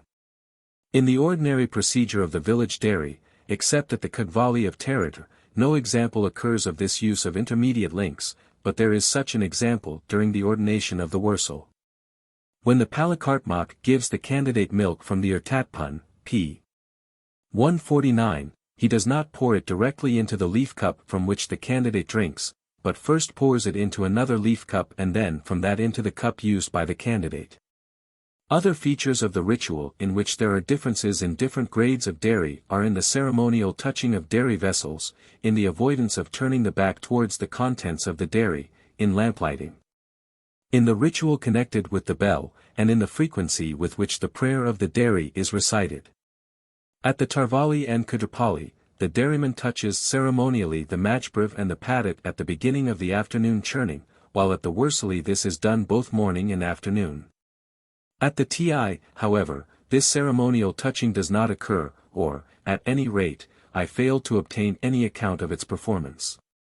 The method of carrying out the dairy procedure kapkadidi, in which the back is never turned on the sacred vessels of the dairy, is not followed in the Tarvali, except at the Irpelvasti ceremony. I have no record of it in the Kudrapali, except on the same occasion, and it is only followed regularly in certain dairies of the wursali grade, viz., Nadras, Nazmiadra, Adra, and Kastudi. The first has a conical dairy, and Nazmiadra and Adra are especially ancient and sacred places. At the Kagvali and the Ti dairy, on the other hand, the dairy ceremonial is always performed kapkadidi. At one ceremony, that of Irpelvasti, the work of the dairy is performed kapkadidi in every dairy of whatever grade. The lamplighting is another feature which becomes more frequent and more ceremonial in the higher grades of dairy. In all the village dairies, including the Kagvali of Terator, the lamp is only lighted ceremonially at the afternoon churning, the lighting being made the occasion of prayer. If the morning is dark, the lamp may be lighted, but it is clear that this is not done ceremonially, and the lighting is not accompanied by prayer. At the TI we have already seen that the lamp is lighted in a more ceremonial manner and in the morning as well as in the afternoon. Some of the details of the ritual are definitely associated with the mani, and since the presence of a mani implies a higher grade of dairy, this leads to an increase in the elaboration of the ritual. The mani is treated in much the same way in all the grades of dairy which possess this sacred object. Another feature in which the increasing sanctity of the dairy is shown is the frequency with which prayer is offered. At all the village dairies the dairyman only prays at the afternoon ceremonial when lighting the lamp, and when shutting up the buffaloes in their pen for the night. As already mentioned, there is a definite association between prayer and the ceremonial lamplighting.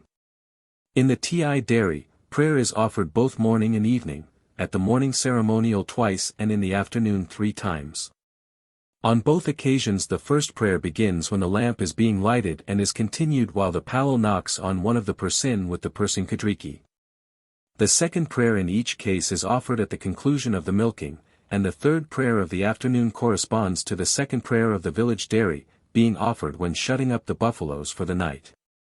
The increasing sanctity of the different grades of dairy is shown very clearly by the increasing stringency in the rules of conduct of the dairyman. The Tarvalakartmak may sleep in the living hut on any night in the week, and there are no restrictions on his intercourse with women. The Kudapalakartmak may only sleep in the hut on Sundays, Wednesdays and Saturdays, and is prohibited from intercourse with Taivali women. The wursal is limited to 2 nights, Sunday and Wednesday, and, though himself a Taivali man, is prohibited from intercourse with Taivali women. The Kudvalakartmak has similar restrictions, but the Pokartpal of Kannadars must avoid women altogether, and this is almost certainly the case with the Palal also. The Tarvalakartmak takes his buttermilk and food without any ceremony. The Kudapalakartmak must hold his food in his hands throughout his meal and must not put it on the ground. In the case of the wursal we meet first with the ceremonial drinking of buttermilk, which must in this case be poured into the leaf cup from the vessel called urtatpun. The Kugvalakartmak drinks buttermilk sitting on the seat outside his dairy and pours from the Ertatpan, drinking 3 times only and saying, on each time. The Pokartpal of Canaders has to take his food with very special precautions. He sits on the wall of his dairy and his hand must not touch his mouth nor the leaf cup his lips. At the TI the drinking of buttermilk has become a definite ceremony in which the Kaltmak pours out drink for the Palal with prescribed formulae, but, strangely enough, the Palal does not suffer from the same restrictions against touching his mouth as the Pokartpal of Canaders, though the latter holds an office which in most ways is distinctly less sacred than that of the Palal.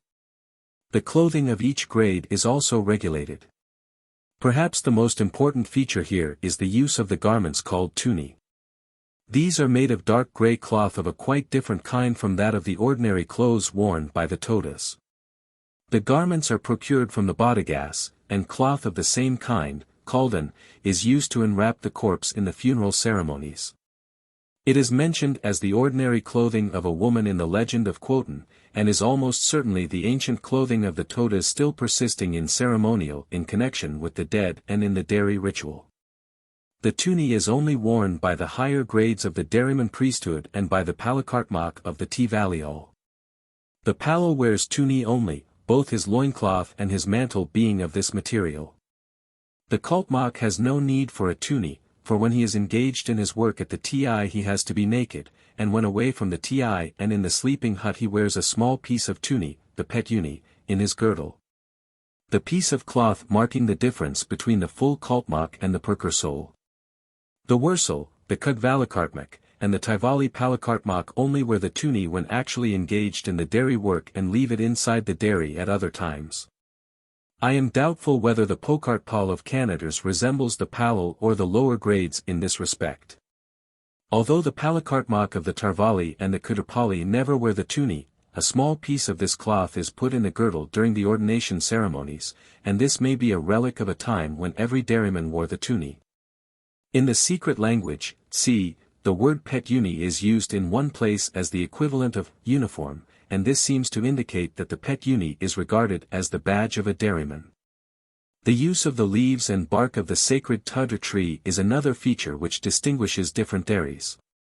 In the Tarvali it is, so far as I know, not used at all. In the Kudapali it is only used in the Papurthi ceremony. The Wursel uses Toda in his ordination ceremonies, but not in the ordinary ritual of his dairy, nor is it used in the daily ritual of the Ti dairy, though largely used in the purification of the dairy and of the dairy vessels. And in the ordination ceremonies of the Palal. The use of Toda in the ordination ceremonies is only allowed to the members of the Tivali division and of the Melgars clan of the Tartharol. Special kinds of dairy or special dairies may have features peculiar to themselves. Thus the Papurthi ceremony, in which the dairyman beats on the padat with a piece of Toda bark, is only performed at the Kudapali. The prescription of nakedness when milking is confined to the Kudapalakartmak. The special method of wearing the putkali open in front when going to the buffaloes is only practiced by the Wursel. And the method of taking food sitting on the wall of the dairy and throwing the food into the mouth is peculiar to the Pokartpal of Canaders. One feature of interest in the dairy organization is the existence of different names at different dairies for the dairy products, and for the various objects used at the dairy or in connection with the dairy ceremonies. The chief differences are found on comparing the village dairy with the TI, nearly every object having a different name in the two places, though occasionally a peculiarity of nomenclature may be confined to one dairy, as at Canaders. Where milk is called persin, the name of the churning vessel of the TI. As a general rule it seems that the name used in the village dairy is the same as that in ordinary use, thus, the dairy vessels used in the house for the milk of the ordinary buffaloes are known by the same names as those of the village dairy. The use of special names in the more sacred dairies is probably connected with their high degree of sanctity. The names of the dairy vessels of the village are in common use, and it would doubtless seem sacrilegious that the names of the vessels of the TI should be thus in everyone's mouth. Consequently nearly every object used in the ceremonial of the TI dairy has a special name, and in the ordinary life of the Todas these words are probably never uttered. One striking feature of the dairy ritual is the use of the syllable on. With one exception, page 177, this word is always uttered thrice, and it seems to be especially connected with the act of putting curds or milk on the bells. It has a suggestive resemblance to the mystical syllable Om of the Hindus. It is also possible that it may be a form of the name of the god On, or, again, it may be a corruption of the word Mani, of which the initial letter has been dropped, a process of which other examples have been given. It is doubtful how much significance is attached to the right and left sides in the dairy ritual. There is no doubt that in the most sacred acts of the ritual, such as saluting the buffaloes and the sun, or feeding the bell, it is the right hand which is used. This preference of the right hand is emphasized by the action of the Powell in washing out his mouth, when he takes the water into his mouth from the left hand, because it is his right hand which has most to do with the sacred objects. In the migration ceremonies the dairy vessels are carried on the left shoulder, but at the TI the choice of this shoulder by the Powell is obviously due to the fact that either the mani or churning stick is carried in the right hand. And in other cases it is probable that the choice of the left shoulder is due to the necessity of leaving the right hand free. When the candidate drinks in the ordination ceremonies he holds the cup in the right hand, and this hand certainly has the preference throughout the dairy ritual. On the other hand, the pet uni is worn on the left side of the waist string, both by the Kaltmak, as a sign of his full rank, and by the Palakartmak during his ordination ceremonies.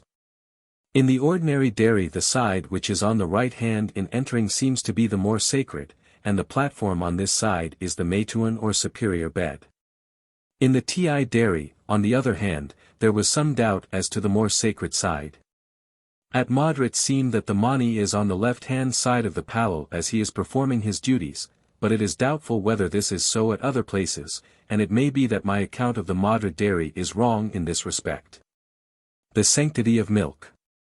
The different degrees of sanctity attaching to the different dairies are associated with differences in the rules regulating the use of milk.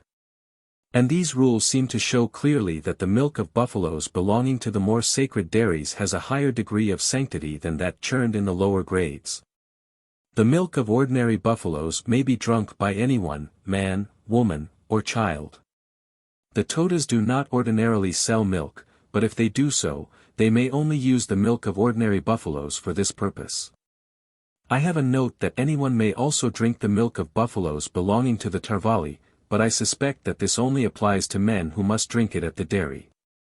The milk of the Kudapali may only be drunk by the Kudapalakartmak himself.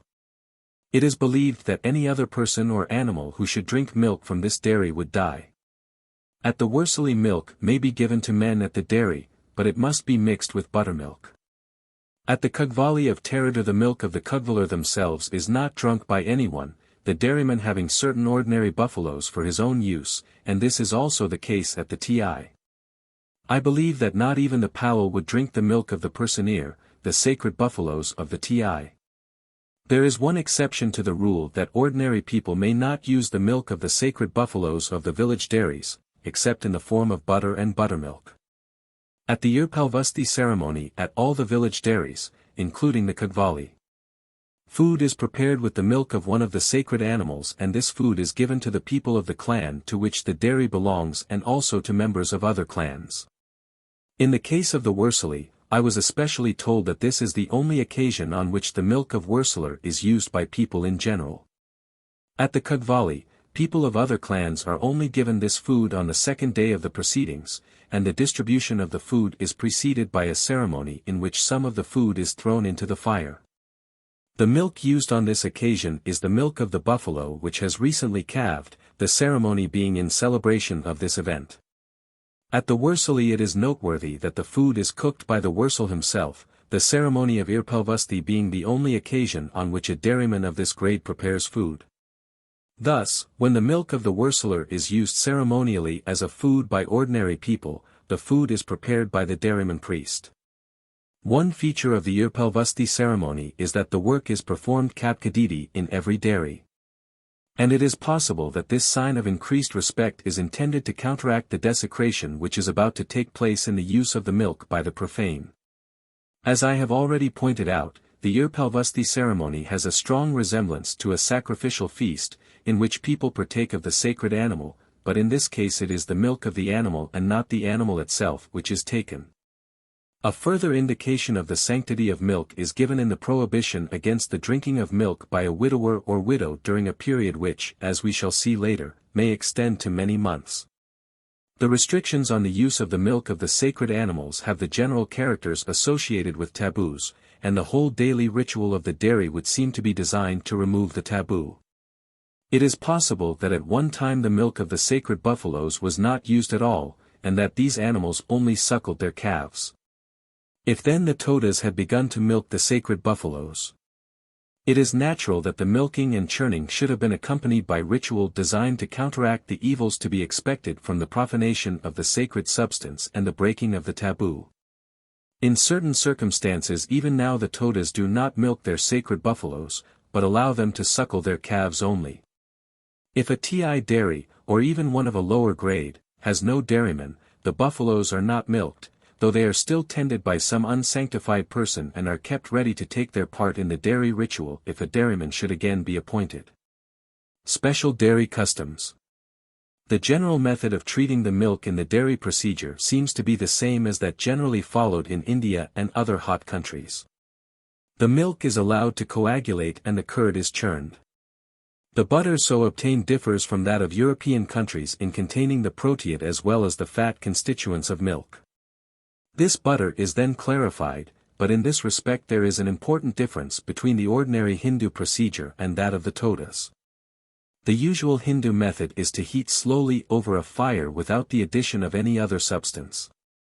The Todas add grain or rice to the butter before clarification, and this sinks to the bottom of the vessel and forms a substance called by the Todas al, which is one of their chief foods. This deposit of grain or rice will carry down with it some, possibly all, of the proteid constituents, and the al will, therefore, be a nourishing food. The only other detail in which the Toda procedure is peculiar is in the addition of buttermilk from a previous churning to the newly drawn milk, the buttermilk or pep being put into the vessel before milking. This addition probably hastens the process of coagulation, but its chief interest is derived from the fact that it has become the nucleus of some of the most interesting features of the dairy ceremonial. This addition of buttermilk seems to be regarded as forming a thread of continuity in the dairy ritual, and the ceremony of pepkaricha, or making new pep, is held whenever this continuity is broken. The pep is connected with a dairy vessel of the kind called mu, which is buried in the buffalo pen, and if any evil befalls the mu, it is held to be a cause for making new pep, i.e. the usual course of the dairy procedure will be interrupted, in some cases for months. The buried dairy vessel seems to be linked in some mysterious way with the fortunes of the dairy, and especially with the buttermilk which forms the element of continuity in the dairy procedure. The buried dairy vessel, or mu, is not one which is now generally used to hold buttermilk. There are two kinds of mu in the dairy, one which contains the butter added during the churning, while the other is used, partly as a receptacle for the milk which is about to be churned, and partly to fetch water from the stream. It is highly probable that there was at one time a third mu in the dairy, which was a receptacle for the buttermilk added before milking. At the especially sacred dairy of Canaders, where ancient procedure is likely to have lingered, the buried mu is still used as a receptacle for buttermilk. When this dairy is unoccupied, a certain amount of buttermilk is kept in the buried mu, and when the dairy is again occupied, this buttermilk is used to add to the milk. In this case the continuity of the dairy procedure is directly kept up by means of the buried vessel, and this procedure of the Canada's dairy is strongly in favor of the view that the buried vessel was formerly a receptacle for the pep. There are other indications that the mu is the most sacred of the dairy vessels. It is this vessel which is touched by the Wursel the Kugvalakartmak of Teradra and the Pokartpal of Canaders, as the final act which gives them their full status at the ordination ceremonies. And we shall see later that in the funeral ceremonies at Teradra a temporary building is made to represent a dairy by placing in its inner room a mu. In this last case, it would seem that the mu is regarded as the emblem of the dairy, and that placing a mu in the inner room of the temporary building makes it a dairy. The representative of the mu at the TI dairy is the peptorsum, but it does not seem that this vessel is specially distinguished from the rest. And it does not appear to have the sanctity and importance which attaches to this kind of vessel at the village dairy. There seem to be two chief possibilities in explaining the existence of the buried moo. It may be that it was at one time the custom to bury the pep while the village was unoccupied, and that this custom now only persists at Canada's, the moo at other places being no longer used for this purpose, though it has continued to be of ceremonial importance. The other possibility is that, as the pep acquired increased importance in the dairy ritual, the sanctity of the buttermilk was transferred to the vessel which contained it. And the sanctity of the vessel became so great that it was not thought right to leave it exposed to the dangers it might incur in the dairy, especially in the various migrations. And it was therefore buried in the buffalo pen of the chief village of the clan. It is probable that the custom arose in the way suggested by the procedure of the Canada's dairy, but that the full development of the custom has been largely due to the belief in its special sanctity. The obscure observance of having a ball of food larger than can be eaten at one sitting occurs twice in the various dairy ceremonials. It is a feature of the ceremonies which the Kultmak has to undergo on the day after the migration of the Nadras Ti to Anto. And the superabundant portion of food has also to be eaten by the candidate for the office of Palal in the preliminary ceremony called Teshurst. In each case the food is of the ceremonial kind called Ashkarpimi. I can offer no suggestions as to the meaning of the observance, nor do I know of any parallel for it. Purity and impurity. The idea of ceremonial purity is one running through the whole of the dairy rites. Many of the details of the ritual, the purification of new vessels and of dairies revisited after a period of disuse, the ordination ceremonies of the dairymen, the elaborate ceremonies accompanying the making of new pep, all show a very deeply ingrained idea that men and things have in themselves some degree of impurity, and that in order to be made fit for the service of the gods, they must be purified and sanctified by appropriate ceremonies. As regards man, two grades of impurity are recognized, I. The impurity of the ordinary man, which is perhaps an absence of ceremonial purity rather than actual impurity, and, 2. The special impurity which is the result of certain events and especially of those accompanying birth and death. The impurity of the ordinary man does not prevent him from visiting the dairies of the lower grade, but it prohibits him from taking any part whatever in the actual dairy operations. With certain exceptions, he is rigorously excluded from actual contact either with dairies or dairymen of the higher grades. He is perhaps regarded as unsanctified rather than impure. The definite impurity which is the condition of those who have attended funeral ceremonies or have been in relation with a woman in the period of seclusion after childbirth is something very different. Such a man is not merely unsanctified, he is unfit to hold any sacred office. Even the prolonged ceremonies of ordination would not fit him to hold office in the dairy or to perform any part in the tendance of the sacred buffaloes. And he is not allowed even to approach the members of the higher grades of the dairyman priesthood. Women and the dairy. Women take no part in the dairy ritual, nor in the milking and churning operations which are carried on in the hut. It is said that at one time the women took charge of the buffaloes at the time of calving, but this is not the case at the present time. Women go to the dairy to fetch buttermilk, using an appointed path and standing at an appointed spot to receive it. Females enter dairies under two conditions only. They may enter the outermost rooms of those dairies which are used as funeral huts while the bodies of men are lying in them. Here they may sit only on one side of the room, and only when the dairy operations are not in progress. Women also enter the temporary funeral huts of men, which are called pali, or dairies. The other condition under which a female enters a dairy is at the migration ceremony of the village, in which a girl, 7 or 8 years of age, is given food in the dairy of the village which the buffaloes are leaving, and sweeps the front of the dairy of the village to which they are going. This ceremony is one in which a girl seems to take a definite part in dairy ceremonial, but the girl chosen for this office must be below the age of puberty. The relations of women with the different grades of dairymen have already been considered. A point which may again be mentioned is that the emblems of womanhood, the pounder, sieve, and broom, may be removed from the hut while the dairyman is present, though the women themselves remain. During certain dairy ceremonials, women must leave the village altogether, and during the passage of the buffaloes of the TODAS near the village of XIII, the women leave the village, taking with them the pounder, sieve, and broom.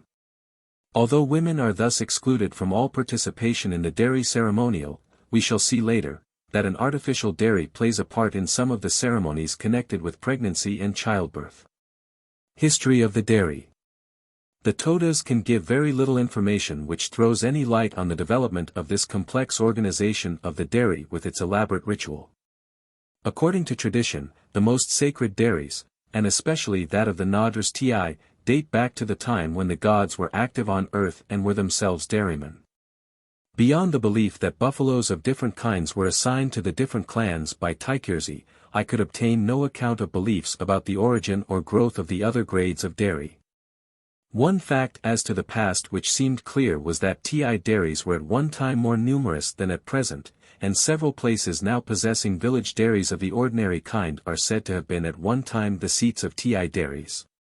Thus it is believed that XIII was formerly a place, and the old weather-worn stones shown in figures 31 and 32, which are still called Nerzonkers, seem to provide evidence that tradition is here correct. The village of XIII is said to have been at one time a and here again two stones called Nerzonkers are to be seen about a quarter of a mile from the village. There is another feature of the XIII dairy which suggests that it may at one time have been a dairy. It contains 6 bells called mani, which clearly differ in nature from the mani of the other village dairies, especially in the fact that they are not used at funerals. They are also distinguished as padat mani and urdat mani, a distinction not met with in any other village dairy. It seems probable that they are the representatives of the two kinds of bells of a the mani proper and the kudras mani.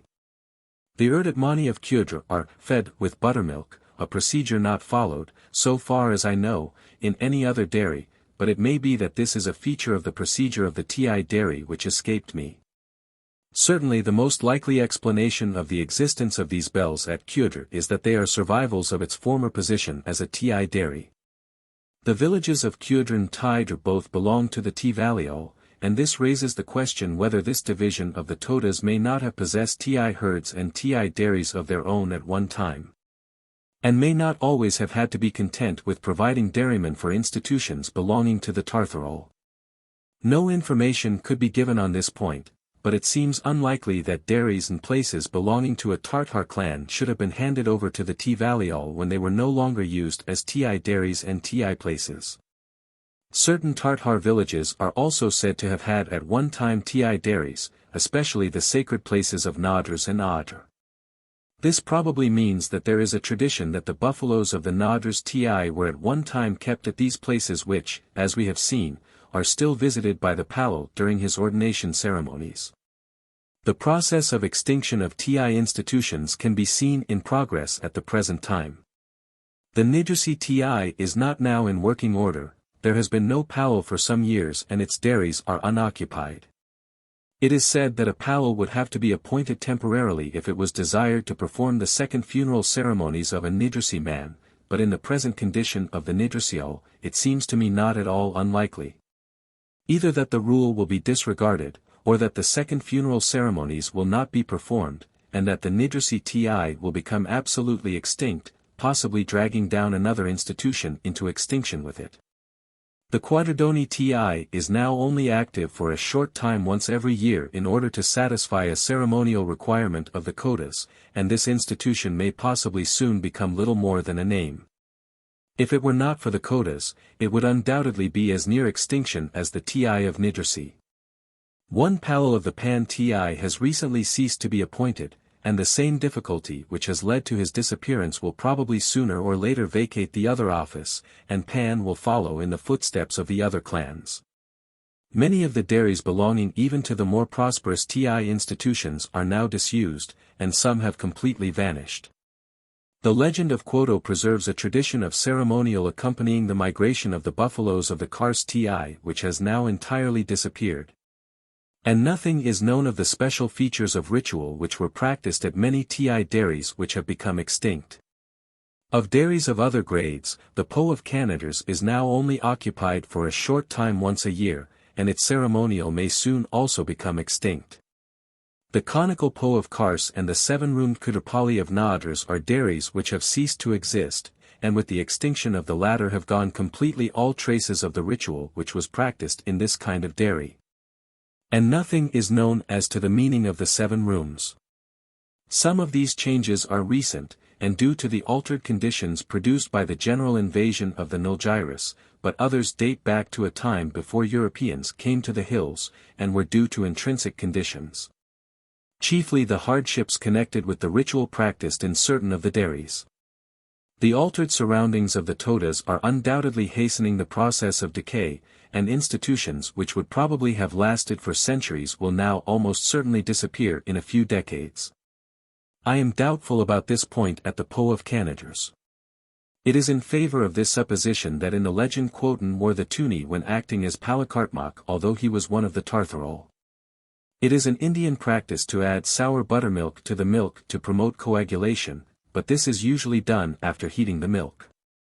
It is possible that in some parts of India it may be added to the milk before or immediately after it is drawn. Chapter 12. Divination and Magic. This chapter will furnish a very good example of specialization of religious and magical functions among the Todas. We shall find that certain Todas have the power of divination, others are sorcerers, and others again have the power of curing disease by means of spells and rites, while all 3 functions are quite separate from those of the priest or dairyman. The Todas have advanced some way toward specialization of function in this respect, and have as separate members of the community their prophets, their magicians, and their medicine men in addition to their priests. Divination. Certain men among the Todas are reputed to have special powers as diviners, and are known as Tuadaipal, God-gesticulating men, or more commonly as Tul. Samuel, my interpreter, always spoke of their performances as devil dancing and evidently regarded the Tul as like those whom he called the devil dancers of his own people. In several cases these men are said to have inherited their powers from some near relative, often a grandfather, but it seems that anyone who showed evidence of the necessary powers might become a Tul. All but one of the present diviners are Tvaliol, but the divining power is not limited to this division. There is no relation between the various offices of the dairy and the power of divination, and, in fact, a diviner necessarily gives up his divining if he becomes a Palul. Each of the Tul is believed to be possessed by a special god when he falls into the divining frenzy, and when in this state it is said that the diviner does not, as a rule, speak in his own language, but in some other, most commonly in Malayalam, or one of its dialects. The following are those who are at present credited with the power of divination. Mijkudr, 63, of Paidr, who is inspired by the gods Kalinkars and Petkan. He speaks in Malayalam, and he does not appear to have succeeded anyone else as Tul. He is the most successful of those who are at present practicing the art, and played the chief part in all the divining which took place during my visit. Todraners, 60, of Kudr, inspired by Ethrol and Arivalai, succeeded his mother's father, Kasarivan, 66, of Kusharf.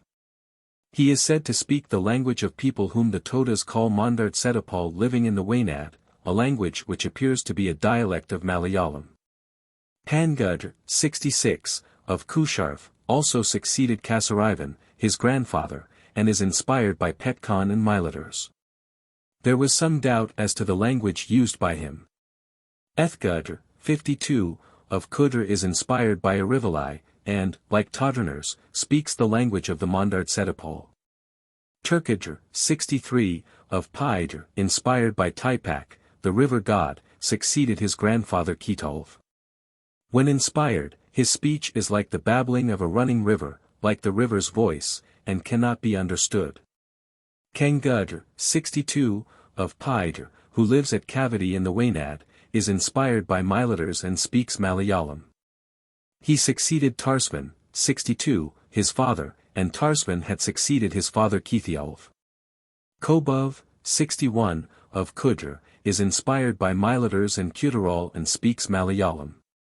Potners, 54, of Kudr, is inspired by Petkan and speaks the language of the Mandart Setapal.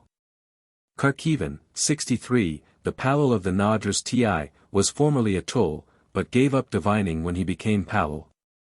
All the above belong to the Tvaliol, and the only Tartar diviner at the present time is Mangudravan, XIII, of Kars. He is said to be inspired by the god of Mjoni village, and to speak the Toda language. The village of Mjoni belongs to the Tvaliol, so that the only Tartar diviner is inspired by a god connected with the division to which the majority of the diviners belong. Two other Tartar men, Kurvadi, V, and Tivo, III, both of Nadars, are said to have been Tul at one time, but they have ceased to divine. They succeeded another man of their clan.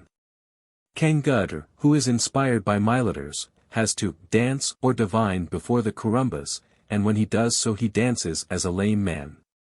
This custom is reputed to have come down from the time of Miladars, c.p.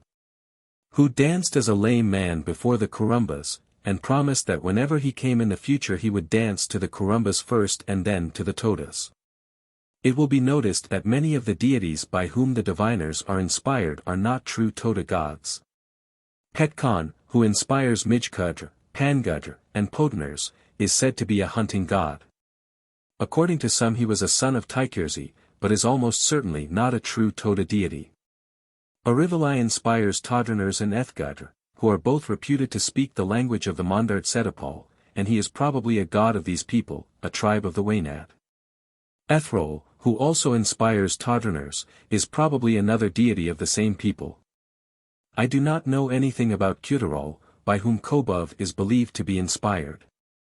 It is noteworthy that the only existing Tartar Tul speaks the Toda language when divining, and is believed to be inspired by a local Toda god. While the diviners belonging to the Tvaliol seem to speak dialects of Malayalam, and many are believed to be inspired by gods who are almost certainly not true Toda deities. The Tul are consulted whenever any misfortune befalls a Toda. The following are various instances in which I have records of resort to divination: sickness or death of a Toda or of any of his family, sickness or death of a buffalo, failure of milk in a buffalo and persistent kicking of its calf. Failure to make a buffalo go to the spot at which it is to be killed during a funeral ceremony, failure of milk to coagulate, burning down of a dairy, disappearance of the bells of a dairy, loss of a tukithkarsar lifting stone. In this last instance the stone at the village of Nidrasi was carried away some years ago by a party of English people who came to picnic near the village while the people were away. They carried the stone for some miles and then threw it down. The Nidrasi people could not find it, and consulted Mijkudr and Mangudravan, who were able to reveal where the stone was to be found, and it was restored to the village, where it can now be seen. The diviners usually work in pairs, though occasionally it would seem that one only may be consulted. If they are asked for an explanation of some misfortune which has befallen a man, the Tul usually find either that the sufferer has committed an offense against the dairy or that he is the subject of spells cast on him by a sorcerer. In the former case, they prescribe the ceremony which must be performed in order to expiate the offense. In the latter case, they name the sorcerer so that the sufferer may know with whom to make his peace. I have already said that towards the close of my visit a number of misfortunes befell the Todas. One man fell ill, the wife of another died, and the dairy of a third was burnt down, and these events kept the diviners busy, but probably because I was implicated I was not allowed the chance of observing the diviners at work. Figure 36. Mijkudr and Mangudravan divining at a funeral. The only occasion on which I saw the process of divining was at a funeral. The buffalo which was to be killed had been caught at some distance from the place appointed for its slaughter. The animal was unusually refractory and at length lay down, and all the natural efforts of the Todas failed to make it move. Mijkudr and Mangudravan were then called upon to discover the cause of the obstinacy of the buffalo. Mangudravan first began to dance slowly to and fro, away from and towards the buffalo. He had taken off his cloak and was only wearing the tadrup. As I already knew the man, I was able to observe that his general appearance was unaltered and that he did not appear to be in any abnormal mental condition. He was soon joined by Mijkudr, who danced up and down much more wildly. His general appearance was very different to that usually presented by a Toda man. His hair seemed to stand out from his head, although it shook with each of his violent movements. His eyes were abnormally bright and his face gave every appearance of great mental excitement. I had not previously known the man, but when he came to see me a few days later I could hardly believe that the quiet, self-possessed man whom I saw before me was the same individual whom I had seen dancing at the funeral. It was obvious that he had been in a distinctly abnormal condition of frenzy during the divining process. After dancing for a time, Midgcutter began to utter broken sentences in a loud and almost chanting voice, while Mangudrevan remained silent throughout. After Midgcutter had in these sentences given the reason for the obstinacy of the buffalo, and had prescribed what was to be done, he took a red cloth and dancing more violently than ever waved the cloth before the buffalo and pushed against the body of the animal. Then after the people had dragged the buffalo a little way, it rose and went quietly to the place where it was to be killed. I had much difficulty in finding out exactly what Midgcutter had said. When he came to see me a few days later he stated that he did not know at the time what he was saying, and that his only knowledge was derived from those who had heard him, and I am inclined to believe that he was speaking the truth. His appearance during the divining was remarkably different from that of ordinary days, and strongly suggested a semi-hypnotic state, during which he might well have had no knowledge, or only a very vague knowledge, of anything he said.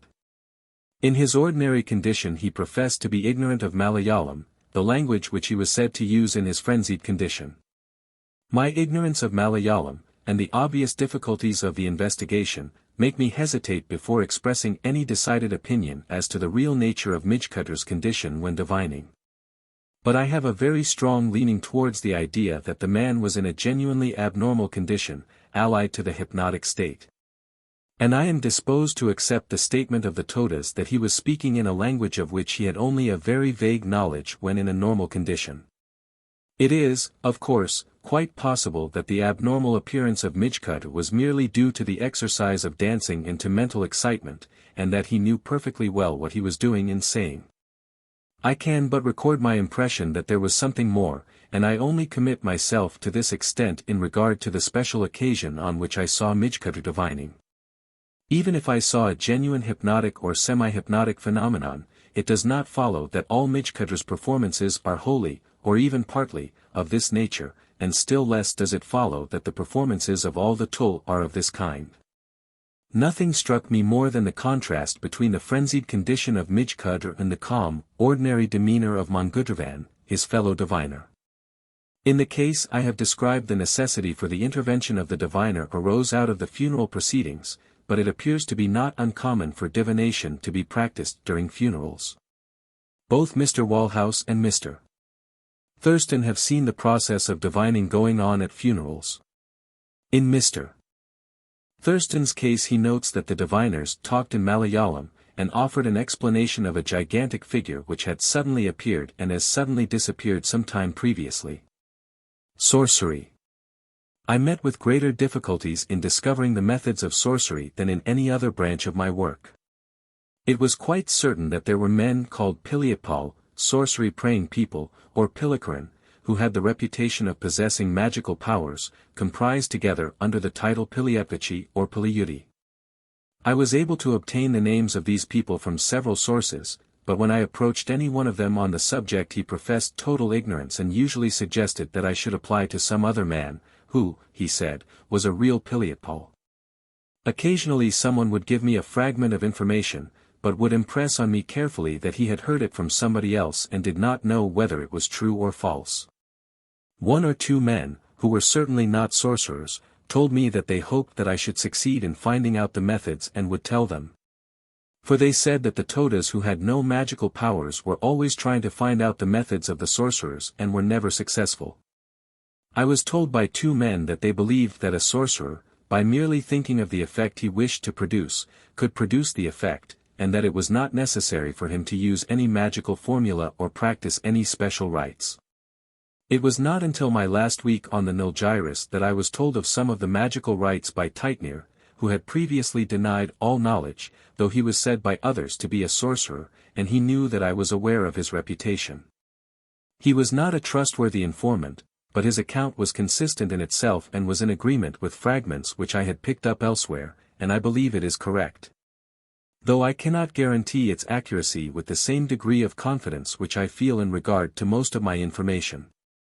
The following men were said by various people to be Pilikaran: Kainers, Kadrivan, and Taikudr, 63, Ishkivan, 60, Keen Kursi, 54, Puthian, 64, and Taitnir, 52, among the Tvaliol. Kaitan, 6, Mudrajiadi, 1, Kunarvan and Ashiadi, 14, and Karsadi, 8, among the Tartharol. Pushtiadi, the elder brother of Kaitan, was a noted sorcerer who paid for the belief in his magical powers with his life.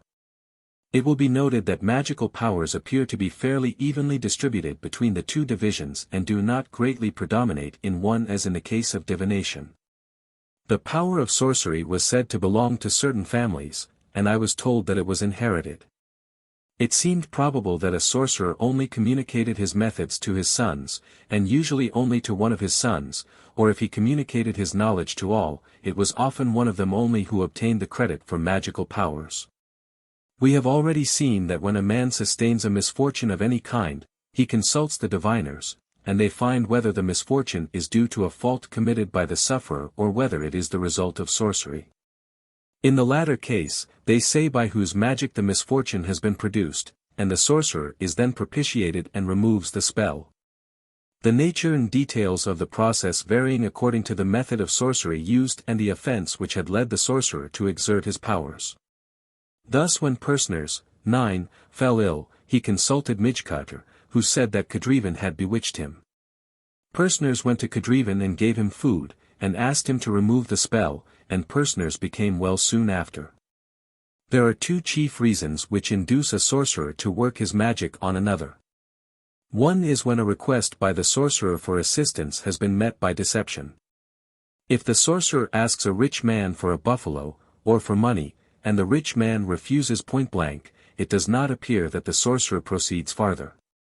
But if the rich man promises a gift and does not give it, or if he delays giving a positive answer and puts off a decision from day to day, it is a clear case for the application of occult measures. The other chief motive for sorcery is a quarrel with a sorcerer. The methods are different in the two cases. In the first case the sorcerer procures some human hair, it may be the hair of any one, even his own hair. It is not the hair of the man he wishes to injure because it would be impossible to get it. 5 small stones are taken and tied together by means of the hair, and both hair and stones are tied up in a piece of cloth. Then, holding the stones and hair in his hand, the sorcerer utters the following incantation. Pithiotuan idith, Tikersum tershtim idith, a those to God suddy power udasnat, if there be, and his nadr country udasnat, if there be. And kar warki his calf sleep puma, go may, and ir his buffaloes turgi puty wings grow parma, fly may, adh on near he I water udpuk atham drink as he also near on ma, water drink may, on nick I thirsty as puk am as atham he also nick I ma. Thirsty be may, on earth I hungry puk as atham he also earth hunger ma, may, and my mokum children audrith cry puk as in his mokum children audr cry ma, may. And my Tasmak wife cutm ragged cloth put where puk as in his Tasmakum wife cutm ragged cloth puv where ma. May. This incantation was freely rendered by Taitnir as follows, for the sake of Pithiotu, on, Taikirzi, and Tershti. By the power of the gods if there be power, by the gods' country if there be a country, may his calves perish, as birds fly away may his buffaloes go when the calves come to suck, as I drink water, may he have nothing but water to drink. As I am thirsty, may he also be thirsty, as I am hungry, may he also be hungry, as my children cry, so may his children cry, as my wife wears only a ragged cloth, so may his wife wear only a ragged cloth. When he has uttered the incantation, the sorcerer takes the hair and stones in their cloth to the village of the man upon whom he wishes these misfortunes to fall, and hides them secretly in the thatch of the roof of the man's hut. It seemed that this method of sorcery is only justified when the sorcerer is a poor man, and the references in the incantation to the poverty of the sorcerer confirm this. When a man who has prevaricated with the request of a sorcerer suffers any evil fortune, he consults the diviners, and they may tell him not only who has produced the misfortune, but why the sorcerer has brought the misfortune upon him, and they may advise the sufferer to become reconciled with his enemy and to give him what he has asked. The man goes to the sorcerer, who is usually only too ready to take the credit of the affair, and it is arranged that he shall come to the village of the sufferer. Whenever he comes, a third person must be present, who is called the Nedrival, or intermediate man. The Nedrival brings about the reconciliation, and arranges the terms, and then the sufferer bows down before the sorcerer and performs the Kalmalpudati salutation. The sorcerer then utters the following formula while his foot is resting on the head of the man. A those two gods Udasnadr, if there be, and his Nadra country Udasnadr, if there be, tan cold Pugoma, may, term mercy ai become, Pugoma, may. In this ir buffalo cart calf to elm all ultima, be well, and my man's mind elm all tolsvishpini, cleared from guilt have I, tan his man's a mind also tuli clear ma. May. Teitnir rendered this freely as follows. By those gods if there be gods, and by their country if there be a country, as water is cold, so goes my anger, as mercy comes, may my anger go, may his buffaloes and calves be well. I have now nothing evil in my mind, you must also have no evil in your mind. Food is then given to the sorcerer, who also obtains the object for which he had originally asked. Later the sorcerer goes secretly to the hut of the man and takes out the stones and hair which he had hidden in the thatch. In removing the spell the sorcerer does not mention the names of the four gods, but speaks of them as, those gods. The object of this is that the names of the four gods whom the sorcerer invokes shall not become generally known. If any one quarrels with a sorcerer, the method adopted by the latter is different. He obtains a bone of a man, buffalo, or some other animal, or if unable to obtain a bone, he may use a lime. He sits, holding the bone or lime in his right hand, and utters the following incantation. Pithiotuan idith, tikersum tershtim idith, a tus suddi udasnatr, a nadra udasnatr, enk to him pudra will destroy persk disease pat cum ma. May, enk to him ud1 ulticath incurable pun sor pa cum ma, may, and his kal leg mori broken uma, may be, and his kai hand mori broken uma, may be, and his kanai pudri destroyed uma, may be. And his ars house osh into and his cujable family yuvadink to all sekotum trouble pa cum ma, may, adh he ank to me sekotum troubles kasvai did hu agi accordingly ank to him also sekotum troubles o occur ma, may. And his nadra country udi there is ed that ariken we shall know a those two gods udi there is ed that can, we shall see. I this eld bone nels into the ground alayu what happens, ai that ok man to also Allah happen ma. May. The only clause of this incantation of which the meaning is not clear is the penultimate, and the free rendering of this was said to be, as there are undoubtedly gods, we shall see all this happen. It seems that ariken, which means literally, we shall know, is often used in the sense, without doubt. If he is using a lime, the sorcerer substitutes irsamich for elv in the last clause. The bone or lime is then buried in a wood near the village of the man who is to suffer the misfortune. When the misfortune comes, and the diviners have discovered its cause, the matter is arranged by a nedrival as in the other kind of sorcery, and it is usually settled that the sufferer shall give a 1, or a 2-year-old calf to the sorcerer. When the matter is arranged, the sorcerer visits the village of the bewitched man, who does Kalmalpudati to the sorcerer, and the spell is removed with the following words. Tu Udasnadr, and Nadra Udasnadr, Tan Puma, Term Ai Puma. Mok son Madrik children and to his cujable family elm, all two, in this mel after en my man's mind elm all tosvinum cleared from guilt, as I, in uli this well agibi ma, may, nuv disease put, leave, nudri troubles put leave pu goma. May. The sorcerer is then given food and goes away with his calf, and later he goes secretly and takes the bone or lime out of the ground. I have already mentioned that these methods of casting and removing spells were obtained with great difficulty and only from one man. This man, Teitnir, was one of the most intelligent of the Todas, but was not a very trustworthy guide. In this case, however, the account he gave was so consistent in itself and with the general character of Toda customs and beliefs that I have no doubt that his methods are those actually in use. It is more than probable, however, that other sorcerers may use other methods, and even that Teitner's account is not a wholly accurate description of the methods of any one sorcerer. The other Todas had told me that Teitner was himself a sorcerer, but even after he had given me the above account, he denied that he had himself magical powers, but said that he had learnt the methods from XIII. I had been told of one instance in which Teitner had practiced sorcery on Toda, 63, but Teitner gave a different account of this event. Teitner and Toda had quarreled, and in consequence Teitner had been angry with Toda, a condition which the Todas call mirthvici. Teitner belonged to the chief family of the Kudral, which is known as the Mani Kujapal. It is a bad thing for one of so important a family to have mirthvici, and anyone who has been the cause of such a state of things is liable to suffer misfortunes. When therefore some of Toda's buffaloes died and Toda consulted the Tul, these diviners gave as the reasons for the misfortunes the mirthvici, not the pilievici, of Teitner. According to Teitner, Toda was himself a sorcerer, and there were reports that the recent death of Teitner's wife was due to the pilievici of Toda, and just before I left the hills. I was told that the Tul had arrived at the conclusion that Toda had had a hand in her death.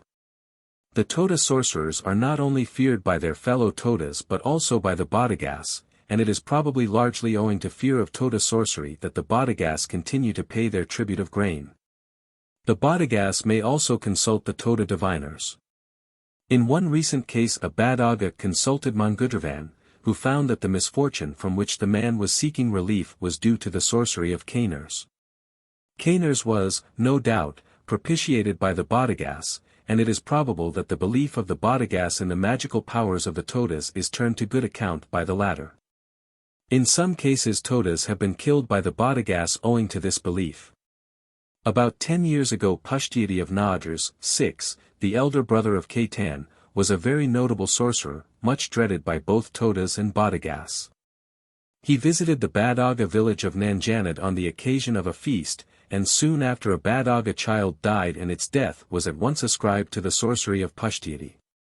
Not long after, Pushtiti's dead body was found near his village, and there seemed to be no reason to doubt that the Bodagas had killed him. But owing to the fact that the Todas held the funeral and burnt the body before they made a report to the police, the crime could not be thoroughly investigated or the murderers brought to account. One of the events which the Todas ascribe to sorcery is failure of the milk to coagulate. If there is much trouble in getting the milk to form adipars, the Tul are consulted, and they sometimes find that it is due to sorcery and sometimes that some offense against the dairy has been committed. I have no information, however, as to the method which the sorcerer uses to prevent the coagulation of the milk of anyone who has offended him. The only other indication of Toda methods of sorcery came to me from a Badaga source. A Badaga Maistri said that he had been given an account by a Toda. According to this account, the sorcerer takes 3 leaves of each of the plants which the Bodagas call Jakalmal, Pemal, and Tupumal, evidently varieties of the muli of the Todas. Puts the 9 leaves in a new earthenware pot and buries the pot in a wood after saying certain formulae in which he wishes evil to a given man whom he mentions by name. When the man falls ill and the diviners say by whom his illness has been produced, a reconciliation is effected and the sorcerer digs up the pot of leaves when the sufferer again becomes well.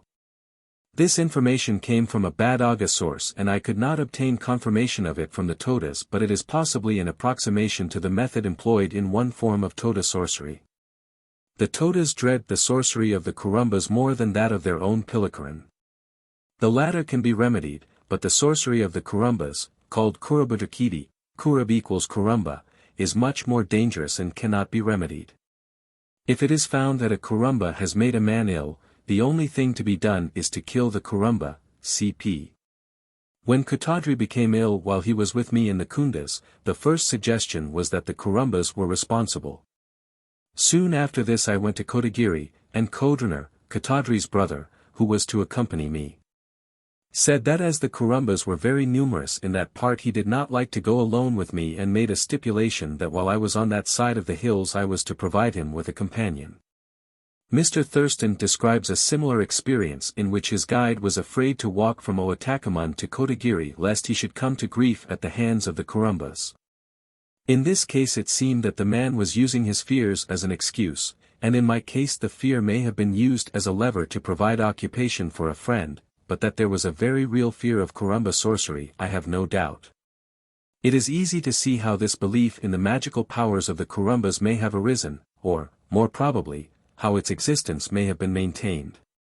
The slopes of the hills on which the Kurumbas live are extremely malarious, and it must often have happened that a visit to a Kurumba village was followed by an attack of fever of a severe kind. We probably have here a good example of a vicious circle. Whenever two tribes of different degrees of culture live near one another, the members of the lower usually acquire the reputation of being sorcerers. For this and other reasons they are driven to a less healthy district, and the unhealthiness of the district helps to maintain and reinforce their reputation for magical powers.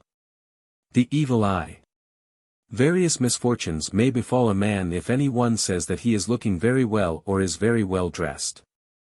It is also unlucky that any one should look at a man when he is eating. Similarly, it is unlucky for anyone to say that a buffalo is giving much milk. She will probably kick her calf or will suffer in some other way soon after. This kind of misfortune is usually called Kanarvasnit, which was translated, if looking anxiously. It is also often known now by the Tamil name Kanduti or Kantushti or evil eye. One of the commonest effects of Kanarvasnit is indigestion. When anyone is suffering from evil effects of this kind, he calls in one of certain people called Utkaran, or praying people, or, probably more correctly, saying incantations people. Payutalvan, 10, Kaitasvan, 15, and a woman, Sinpers, 7, are Utkaran of repute. Any one of the male Utkaran may be spoken of as an Utpal, but I was doubtful whether this name would also be used for a woman. The Utpal rubs the belly of the sick person, holds one corner of his cloak in his left hand, and, putting some salt on the cloak, strokes the salt with a thorn of the plant called Pithanmal. The thorn and some of the salt are then put into the fire, and the Utpal utters the following incantation. Pithiotuan idith, Tikarsam tershtam idith, tan his av mother can I pudras perish can I pudri be destroyed uma, may. Tan in father can pudras can pudri uma. And this formula is repeated, substituting for av or in the names of the following relatives, an, akan, nadrvd, mun, mimi, pien, piav. Then follows the same formula repeated, in which the names of various tribes are substituted for those of the relatives, as, Mav can pudri uma, bad agai perish, may his eye be destroyed. The people mentioned are Mav, Bad Aga, Pedr, Tamil, Sudi, Chettis, Kurub, Kurumbas, Earl, Iralas, Panin, Panyas. The last clause is Madatai can pudri uma, extending the imprecation to the women of all the people already mentioned. When the incantation is finished, the remainder of the salt is eaten by the sick man. The Toda Utkaran may practice absent treatment. If a man wishes to treat a sufferer from the evil eye, and is unable to visit his patient, he puts the salt on the ground and strokes it with the thorn of Pithanmal, repeating the above incantation as he strokes. He then sends the salt to the sick man, by whom it is eaten. The treatment in any case is repeated till it has been done 3 times. If it is a buffalo which is suffering from the evil effects of Kanarvasnit, the Utkaran use the same method, and the salt is eaten by the buffalo. In the special case in which the evil is produced by saying that a man is looking well or is well dressed, the Utkaran have a different method. They take a piece of the root called kabudri, and a plant called quagal, and squeeze the juice of both into a vessel. An incantation is said, the same as, or similar to, that already given, while the Utkaran strokes the sick man with the corner of his cloak. After the incantation the sufferer drinks the juice. Various magical remedies. The Utkaran also practice various other methods of treatment. Headache. This is called Madersnurter, if head aches. For this the Utpal places his hand on the head of the sufferer, and says the following incantation in a low voice, so that the patient may not distinguish what is being said. After the names of the 4 gods, as in previous formulae, it runs. Nakarov cobra mad head tathi can broken into pieces tathma, not break may, cur a snake mad tathi and can tathma. And the same formula is repeated, substituting first the names of other kinds of snake and then of other animals. The following are the animals mentioned: Kurapats, a black poisonous snake. Putpab, a variegated snake, which is called the foolish snake, because it will not get out of the way. Tavaruni, a green snake. Palapab, another green snake. Yuch, a kind of lizard reputed to suck blood. Anali, a squirrel. Kapan, a frog. Tuguli, a crayfish. Catamad, a water animal of some kind. Min, a fish. Igal, an earthworm. Nelmpuff, an insect found under stones. Apipuff, an insect found in buffalo dung. After all these animals have been mentioned with the same formula, the names of Pithiotu and On are again uttered, followed by the words Tathma. The Utpal flicks the corner of his cloak first against the ground, and then against the forehead of the sufferer, and then, if the man is sitting, he says, Atuk ir, sit there off. And the man moves a little way from the place where he had been sitting. If the man is unable to sit, and is lying down, the words will be, Atuk pod, lie there off, or lie a little way off. I could not obtain a satisfactory account of the exact meaning of the incantation. It was said to mean, may the snake's head be broken in pieces, and so may your head be broken, i.e., so may the pain go. Another rendering was, may the pain go to the snake's head, the latter being by far the more probable meaning. 3 divisions of the incantation are recognized. In the first, snakes only are mentioned. In the second, things which live in the water, and in the third, things which live in the earth. The treatment is repeated on 1 or 2 days, if necessary, but it is never done more than 3 times, because the ailment is always cured in that time. Another condition treated by the Utkaran is stomachache, which is called pufquatnatr, if worms bite. The Utpal places his hand on the belly of the sufferer, and after reciting the names of the 4 gods, he continues. Kurs tree puv flower cadcan fallen as fall kal down ma, may. And this formula is repeated, substituting the names of various trees and other plants for the name of the Kurs tree. The trees and plants mentioned Purs can kurayers, trees having edible fruit.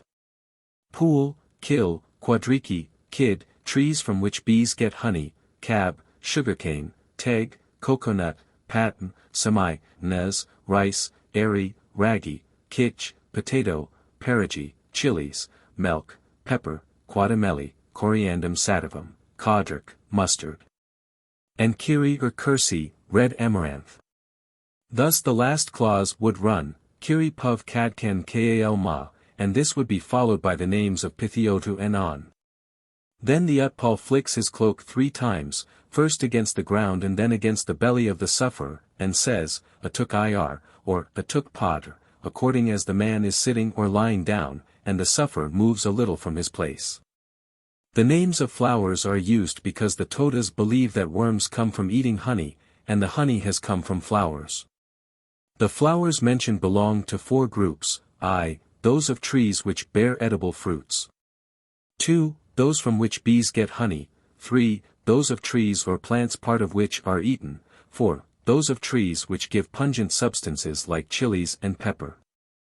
There were various other complaints for which the Utkaran are consulted, such as, elptix nudr, depression in the chest of a child when it breathes, elp or elv equals bone, tekkadathdnadr, pain in the side. Kinkpudathnadr, if anything gets into the eye. Erutuftanadr, if cut or wounded in any way. Pobersnadr, if snake bites. Each of these has its appropriate treatment, but the only method of which I obtained an account was the last. Certain men have a special reputation for the treatment of snake bite. A cord is made of woman's hair and this is bound tightly round the bitten limb in 3 places. The doctor takes a piece of pathanmal and strikes the bitten limb while he utters the appropriate incantation. The ligature is kept on the limb for 2 or 3 days and the incantation is repeated 3 times a day during that period. Anyone whom a snake has bitten must not cross a stream.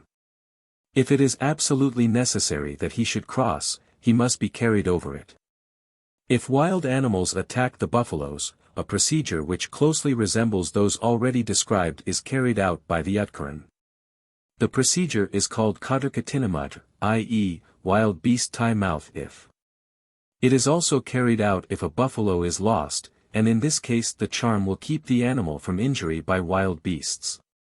The Utpal takes 3 stones secretly and goes at night to the front either of the dairy or hut and utters the following incantation. Pithiotuan idith, Tikersum tershtim idith, pf big pertsi tiger cut teeth ters fasten nil stand ma, may. Cock black kerman bear mun face ters nil ma, podra crowd keen eye red dog ammonius other side ters nil ma, pob snake tuv erect head ters nil ma, pef big per hill ters nil ma, pef big per river pa stream ters nil ma. Pf big putty porcupine mole quills ters nil ma. Then come the names of Pithiotu and An, followed by ADH these Yuvadin all before Kati Tai Vyuma. Keep May. The Utpal then takes a piece of ragged cloth in which he ties the 3 stones and hides them in the thatch of the hut. If a buffalo has been lost it will come back the next day, and even if it remains in the wood no tiger would touch it while the stones are in the thatch. When the buffalo returns the stones are taken out and thrown away. All the remedies so far described resemble one another in that they are applied by one of the people called Utkaran. The following remedy is applied by the sufferer himself. If a man is frightened in any way, as by a sudden noise when he is passing along a road, he will go home and put the hoe, kadali, and a stone called nilakal into the fire till the hoe is red hot.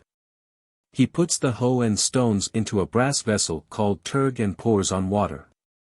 He then covers himself entirely with his cloak and remains covered till the water in the vessel ceases to bubble, when he opens his cloak, drinks water from the vessel 3 times, and throws the rest away.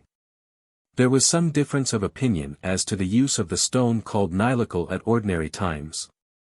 It was said first to have been used for making fire before matches were introduced, and there seems to be no doubt that fire was sometimes made in this way. Others said that the nilakal was used for sharpening iron tools. The only nilakal I saw was at Nidrasi and this was a large piece of quartz, and there seemed to be no doubt that this had at one time been used for making fire. In one of the methods of sorcery which have been described it will be remembered that human hair is used. The Todas take the same kind of precautions about hair and nail parings which are so widely spread throughout the world, but the reasons for the precautions differed from those usually given. I was told that the Todas do not ordinarily cut their hair, but the heads of children are shaved and adults also shave their heads on special occasions. The hair removed at these times is hidden in bushes or hollows in the rocks, and the reason given is that it may not be taken by crows. Nail parings are buried in the ground, and this is done in order that they may not be eaten by the buffaloes, for nails are poisonous to buffaloes, who will die or become ill if they find them when grazing. There was some difference of opinion as to what was done with the hair cut off at the ceremony called Tersamt Pimi, see page 333. It was clear, however, that care was taken that it should not be eaten by crows, for if crows obtained any of the hair first cut from a child's head the child would suffer from shaking of some kind. Both at the first head shaving and at the Tersamt Pimi ceremony special bangles are put round the wrist of the child, and these are certainly of the nature of charms, for it is believed that the child would fall ill if they were not used. The Todas believe in certain injurious influences which they class together under the name of Puttervuti, but I was able to obtain very little information about them. And I suspect that belief in these influences is largely of recent growth and due to contact with Hinduism. One variety of Puttervuti is the evil influence of Kirt Puttervuti, at the ceremonies after childbirth, cp. Another variety is Koda Puttervuti, Kodi, demon. The Todas now adopt as a preventative of this evil influence a round mark made with ashes above the nose. If a Toda should suffer from the effects of Koda Puttervuti, 2 remedies are adopted. One is called Kavkal wart atpamai, i.e. Kavkal, a stone, grind, pour we. I did not obtain an account of the remedy, but it is possibly the same as that already described which is used by a man when frightened. The other remedy is Quagal atpamai. Quagal, Polygonum rude or P. Chinense, is the same plant which is used in one of the remedies for the evil eye, cp, and it is possible again that this remedy is the same as that already described. Quagal is also the plant used by the goddess Pusi to quench the fire of her son, Corindo. It will have been noticed that the formulae recorded in this chapter have the same general form as the prayers of the dairy ritual. They consist of sentences ending in ma, which seem to be of the nature of supplications that certain things may come to pass, preceded by the names of certain deities followed by the word idith. Occasionally with other sentences allied in meaning to these. The two parts of the prayer are represented, but the first part, consisting of the chorsum, does not appear to have acquired the same degree of importance as in the prayer. Thus the magical formulae of the Todas have precisely the same general form as those used in their religious ritual. In the case of the prayer, I have pointed out that the actual words leave one in doubt as to whether there is anything of the nature of a direct appeal to the gods. In the magical formulae, on the other hand, the case for an appeal to the gods is stronger. In all the formulae, whether used by sorcerers to bring evils on their enemies or by medicine men to remove sufferings of various kinds, the names of the same four deities are mentioned, and these four deities, Pithiotu, On, Tikirzi, and Turshti, are undoubtedly four of the most ancient and sacred of the Toda gods. It is noteworthy that the sorcerer does not say the names of these gods when he is removing his spells, but simply refers to them as those gods. And it is clear that he does this because he does not wish his victim to learn the names of the gods by whose power his misfortunes have been brought about and are now to be removed. This procedure leaves little room for doubt that it is through the active intervention of the gods that the sorcerer is believed to work. There still remains the question whether the words of the magical formula imply anything of the nature of supplication.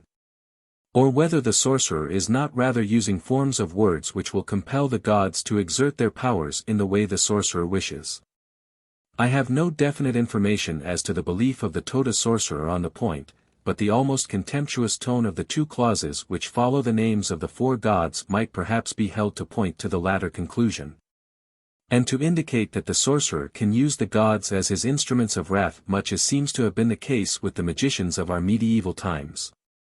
On the other hand, it is not unlikely that the words, Etus Sati Udasnatr, and Nadr Udasnatr, may have originally had a meaning very different from that which the bare translation seems to give to them. A similar formula occurs in the story of Quoten, page 194, in the curse uttered by Quoten's mother, which has the proviso, on Sati Udernatr, which was translated, if I have reverence to the village. This makes it possible that the translation of the words of the magical incantation should rather be, if I have proper reverence to the gods and to the gods' country. The interpretation on page 257 is that which was given to me by Teitnir, but it is not at all improbable that it is wrong, and that a translation on the lines of that given for the curse of Quoten's mother would be more correct. The nature of the words used makes it clear that the remedies employed by the Toda Utkaran, or medicine men, are of a magical kind.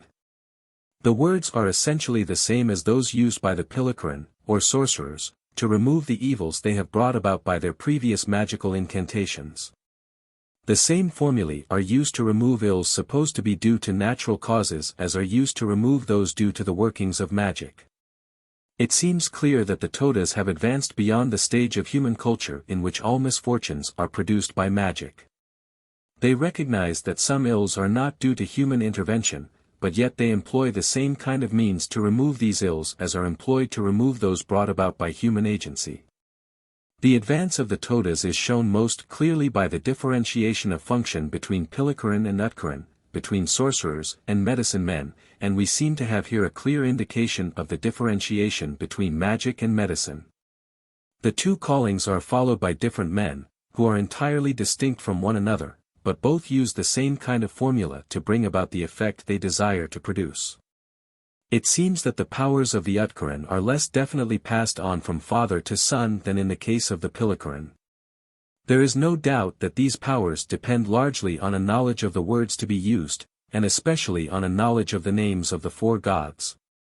But it is probable that this knowledge is transmitted from one old person to any other who may be likely to inspire confidence. It will be noted that a woman can practice the magical remedies of the Utkaran, but I do not know whether this is a recent innovation. It seems clear that a woman could never become one of the Pilakaran or sorcerers.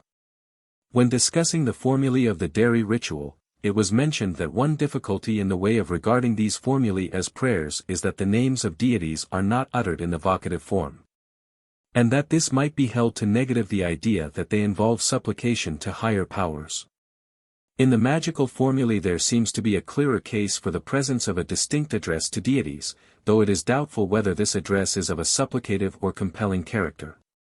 If there is a distinct address in the case of the magical formulae, which every Toda would acknowledge to be used for an evil end, it is very probable that the words of the dairy formulae also involve the idea of an address to deities. These formulae are always directed to avert evils from and to call down blessings on the buffaloes, and it seems almost certain that for this good end the words imply not only an address to the powers of the gods, but also one of a supplicative rather than of a compelling character. One distinction between the formulae of the dairy and those of the sorcerer may be pointed out. In the latter the names of the gods are those used in ordinary conversation, i.e., Taikirzi, Tershti, and are not the Korzum, i.e., Ikurzum Majam. One of the most interesting features of this chapter has been the clear evidence given in the formulae of the close relation existing between magic and religion among the Todas. The formulae of magic and of the dairy ritual are of the same nature, though the differentiation between the sorcerer and the priest who use them is even clearer than that between the sorcerer and the medicine man. It is probable that the names of the gods with the characteristic formulae of the prayer are later additions to the magical incantation. That at some time the sorcerer has added the names of the most important of his deities to the spells and charms which at one time were thought to be sufficient for his purpose. It is also possible, however, that the similarity of prayer and spell points to a time when the functions of priest and sorcerer were combined in one person. That as the restrictions which hedge round the life of the dairyman priest increased, it became impracticable for him to exert his magical functions, and that there has therefore come about a differentiation of function, though the means used continue to show a close resemblance. It may perhaps be said that the clear evidence of the supposed influence of the gods takes the facts which have been described in this chapter out of the realm of magic and puts them in that of religion. The Toda's methods of procuring ill to his neighbors are clearly in their essential nature of a magical kind, but their close blend with religious ideas is the reason why I have considered them in their present place. Omens. The Todas do not pay much attention to omens, but meeting certain animals is regarded as lucky or unlucky. The most definite instance of an omen animal is a black bird called carpools, which is said to be the Indian cuckoo. If a Toda is going on an errand and sees this bird on the left side, he takes it as a bad omen and turns back. If on the right side, it is a good omen. This bird appears twice in Toda legend. It warned Puv, the son of On, and in the last scene of the life of Quoten, it appeared going from left to right. It is noteworthy that when Erden is interpreting the omen in this legend, he brings in Narayan, who is certainly not a Toda deity, and this suggests that the whole incident of the omen bird may be an accretion to the legends, and that the belief in omens has been borrowed from the Bodhigas or other Hindus. From the account of Phoenicio, it would seem that at one time the Palal and Wursal possessed the power of divination. For an account of what Mijkudr seems to have said and the consequent proceedings, cp. I am very doubtful whether the meaning of this and the preceding clause is correctly given in these words. The middle room of a three-roomed dairy is the Nedrakirch. For the meaning of this see above. Bulletin, I, page 182. The leaves of this plant, Solanum indicum, are used in the ordination of the Kudvalakartmik. For the meaning of these kinship terms, see. It is noteworthy that the Kodas are not included. This is the plant, Euphorbia rothiana, used at the purification of the Ti dairy, page 136. I think it is probable that all the incantations are said in this manner, but I only had it specifically mentioned in this case. This distinction was pointed out to me by my informant. I did not obtain this formula. Mull, which means bramble and thorn, is here used for the porcupine's quills. Pudrit is probably the Toda form of the word but. Chapter 13. Sacrifice and Offerings. In this chapter various ceremonies will be described which may all be regarded as examples of propitiation of the higher powers by sacrifices or offerings. We shall see later that in the funeral ceremonies buffaloes are killed, but it is clear that there is no idea of propitiation or atonement connected with this slaughter. The animals being killed so that they may go to the next world for the service of the dead. The XIII ceremony. In this ceremony a young male calf is killed and eaten. The ordinary name is XIII, male buffalo we kill, or XIII, but at the TI the ceremony is called anthropology. I met with great obstacles in obtaining a satisfactory account, the men who had told me all the details of the dairy ceremonial denying at first all knowledge of any ceremony among the Todas in which a calf was killed or eaten. As soon as they found that I knew positively of the existence of the ceremony, they acknowledged that they killed a calf, but said they could not tell me anything about it.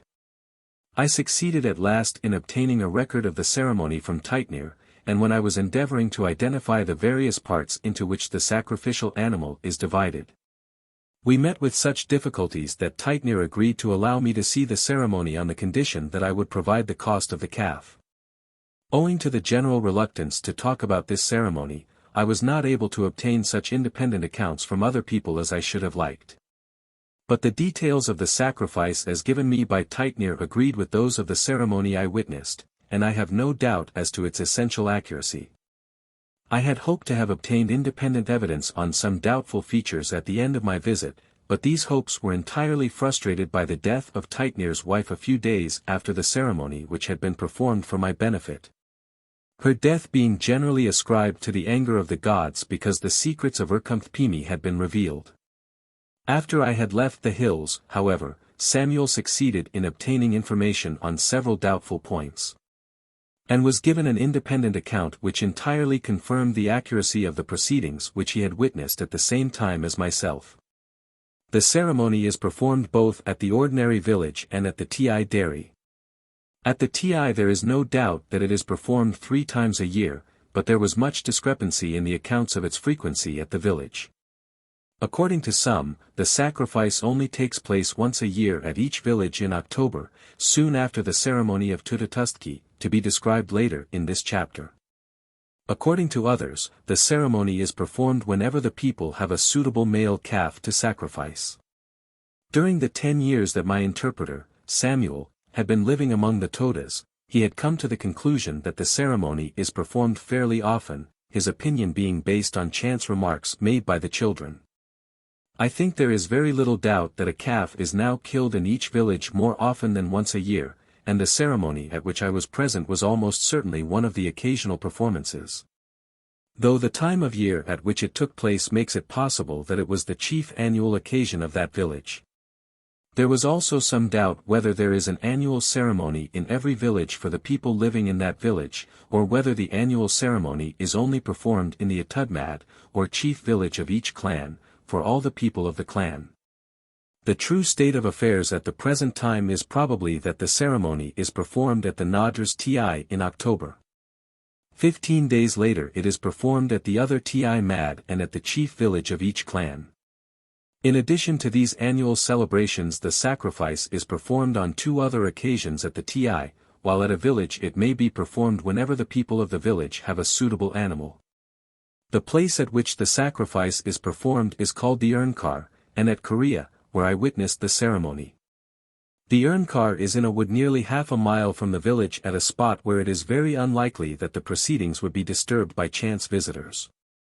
It seems that there is not only a special Urnkar for each TI and for each clan, but that each village has also its appointed place. The ceremony is performed on appointed days, different for each TI and clan. In the case of the Kudral, these are Sunday, Wednesday, and Thursday, and the ceremony which I witnessed at Korea, a village of this clan, took place on a Sunday. The chief officiator at the sacrifice at an ordinary village is the Palakartmak of the village, who must, however, for this occasion be of the same clan as those who are celebrating the sacrifice. On the day arranged for the ceremony at Korea the Palakartmak was ill, and as none of the other inhabitants of Korea was able to undertake the office, an elderly man, Punatvan, 53, had to be fetched from another village.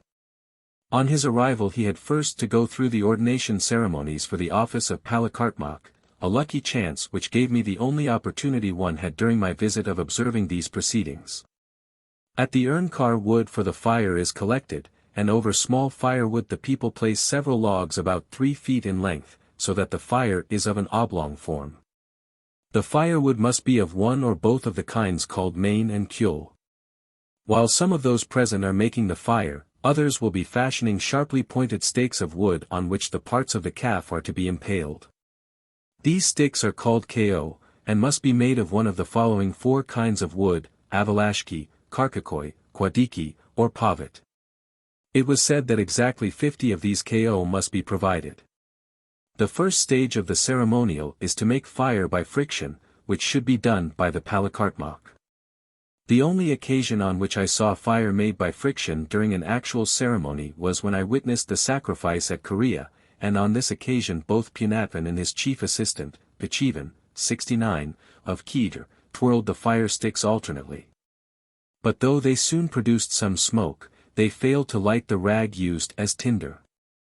My constant attendant, Kodrner, was called in, and with his more powerful manipulations was almost immediately successful, and the lighted rag was carried by Punatvan to the heap of firewood, which was soon in a good blaze. Figure 37. Punatvan and Pichivan attempting to make fire at the Berkumthpimi ceremony. As soon as the fire is alight, the calf is brought to the urnkar, and the palakartmak goes to cut a log of tudra wood and 3 small branches of tudra leaves. The calf should be 15 days old and must be without blemish. Its ears must not be split, its tail must not be cut, and its eyes must be clear. The log of tudra wood is for the killing of the calf and is about 4 feet in length and about 3 inches in thickness. Such a log is usually called tudrakud, but on this occasion is named urkumthkud. The 3 branches of tudra must consist of perfect leaves. Such branches are usually called tudrakwanak, but on the occasion of this ceremony they receive the name toshtatudra. The palakartmak then stands in front of the calf, holding the log and leaves in his right hand. He raises the log and leaves to his forehead as a salutation, and then recites the appointed prayer. This prayer is different for each clan and consists of clauses in each of which the Khorsam of one of the villages of the clan is followed by K Perma. Thus the first clause of the Kudra prayer is Athkart Perma. Athkar is the Khorsam of Kudra, K is the suffix, meaning, to, and Perma is, may increase, or, may there be increase. All the clauses of the prayer are of this form except the last 2, which are Karsaram Parsaram, Noders Gurashtma. The first of which is a Khorsam of Kalinkars, Iram probably meaning buffaloes, while the second means, may the buffalo appear to Noturtsi. The calf is supposed to appear to Noturtsi and then to go from the hill of this goddess to the hill of Kalinkars. The complete prayers of Kudra and Kars are given on pages 288, 289. The palakartmak touches the head of the calf with the urkumthkud, as he utters each Khorsam till he comes to the penultimate clause of the prayer, at which point he begins the following series of actions. He draws the 3 branches of tudra leaves along the back of the calf from head to tail and then drops one of the 3 toshtatudra on the ground behind the calf.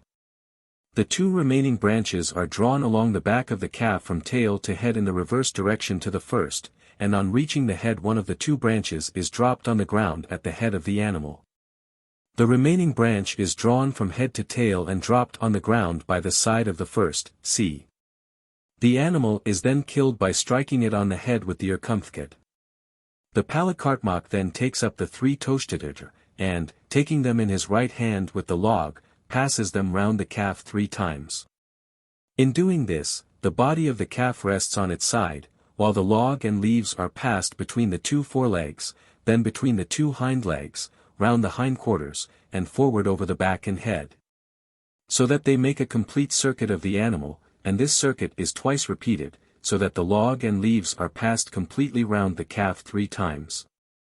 Figure 38. Punatvan uttering the Berkumthpimi prayer.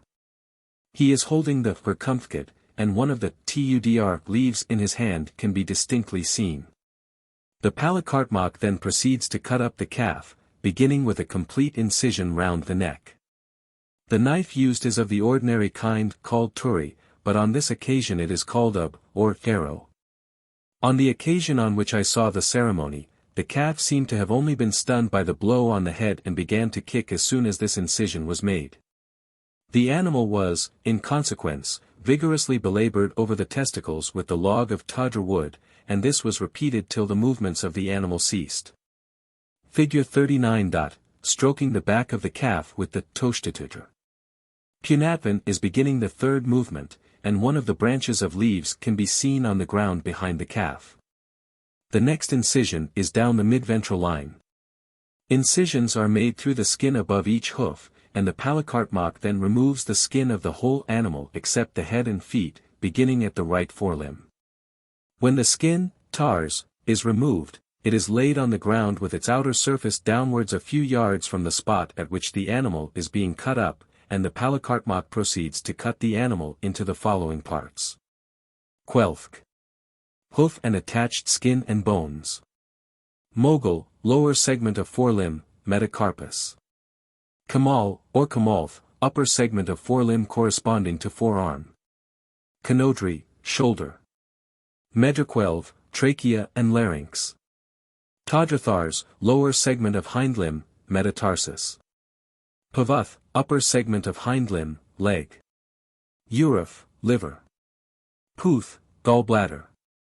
Pushk, kidneys. Quer, small intestine. Tutquer, large intestine. Mulikudri, urinary bladder. Ajelv, pelvis, including thigh bones. Mudri, sternum and part of ribs attached. Nuj, heart. Puth, lungs. Quotinuruf, spleen. Palvar, stomach full of milk, called palvatar when emptied of milk. Mutelf, lower part of backbone with parts of lower ribs attached. Nodi, upper half of backbone with parts of upper ribs attached. Mad, head. The parts of the calf are removed approximately in the order in which they are given above. The Palakartmak first cuts off the 4 feet of the animal, beginning with that of the right forelimb, and the 4 quelfk are placed under the skin, one at each corner. Figure 40. Punatvan and Pachivan cutting up the calf. In the background Kodunar is sharpening up the ko. The next part to be removed is the right mogul, and then the 3 other corresponding parts. Up to this point, everything must be done by the Palakartmak himself, but after the mogul have been removed any one may help, and on the occasion when I witnessed the ceremony.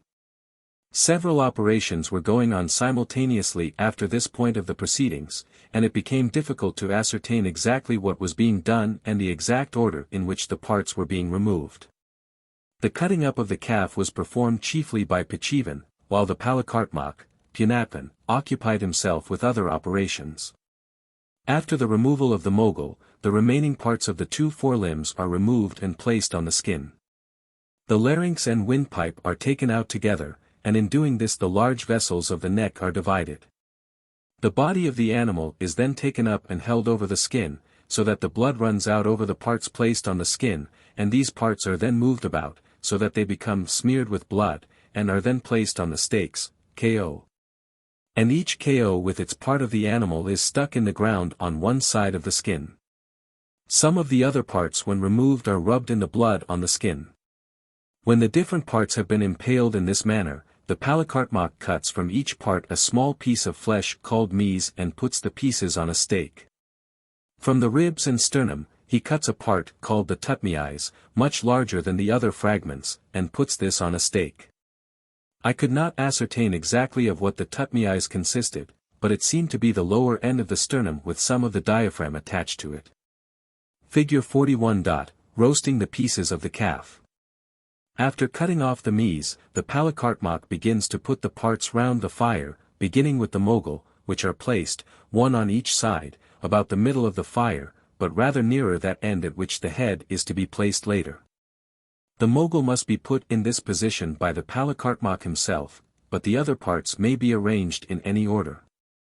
While the Palakartmak is manipulating the parts first cut off and placing them round the fire, his assistants will be continuing the division of the animal. When the liver is taken out, the gallbladder is cut from it and thrown on one side. The intestines are removed and put on stakes by transfixing every few inches of their length. The small intestine is placed on more than 1 ko, while, so far as I could see, the large intestine is put on one stake. The urinary bladder is thrown on one side. The ribs are cut through nearer the back than the front, and the sternum and anterior parts of the ribs form one part, the mudry. It was from this part that the tutmiais was taken. The spleen is put on one side in order that it may be given to a cat, and its name is derived from this fact. The stomach when taken out of the body is filled with milk and in this state is called palvar. Its contents are poured out and it then receives the name palvatar. As soon as the cutting up is completed and all the other parts have been placed round the fire, the head is put on a ko, and this is stuck in the ground at one end of the fire and about half a yard from it.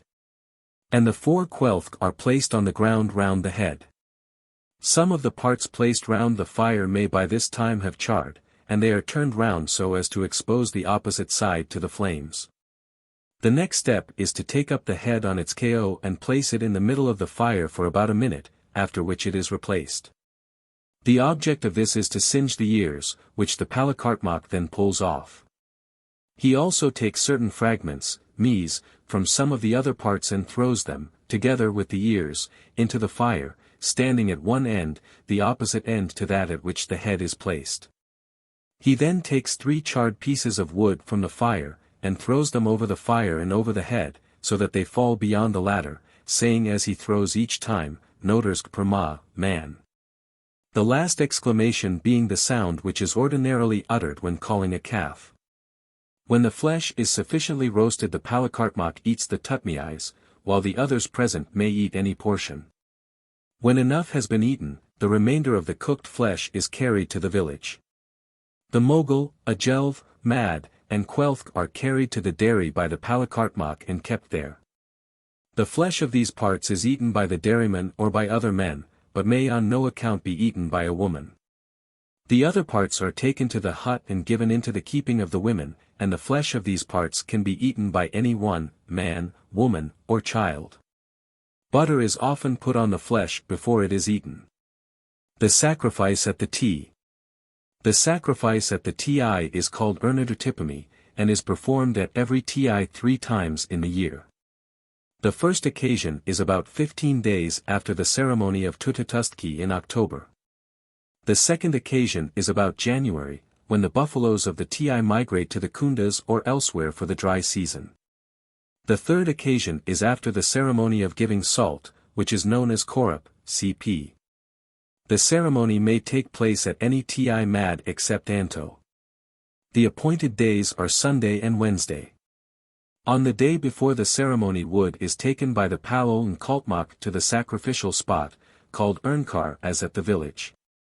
At Madra the wood in which the sacrifice takes place is called turikapal. The sacrifice may be performed either in the morning or evening, and takes place, in either case, before kaisvatiti, the ceremonial pouring of buttermilk.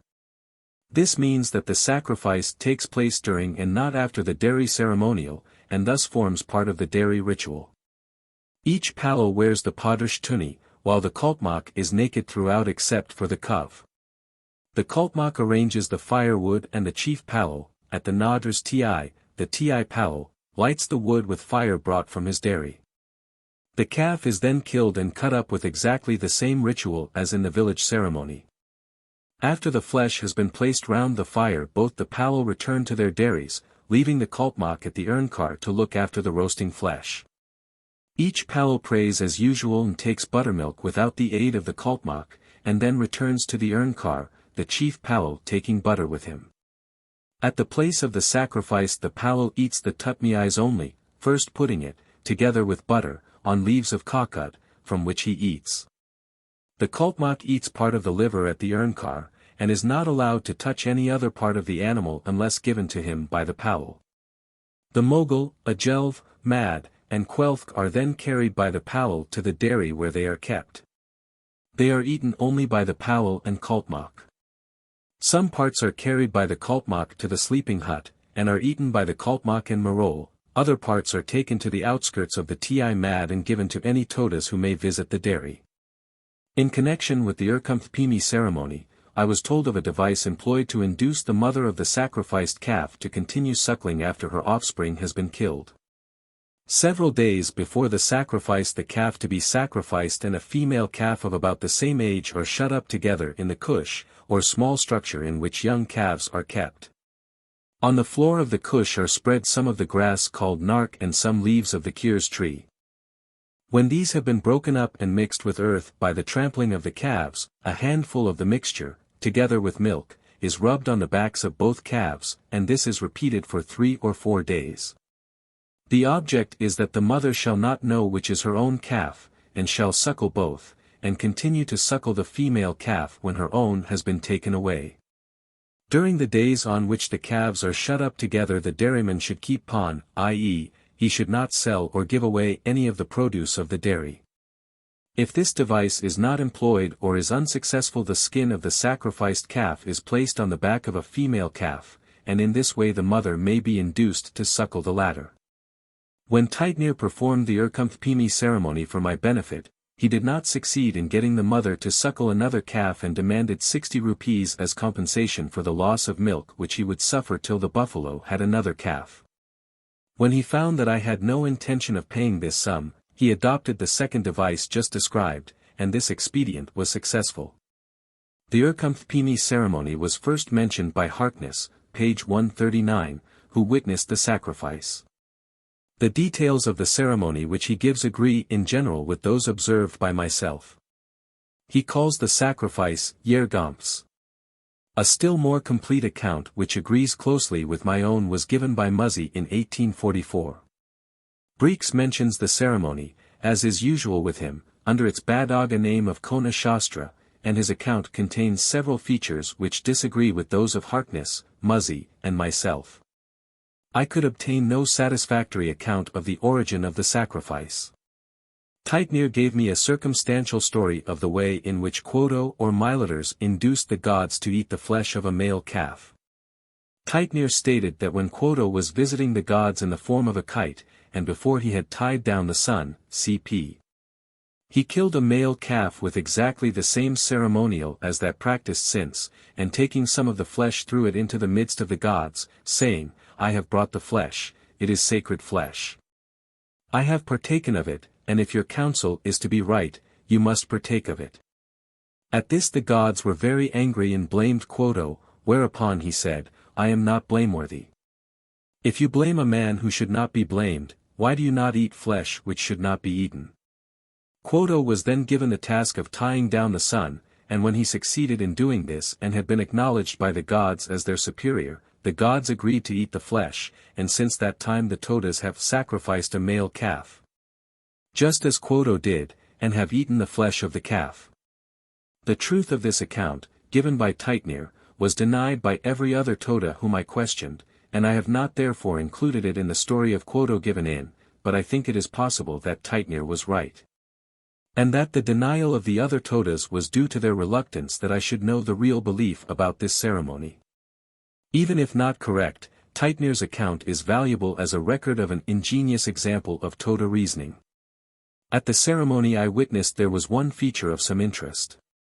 When it was found that the calf had not been killed by the blow with the log of tadr wood, the animal was belabored over the testicles. This procedure had not been included in the account given to me before the ceremony, and I could not discover how far it is an established custom to kill the animal in this way if it is not killed by the blow.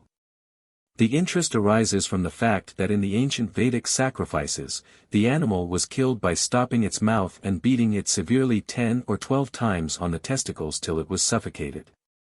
I have not been able to discover whether this method of killing an animal is still practiced in India.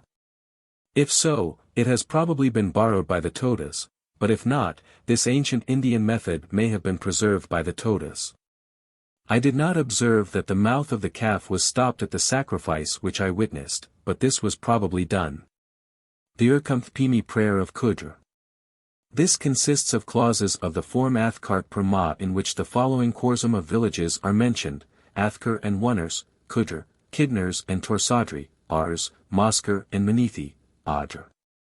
Kikadra and Karsal, Melkadra, Quotiners and Quelpushol, Kudra, Tashtakash, Persush, Quoterquerg, Querg, Torscaria, Korea, Pernars and Tynduk, Mioni. These are followed by the final 2 clauses, Carcerum Parceram, Nodersk Ushtma. The chief features of this prayer are that the chief villages of the Kudral have each 2 Khorzum and that 2 Khorzum of Adr, a Nadra's village, are included, cp. The Kars prayer. This consists of the Khorzum of the villages of the Karsal followed by K per ma, as in Matashkitic per ma, but in this case only 1 Khorzum is mentioned for each village. The following are the Khorzum with the corresponding villages in brackets: Mutashkidi, Kars, Karaduners, Kuzu, Kayaners, Keshkar, Kulnkars, Teradakursi, Nurzmi, Nazmiadr, Estras, Tashtars, Kaikars, Kirkars, Kuzarmudri, Isharadr. Schners, Podskor, Palaners, Paletkor, Tarskit, Tuli, Singh, Kitas. In the last 4 cases the Khorzum and ordinary name of each village are the same. These Khorzum are followed by a Kurzum Majam, Nodersk Ushtma. The place of Carcerum Parceram in the Kudra prayer is taken by a Kurzum Majam, the Khorzum of Taikirzi, but I do not know how far this is a special feature of the Kars prayer. It may be that the Tartharal have the latter formula.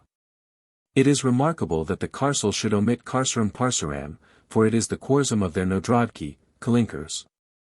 Several of the Khorzum of this prayer are those of villages which no longer exist. The prayer thus preserves a record of Toda institutions which have entirely disappeared. These prayers are also interesting as records of a number of village Khorzum. It will be noticed that in many cases there is a considerable degree of resemblance between the ordinary name and the Khorzum, in other cases the words are wholly different. In villages on the west side of the Paikara River the Palakartmak says, Taikars Ushtma, may the buffalo appear to Taikars, instead of Nodersk Ushtma as the last clause. Taikars is merely another name for Kalinkars. The reason for the modification is probably connected with the fact that the calf would have to cross the sacred Paikara River in order to go to Noturtsi, Snowdon, on its way to Kalinkars. I was unable, as usual, to obtain any information from the Todas on the significance of the Urkumthpimi ceremony. But the prayer offered before the calf is killed seems to make it clear that the idea underlying the ceremony is that of promoting the general welfare of the buffaloes. The actual words of the prayer are directed to bring about an increase to the various villages of the clan, but there is, I think, no doubt that in this prayer, all have the buffaloes especially in mind and that the meaning of the prayer is, may the buffaloes of increase. The sacrifice of the calf would seem to be of that kind in which one is killed that the rest may prosper. There is one feature of the sacrifice which might be held to be out of harmony with this suggestion, viz. that the sacrificed calf is a young male, and hence a comparatively worthless animal.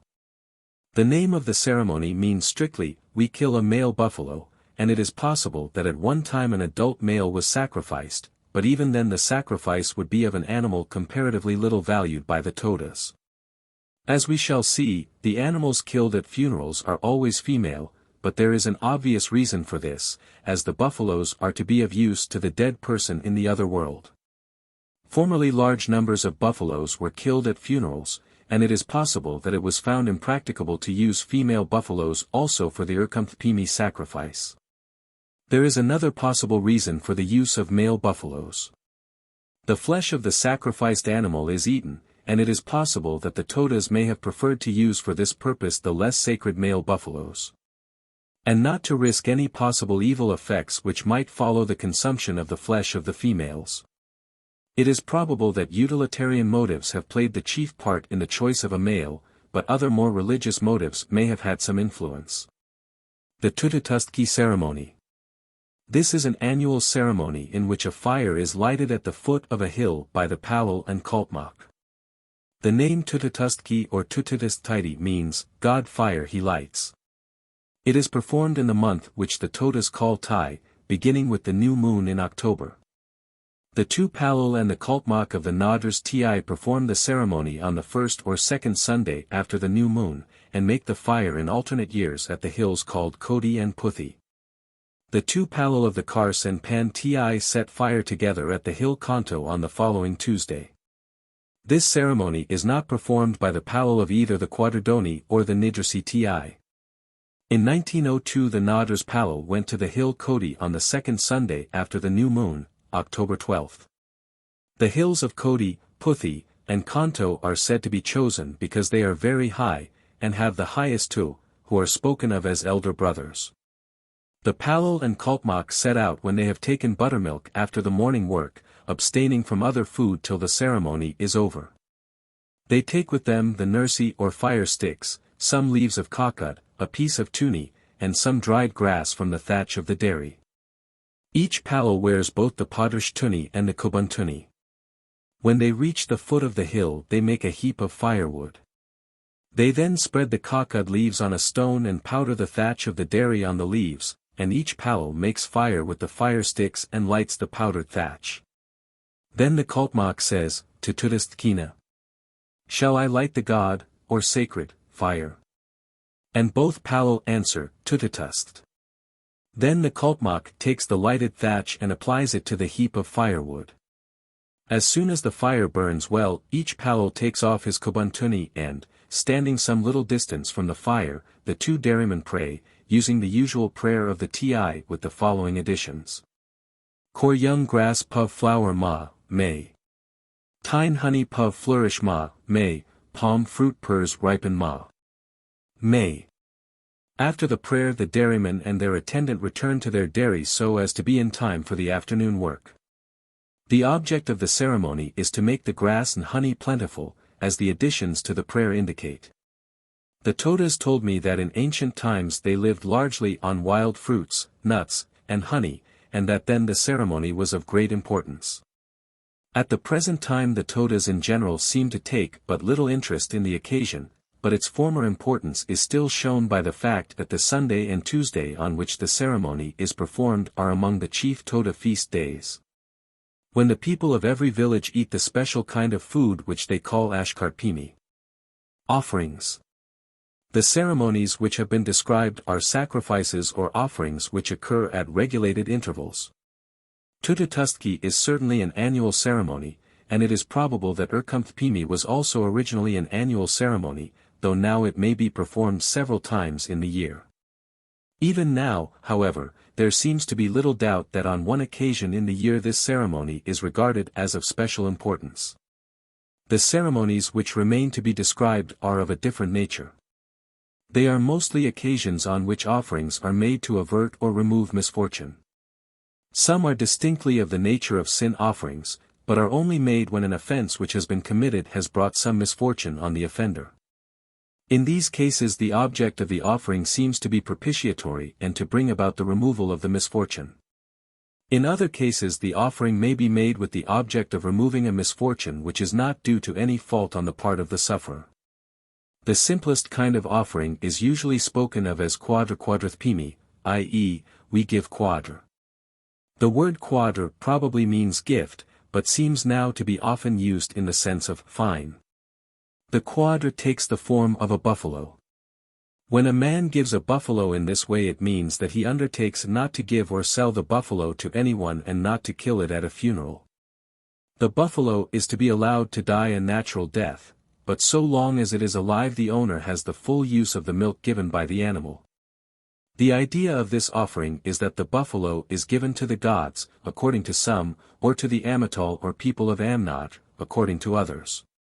I also heard it spoken of as if the buffalo were given to the man's father or grandfather, Pia, i.e. as if it was not given to the Amatal in general, but only to the spirit of the giver's father or grandfather. It is possible that I have confused together two or more separate things, but so far as I could learn these cases resembled one another in that the owner was not allowed to kill or part with the buffalo. When the man devotes a buffalo in this way he mentions the buffalo by name, saying that he gives it to the gods or to his fathers, and as a sign that he has done so he bows down before an elder and performs the salutation of Kalmopudafti. This offering was made at the funeral of a child at which I was present, when the diviners found that a buffalo about to be killed was of the wrong kind, and said that Curiolv, the father of the child, should give a buffalo. In this case the diviners said that a special buffalo called Parav was to be given. Curiolv made a vow to give this buffalo and performed the Kalmopudafti salutation to Purna, the grandfather of the dead child. Another example of this offering will be mentioned at the end of this chapter. Dunortidi to the T. Another kind of offering is to give a buffalo to one of the TI dairies. This is called ethnology, but must be distinguished from another kind of ethnology to be presently described. A man gives a buffalo to a TI when he has committed any offense against the TI. In one case in which I have a record of this kind of offering, the cause was the refusal of a man to become palo after he had promised to undertake the office. One of the results of my visit to the Todas was a wholesale sentence from the toll that the people were to do ti ethnology, cp. The Tartharal may sometimes give buffaloes to the herds of a TI when they have not committed any offense against the dairy.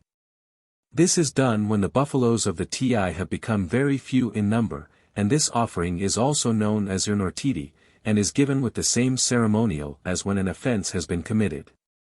The gift of a buffalo to the TI dairy must take place on a Thursday or Sunday. On the morning of the day the man making the offering, who is called the ethnology, abstains from food and goes to the TI mad with a female calf between 1 and 2 years of age. He may be accompanied by other men, usually those closely related to him. The men go to the outskirts of the dairy and wait there till the morning business of the dairy is concluded, each man carrying a green stick, either a quadrikers or avalashkikers. When the palo has finished his work he goes towards the men on the outskirts of the dairy, also carrying a stick of the same kind, and as he approaches, the other men drive the calf towards him, and when it reaches the palo, he drives it so that it joins the buffaloes of his herd. The palo then gives food to the ethnology and his companions, who eat it on the spot, where they remain till after sunset, when they return home. If the calf given belongs to the putier, it becomes one of the puner of the TI, but if it is of one of the sacred kinds, pastir, wurseler, and it joins one of the sacred herds of the TI. Ethnology, ethnology, and ethnology. We now come to 3 kinds of offering, with their attendant ceremonial, which are of a much more complex nature. These are ethnology, ethnology, and ethnology, in which the offerings are a buffalo calf, a piece of the cloth called tuni, and a silver ring respectively. The first 2 offerings are made only when one of a certain number of recognized offenses has been committed, and in order to bring about the removal of some misfortune which has befallen the offender. Ethnology, on the other hand, is usually performed to bring about the cessation of some ill fortune which is not due to any fault on the part of the sufferer, but it may also be done in expiation of an offense. One essential feature common to all 3 offerings is that the primary divisions of the clan called Qadr, cp. here become of importance. Nearly every Toda clan is divided into 2 Qadr, and the offerings in the 3 ceremonies always pass from one Qadr to the other. The offering which is given by a man of one Qadr becomes the property of the members of the other Qadr. At the present time the Qadr is of no importance except in connection with these ceremonies, and, so far as I could learn, it never had any other significance.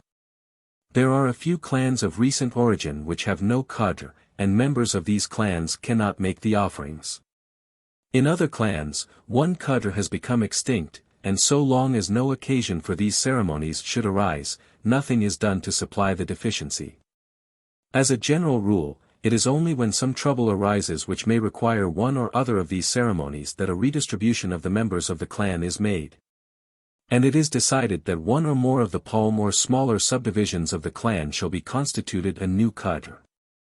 The following are the chief offences for which the ethnology or ethnology ceremonies have to be performed. I. Stealing milk, butter, buttermilk, or ghi from the dairy. 2. Going to the dairy after having had intercourse with a woman in the daytime. 3. Quarreling between people of the same clan on a feast day. 4. Quarreling in the dairy. v. Going to the dairy after visiting the seclusion hut for women, c. 6. Going to the dairy after taking food with a man who has been to the seclusion hut. 7. Going to the dairy after throwing earth at a funeral, c. 8. Going to the dairy after chewing tobacco. 9. Buying or selling buffaloes on the madnal or sacred day of the village or on the palanal, the sacred day of the dairy, c. X. Driving buffaloes from one place to another on these days. Going to the buffaloes or touching the buffaloes is an offense of the same rank as going to the dairy. The general name for all these offenses is palawerpachi, they are all regarded as offences against the dairy. For the first 3 of the offences it is customary that the Urnortidi ceremony shall be performed. For the last 7 Tunanortidi is more usual. For the 4th offence the punishment varies according to the status of the offender. If he is a Palakartmak, he usually has to give the tuni only, but if an ordinary man he may be ordered to give a buffalo. It is a far smaller punishment to give a piece of cloth worth about 1 rupee 4 annas than to give a buffalo calf, and it would seem therefore that the first 3 offences are regarded as more serious than the last 7. It would seem also that if a dairyman quarrels in his dairy it is regarded as a less serious offence than in the case of an ordinary man. The decision as to which ceremony shall be performed rests with the tul or diviner, but although a diviner usually follows the rules I have given, it seems that he may order otherwise. And if he does so I was told that his decision would be followed. I have a very strong impression, however, that if a diviner ordered a man to do Urnortidi for one of the more trivial offences, the offender would take further advice and consult another tul before obeying. There were several other offences for which it was said by some that a man might have to perform Urnortidi or Tunanortidi. Thus, if a dairyman gave up his office on any but one of the appropriate days of the week he might be ordered to do Urnortidi, and the same penalty might be incurred if a man assumed office on a wrong day. Similarly a dairyman might have to perform one of these ceremonies if he spoke to a woman in the daytime, and probably if he broke any other of the laws regulating his conduct or made any serious mistakes in carrying out the ritual of his office. One occasion for Urnortidi was said to arise if anyone crossed the Paikara or Avalanche rivers on a Tuesday, Friday, or Saturday, but this is certainly a dead letter at the present time, cp. There was some difference of opinion about the penalty for buying, selling, or driving buffaloes on the Arpatsnal, or day on which the father of a man had died. According to one account, the proper penalty for this is that the offender should give a buffalo to his ancestors, i.e., that he should name a buffalo which he would neither kill at a funeral nor sell to others. In one definite case, however, it appeared that driving buffaloes from one village to another on the Arpatsnal had been one of the offences for which a man had been ordered to do Urnortidi. In this case, however, other faults had been committed, and it is possible that if driving buffaloes on the Arpatsnal had been the only offence a slighter penalty would have been inflicted. The ceremony of Urnortidi was performed 30 years ago after the disappearance of the sacred bells of the Kars Kudapali. In this case the diviners were consulted, and they found that the bells had gone away and would not return. It was thought, however, that the Palakartmak, Kakarsiolv, might have committed some offence against the dairy, or have made some mistake in the performance of his duties, and it was thought best that he should perform the Urnortidi ceremony. Though, so far as I could learn, it was not directly prescribed by the diviners. As we shall see, the Urnortidi and Pilanortidi ceremonies may have to be performed as expiation for revealing the secret lore of Toda institutions, but this is an innovation in custom for which I am afraid I was indirectly responsible. It does not seem that the penalties with their attendant ceremonies are inflicted merely because it is known that a man has committed any of the recognized offences. It is only when some misfortune befalls a man which obliges him to have recourse to the diviners that the ceremonies are performed. The usual course of events is that a man, his wife, children, or his buffaloes fall ill, or the buffaloes will not give milk or kick their calves, or the milk in the dairy will not coagulate properly. Whenever any of these ills happen the man concludes that for some reason the gods are angry with him and he goes to the diviners to ascertain the cause of their displeasure. The diviners may find that the man's misfortunes are due to the action of a sorcerer, or that he has committed some offence against the dairy, possibly some offence which it is well known he is in the habit of committing. The diviners not only announce the cause or causes of the misfortune, but also give information as to the course to be pursued to remove it. If the diviners decide that an offence has been committed and that one of the ceremonies should be performed, the offender goes on the following Sunday to the dairy or dairies of his village and makes a vow that he will perform the ceremony which has been ordered. The following is probably a typical instance. 10 years ago Kodunar fell ill and one of his buffaloes died. He and his brother consulted the tul, who said that they had bought things, i.e., given money from the village, on Mondays and Thursdays, the Madnal or sacred days of Kars and Kuzu.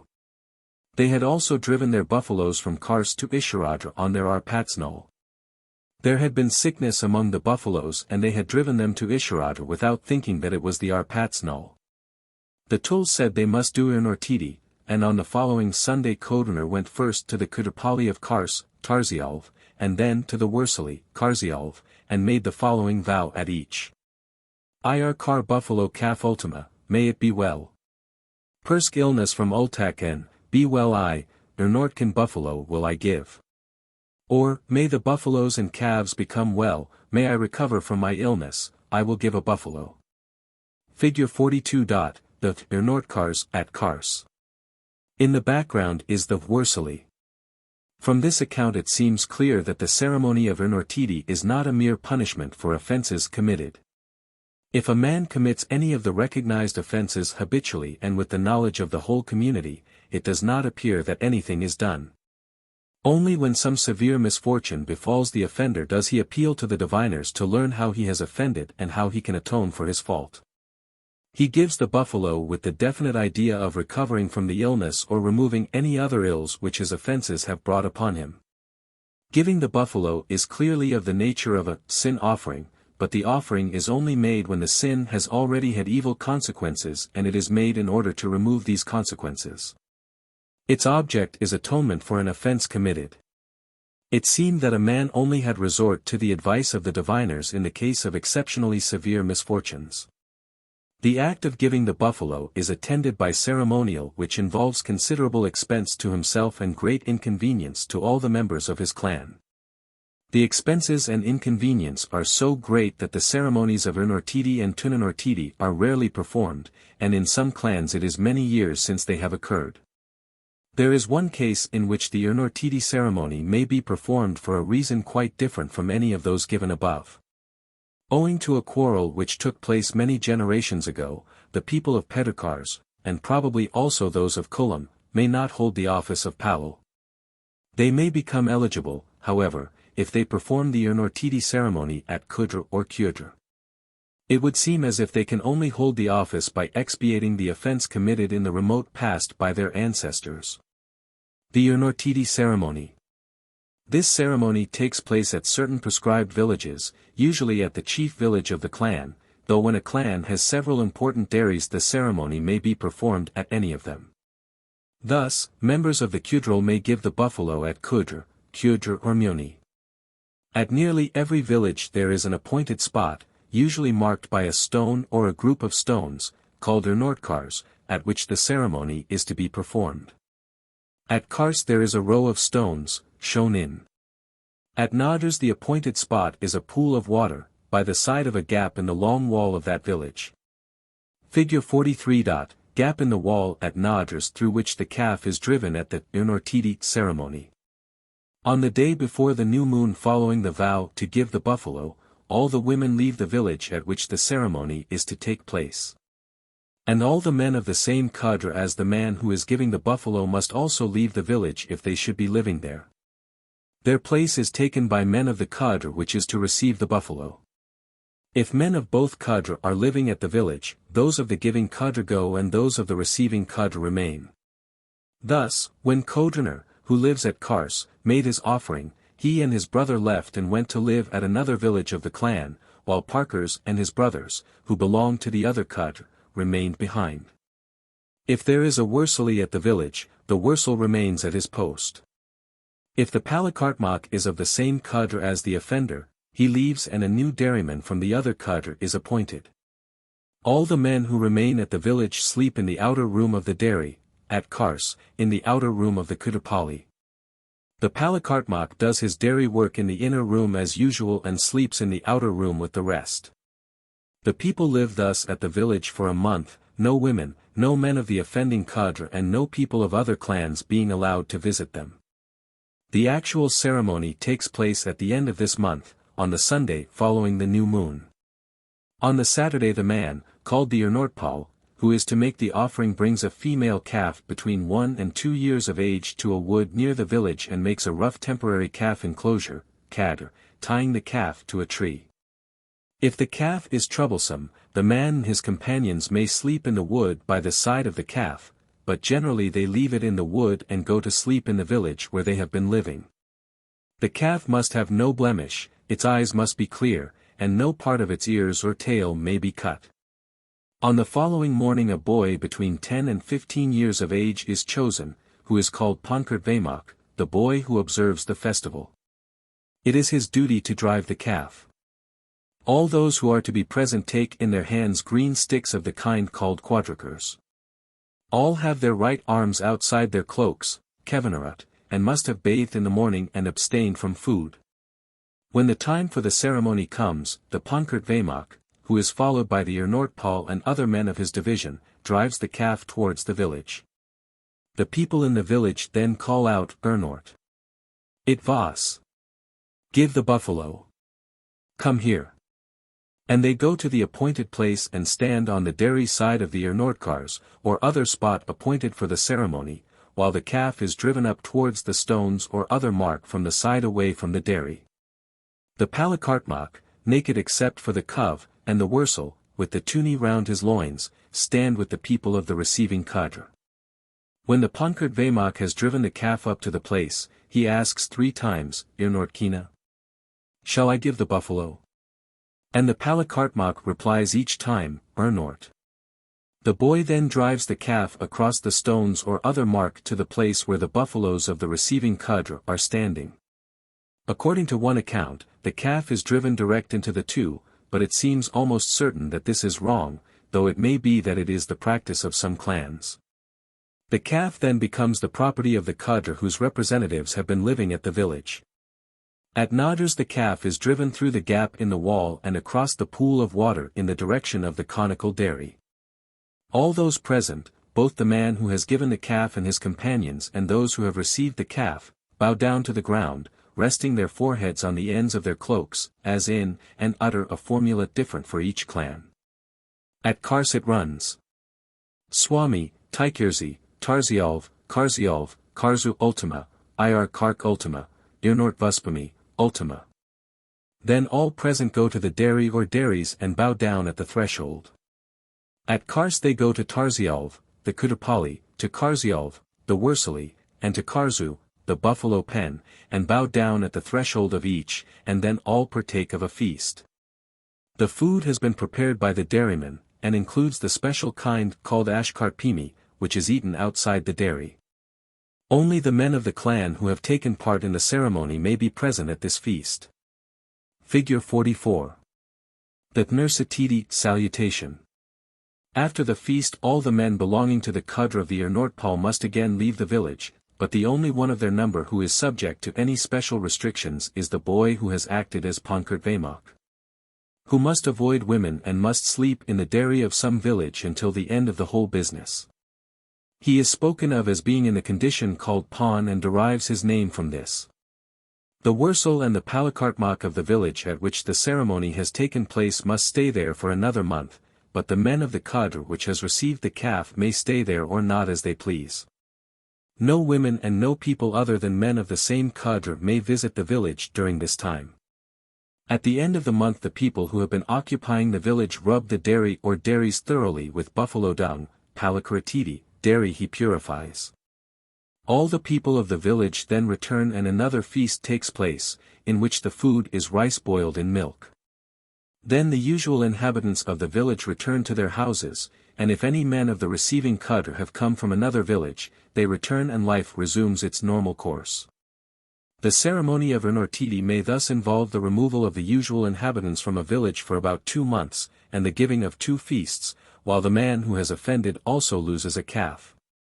The Todas probably think little of the inconvenience of removal, though probably they are more troubled by it now than in former times, especially when they have to leave a village like Kars, which is, under normal circumstances, always inhabited at the present time. It seems that the inconvenience, together with the expense of the feasts, is sufficient to render the ceremony a very unusual incident in the lives of the Todas. Tunanortidi. The smaller importance of this ceremony as compared with Ernortidi is shown in several ways.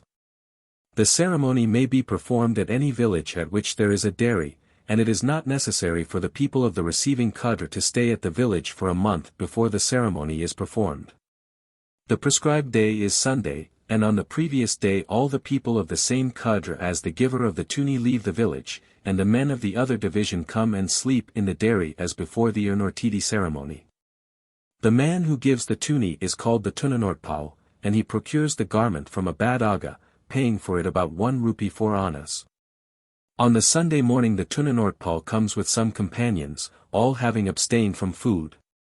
The Palakartmak, who must be of the same cadre as the other men at the village, goes to the front of the dairy and one of the men calls out, Tunanortpal Ban. Cloth-giving man, come.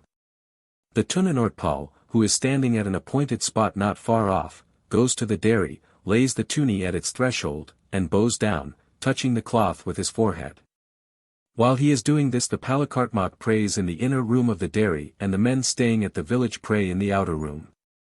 Then the Tunanortpal enters the dairy and is given buttermilk and food by the Palakartmak, after which he stays in a wood near the dairy all day and returns to the village where he is living after nightfall.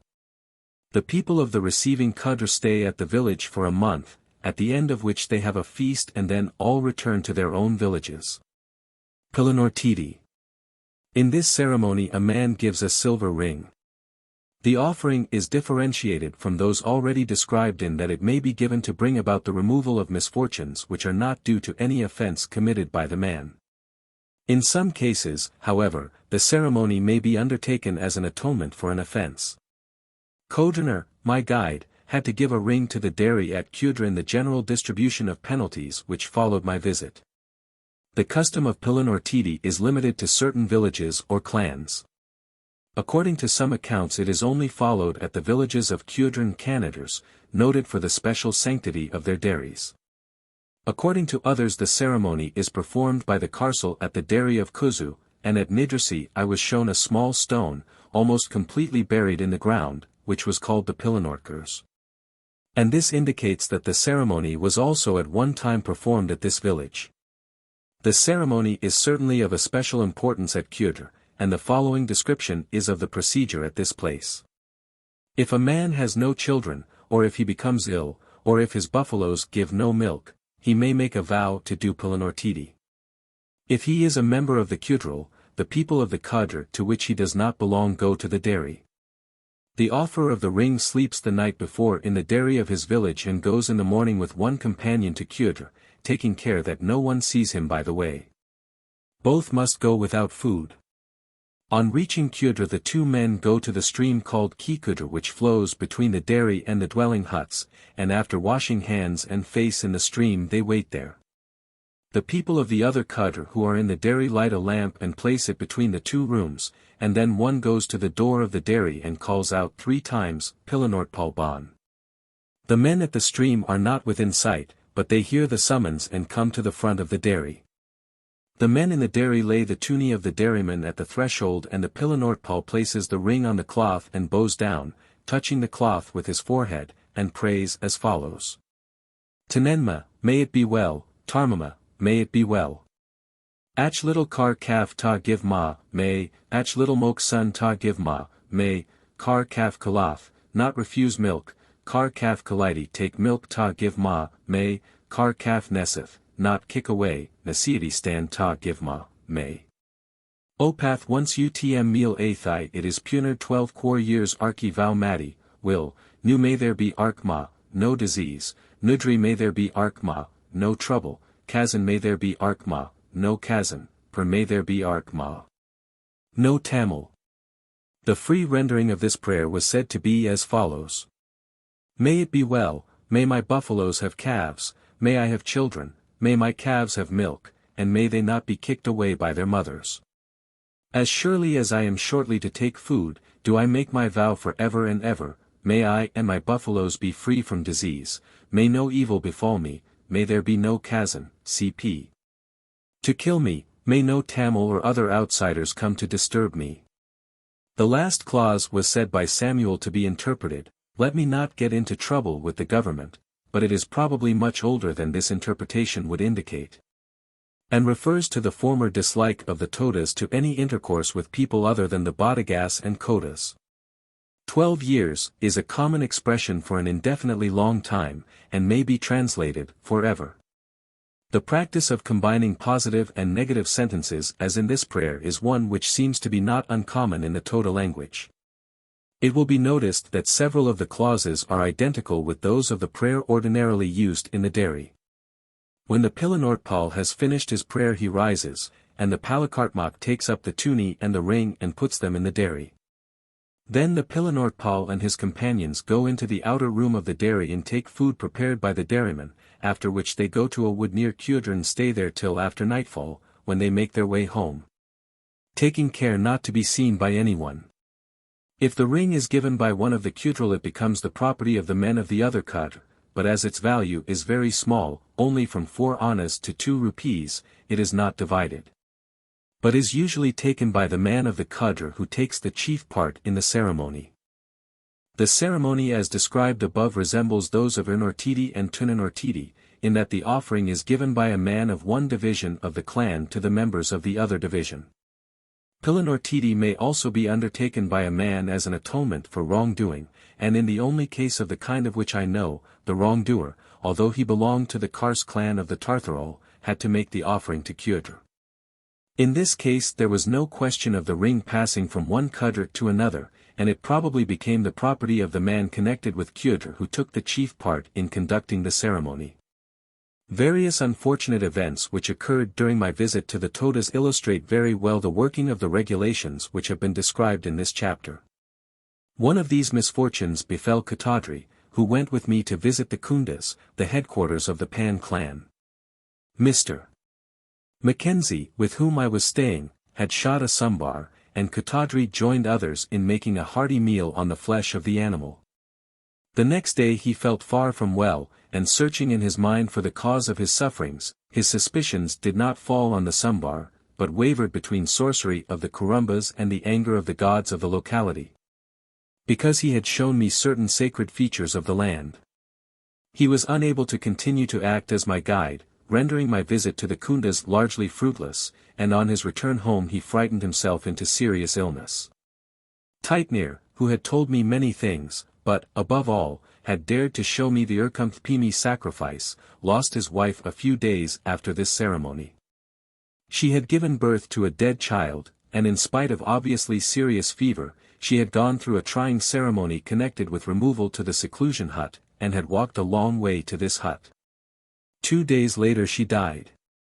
Kainers, who had been my chief informant on the procedure of the Ti dairy, awoke one morning to find the dairy of his village burnt. No human agency seemed possible, and no doubt was entertained that it was another manifestation of the displeasure of the gods. Numerous councils were held, and the diviners were consulted, on this occasion Mijkudr and Todraners. They found that Katadri's misfortunes were due to his having revealed to me secrets about Pan, although, as a matter of fact, his illness had prevented his telling me anything of importance. It was decided that he was to give a buffalo to the Pan Ti. The death of Taitnir's wife was found to have 2 causes. The first was that Taitnir had shown me the Urkumthpimi ceremony. The second was that he had gone with his wife to Lakeview, the house of the Zenana mission, and had stayed there for several months, Taitnir having done this in order to avoid losing his wife according to the Turursti custom, c. For the first offense Taitnir was to do Inortidi to his clan, the Kyudral, and for the second offense he was to give a buffalo to the Amatal, his Pia, or grandfather, being especially singled out among them. The latter penalty was paid before I left the hills. Taitnir devoted a sacred buffalo, Pastir, to his grandfather, and as a sign that he had done so, he did Kalmulpudithti to Ivivan, 52, one of the chief men of his family. The giving of the buffalo was followed by a feast. The Tul were also consulted on account of the burning of the dairy belonging to the village of Kainers. They decided that the loss of the dairy was due to spontaneous combustion, had burnt of itself, because Kainers had revealed to me the secrets of the Ti, and, as he had told me chiefly the procedure of the Nadras Ti. He was sentenced to do Inortidi to this institution. Kodraner, who had been my general assistant, was directed to perform Pilanortidi to Kyudra. And the toll also said that all the Todas were to do inortiti to the Ti because the elders had not intervened and put an end to the revelations which the people had been making to me. Unfortunately, these decisions of the toll were only given out very shortly before I left the hills. Indeed, the divination appeared to be still going on when I left, probably in order to obtain further light on the troubles. I had therefore no opportunity of witnessing the various ceremonies which were to result from my visit. I hoped that Samuel might have been able to see some of them, but the only proceedings of which he was able to give me any account took place on January 5, nearly a month after my departure, when all the Todas assembled at the Ti Mat of Madr, where the buffaloes of the Nadr's Ti were standing, and prayed to the Ti to pardon them for the sins they had committed in revealing its secrets. After praying, they took food in the pool of the dairy, and did not return home till the evening. I was not told of the existence of any such ceremony of atonement by prayer only, and I strongly suspect it was an innovation adopted in order to avoid the expense of the general inortiti to the Ti which the diviners had prescribed. Several of the offerings which were thus ordered by the toll seem clearly to have been of the nature of punishment. Kodaner was to do Pilanortiti because he had helped me, and the Todas in general were to give buffaloes to the Ti dairies. When I was first told about these offerings, I was inclined to regard them in general as punishments and to treat them as if they were social regulations. With further knowledge it seemed clear that they were distinctly of a religious nature, and were really sin offerings designed to propitiate the gods and bring about the removal of misfortunes which had come upon the offenders. I have therefore described these offerings in the same chapter as the ceremony which is clearly a sacrifice. The variety of the inortiti ceremony in which a buffalo is given to the Ti dairy is that which approaches most nearly to a sacrifice. The offered animal is not killed, but in going to the sacred herd of the Ti, it may clearly be regarded as devoted to the service of the gods. The ceremony of Pilanortiti to the sacred dairy of XIII is again an example of an offering to a higher power in those cases in which the ring is given by a man of another clan so that the mechanism of the Qadr does not come into play. These clear examples of offerings to gods or sacred places are, however, very closely related to the other cases in which offerings simply pass from one division of the clan to another. It seems that we have in these offerings a good example of something which is midway between a social regulation of the nature of punishment and a definitely religious rite of propitiation of higher powers. There are two chief possibilities. The idea of offering to a higher power may be primary, and the ceremonies of inortiti, and in which the property merely passes from one division of the clan to the other may be secondary modifications to keep property within the clan. On the other hand, the mechanism of the Qadr may be primary, and inortiti to the Ti dairy and Pilanortiti to XIII may be religious developments of what was originally a social regulation. I have no information which enables me to say that one of the two possibilities is more probable than the other. The solution probably depends on the much larger question. Whether the Todas are people whose religious system has developed out of the state of many primitive people where social regulations exist without anything which can clearly be called a religious sanction. Or whether they are a people whose religious system has degenerated from one higher than that they now possess. If the former supposition is correct, it is probable that the religious sanction has been added to the system of social punishment, which seems to be all which clearly exists in the offerings when these are kept within the clan. If the latter supposition is correct, it seems more likely that the whole mechanism of the Qadr is a device by which offerings which should be made to a higher power may remain the property of the clan. The fact that the giving of the buffalo or other offering is accompanied by prayer and the various restrictions of a more or less religious nature which accompany the ceremonial show that at the present time the ceremony has in all cases a very definitely religious character. But it is quite possible to regard these features in two ways, either as accretions to a system of social punishment or as vestiges of what was once a purely religious sacrifice in which the offerings were given to the gods. Our final difficulty, the laughter over which seemed to overcome Titner's scruples, was in the identification of the spleen, which was described as a little tongue. This and the succeeding photographs were taken in a badly lighted wood, and represent the actual ceremony. The importance of the omentum in Indian animal sacrifices suggests that the tutmiyais might have been the omentum, or have included part of the omentum. At this stage of the proceedings, so many operations were going on simultaneously that exact observation became very difficult. Andropogon scunanthus, a strongly scented grass. Caius. This estimate included the value of the calf 4 years hence. Hauxiteria Brahmanum, Bombay, 1863, Volume 2, page 85, Note 2. I have some reason to think, however, that may be used as a term for buffalo, in general, whether male or female. From the nature of this formula it might be expected that the ceremony would only be performed if the man's wishes are fulfilled, but, in practice, I think it is clear that the performance is not conditional on the recovery of himself or his buffaloes. The special mention of uncut ears and tail in this and the Urkumthpimi ceremony suggests that the widely spread practice of cutting the ears of animals may occur among the Todas, but I have no other notes on the subject. Or Irnortpuspami, buffalo giving have we come. The whole formula runs, Swami, Taikirsi, the Kudapali, the Wursali, the buffalo pen, may it be well with the buffaloes and calves, buffalo giving have we come, may it be well. This is mentioned in the prayer of the Kyudra Dairy, cp. According to a later finding of the toll, the death of Tersvali was due to sorcery, cp. Chapter 14.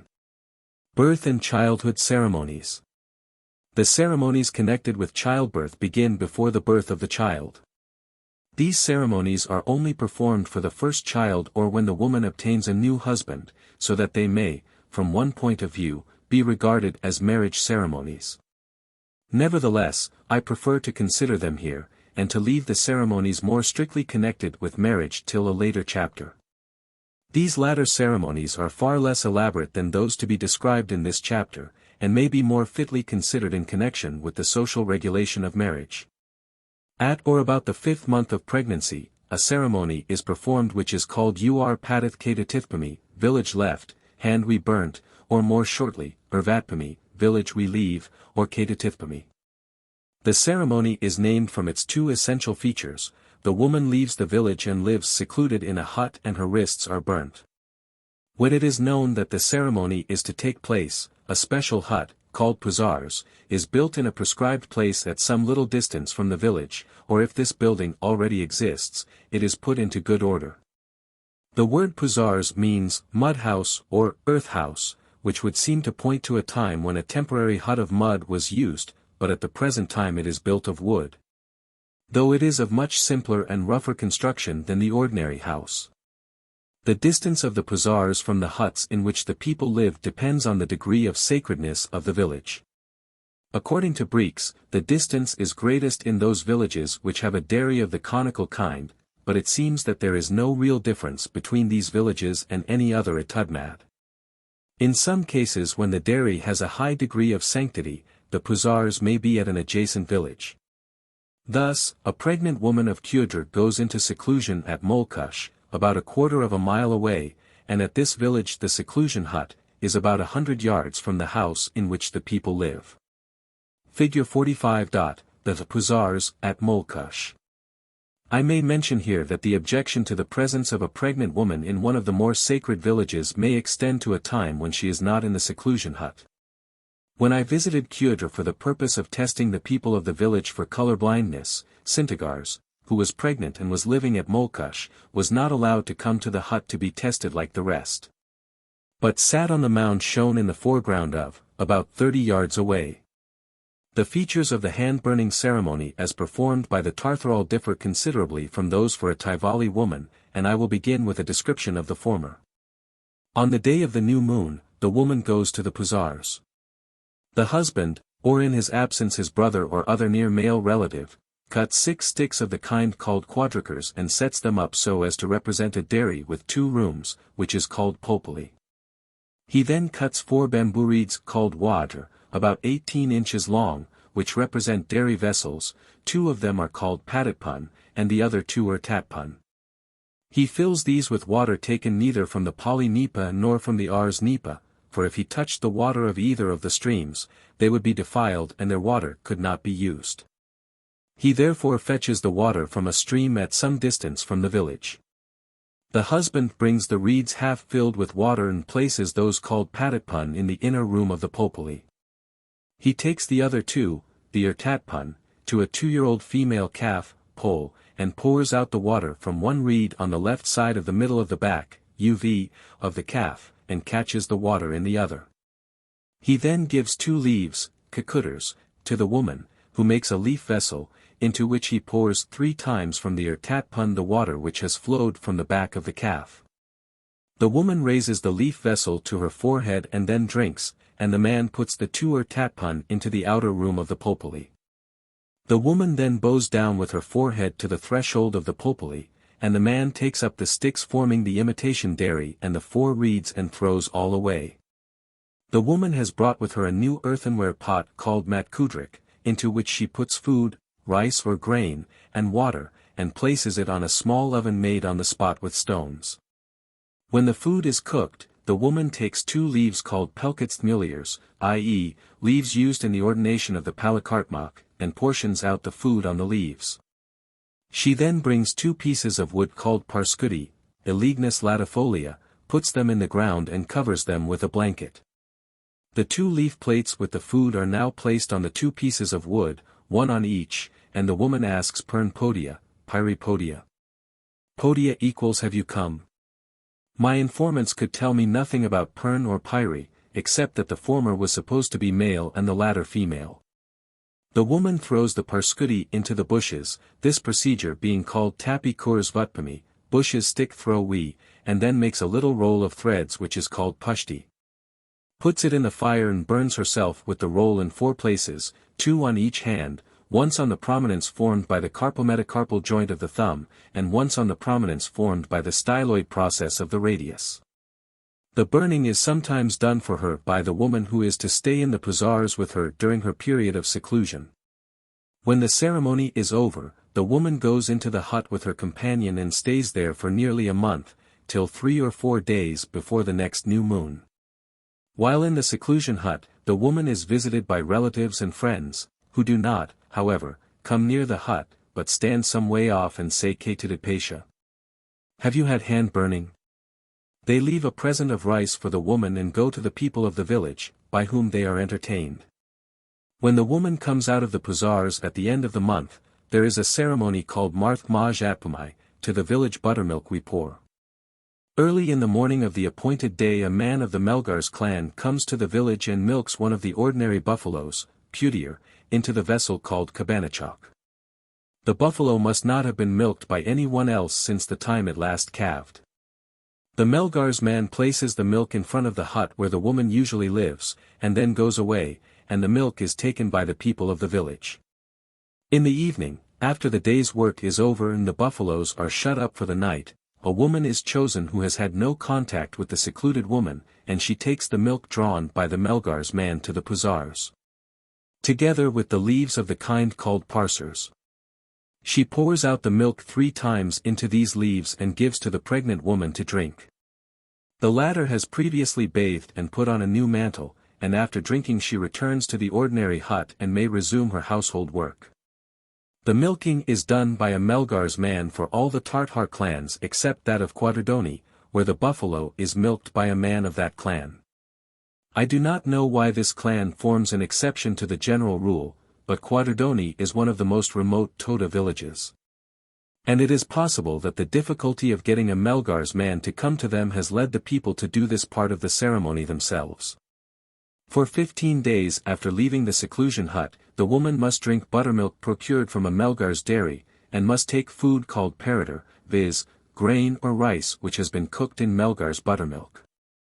At the end of the 15 days she gives up taking the parator, but continues to drink Melgars buttermilk for another 15 days. For a woman of the Tivaliol, the ceremony of her vatpami is much more simple. No popoli is made, and the husband fetches 2 pieces of reed only, which are called ertatpun. They are half filled with water, which is poured from one over the back of a calf into the other as in the Tartar ceremony, and the woman drinks in the same way, but this is immediately followed by the hand burning. And the rite with the 2 sticks and the invocation of Pern and Pyri is entirely omitted. The Tivali ceremony on coming out of the puzars takes place in the early morning. A man, not the husband, fetches water from the Ars Nipa in a brass vessel called a chalk. He takes the vessel to a pregnant buffalo and tries to milk the buffalo over the vessel of water.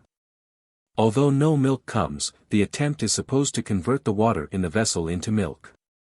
The woman then leaves the seclusion hut and is given 2 leaves, parsers, of which she makes a leaf cup, and the man pours the water which is supposed to be milk into the cup 3 times.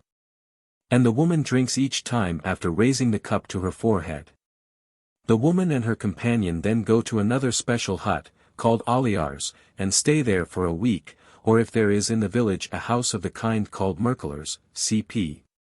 The woman may go to the hinder part of this house instead of to the aliars, but in this case all the household things have to be removed from the merkelers. At the end of the week in the aliars or merkelers, there follows the ceremony called marthkmaj atpamai. Early in the morning the palakartmak brings penmaj, i.e. butter and buttermilk, in an earthenware pot and 2 firebrands, tutkali, to the front of the hut, puts the brands on the ground, lays the pot on them for a time, and then puts the pot on the raised platform in front of the hut. He then goes away, and a woman brings a brass vessel, turd, and transfers the butter and buttermilk to the turd, and gives it to the woman, who drinks and goes to the ordinary hut. While the woman is in the aliars or merkelers, she is not confined to the dwelling as when in the puzars, but may go about. She must not, however, do any household work, nor go to any other village, nor to the ordinary huts of her own village. If in the hinder part of the merkelers, she must not go to the fore part of the house. Thus the ritual of the Tartharal differs greatly from that of the Tvalial in these ceremonies. The rite of making an artificial dairy is entirely omitted by the Tvalial, and, as we shall see later, it is also omitted in a similar ceremony performed after childbirth. Though the pieces of reed used to pour water over the calf are named after dairy vessels in both cases. I could obtain no explanation of the difference of procedure, nor of the omission of the invocation of Pern and Pyri by the Tivali division. It is possible that this latter ceremony has been borrowed, but if so, there is no obvious reason why it should have been borrowed by one division, and not by the other. In the ceremonies accompanying the return to ordinary life, it is perhaps natural that the Melgar's man should only take part in the proceedings of his own division. The other chief difference in the procedure of the 2 divisions is that the return takes place in 2 stages among the Tvalial, while the Tartar woman goes directly from the puzars to the ordinary hut. I was told that the difference was connected with the fact that the Tartar women drank milk, whilst the Tivali women did not, but I could not discover why this should lead to a difference of procedure. The Persitpimi ceremony. About the 7th month of pregnancy a ceremony is performed, which is called Persitpimi, bow, and arrow, we touch. This ceremony begins on the evening before the day of the new moon. The pregnant woman goes into a wood about a furlong from the village at which she is living. She is accompanied by her husband, or if she has several, by the husband who is to give the bow and arrow. The husband cuts a triangular niche in a tree, of which the Toda name is Kurs. The niche is large enough to contain a lamp, and is made a few feet above the ground, so that it is about on a level with the eyes of the woman when she is sitting on the ground. Ghi is then put in an earthenware lamp, which is lighted and placed in the niche. Some sort of arrangement is made on the tree to provide a covering under which the woman is later to sit, but I could not satisfy myself exactly how this is done. Husband and wife then go to find the wood called puv, and the grass called nark. A bow, purs, is made from the wood by stripping off a piece of bark and stretching it across the bent stick so as to form the string of the bow. The grass is put in the little artificial bow so as to resemble an arrow. The husband and wife return to the tree with the bow and arrow, and the relatives of the pair come to the spot. The father of the woman promises a young female calf, the offspring of a given buffalo, which he names, saying after the name Pol Todian, or, calf I have given, thus, Kemar's Pol Todian would mean, I have given a calf, the daughter of Kemar's. Then husband and wife salute certain people by bowing before them and raising their feet to the forehead, Kalmopudithti. The wife salutes in this way all her male relatives and those of her husband older than herself, i.e. she salutes those whom she would salute in this way under normal circumstances, c. The husband salutes all the male relatives of his wife, irrespective of their being older or younger than himself. The wife then sits down beneath the tree in front of the lamp, and the husband gives her the imitation bow and arrow. In doing so he says the chorsum of his village followed by the words, Tykjerzi Tursk, Persvat. i.e. To Tykjerzi and Tursti, hold the bow and arrow. The wife replies, Pers Ivaru. What is the name of the bow and arrow? And the husband then gives the name of the bow and arrow, which is different for each clan. The question and answer are each time repeated so that they are said 3 times. The formulae repeated on this occasion differ for each clan in the chorsum of the village and in the name of the bow. For the Kudral the latter was Perskarov, so that a Kudra man would first say, Athkar Tykjerzi Tursk Persvat, and in answer to his wife's question he would answer, Perskarov. The only clan which does not say the chorsum of the village is that of Naders, where only the names of the gods are mentioned. I only obtained the special names of the bow from 3 clans, those of Kudr, Kars and Teradr. That of Kudr has already been given, the name of the Kars bow is Pulkium and that of Teradr Prasutsk.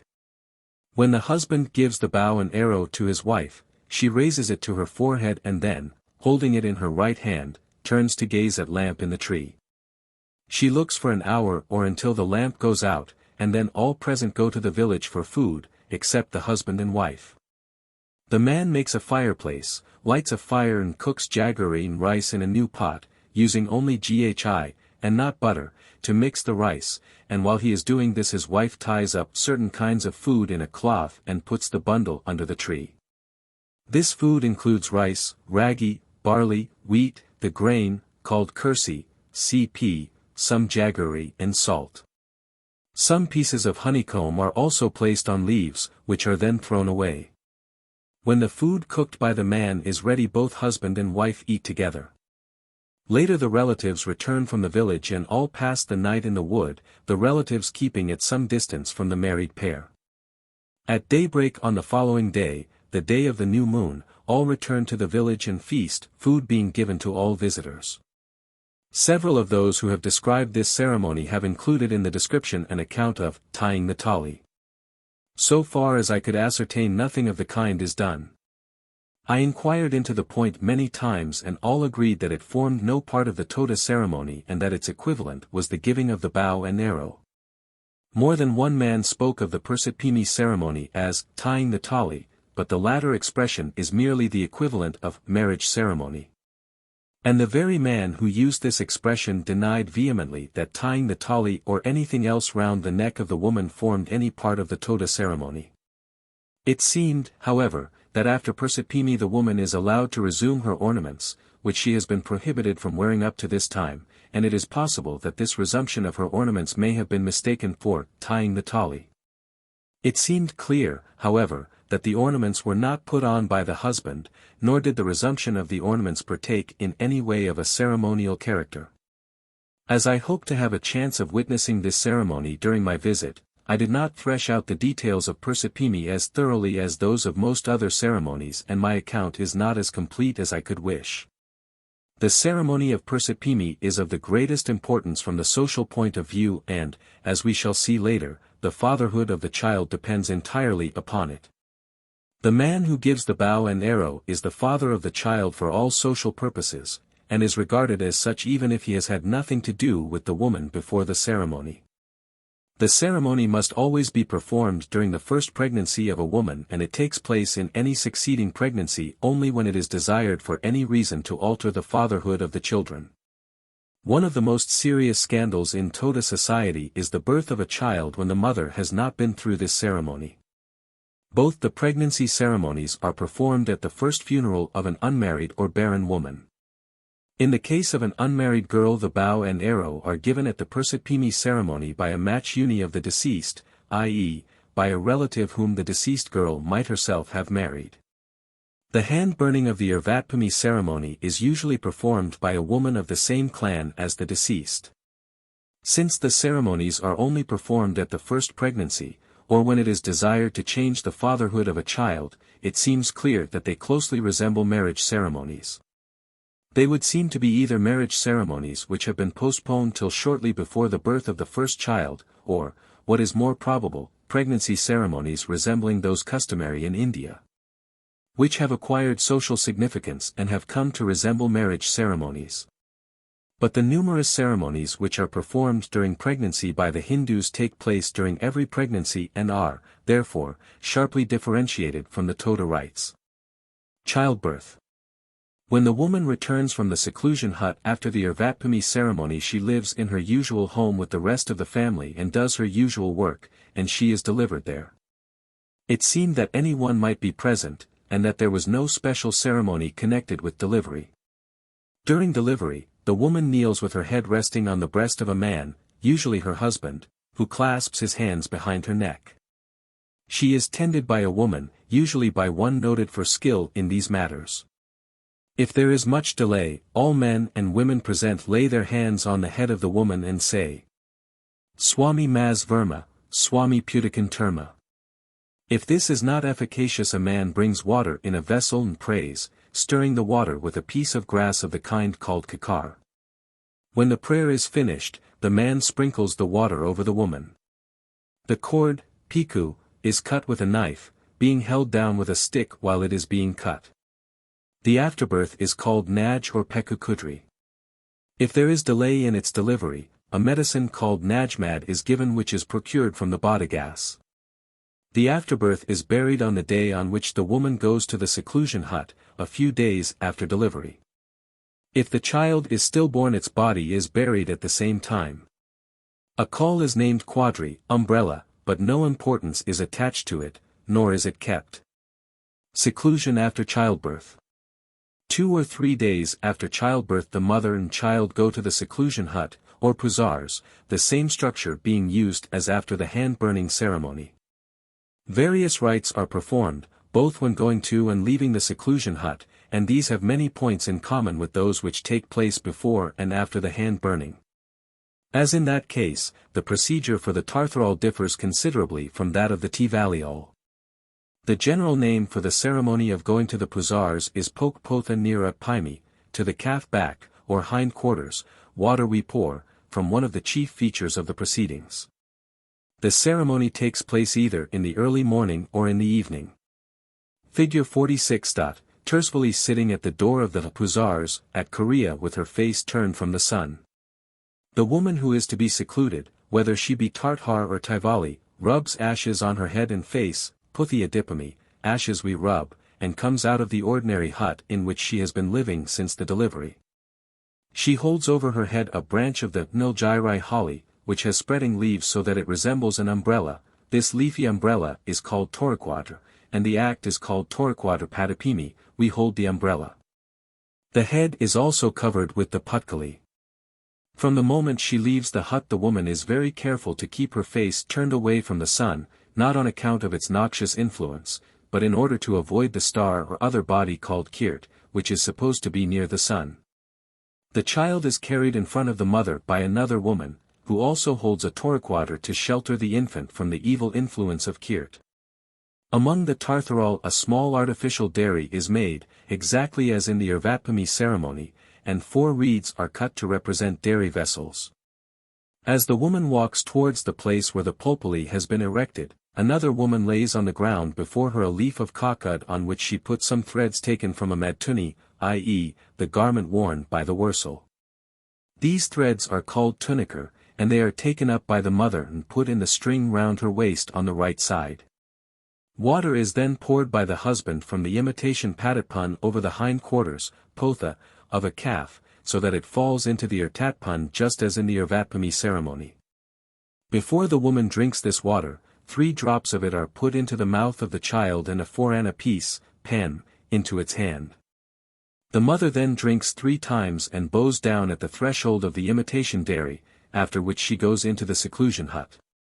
During the whole of the proceedings she is careful not to turn her face towards the sun. Among the Tivaliol there is no imitation dairy and, as in the Irvatpami ceremony, only 2 reeds are used as irtatpun. A fire is made on an improvised fireplace of 3 stones, and lighted by means of thatch brought from the hut, and food is put on a fragment of an earthenware vessel and placed over the fire. After the woman has drunk of the water which has been poured over the back of the calf, she breaks the earthenware fragment over the fire, saying, Namavku, to Namav, this rite being called Namavter Quudripami, to Namav we give. The woman then goes to the seclusion hut, being assisted by her husband, who now acquires the impurity which is called Ichil, and anyone else who touches the woman after this ceremony also becomes Ichil. I saw the ceremony of going to the Puzars on 2 occasions, the woman each time belonging to the Tvaliol. The most striking feature of each occasion was the obvious and intense dread of Kirt. In one case, soon after leaving the hut, the woman, Sintagars, called out for another umbrella as she feared that the Torquater was not sufficient to shelter her from Kirt. And during the rest of the proceedings she held over herself both the leafy umbrella and one of the ordinary kind.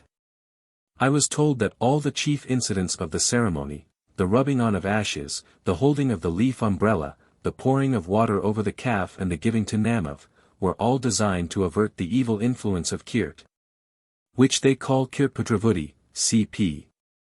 After the woman has gone to the seclusion hut she is visited by relatives and friends, who stand at a distance, just as they did after the hand-burning ceremony.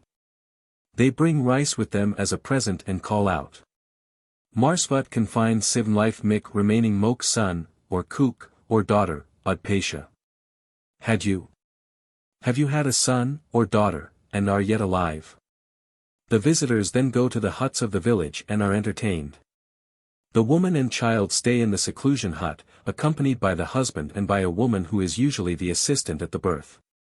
If the child is not the first, the mother remains in seclusion till a few days before the next new moon, this kind of seclusion being called Naderspur.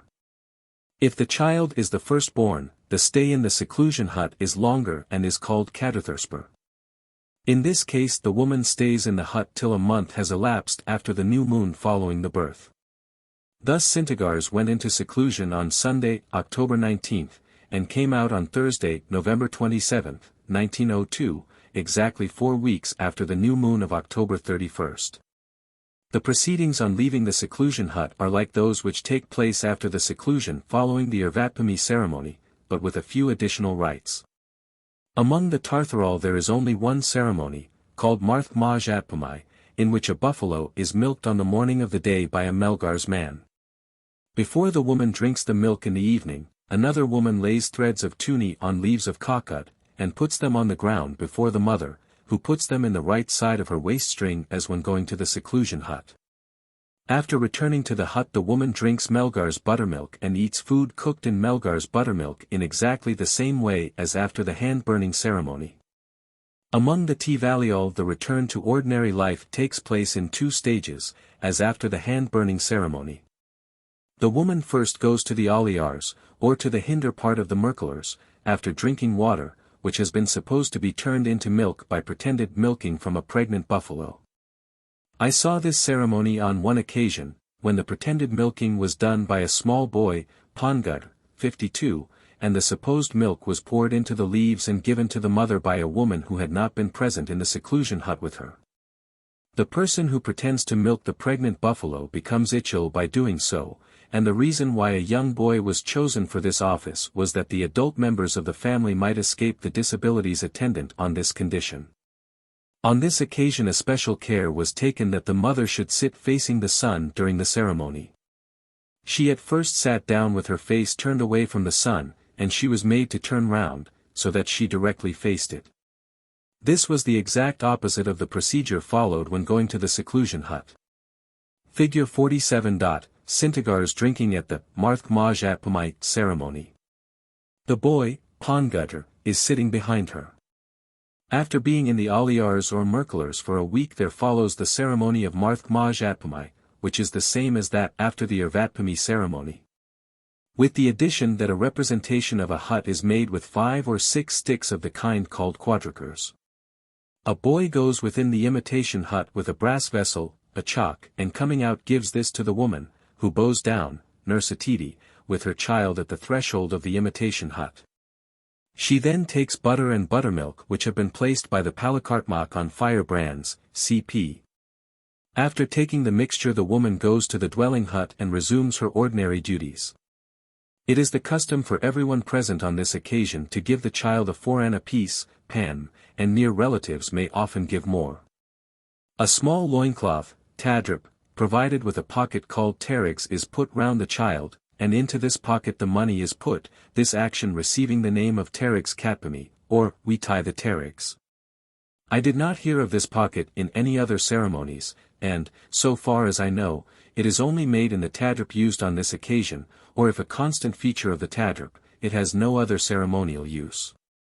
So far as I am aware, the representation of a house is only used by the Tvaliol, while the imitation dairy made on going to the seclusion hut after hand-burning and childbirth is only made by the Tartharol. It is tempting to suppose that the water poured in these ceremonies from an imitation dairy vessel over the back of a calf is regarded as milk, and if this is so, the drinking of milk, real or fictitious, would be the essential feature of all these ceremonies. Further, the conjecture is natural that the drinking is designed to promote the formation and flow of milk in the woman. It is perhaps in favor of this that in the ceremony after childbirth, when this motive would be especially important, the water is poured over the hindquarters of the calf and not over the middle of its back, as in the earlier ceremony. But if the promotion of lactation is the leading motive of the ceremonies, it is difficult to see why a buffalo in full milk should not have been chosen instead of a 2-year-old calf. It is possible that there is some reason why an adult buffalo should not be used on such an occasion, and that a calf is used as a substitute, and, on the whole, the view that some features of the ceremonies had their origin in the motive suggested is the most probable one. But this can only be conjecture, for it is, I think, quite clear that the ceremonies have now become purely ritual, and are performed with no other reason than that they are prescribed by custom. The use of an artificial dairy among the Tartharol, however, has almost certainly a deeper meaning. It is a striking fact that a pregnant woman and one soon after childbirth should have relations with a dairy, even if only artificial, when in ordinary life they have nothing to do with it or its ceremonial. Still more remarkable is the fact that a Tartar woman after childbirth puts round her waist threads from the garment worn only by dairymen, a garment which has a distinctly sacred character. If this were done only in the case of a male child, it might be supposed that the idea is one of initiation into the life connected with the dairy. But the artificial dairy after the hand-burning ceremony is made when the sex of the child is unknown, and, so far as my information goes, the use of the dairy and the threads from the tuni occurs after the birth of either a boy or girl. It is possible that the ceremonial observances are relics of a time when women had more to do with the dairy and its ritual than they have at present. Or it may be that contact with the sacred objects, real or fictitious, is held to neutralize in some way the dangerous nature of pregnant and parturient women. There is some reason to believe that the material of which the tuni is made is the same as that of the ancient clothing of the Todas, the cloth called an. As we shall see later, the an is still used in the funeral ceremonies, and it is possible that the threads of tuni are used in these ceremonies as relics of the ancient clothing of the Todas. And that they are obtained from the matuni because it is the most convenient way of obtaining the ancient material. If this had been the motive, however, I think the word an would almost certainly have been used, as it still is in the funeral ceremonies. Nevertheless, this remains as a possible alternative explanation of the use of a sacred dairy garment by a woman after childbirth. A further mysterious feature of these ceremonies is that the two rites which seem to bring women into special relation with the dairy are limited to the Tartharol. If these rites be regarded as relics of a time when women had more to do with dairy operations than at present, the possibility follows that this former function of women was limited to one division of the Todas. I could obtain no explanation of the meaning of the word pulpuli, used for the imitation dairy made in the Tartar ceremonies. Puli means tamarind, and in a ceremony of the Nairs of Malabar called pulikati, performed in the 9th month of pregnancy, the woman drinks tamarind juice. It is possible that the two ceremonies have a common origin, the only indication of which in the Toda ceremony lingers in the name of tamarind dairy.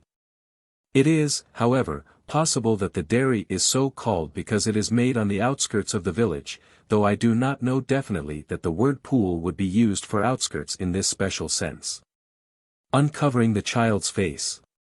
While in the seclusion hut with its mother and for some time after, the child has its face covered, and no one except the mother is allowed to see it.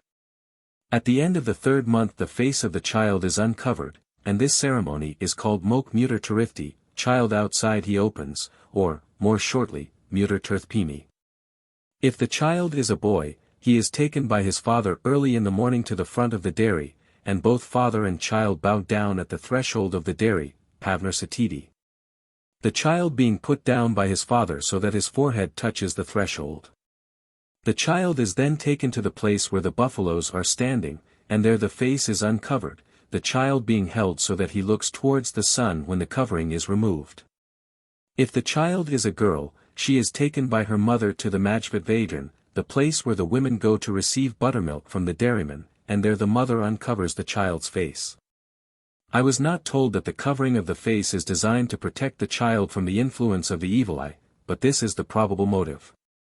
The object of the ceremony is probably to minimize the danger incurred when the covering is removed by putting the child, if a boy, into relation with the 3 sacred objects, the dairy, the herd of buffaloes, and the sun.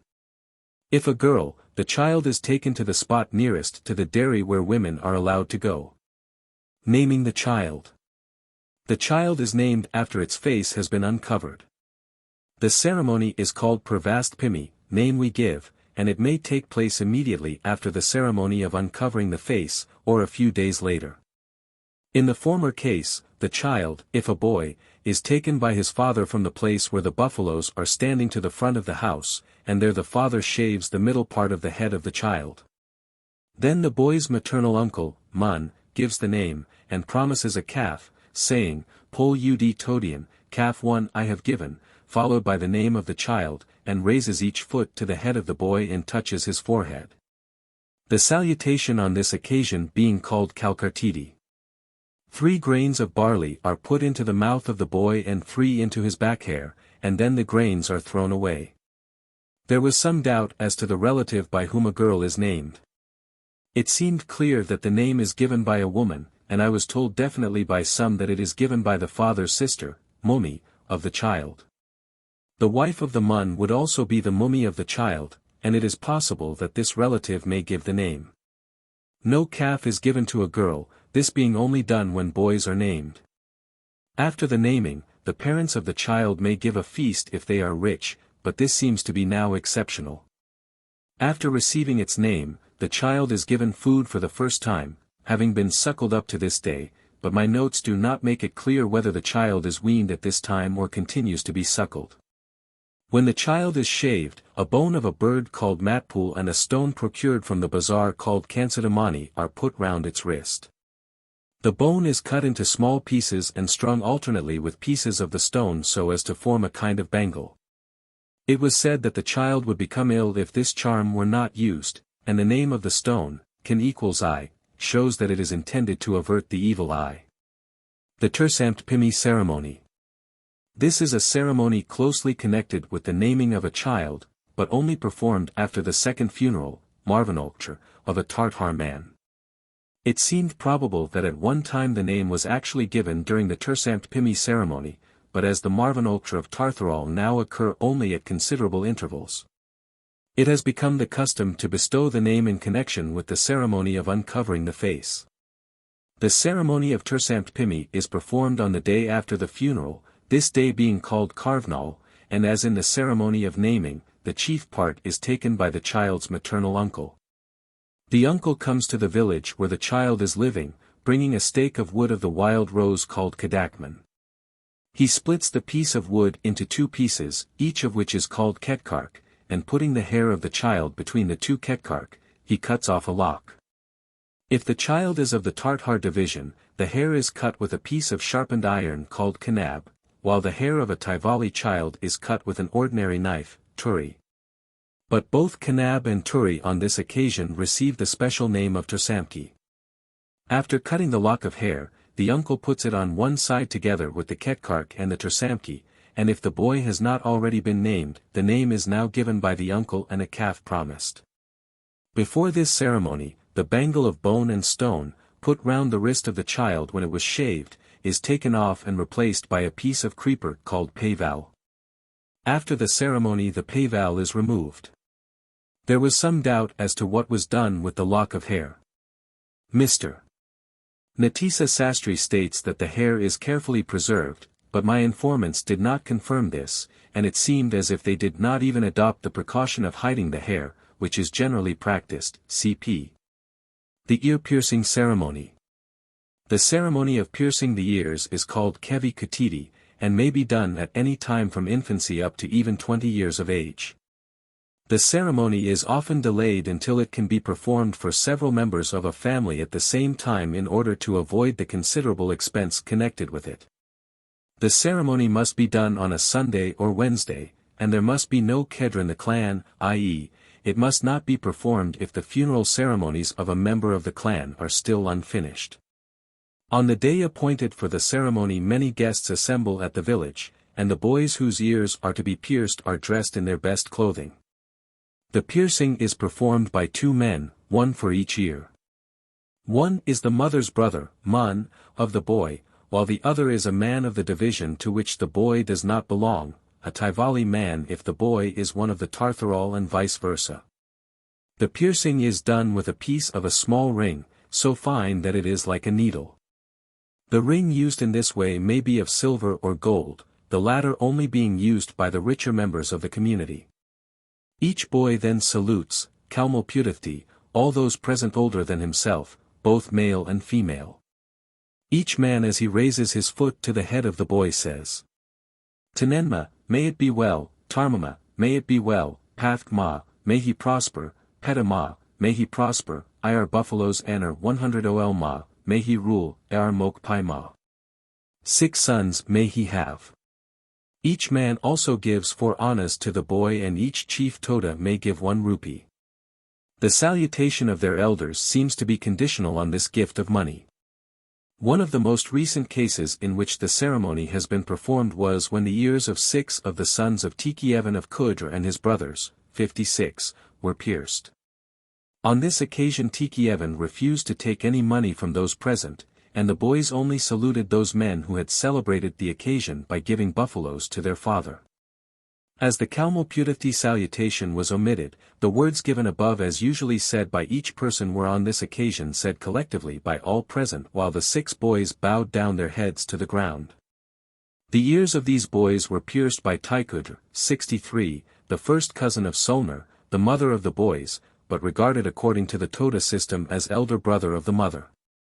The representative of the Tartharal who pierced the other ear was Pidravan, 9, probably chosen because he was one of the oldest and most influential of the Todas who lived at Pakakaj, not far from Pevers, the home of the boys. After the ceremony all those present received 2 balls of the food called Ashkarpimi, even a young child receiving his 2 balls of food.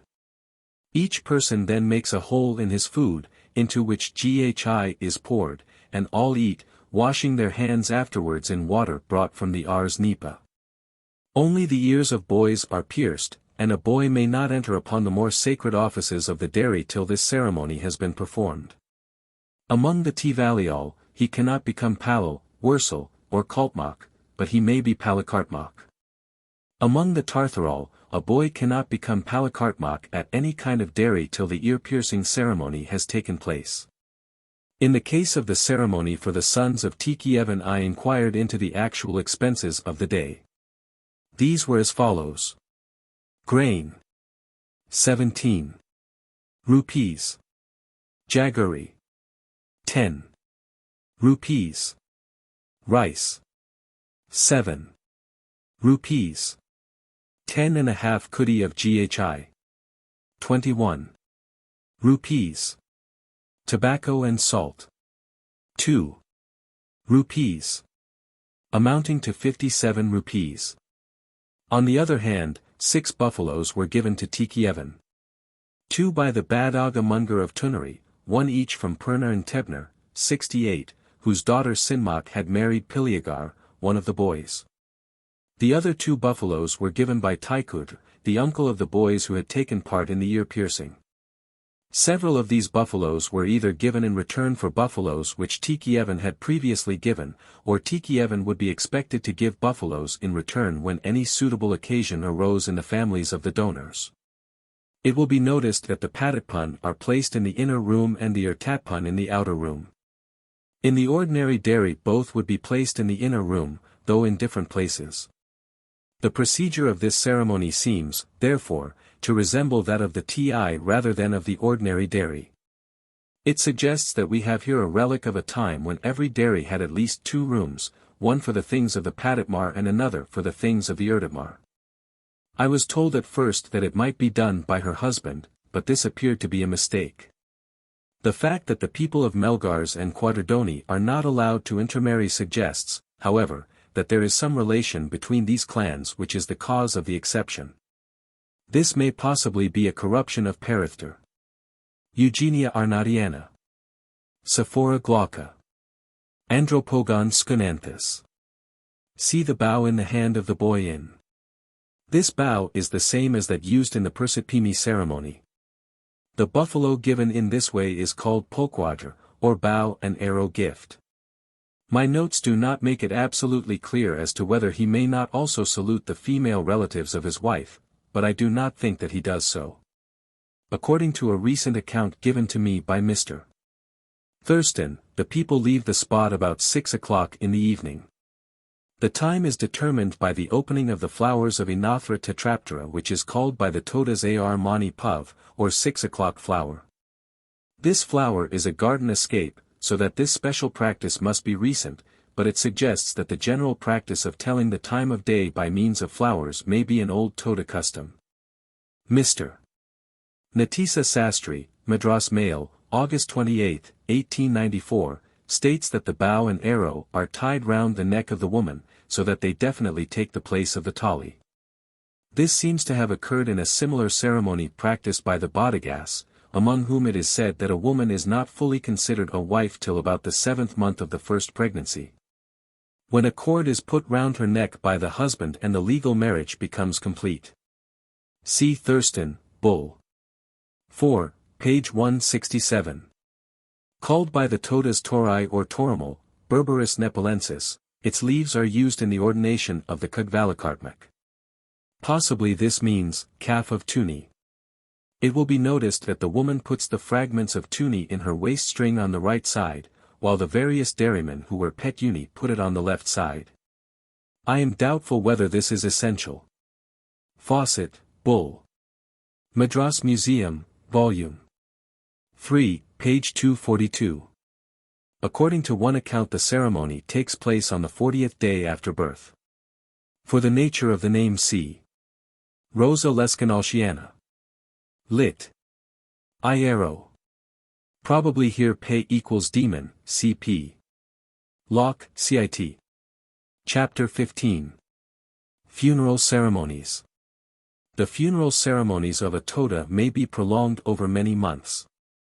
Soon after death the body is burnt and the general name for the ceremony on this occasion is Advainoltr, the first day funeral, literally, first which day funeral. After an interval which may vary greatly in length, a second ceremony is performed connected with certain relics of the deceased which have been preserved from the first occasion. The rites on this occasion are more elaborate than at the Advainoltr. The Toda name for this second funeral ceremony is Marvanoltr, the second day funeral, or, again which day funeral. The final scene, in which the relics are burnt and the ashes buried, takes place before daybreak on the morning following the Marvanoltr, and this part of the ceremony is known as Azaramtr, the name being derived from the Azram, or circle of stones within which the final cremation takes place. The funeral ceremonies are open to all and visitors are often invited by the Todas. In consequence, the funeral rites are better known, and have been more frequently described than any other features of Toda ceremonial. Like nearly every institution of the Todas, however, they have become known to Europeans under their Bad Aga names. The first funeral is called by the Bodegas Hayes Kidu, the fresh or green funeral, and the term green funeral has not only become the generally recognized name among the European inhabitants of the Nilgiri Hills, but has been widely adopted in anthropological literature. The second funeral is called by the Bodegas Barakidu, the dry funeral, and this term also has been generally adopted. I never heard these terms used by the Todas themselves, who always spoke of the Advainoltre and the Marvanoltre, though it seemed that the first funeral might sometimes be called Karchotre, which probably means fresh or green funeral. The funeral ceremonies have undergone some modification in recent times owing to the intervention of the government. Formerly it was the custom to slaughter many buffaloes at every funeral. This impoverished the people and was prohibited by the government about 40 years ago, and since that time the number of buffaloes killed at each ceremony has been limited to 2 for each person. This has had most influence on the second funeral ceremonies, which, largely owing to this prohibition, are now much less elaborate and prolonged than in former times. The funeral ceremonies are held at certain appointed places called Kurtnadr, different for each clan. Sometimes these places are at, or close to, villages where the people are now living, sometimes they are at places which were formerly inhabited. While in other cases, again, there is no evidence that the funeral places have ever been inhabited. In every case, whether inhabited or not, the place where a funeral is held is called a mad, the same name as is used for a village. Each clan has at least 2 funeral places, one for males and the other for females, and in several cases a clan has more than one funeral place for each sex. Some clans have different places for the 2 funeral ceremonies, and the Pedral, who have one outlying branch of their clan at Cavity in the Waynad, have special funeral places for the first funeral of members of this branch, the second funeral, or Marvanoltre, being held at the chief funeral place of the clan. Others, again, have a special place for boys who have not passed through the ear-piercing ceremony. In general, a funeral hut, is specially built for the reception of the dead body, this hut being usually erected within a stone circle found at the funeral place. At the funeral of a male, this hut is called Kurtnadrpali or Naupali. It is left standing after the funeral and may be used on a second occasion if it has not fallen into too great disorder. Figure 48. Funeral hut round which women are lamenting. Several pairs are pressing their foreheads together. The hut is not within a stone circle, showing that the funeral is not being held at an old funeral place. 5 clans of the Tartharal possess special dairies, each with 3 rooms which are used as funeral huts. These buildings are habitually or occasionally used as dairies, but when a man of the clan dies his body is laid in the outermost of the 3 rooms, either on the day of the funeral or for 2 or 3 days before it. While a dead body is lying in the dairy, women are allowed to enter the outermost room just as they may go into any other funeral hut, but they may not pass beyond. Men are allowed to enter the middle room, but the innermost room is only entered by the dairyman, who carries on his dairy work as usual.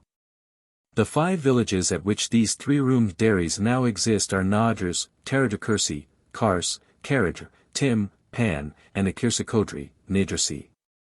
At Teradra a temporary funeral hut with 3 rooms is constructed within a circle of stones near the village. In the outermost room of this hut the corpse is placed, and women may only enter this room, while men may enter both outer and middle rooms as in the 3-roomed dairies. In the innermost room the Palakartmak of the village places a vessel of the kind called mu, and he only is allowed to enter this room. This temporary building is almost certainly the representative of a 3-roomed dairy which at one time existed at this village. And it is probable that at other male Tartar funeral places the funeral hut should be made with 3 rooms, though at present this is not done. In every case the funeral hut which receives the body of a man is called Pali, or dairy, and it is probable that at one time among the Tartharal it was the universal custom to place the body of a man in a dairy before the last rites. It is possible that the stone circle within which the funeral hut is built is the representative of the wall surrounding a dairy which formerly existed on the spot. Among the Tivaliol the funeral hut is also called Pali, but there is no instance among them of an actual dairy being used to receive the dead. At the funeral place of women a hut is specially built for the reception of the body, but it is always burnt down after each funeral. This hut is called Ars, or house, and has a different name for each ceremony, being called Nursars for the first funeral, and Cursors for the second. Each kind of hut is constructed within a circle of stones, and the name seems to indicate that at one time the body of a woman was placed in the house of the village. Here again the stone circle may possibly be the representative of an actual house which once existed at the funeral place. If, for any reason, the funeral of a person is not being held at the proper place, the funeral hut is not constructed within the circle of stones, thus at the funeral of a girl, Sinarani, cp. 392, the hut was placed by the side of the stone circle because her funeral was being held at the Kirtnadra of her father and not at that of her husband. At every funeral place there should be a second circle of stones forming a two, or buffalo pen. These pens are now rarely, if ever, used, and are a relic of the time when the ceremonies of the Marvanulture were prolonged over 2 days, the buffaloes being caught and penned on the first day, and killed on the second. A third ring of stones is the asram, at the opening of which the ashes are buried at the final scene of the funeral rites. There are specially appointed days for the funeral ceremonies. These days differ to some extent for different clans and for the two sexes. Sunday, Tuesday, and Thursday are the most general days for the funerals of males, only 2 clans having Saturday as a funeral day for men. For females Thursday and Saturday are most frequently chosen, 2 clans only holding the funerals of women on Tuesdays. In no case could I find that funerals are performed on Monday, Wednesday, or Friday. These days are, on the other hand, the most usual days set apart as Madnal or Palanal, and villages which have their Madnal or Palanal on Sunday or Tuesday do not appear to have their funerals on these days. The general rule is that a funeral must not take place on a Madnal or Palanal. In several cases I was told that if the mani, or sacred bell, were used, the funeral must be on one day of the week, thus for the Karsal, it must take place on Sunday. For the Quadradoni people, on Tuesday. These obligatory days of the funeral ceremonies often involve the necessity of keeping the corpse for several days. I did not make special inquiries into ceremonies of the deathbed, but Marshall states, p. 171, that a man who is not expected to recover is dressed in the ornaments and jewelry of his house, which he will wear till he dies or recovers.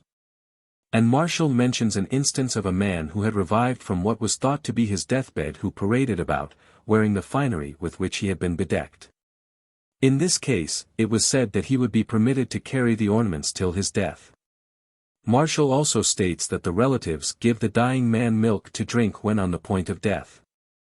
After death the body should be wrapped in a dark cloth kaldan, which is of the same material as the tuni worn by the Powell and other dairymen, and, like the tuni, is procured from the Bodegas of Jacanary.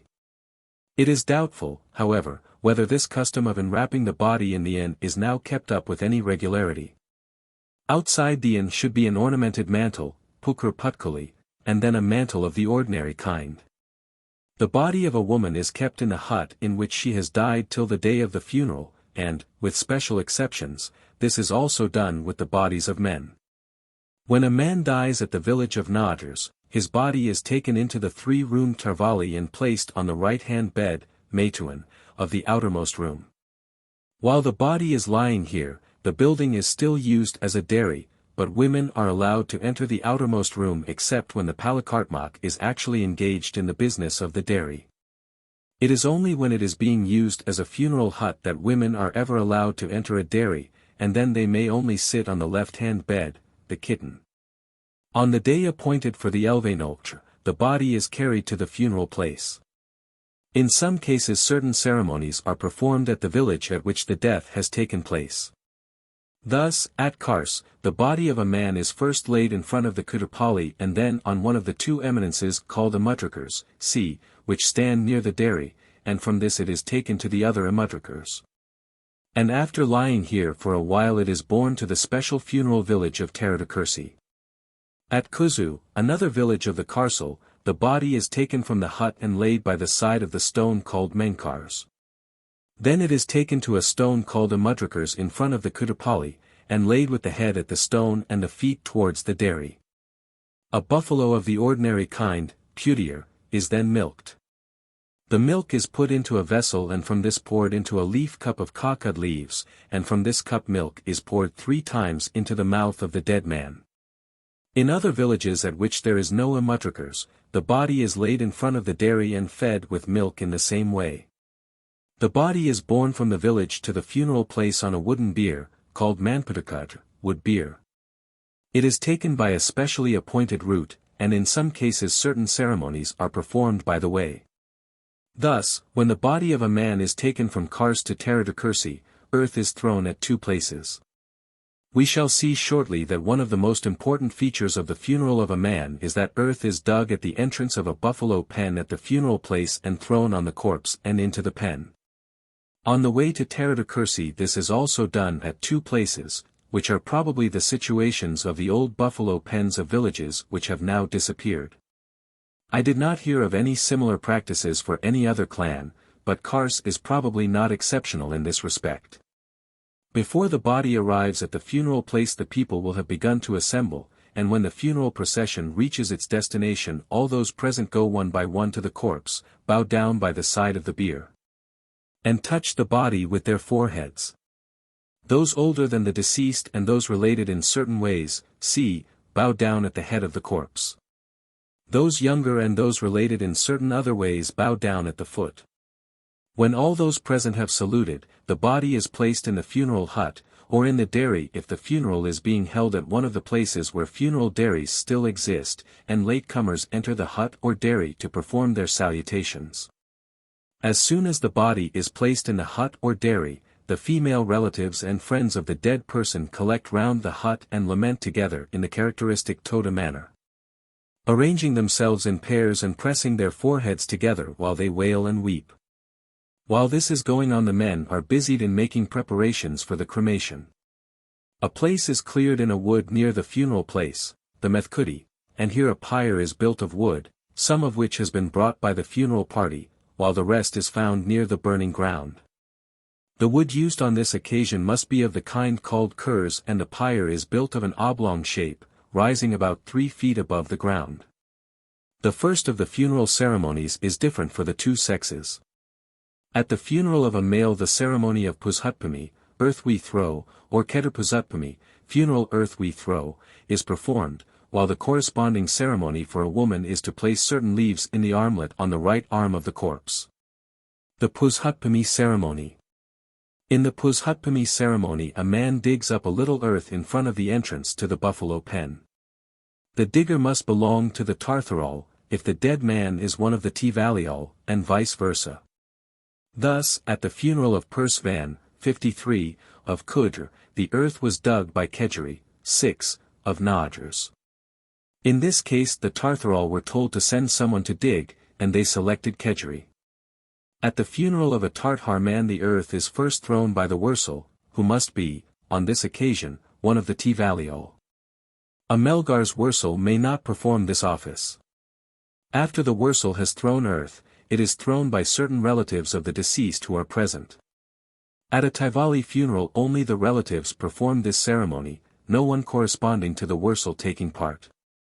Before the people begin to throw earth, one of the dead man's division asks Puzhatina, "Shall I throw earth?" and a man of the other division replies, "Puzhut. Throw earth." At the funeral of Persvan a Tivali man asked the Tartharal in this way, and the Tartharal responded. At this funeral earth was thrown by the following, Punatvan, 53, a younger brother of the dead man, Curiolv and Pilier, 52, Podners, 54. Targners, Pungusivan and Tivo, the sons of the dead man, and Pol, the son of Punatvan. In this case all who threw earth were not only Kutral, i.e. of the same clan as the dead man, but were also of the same family, so that their relation to one another can be traced in the genealogies. Curiolv, Pilier and Podners would all have called Persvan Aia, or father, and were first cousins once removed according to our system of kinship. I do not know whether the earth-throwing is usually limited to the nearer relatives in the same clan.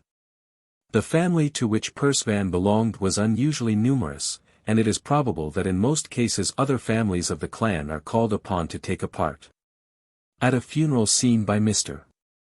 Walhouse the earth was thrown into a circle made of rough stones laid upon the grass with an opening on one side, and Mr. Thurston records a similar case in which the earth was thrown into a circle of stones about 1.5 yards in diameter, which had been constructed for the occasion. This is probably done when the funeral is held at a place where there is no tomb, and it is possible that these funerals were not being held at regular funeral places of the clan, and that the circles of stones were intended to represent buffalo pens. At the funeral scene by Mr. Walhouse, the priest handed a bag to the nearest relatives, who tied it to the stick with which they turned up the earth. Each man, as he throws, kneels down, facing the opening of the pen, and then bows down so that he touches the earth with his forehead, many saying, "Swami," as they do this. 3 handfuls of earth are thrown into the pen, and then 3 handfuls are thrown backwards on the corpse, the man standing up as soon as he has done this. Each man covers his head with his cloak before he throws, as shown in figures 49 and 50. Shows the special action employed in throwing backwards, the hand being turned inward. Figure 49, the Pushutpami ceremony. In the center is the corpse. The foremost man on the left is kneeling down preparatory to throwing earth. The earth-throwing ceremony is one of several funeral rites, in which men of one division take part in funerals belonging to the other division. Thus, at a Tartar funeral the earth is dug by one of the Tvaliol. The Tartharol then ask for permission to throw the earth, and the permission, or order, is given by the Tvaliol, i.e., those who have dug the earth have to give the word that the earth may be thrown. The Tiveri Tur ceremony. At the funeral of a woman no earth is thrown, but a ceremony is performed which is said to correspond to it. A woman goes in search of the leaves of the Tiveri plant, the leaves being called Tiveri Tur. The woman who plucks the leaves must be the Motvilth, daughter-in-law, of the dead woman, but if it is a child who is dead the leaves are plucked by the mother-in-law or potential mother-in-law. If a dead woman has no daughter-in-law, it was said that her daughter might pluck the leaves, but at the funeral of Kayunimi, III, a childless woman, the leaves were sought and plucked by Nabervali, the wife of Mushkars, 28. Who would have called the husband of Kayunimi brother, being of the same family and generation, although only his second cousin according to our system of kinship. In this case, therefore, the leaves were plucked by a sister-in-law, or, more strictly, by the wife of the brother of the dead woman's husband. In this case both Kayunimi and Nabervali were daughters of Nadra's men, but this was probably only a coincidence. Figure 50. The Pushutpami ceremony. Throwing earth backwards on the corpse. At the funeral of Kayunimi, Nabervali was accompanied by a man and by another woman, but it was quite clear that they would on no account be allowed to touch the leaves, which must be plucked by the daughter-in-law or other relative who is performing the ceremony. When found, the Tiveri leaves are put by the woman in the armlet on the right arm of the dead woman. Then the men present say to the woman, "Parthal in the armlet Uchka, is it put, Tiveri Tur leaves parch plucking Puthka, have you come?" And the woman replies, Tiveri Tur leaves parch plucking Puthpimi, we have come, Parthal in the armlet Uchpimi, we have put, I are the buffalo pats, catch. The woman thus announces that this ceremony has been completed, and that they may proceed to the next event of the funeral rites, that of catching the buffalo. The Tiveri Tur ceremony of a woman's funeral was said to correspond to the earth-throwing ceremony of a man's funeral, but this correspondence may only mean that each is the first of the actual funeral ceremonies. Since, however, a woman belongs to the clan of her husband, the leaves are always put into the armlet by a woman of the same clan as the deceased. In this respect the ceremony resembles that of earth-throwing, but my informants laid stress on the fact that the ceremony should be performed by a Motvilth or other relative-in-law. And no reference was made to the fact that they would be of the same clan. This makes it probable that there is no real correspondence between the two ceremonies. The slaughter of the buffaloes. The next stage in the proceedings is the catching and killing of the buffalo or buffaloes. At the present time the Todas are only permitted by the government to kill 2 of these animals, and if the family of the dead person is poor only one may be killed. At the funeral of a man it is customary that one of the animals killed shall be an ordinary buffalo, putir, and the other a sacred buffalo. One of the pasture in the case of the Tvaliol, and usually one of the Wursler in the case of the Tartharol. At least one sacred buffalo must be killed at one or other funeral ceremony for every man, but this may be done either at the Atvenal or the Marvanaltar. Sacred buffaloes are only killed at the funerals of men, never at those of women. When it was the custom to slaughter more than 2 buffaloes, there was often a rule that these should be of certain kinds. Thus, at Naadrs, it was once the custom to kill 7 buffaloes at a man's funeral, viz. 2 Wursler, 2 Putier, and 1 each of the following kinds, Nashperthir, Pineypeer, and Persicer. If the family possessed no sacred buffalo, they must procure one by exchange, and it is customary to give 2 ordinary buffaloes for one of the sacred kind. There is a definite spot appointed for the slaughter of each kind of buffalo. The ordinary buffalo is usually killed near the funeral hut, and sometimes there is a stone marking the spot at which the animal is to die. The Wursler are killed at a place usually marked by a stone called tykes. In cases where there is no stone, the spot is marked by a wooden post, which has the same name, and I was told that it should be made of teak. In some cases there are other appointed stones or unmarked spots where buffaloes of other kinds are slaughtered. Thus, at Naadrs there are 7 stones, at each of which a buffalo used to be killed, and the people of Pan have 2 stones called tykes, one for each division of the clan. Figure 51. The wooden tykes at Innikich. The catching of the buffalo is one of the most exciting incidents of a Toda funeral. When only 1 or 2 buffaloes are to be killed, it is usual to take about 4 buffaloes from the village of the dead person to the neighborhood of the funeral place. When the preliminary ceremonies are over, all those who are attending the funeral move towards the place at which the buffaloes are standing, while several of their number are chosen to catch the appointed animal or animals. At the same time, the buffaloes, which are usually standing in some hollow so that they cannot be seen from the funeral place, are driven towards the people. As soon as they appear, the appointed men drop their cloaks and race to meet the buffaloes. The buffaloes are driven on from behind in a more vigorous manner than that to which they are accustomed, are more or less infuriated, and often rush wildly about in their efforts to avoid the racing Todas. One of whom succeeds in catching the appointed animal, seizing it by the horns, and then hangs round its neck with one hand and seizes the cartilage of the nose with the other. Another of the men seizes a horn and also hangs round the neck of the animal, and both men put their whole weight on the neck of the buffalo and bear it to the ground. Often they are carried many yards before they succeed in getting the infuriated animal under control, and when catching the horns they are sometimes severely gored, though this rarely happens now. And I could hear of no case in which there had been fatal consequences. The men who are appointed to catch the buffalo belong to the Tartharol at a Tivali funeral and to the Tivaliol at a Tartar funeral.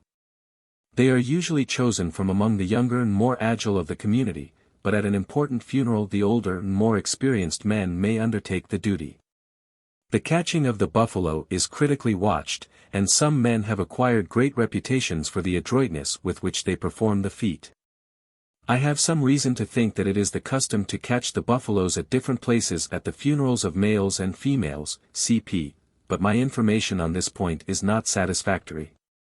The captured buffalo has next to be led to the spot appointed for its slaughter. The people of both divisions drive the animal, beating it with sticks, while the course taken by the animal is directed by the 2 men hanging on its horns and round its neck. The buffalo is beaten much more vigorously than ever happens on ordinary occasions, and it has seemed to many who have watched a Toda funeral that this vigorous beating must have some significance. And the idea of vicarious punishment is naturally suggested. I could obtain no information from the people on this point, and I am doubtful whether the beating means more than that. Under the exceptional conditions, the animal requires much more vigorous driving than usual. Ordinarily the buffalo follows out its daily routine with little interference, it goes to its usual pasture, and, as I have seen myself, it may return to the dairy of its own accord at the proper time. At one funeral at which I was present, the buffalo was so alarmed or so infuriated by the proceedings that it lay down and absolutely refused to move, and the efforts of all present were insufficient to drag the animal to the slaughtering place. This incident will be described more fully later, but I mention it here to show that it may often be difficult to drive the buffalo, and that the unaccustomed vigor with which the animal is beaten may have a natural and not a ceremonial reason. Before the buffalo is killed, two things have still to be done. A bell or its substitute has to be hung on the neck of the buffalo, and butter rubbed on its back, head and horns. If one of the worseler is to be killed, there is hung on its neck the sacred bell called mani, while the ordinary buffalo or putier is given only the quong or household bell. A mani may also be used for the varieties of sacred buffalo called nashperthir, persicer, and k. Probably at one time there was a mani for each kind, but some of the sacred bells have been lost, and it is only in some clans that a bell can now be used. Those clans which have no mani do not use an ordinary bell, but they tie the sacred buffalo to the tykes by means of a piece of the creeper called kukudri, about 2 yards in length. This is the case with all the Tivaliol except the people of Pydr and with the Melgersol among the Tartharol. The kukudri is said to be used in place of the mani. Figure 52. Leading the buffalo to be killed. The details as to the use of the mani differ somewhat in different clans. The Nadrs people have 2 mani, called Kaj and Kagar, which are now kept at Adr. When a Nadrs man dies, these bells are fetched from Adr by the Wursel, and one is hung on the neck of one of the Merskurser and the other on the neck of one of the Nashperthir. After the Advenultra, these bells are kept outside the conical dairy at Nadrs in a special hole in a stone called Karsulp. The people of Karst similarly take their mani to Teradakursi for the first funeral and keep it there till the funeral ceremonies are completed. Among the Tivaliol, the Pedril are the only clan to possess a mani, which is called Karani. It is kept in a wood or shola near the funeral place and lies in an earthenware pot buried in the ground. At the funeral of a Pydr man, the bell is hung on the neck of a buffalo belonging to the Kudipur, the special name for the pasture of this clan. It is dug up by the Tivali Palakartpal and given by him to a Nadrs man, who ties it on the neck of the buffalo. The Nadrs man chosen for this office must bathe on the morning of this day and must go without food till after the funeral. Just before the buffalo is killed, butter is smeared on the back of the animal, on the horns and on the part of the head between the horns. This should be done by a man of the same clan as the dead person. The killing of the buffalo is called Kipti. It is done by striking the animal on the head with the back of an axe, mast. The animal is usually killed by one blow, though in some cases more are necessary. The Wurseler are killed by the Wursel and the ordinary buffaloes by men of the same division as the deceased, but of a different clan. Certain clans appear to have a prescriptive right to kill the buffalo. Thus, among the Tivaliol, a Kudr man kills at the funerals of members of all other clans, while at the funeral of a Kudr man a member of one of the other clans performs this function. Among the Tartharol, the members of the Nadrs and Kars clans appear to occupy the most privileged position, but the relations are more complicated than among the Tivaliol. At a Kars funeral, the ordinary buffalo is killed by a man of Nadrs, Teradr or Pan. At a funeral of a member of any of these 3 clans, a Kars man kills. At funerals in other clans, the buffalo is usually killed by men either of Kars or Nadrs, but in the case of a Quadridoni funeral, it seemed that the killing might also be done by a man of Pam or Nidrasi. Each buffalo is killed at the appointed stone or post, and the tykes at which the Wurseler are killed is at some distance from the funeral hut, and a woman is not allowed to approach the spot lest she should see the sacred bell. Though there is no definite landmark for the killing of the putier, each buffalo is killed at an appointed spot. Thus, at the funeral of Sinarani, CP, the buffalo at the Advenultra was killed on the left-hand side of the funeral hut. As soon as the buffalo is felled, the corpse is brought up and placed by the head of the dying animal. At the funeral of a man, the covering of the body is unfolded and the right hand of the dead man is made to clasp one of the horns. At the funeral of a woman, the body is laid with its feet by the mouth of the buffalo. At the funeral of a Pan man, Quodin's ring is placed on the finger of the deceased before his hand is made to clasp the horn. Then the men present come to the buffalo and salute it by bowing down and placing their foreheads on the horns and on the head between the horns. Figure 53. The corpse by the head of the dying buffalo. The people then group themselves round the buffalo and corpse and cry together by placing forehead to forehead so that their tears and cries mingle. In the case of the sacred buffalo, wearing the mani, this circle is composed of men only. The lament usually consists in calling first the name of the buffalo and then speaking of the dead person, not by his name, but by the term expressing the bond of kinship between the lamenter and the dead. Thus at a funeral at which the buffalo killed was called Punders, one man would cry, Pundersia, O Punders, en pach aia, O my father. Ivanerja, en pach aia. I could not ascertain the meaning of Ivanerja, except that its latter part is the word for buffalo with the vocative termination ia. For a son, a man would cry after the name of the buffalo, en mok upa. For an elder brother, en pach ana, and similarly for other relatives. For a wife a man would cry Iza kugia, and for a husband a woman cries Iza mokia. Iza is merely exclamatory.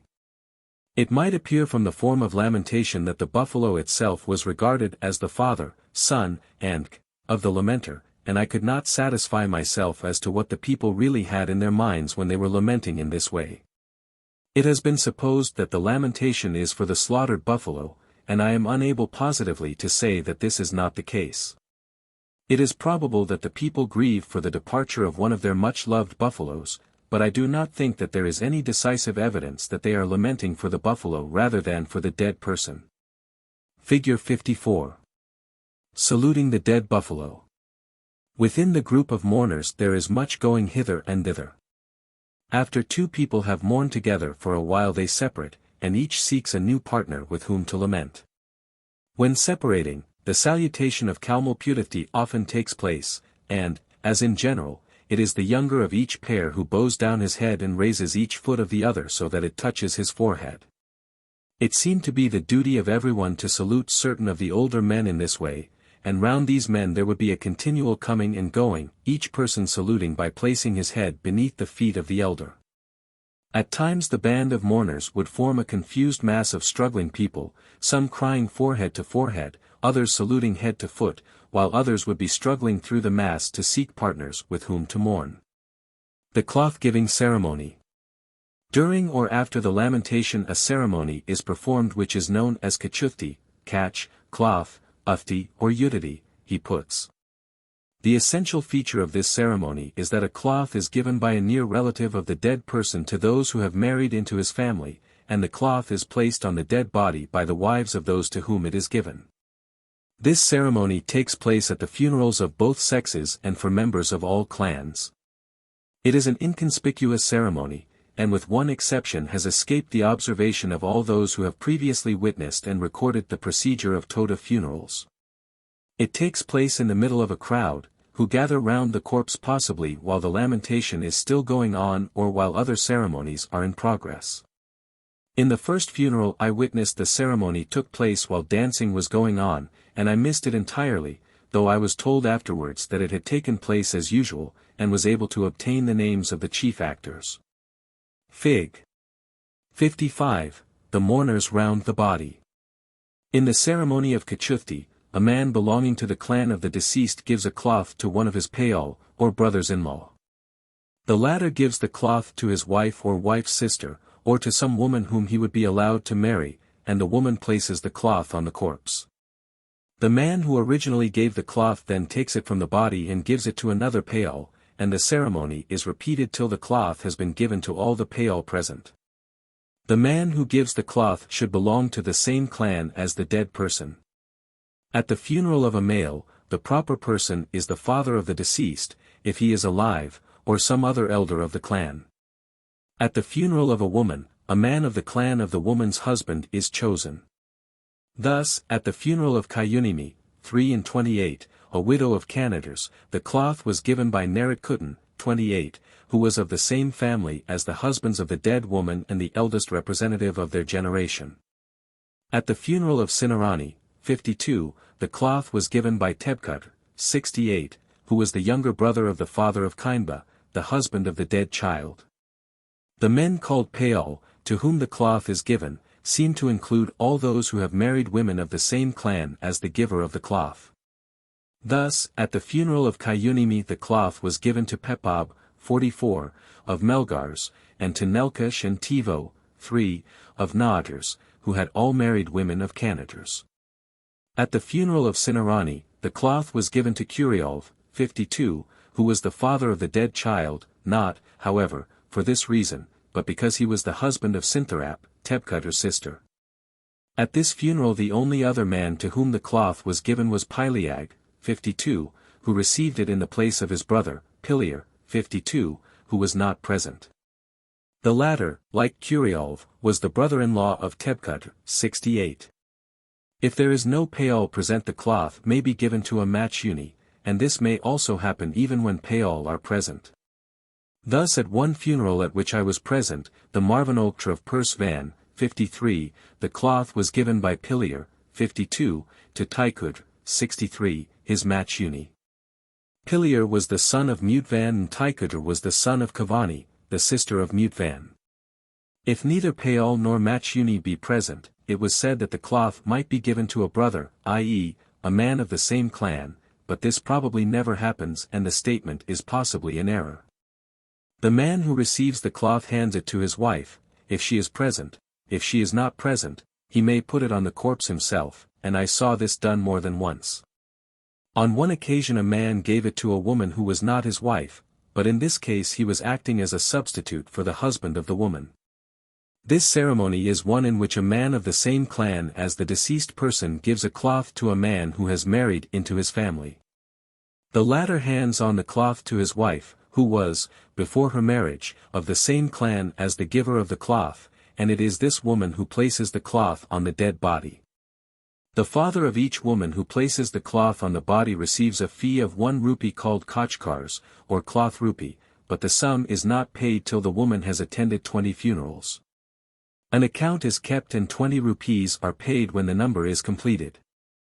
The money is paid by the husband of the woman. In the ceremony of Kachuthi, the men who have married into the family of the dead person have to perform this ceremony and have to pay a fee to the family of the dead person. As we shall see later, the chief mourner at a funeral should receive a buffalo from each of his sons-in-law, and we see here that this tribute is supplemented by an addition to the account kept of the times the cloth is given. The cloth-giving ceremony involves a payment to the family of the dead man of certain fees from those members of other clans who have married into the family. The cloth used is a red loincloth of a kind which is never worn by the Todas, but, so far as I could ascertain, it is only an ordinary cloth procured in the bazaar. The cremation. After the Kachuthi ceremony the body is replaced on the wooden bier and borne to the Methkuti, where the funeral pyre has been erected within the wood, usually at no great distance from the funeral hut. The bier is laid by the side of the pyre, and the dead person is then supplied with the various necessaries for the other world. Many of the things are placed in the large pocket, or couch, between the two folds of the cloak in which the body is enclosed. The things supplied are chiefly food, ornaments, and money. The food includes grain, rice, jaggery, limes, and honey. Some of the food is put directly into the couch, while some of the grain, rice, and honey are mixed together and put in a metal bowl. Tobacco, coconuts, ghi, or articles of food from the bazaar may be added. A number of square boxes made of rattan and called pet tea are also placed on the bier. They are procured from Matur in the Waynad, and are often called mitterpedii or miditpedii. Jaggery and other things are put into each of the boxes, and they are covered with cloth, tied with thread, and adorned with cowries. The ornaments placed on the corpse included rings for the fingers, armlets, necklaces, and earrings. The money is collected from all present and put in rolls into long purses, called tinkani. Most of the money used for this occasion is old with Arabic inscriptions and is known by the Todas as Irajkars, the more recent coinage being called Englishkars. In one collection of coins which I was allowed to inspect many bore the date 1780, and among the more recent coins were included 2 Japanese yen. The rolls of coins are placed within the cloak, often near the feet of the dead person. Meanwhile the pyre has been lighted. At the funeral of a man this must be done by means of fire made by friction. I have not recorded whether the fire is made by any special relative of the deceased or other special person. At the funeral of a woman, the fire is started by means of a lighted rag which has been soaked in GHI. The rag is lighted by a man, who at present uses matches for the purpose. Though lighted by a man, the fire is applied to the funeral pyre by a woman, usually of the same clan as the dead person. The pyre is lighted on the top, where small pieces of wood have been placed, and butter is poured on the fire which gradually spreads downwards. The progress of the fire is very slow, and at every funeral at which I was present the fire was far from strong when the body was placed upon it. At the funeral of a male, imitation buffalo horns of wood, tebkutter or pekutter, c., are placed on the fire and burnt. This was also done at the funeral of the girl Sinarani, but it seemed clear that this was unorthodox and was done by Curiolv, the father of the dead girl, on account of his great sorrow at her death. The body on the bier is now taken up and swung 3 times over the fire, while a small wooden framework resembling a miniature bier is held under the larger bier. As the body is swung over the fire in this way, the bearers say, Kedra funeral tuth fire taser over mud 3 Turk times tooketh lifted tathi, must.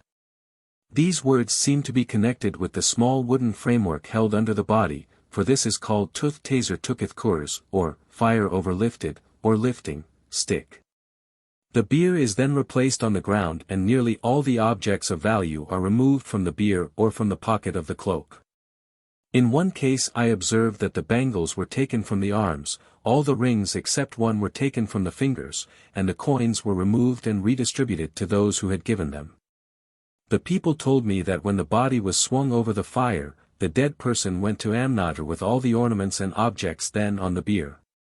And that the removal of the things afterwards would not deprive the dead person of their use in the next world. It would seem as if this ceremony of swinging the body over the fire was directly connected with the removal of the objects of value. The swinging over the fire would be symbolic of its destruction by fire, and this symbolic burning has the great advantage that the objects of value are not consumed and are available for use another time. This is probably the real explanation of the ceremony, but it is not the explanation given by the Todas themselves. They say that long ago, about 400 years, a man supposed to be dead was put on the funeral pyre, and, revived by the heat, he was found to be alive and was able to walk away from the funeral place.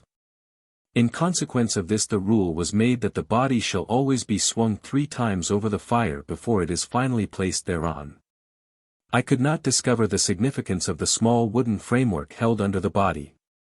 Its appearance suggests that it is a miniature bier. The objects of value having been removed, the body is now burnt. Formerly it was put on the pyre face downwards, and in the accounts of funerals given by Marshall and Walhouse 30 years ago, this was done, but it is no longer the custom, and in recent funerals attended by Mr. Thurston and myself the body was put on the fire with the face upwards. I was told that Tykerzy ordained that the body should be consumed face downwards, and it was believed that if this were not done, the dead person would have to make the journey to Amnadr backwards. This seems to imply that the world of Amnadr is below this world and that the dead person should be burnt in such a way that his face is set towards his future abode. At some time during the day, Kodas will have arrived, some to act as musicians, others to take the flesh of the slaughtered buffaloes. The musicians play on their instruments, which may include a clarionet, a drum, tambourine, and brass horn, though usually I saw only the clarionet and drum. The musicians become especially active while the body is consuming.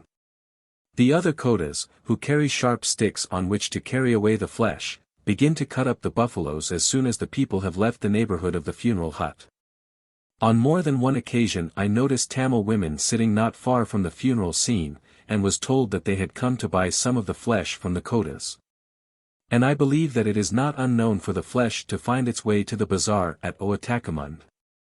Figure 56. Kodas playing music at a Toda funeral. Before the body is finally placed on the fire, a lock of hair is cut from the head to serve as one of the relics for the second funeral. It is cut by a near relative of the dead person. In the case of Sinarani, it was cut off by her boy husband. According to Breeks, one of the nails should also be removed, but I could not hear of this being done at the present time, and similarly I heard nothing of the practice of keeping the kneecap bone, which is said by Hoff to have been preserved. When the burning is over, a piece of the skull is sought from among the ashes, and this, together with the hair, is put within 2 pieces of bark and wrapped in a cloak to be kept for the marvinotre. The remainder of the ashes are left on the burning ground till they are dispersed by wind and rain. Some special funeral ceremonies. In the previous account certain ceremonies which may be performed by special individuals have been omitted. In general, at the funeral of a man, the part of chief mourner and director of the ceremonies is taken by a brother or son of the deceased. At the funeral of a woman the husband takes the chief place. While the mourning is going on, a ceremony will have been performed if the dead person should be a man or woman whose spouse is still alive. The husband of a dead woman goes to one of his payol, most commonly to his father-in-law, if he is living, and the payol draws up the cloak of the widower so that it covers his head. The man who has his head covered in this way is called mad ar mich nidvai, head uncovered, who stands, c. The widower keeps his head covered in this way as a sign of mourning and does not take off the cloak till the end of the second funeral. When the payol has arranged the cloak of the mourner, the 2 men cry together with forehead to forehead. Similarly, the wife of a dead man has her cloak drawn over her head as a sign of mourning, and this is done for her by her own father or someone of his clan who takes his place. This ceremony is performed by a relative of the woman, whether it is husband or wife who is dead. It is the duty of the widower or widow to mix the grain and honey which is put into a bowl on the bier. Other special ceremonies fall to the lot of the mokthadveil or sedvedasmak of the dead person if there should be such. The mokthadveil of a woman is the recognized lover whom she may have in addition to her husband or husbands. The sedvedasmak is the name of the woman in this Toda institution. The mokthadveil of a dead woman goes to the funeral wearing his ring on the ring finger of the left hand. Before the buffalo is caught he pays the kalmulpudati salutation to the father of the woman, bows down before him and raises each foot to his head. He then puts into the pocket of the cloak of the woman some limes, 3 handfuls, mudtir, of pachersky in 1 large piece of jaggery. He also puts a piece of the dark cloth called an into the pocket of the cloak, this act being called an kujkit pudifti. The mokthadveil asks the husband of the woman 3 times, and kuchai dakina? Shall I put an into the kuch? And the husband answers each time gidu. In putting the various things into the pocket, the mokthadveil has to use his left hand throughout.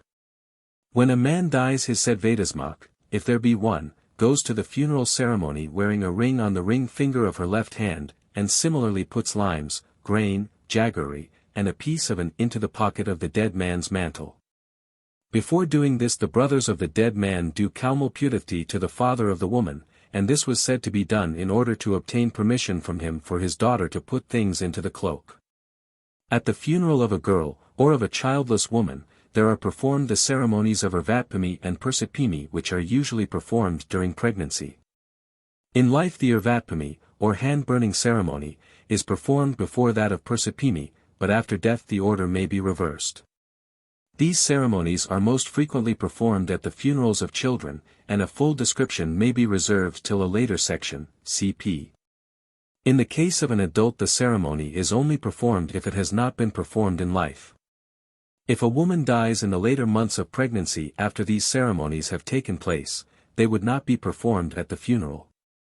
If an unmarried boy dies, a girl who should be the machuni of the dead boy, is chosen to act as his wife.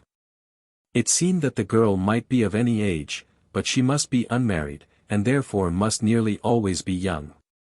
One of the elder brothers of the dead boy performs the salutation of kalmulpudati to the girl's father, or if there are no brothers this will be done by the boy's father. The head of the girl is then covered with her mantle by her father and the girl puts food into the pocket of the mantle of the dead boy.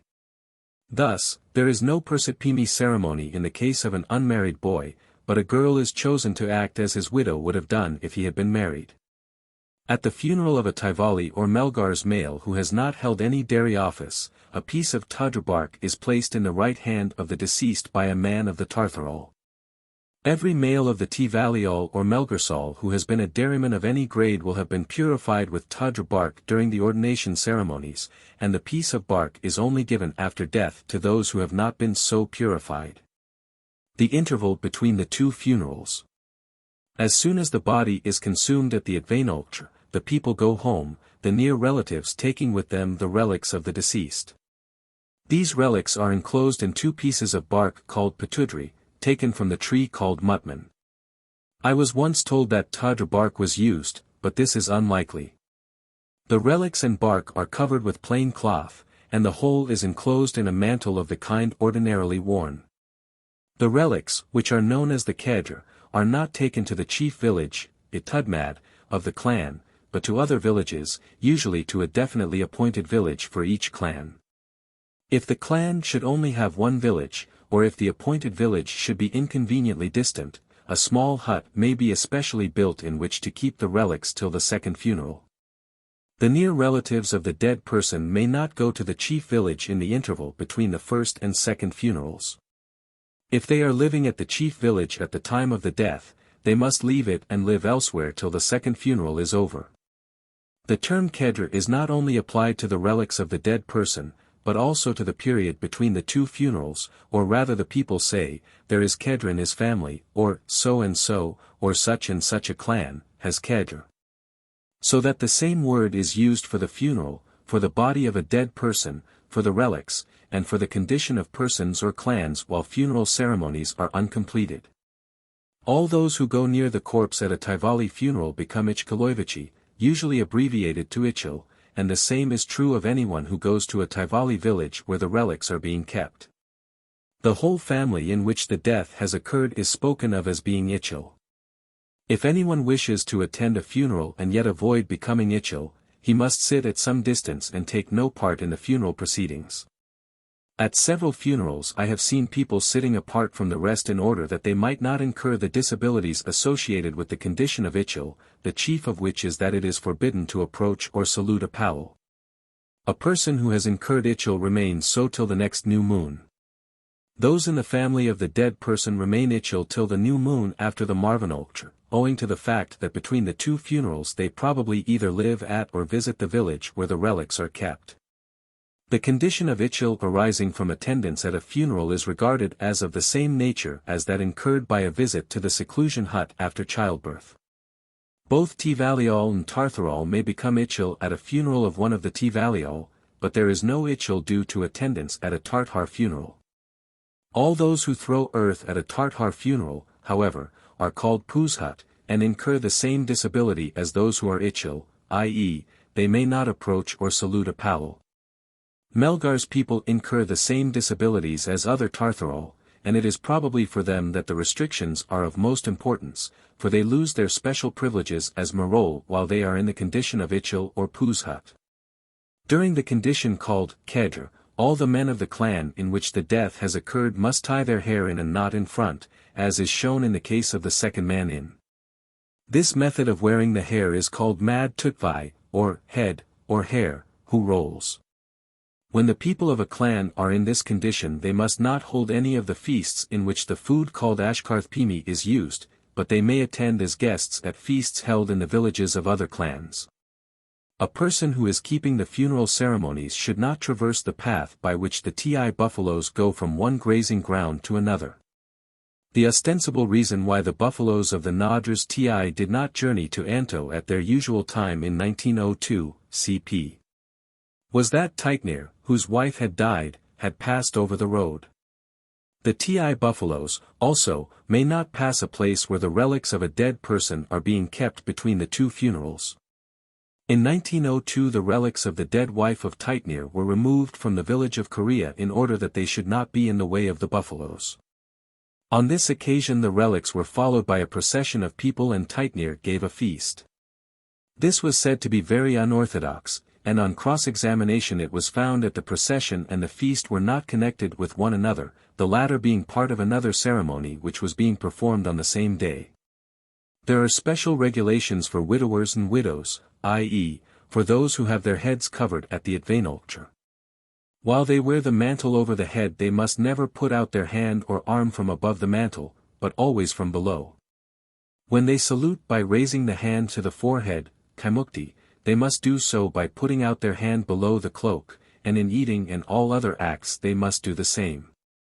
When the mantle is over the head, it is probably most convenient to put the hand out of the mantle from below rather than from above, but it was quite clear that it was now regarded as wrong to do the latter. When a man crosses the Paikara or avalanche rivers he must usually do so kevanarut, with his right arm outside his mantle, but if he has the mantle over his head as a sign of mourning he merely protrudes his right hand, so that it can be seen below the mantle. Similarly, the throwing of water done by Machuni, CP, when they cross these rivers on certain days, is not done by people of a family in which there has been a death, i.e., not between the two funerals, but they only chew the grass, which is the preliminary act of the ceremony. The mourner who has his head covered has certain restrictions in regard to his food. A widower is not allowed to eat rice nor drink milk, and on every return of the day of the week on which his wife died he takes no food in the morning and only has his evening meal. The same holds good for a widow. This fasting on each weekly return of the day of death suggests that some rite is, or used to be, performed on this day, but I did not obtain an account of any such ceremony. The day of the week on which a man dies is always observed by his children, and is called Arpatsnal. The wursel who attends to kill the sacred buffalo loses his office by so doing, and becomes peril. Similarly, if a palal, wursel, or kaltmak wish to attend the funeral of a relative, he can only do so by giving up his office, and this is a common cause of change in the various dairies.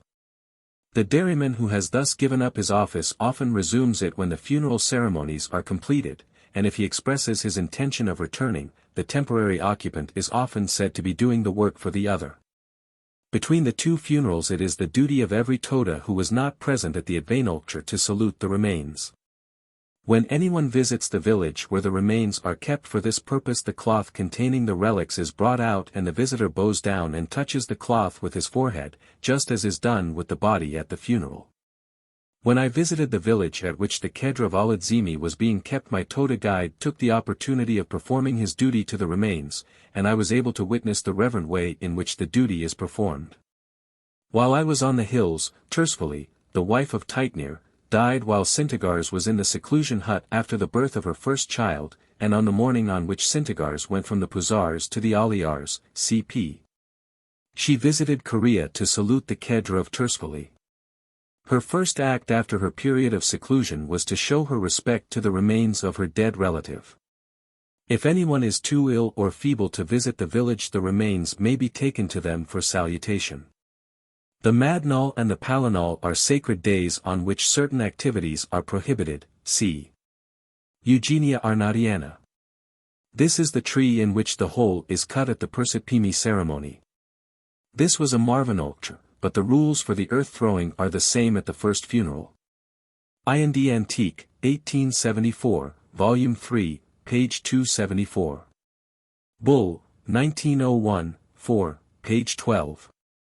These photographs were obtained from Messrs. Will and Klein, and I do not know the place or nature of the funeral which they illustrate, but there is no indication of a pen in the picture. They probably represent throwing earth at the entrance of a former pen.